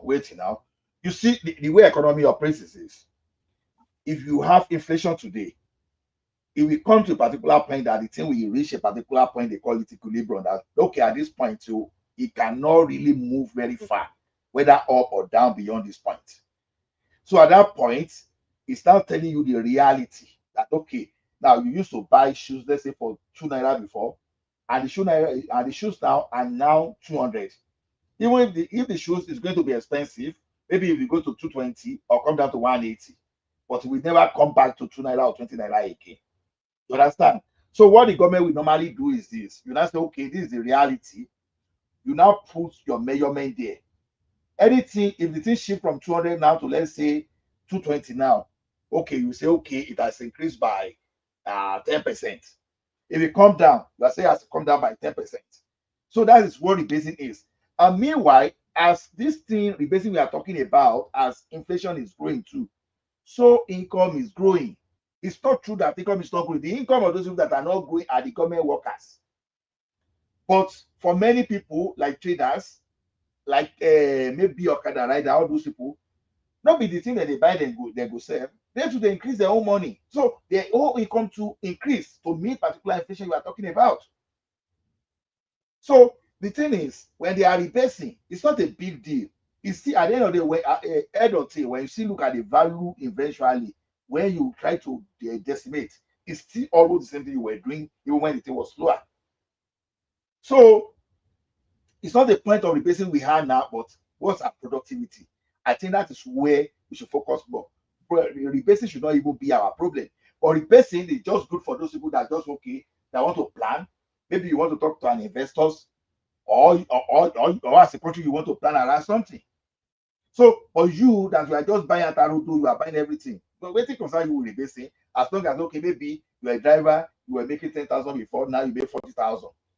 You understand? It's still the basket of food you are going to buy, you are still going to buy with that thing. Even when some yes, sir. Yeah, let me come in here. See, the argument we are having is that most of the business in Nigeria, people don't pay tax. You understand me? And on the other way around, we also agree that they pay tax. And when we look at the way your audio is going down. Okay, when we look at the way we run our business in Nigeria, we can say everything is almost informal. So in that space of informal, we have to agree that every economic statistic in Nigeria is zero. Our GDP is not known. Our inflation is unknown. The rebasing is just a grammar to bamboozle our people, because the daily consumptions of Nigerians are not documented. The transactions are not properly documented. But because of high level of importation, most of the country, when they now compare their own data, let's say we import from Germany, from America, from Japan, from China, they confirm that this country really economy is large. So when we measure it with what the government is getting as tax, Nigerians don't pay anything. And that's what we are just trying to say. We need to work on it. It is our time we start registering business to meet up with the standard. So that it can function. It can even function like I've been to Africa country like Cape Verde. My The standard brother, of let me tell you something about that taxation we are talking about. See, this taxation we are talking about is that we have to face some realities. Okay, in Canada now, and when I say in Canada, that's general and it varies from different province to province. Before government can tax you, you must make at least $15,000. It simply means that if you don't make $15,000, you don't pay in tax. As a matter of fact, you are the one that will collect from the government. So many of these people that we are talking that we should go and tax. No, excuse me. Let me ask you. May I understand? When you say before government, are you talking about gross sales of a company or the full capital invested in a business or investment in a business? He's talking about individuals. Are you talking about the net profit of a person, or the volume of sales is not up to this level, you You don't are pay still them. asking. We just gave you the answer. It's talking about individuals. No, when you say, I don't Like understand. people Are that you are talking about working, and the business or people that are salary? working, the taxes that they pay. Yes. Okay, workers. Okay, thank you. Yeah. That one is So different. Go ahead. so individual, before you can even pay tax, you understand, you must have made at least 15,000. You understand? That 15,000 I just put that it's almost 16K. So now, where you can make money, government will find a way to support you. Everything is not tax. So many people we are even referring to Nigeria today that, oh, we are not paying tax. They said this thing. Understand? If we properly profile all those people, we will find out that they are not really making money the way we are thinking, we are talking about. So before government can even start thinking of even Ola, collecting tax that from is a people, monthly you are talking about, monthly salary or annual tax or what? annual 15,000. salary 15,000. Yes, now some people don't make Do 15,000 you a know year. why they do that in the West? Monthly salary Yeah. Yes. The in reason why Canada, they do that in the Canadian West. dollar. Let me explain to Allah Per about annum, why not monthly, per they annum don't in take a tax year. from the poor in the Huh? West. Please Let let him finish. Ola land this point for me. Is it 15,000 Canadian dollar? That's a big money monthly now. In a year, Oh not God. monthly. Annually. Yes. Okay. Yeah, so if you did that monthly, everybody, Americans will run into Canada now, if that's the case. So yes, about the taxing, the reason why they don't tax those people that earn lower wages in the West is because their cost of living is too high now.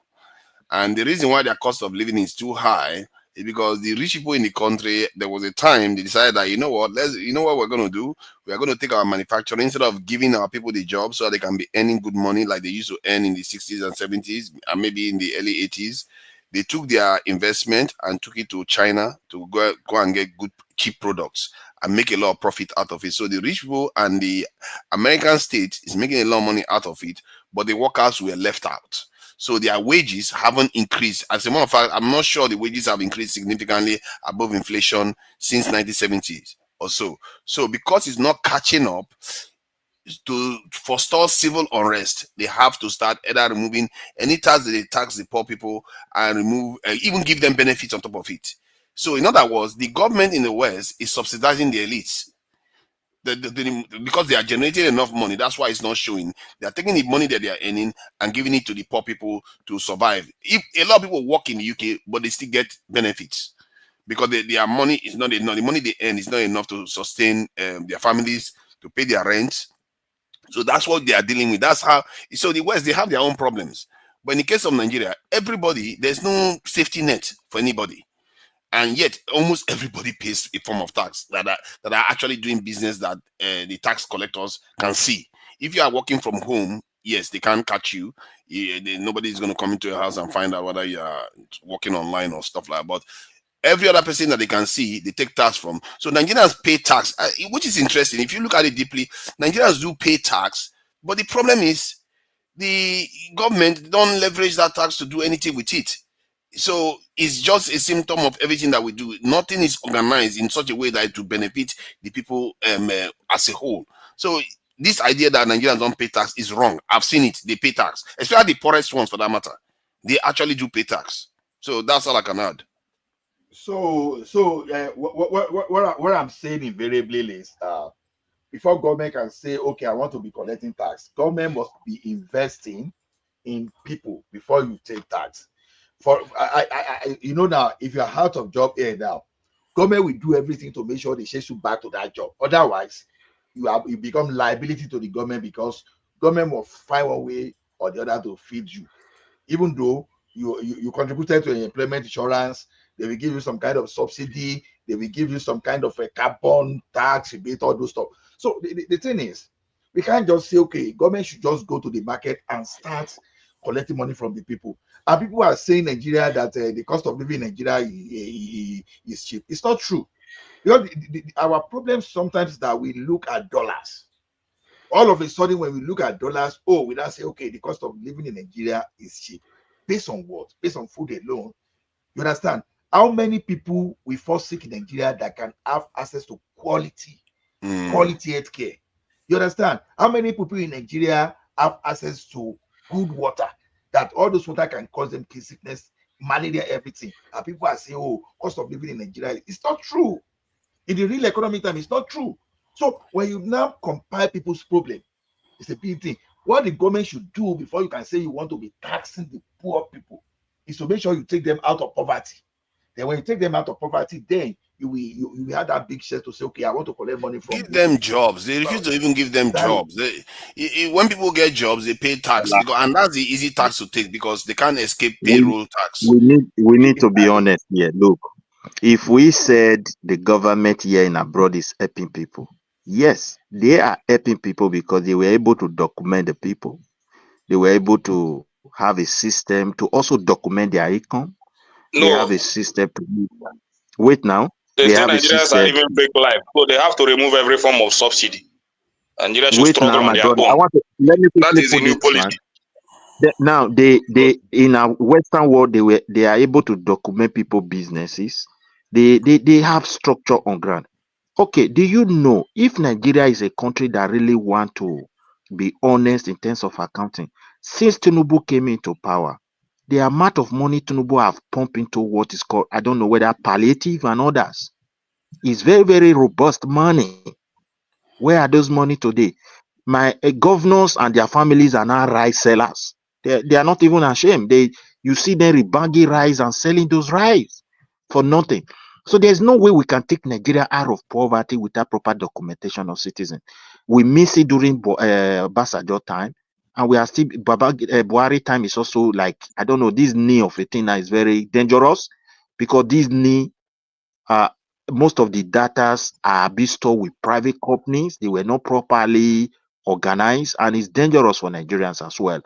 Because even if you listen to the Minister of Aviation, he complained recently. What he discovered is that most of these things they just doing all in the name of we are collecting fingerprint.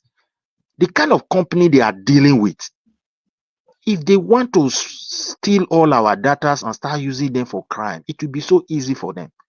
So we need to be serious about this very particular documentation, even this tax reform.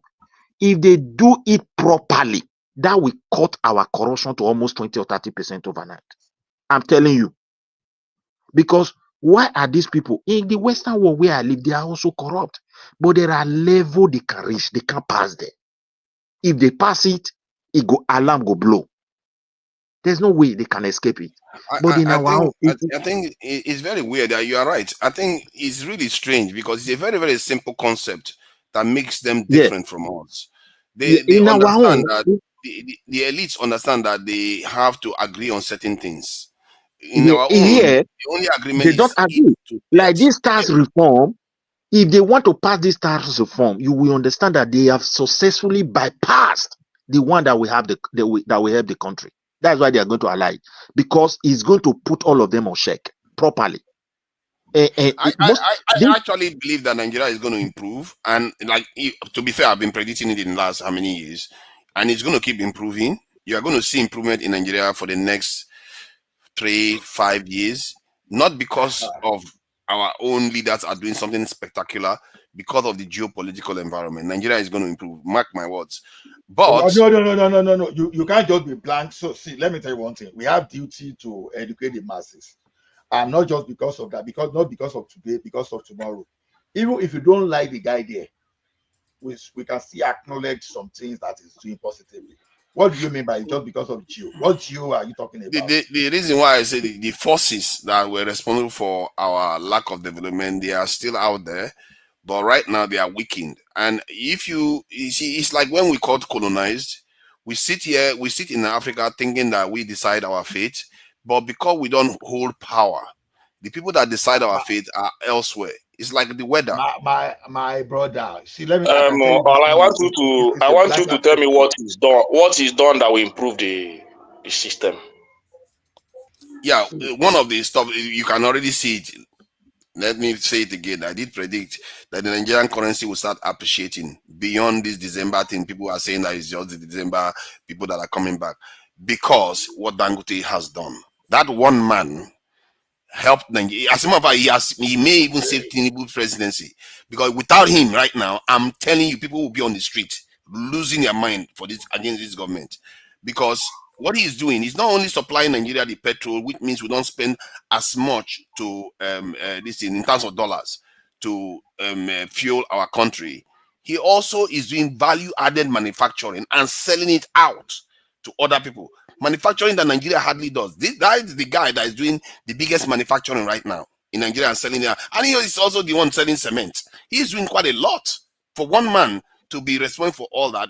Although to be fair, it happened in the West too with all the Carnegies and all the rest. That one man can do a lot in the country, and that's what you are seeing in Nigeria. Without him, and I really wish we had 10, 20, 50 people like him. But the federal government doesn't seem to be in the business of creating people like that for some reason. I don't know why they don't create more people like that that can do high-level, large manufacturing. That create one billionaire in steel industry, create another billionaire in mining. Just create them. Sure, is it government that will create people like that, or people that will create themselves? Oh no, the government. You think they created Dangote? Dangote didn't take the effort to start his Wait business. now, Will they have existed? Dangote was highly favored. His people were empowered. Yes, he was created. Okay, let me ask you. No, he was created in the land. Let's be honest here. Can we agree that the Igbo people, the Igbo people know business very well? How many of them? Wait, my brother. Let me put this one there. We can't take that. Let me do it. Dangote is not the person that is patronizing the government. We have let me land you. There are a lot of things we talk about Igbos, they are this, they are that, but let us talk about business now. We cannot dispute that fact that these guys, they have been into that business in that country. We can't dispute it. How many of them were able to grow like that? When it comes to what I mean is this: when it comes to Nigeria level, those people were able to sustain those business because their brother were in charge of the country. That's not true. That's not true. That is not the truth. When Dangote became billionaire, I want to understand you more. Are you saying that? Igbos are not doing well in business than to Dangote to compare to Dangote? Is that what you are trying to say? No, what I'm trying to say, the space he has. Hold on, let's speak one at a time. What did you say? The space he has I want to understand what Midwest is trying to talk about Igbo business now. The space he has grown to, if he did, the atmosphere we created for Nigeria business equally, you will see a lot of Igbo people being in that position as well. Which position? No, you don't. That means you don't know economy now. You don't know economy. You don't know how. You don't know how SMEs work now. Yeah, I can. Dangote is just a one man pushing one business or few business. Just one man creating one resources. Just resources going to one man bank account.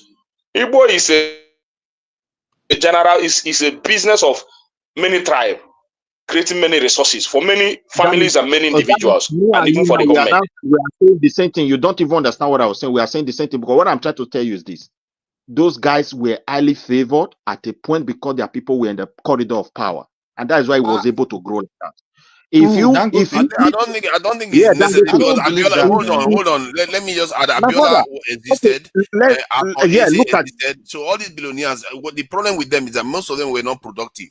You have to give it to Dangote. One thing I will give to Dangote. So this idea that when they gave him a license for only to be manufacturing cement, they favored. That's not true. That's not true. How is that his fault? Have advantage too. Hold on. Midwest. Let me tell you why Dangote is like that. Midwest, hold on. There are businessmen and businessmen. It's not in politics. If you go into Nigeria politics, they will wreck him. Sometimes see, Dangote. The business is doing is one thing, but there are other Nigerians that are billionaires too. The problem is their business is killing Nigeria, like the ones that buy oil from overseas. Their business is killing Nigeria. Many of them. Let me tell you this. Let me tell you, it's in Nigerian business. In Nigerian business system, no matter how millions or billions you have, there are business you cannot venture in Nigeria without government approval. And if you try to force it, it means you want to waste your resources. So even Dangote himself acknowledged that he faced a lot of fight. He said it recently that if that refinery did not work, he would have died. and he faced a lot of battle, and every one of us know it. So you don't expect, and I can categorically tell you the reason why Dangote was able to achieve that is because it is Dangote. I don't And think so. he is highly favored by a I lot. just think it's a time. It's not just because No, it's let me Dangote, finish. it's a time. He is highly favored by a lot of both former presidents and former ministers. In what sense? Okay, then me and you, are we not saying the same thing now? Why you said that I don't understand business? No, maybe. So the point is this. The point is this. Many billionaires would want to venture into a lot of things. Many billionaires would want to do a lot of business in Nigeria. But instead of them to go into that fight, and you don't have any backup from other maybe former governors, former presidents, and all that. So other billionaires, hold on, wait. I won't let you guys escape without talk. So other billionaires, government didn't favor them. It was only Dangote. Right? It's ridiculous. No, there are a lot of fights you cannot fight in Nigeria now, no matter the amount of money you have. Don't do that. Why do everything we bring it down to tribe? See, let me say exactly. this. There are a lot of Yoruba men that have a lot of money. There are a lot of Igbo men that have. Otto is a billionaire. And there are a lot of Igbo men that have. The question you have to ask yourself is, what are they doing with their money? The activities they are involved in is not very beneficial to the country. The only one man that came out from the east, the only one man that came out from the east to challenge Dangote, which is Ibeto, is nowhere to be found today. He's not good in that kind of business. There is nothing like not being good in business. Ibeto was not doing importation. Mining. Dangote is not in mining. Go and do mining. Go and do steel manufacturing. How many people will give it? Have government give her the license for mining and all that? Yes, they will give it to you cannot say that. You cannot say that those things doesn't play. I applaud Dangote. No, I will not discourage him. I applaud him. But the point is this: the favor you give to other people, give it to other people so that the whole country will thrive. Oh my God! Stop saying that. They give it to everybody. Billionaires, they don't care about tribe. They all work with each other. It's not about tribe. It's about the business they are involved in. Abiola existed. There are a lot of Igbo people. Let me tell you, the way things it's just like in that cement industry. Let me tell you, it's just like that cement industry today. Let me tell you, if you put up Ibeto cement today, and you know where developers come from, most developers, you know where they come from. So if you put up Ibeto cement up today in the market and put Dangote cement up today in the market, you know the one that will finish first before Dangote. Even Boa cement finish first than Dangote cement in the market. So what are you trying to say? So the point I'm trying to say is this: Dangote, the system understand this. The system understand this, and they have to kill it first, so that the other one will not rise for the other one to strive. If you like, believe it. If you don't like, believe it. I can't believe you do something like that. Don't believe it. I've told you from what I know and what I experienced. For Dangote cement to sell in the market, Ibeto cement supposed not to be there. That's how it works now. Some industries, one major company dominated. Don't see it as unusual. It's happening in America right now. I don't know why we see it as unusual. So Nigeria, see the way it works in Nigeria. Dangote is a successful businessman. We thank God that we have a great man like him. The reason why we don't have many people of his type in Nigeria is that because Nigeria business atmosphere is not structured in a way that government place condition. Once you automatically met up with that condition, the license is yours. No, it is based on who you know and who is in power. You see it now. Many people have. Thank you, Midwest. Wait, Midwest. Hold on. So if the government has running the business for him. Even in politics. To Nigeria, wait. Politics. What are you trying to say? Are you trying to cover the truth? Even in your political system. Do you know what Dangote was raising? I think he was born into a business family. Perhaps his fathers and all or grandfather might have advised him about what to do, what to not to do. Despite all the favor he has gotten from politicians, he refused to play politics. If, for example, he has made a mistake to openly support one party and that party lose, you will understand what this guy is talking about today. That is stupid. Now businessmen generally don't do that. When he built this refinery, Because of international pressure upon our country, there was a crisis for him.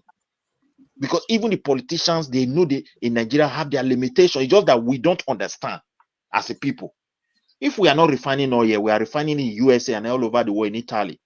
Do you think those people, remember, they have clear accounting book, what is coming from our country to their country, even to their country, even if we don't have our own, that is not our business. So they want that money. So that is why he was having that problem. Tinubu have to use his wisdom to figure out what to do. All of them, they are all involved. Now, the rest businessmen you are talking about, where do they got their money? It's only Dangote money and few that you can count. The rest of them are rich because of politics. Once those people they know is out of power, where are their money? They're not businessmen. Where is their businesses? Where is the They businesses? just after they They have just made answer money, billionaires for nothing. they establish some few things and people start describing them and say, oh, he owns that, he owns that. Once they die, their children can't function because they don't actually have business. We have to be honest. I don't know. I don't think Dangote business will fail if he falls. The way he has structured it, Dangote has already told you. Dangote has already told you that if that refinery, he would have committed suicide. Somebody make one sentence without insulting, jumping in. Like I don't think Dangote business will fall because he structured it in a modern way, whereby even if that is why he has to put. Do you know? To Nigeria, do you know what he fought? Do you know what he fought for that refinery to start working? You think somebody? You think an Ibeto from the southeast or from the south or any other will come and be fighting that kind of fight that Dangote fought to get that refinery working? Yeah. You think I think they will have to fight the fight. I think the reason why Dangote is succeeding, I think somebody mentioned it earlier on, the pressure that Dangote was under. There are geopolitical. If you look at if you're watching human being very closely, if you're watching human being very closely, if you watch the stature of Dangote during that time of refinery commission and the process of, if you look at him very well, you know that the man gets a little bit lean. Of he course. was a little bit disorganized. It was a stressful period, though. It shows in his stature. It shows in his factual look. That Because this man is disturbed. he's carrying an entire nation on his back, basically. That's what that is it. So and he has to come out and speak up. I don't think he's in a very good time with Tinubu with all these things. But at a point, Tinubu has to succumb.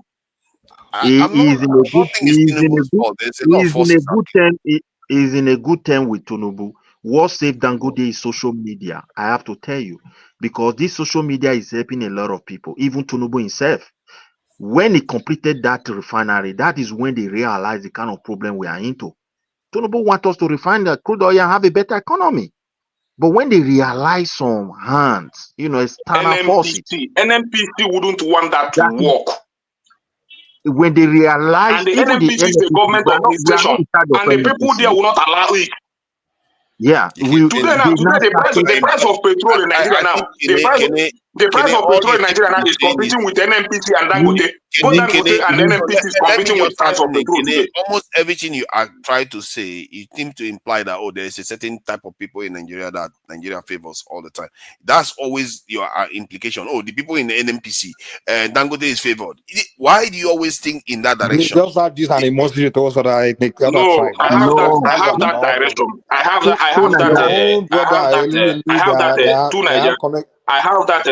have that because even as a little business we are doing here, we know how hard it is to survive in the system. You understand? You have to get to a certain level to even get a certain loan. You understand? Mm-hmm. So few days ago, I saw a video of one guy in Enugu that was setting a very big factory that he has spent almost 5 billion, almost all his resources to set up that factory. Now, what remains is the starting stage. Then he still needs a lot of resources. He has bringing Bank of Industry, bringing a lot of things. They are doing him come today, come tomorrow. But somebody with that brilliant idea, establishing such factory in maybe in the Europe, I don't think government will reject him of anything, because they will always encourage him. Let this thing start working so that more people will be employed. But the guy was everywhere. He invited Very Dark Man videoed everything, trying to get it across to the government. I don't know how it is today. This is just a few months ago. It's a very big factory that manufactures finished product like cocoa, like a lot of things that you can manufacture there. So you have to invite a very dark man. Say what I'm facing. No, I've spent almost my last resources. I've gone to many places to get a loan. Since the frustration, see what I'm getting, And this guy is not into politics. He's a known, he's a billionaire that is not known. He's just a small guy, but he has a little billion, so he has to invest it in Enugu State. The thing became so difficult. He has to invite this guy, very dark man. But Up Kene, until today, I've not seen anything. Okay, Kene, let us come in here. You see the real problem we have in the southern part of Nigeria. Now, if that guy is to be a northerner, either the governor or even anybody of higher position will support him immediately. Now, this guy is from East, he's building in East. What happened to the governors? Let's take Tinubu out of it now. Let's take the bank out. What are they doing? So we in the South, the way our mind function, Dangote was favored by his people, not just because of they saw the talent in him. That's why they supported him. He got that favor. No, you cannot say no answer. It's only his grandfather that gave him road. So other resources getting it from the federal government. Even the time of Emefiele, during the time. Allow us to talk to now. You just we have to allow us to throw on questions. Go ahead now. Okay, so when you guys saying who was that person in power that favored him? Because from what I know, Dangote didn't become billionaire. Didn't start his business peak was until 2000 and something, the 2000s, and that was under a certain leadership. And who has been ruling Nigeria since 1999 has been the Southerners. So this idea that it was some northern people that made him rich, I don't understand that. That's why I keep asking that question. If you're saying Dangote became billionaire in the 90s or 80s or something, then I can buy your argument that those we have this belief that when the northerners succeed, it's because his people. I never used the word. Let me just. And in real life, hold on. Let me say this last. Please, let me say this last. The reality in business is this. For you to succeed in business, you have, no matter there's nothing. If you don't have the skills, the work ethic, and everything, there's nothing anyone can do for you to make you succeed. And if it's someone that made him succeed, why didn't that person make himself succeed? Why did you go and make Dangote succeed? So I don't buy that idea. I'm sorry. I don't understand. If you think about it critically, you find that has nothing to do with Dangote. There are a lot of factors that make billionaires what they are. And Dangote is a hardworking man. You have to see, during the time of Emefiele, Dangote was being given dollar at a particular price. You do this fooling. Let me see. See, it's not already talking. Let him learn, and then you come in. Try to make anything and sell it. Take the risk, work for years. Dangote put in the work, just like a lot of other people put in the work. The government decided, you know what? Okay, this guy is close to power. We know him. They work with him. This is how it works at the top. And many of the people that are at the top, they choose other things to do. When they could choose other things that will benefit the country more. Maybe they were afraid. They didn't want to go into very sensitive areas like oil, refinery production, or steel, and all the rest. Even Dangote wanted to go into steel, and he ran back because God knows what he saw there that scared him. He decided that this was too much. I'm going to stay away from it. Because Nigeria is not necessarily a place where you can just pick and choose what you want to do without the geopolitical forces not aligning in your favor. If it doesn't align in your favor, you go in there, they will destroy you. And a lot of people have tried. But is it supposed to be so? Is it supposed to be so that a businessman wants to go into a steel and he saw something and ran back? What, that means we're not encouraging productivity. It's not supposed to be so. It's because it's not supposed to be so. Geopolitical things you have to take into account. Now, let me add one more thing that I wanted you to see. In Nigeria, I'm quite astonished when I look at other countries how, man, it will be scary for you to hear how representative Nigeria is. It's scary. If you look at the list of the richest people in Nigeria, you find a mix of almost all the tribes. If you go to a country like this in Rwanda, that a lot of people like to praise, most of their richest, if you look at top 5, they are all from a minority group, which is the Tutsi group, including the president himself. If you look at many countries, even in the UK, some of the richest people are some of the people they tend to be one-sided. It tends to favor one side. But in Nigeria, it's not that clear cut. Dangote is just the emergent one. There was a time it was Abiola. There was a time it was Ojukwu or something. So there are different groups that emerge in Nigeria. And the country that we are living in, sometimes we don't necessarily understand it enough compared to other people, like we like to believe.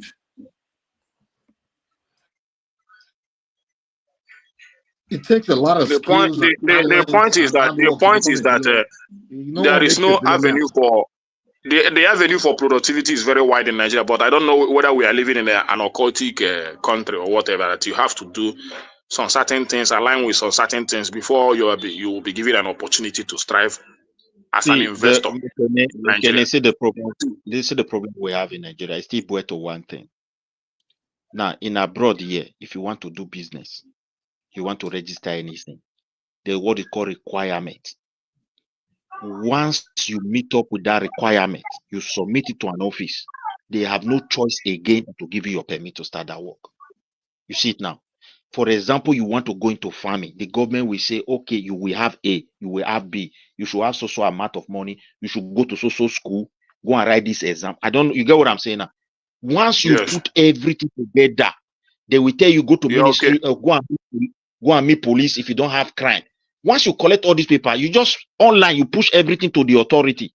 They will send you the permit to go and register your business. In Nigeria, we don't have that standard.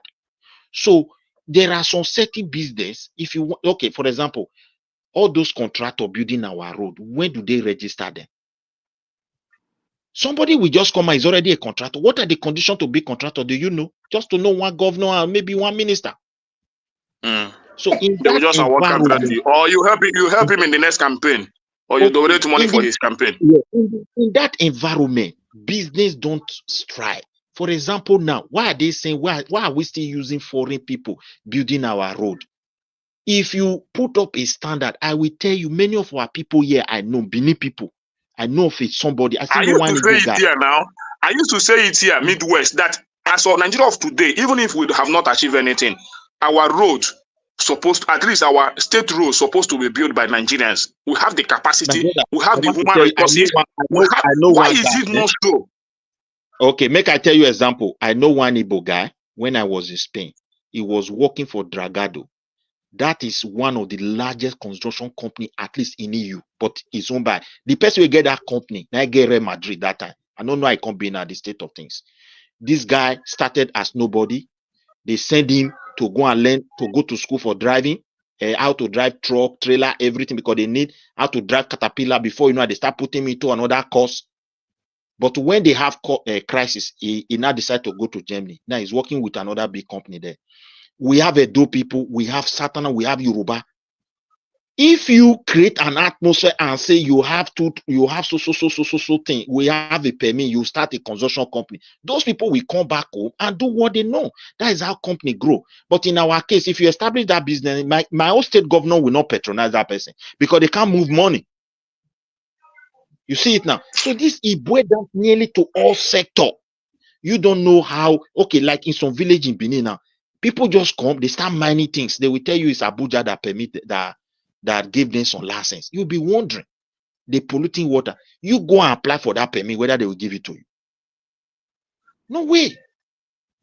So we don't have a standard to say this is what you get at A and B, then automatically you have what you want to do.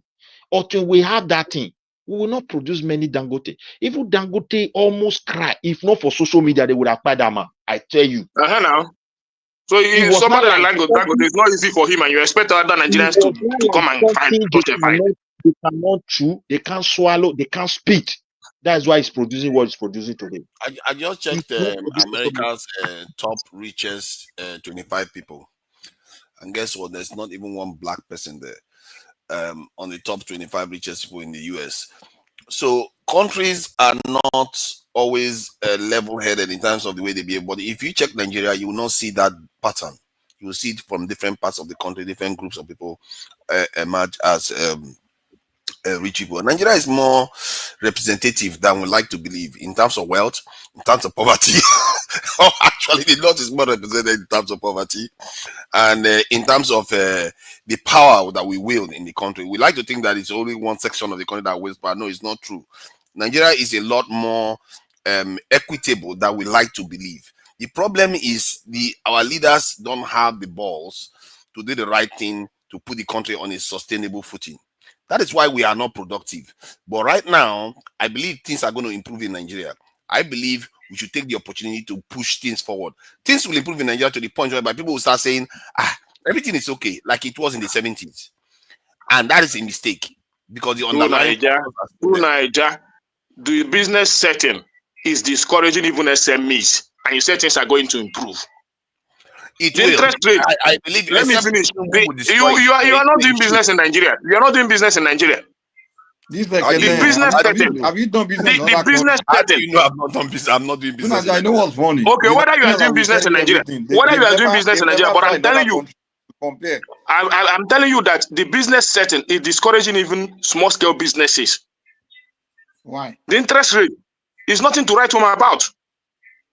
Why? Just It's very go and hostile. It's a very hostile take 200,000 naira loan. Take 200,000 naira loan for me. Let me tell you, 200,000 naira loan in a bank for 6 months. I mean, for 3 months, you will be paying almost 300,000 naira in return. So or is the 3 something. loan? So what does that have to do with business setting? No, you have to That's do loan it's interest part of now. business. Mike, see the way it work. See the way it work. It has a lot to do. Wait, my brother, we have to be honest here. If No, you he's talking set about up a business business, environment. If you say the loan environment, we get that. no, it is loan that do business in abroad everywhere. If If business, you if you don't know that everywhere. loan, there is loan It's that not put your everywhere that you have to. wait, Mike, even your company, all those multi-millionaires they mention in abroad, they are businessmen. They are all full of debt here and there. Even Trump, all of them, you are hearing their name. They keep on borrowing to do things. What abroad require under normal is for you to have an idea. Then once you register this particularly limited company, and because you must have some certain startup capital as you are doing it, because of proper documentation, they will be seeing how money is flowing. They will be seeing. If you are able to push it for a period of time, they will pump money in. Even at a time, they will, like in Scandinavia here, once you finish registration, the bank is obliged to support you immediately. But because this Eastern Art came, they abuse it, the government has said, no, enough is enough. You understand? So you must run it. So every business here in abroad depends on bank. Without bank, it can't function. Even that building you are looking, they are still paying the debt where bank they build down for them. Equipment you see there, they are still every month they finance it. Even as rich as and Midwest, no bank in Nigeria can give you long-term loan. Just the way it is structured in abroad. It's only 6 months. Millionaires, like this guy just said, every tribe have million. The millionaire we have today are not businessmen. Abroad They are means all other African country. Oh, hold on. See, they are all Midwest. politicians. One thing we do. See, this is one thing we do. We're not very fair with Nigeria. What we do is 100% of our comparison is with advanced countries. How about we do our comparison with maybe other third world countries, and then we can say, okay, maybe they just don't have that same level of, wealth or something to be able to just. Compare it with Ghana now. Compare it with Ghana. Okay, so Mike, you do business in Ghana and you succeed, Ekene? No, Mike, No, see what let's is going compare it on. with Ghana now. The bank want to borrow because that is where they make profit. It's because bank of and the business too now. They have to weigh their wait, risk. when Midwest, the only business that thrive and make profit in Nigeria is bank, because they're leaping Nigeria off. And it doesn't. I don't think it's like that in other countries. How many banks in Uganda? Like banks in where we have Nigeria today, when they declare their profits, if they declare their profit, your mind will blow. They look at the environment. That's why they are no longer giving. During Obasanjo time, they were allowing people. It was very easy. When they look at the risk of the business people are facing, they are worried because they don't want to put money into a place where that money will not come back again. You understand me? Even with all the guarantee that follow this and that. Remember, a limited company under normal circumstances, if you bankrupt in abroad here, it has nothing to do with the owner property. That's why the business is an entity. So even in Nigeria, they taught us all these things practically, but it's not like that anyway. But for me, to round up everything, the millionaires we have today who make decisions about business environment, they were not businessmen. They are super rich because of bad politics. Very few, and they after making their money, they start building things, estate business, this and that, that one. That is why once they'll build hotel. And after they die, you see their children fighting over this thing. A real business people, before they die, their children will know at least few things about the business, the risk, the everything. So if they died, their children can easily carry on. So all these our politician billionaire, my brother, they die with their money, they die with their dream, because even that money self, they keep on fighting for politics. They make sure to sustain it while they cover with some petty business, you know. So that's just my submission there. On a good day. Thank you. Is it time to round up for the day? I think we've gone well into the morning. And until next time. Let me shut it down, Mike. Yeah, you can shut it down. Yeah. All right. Yeah.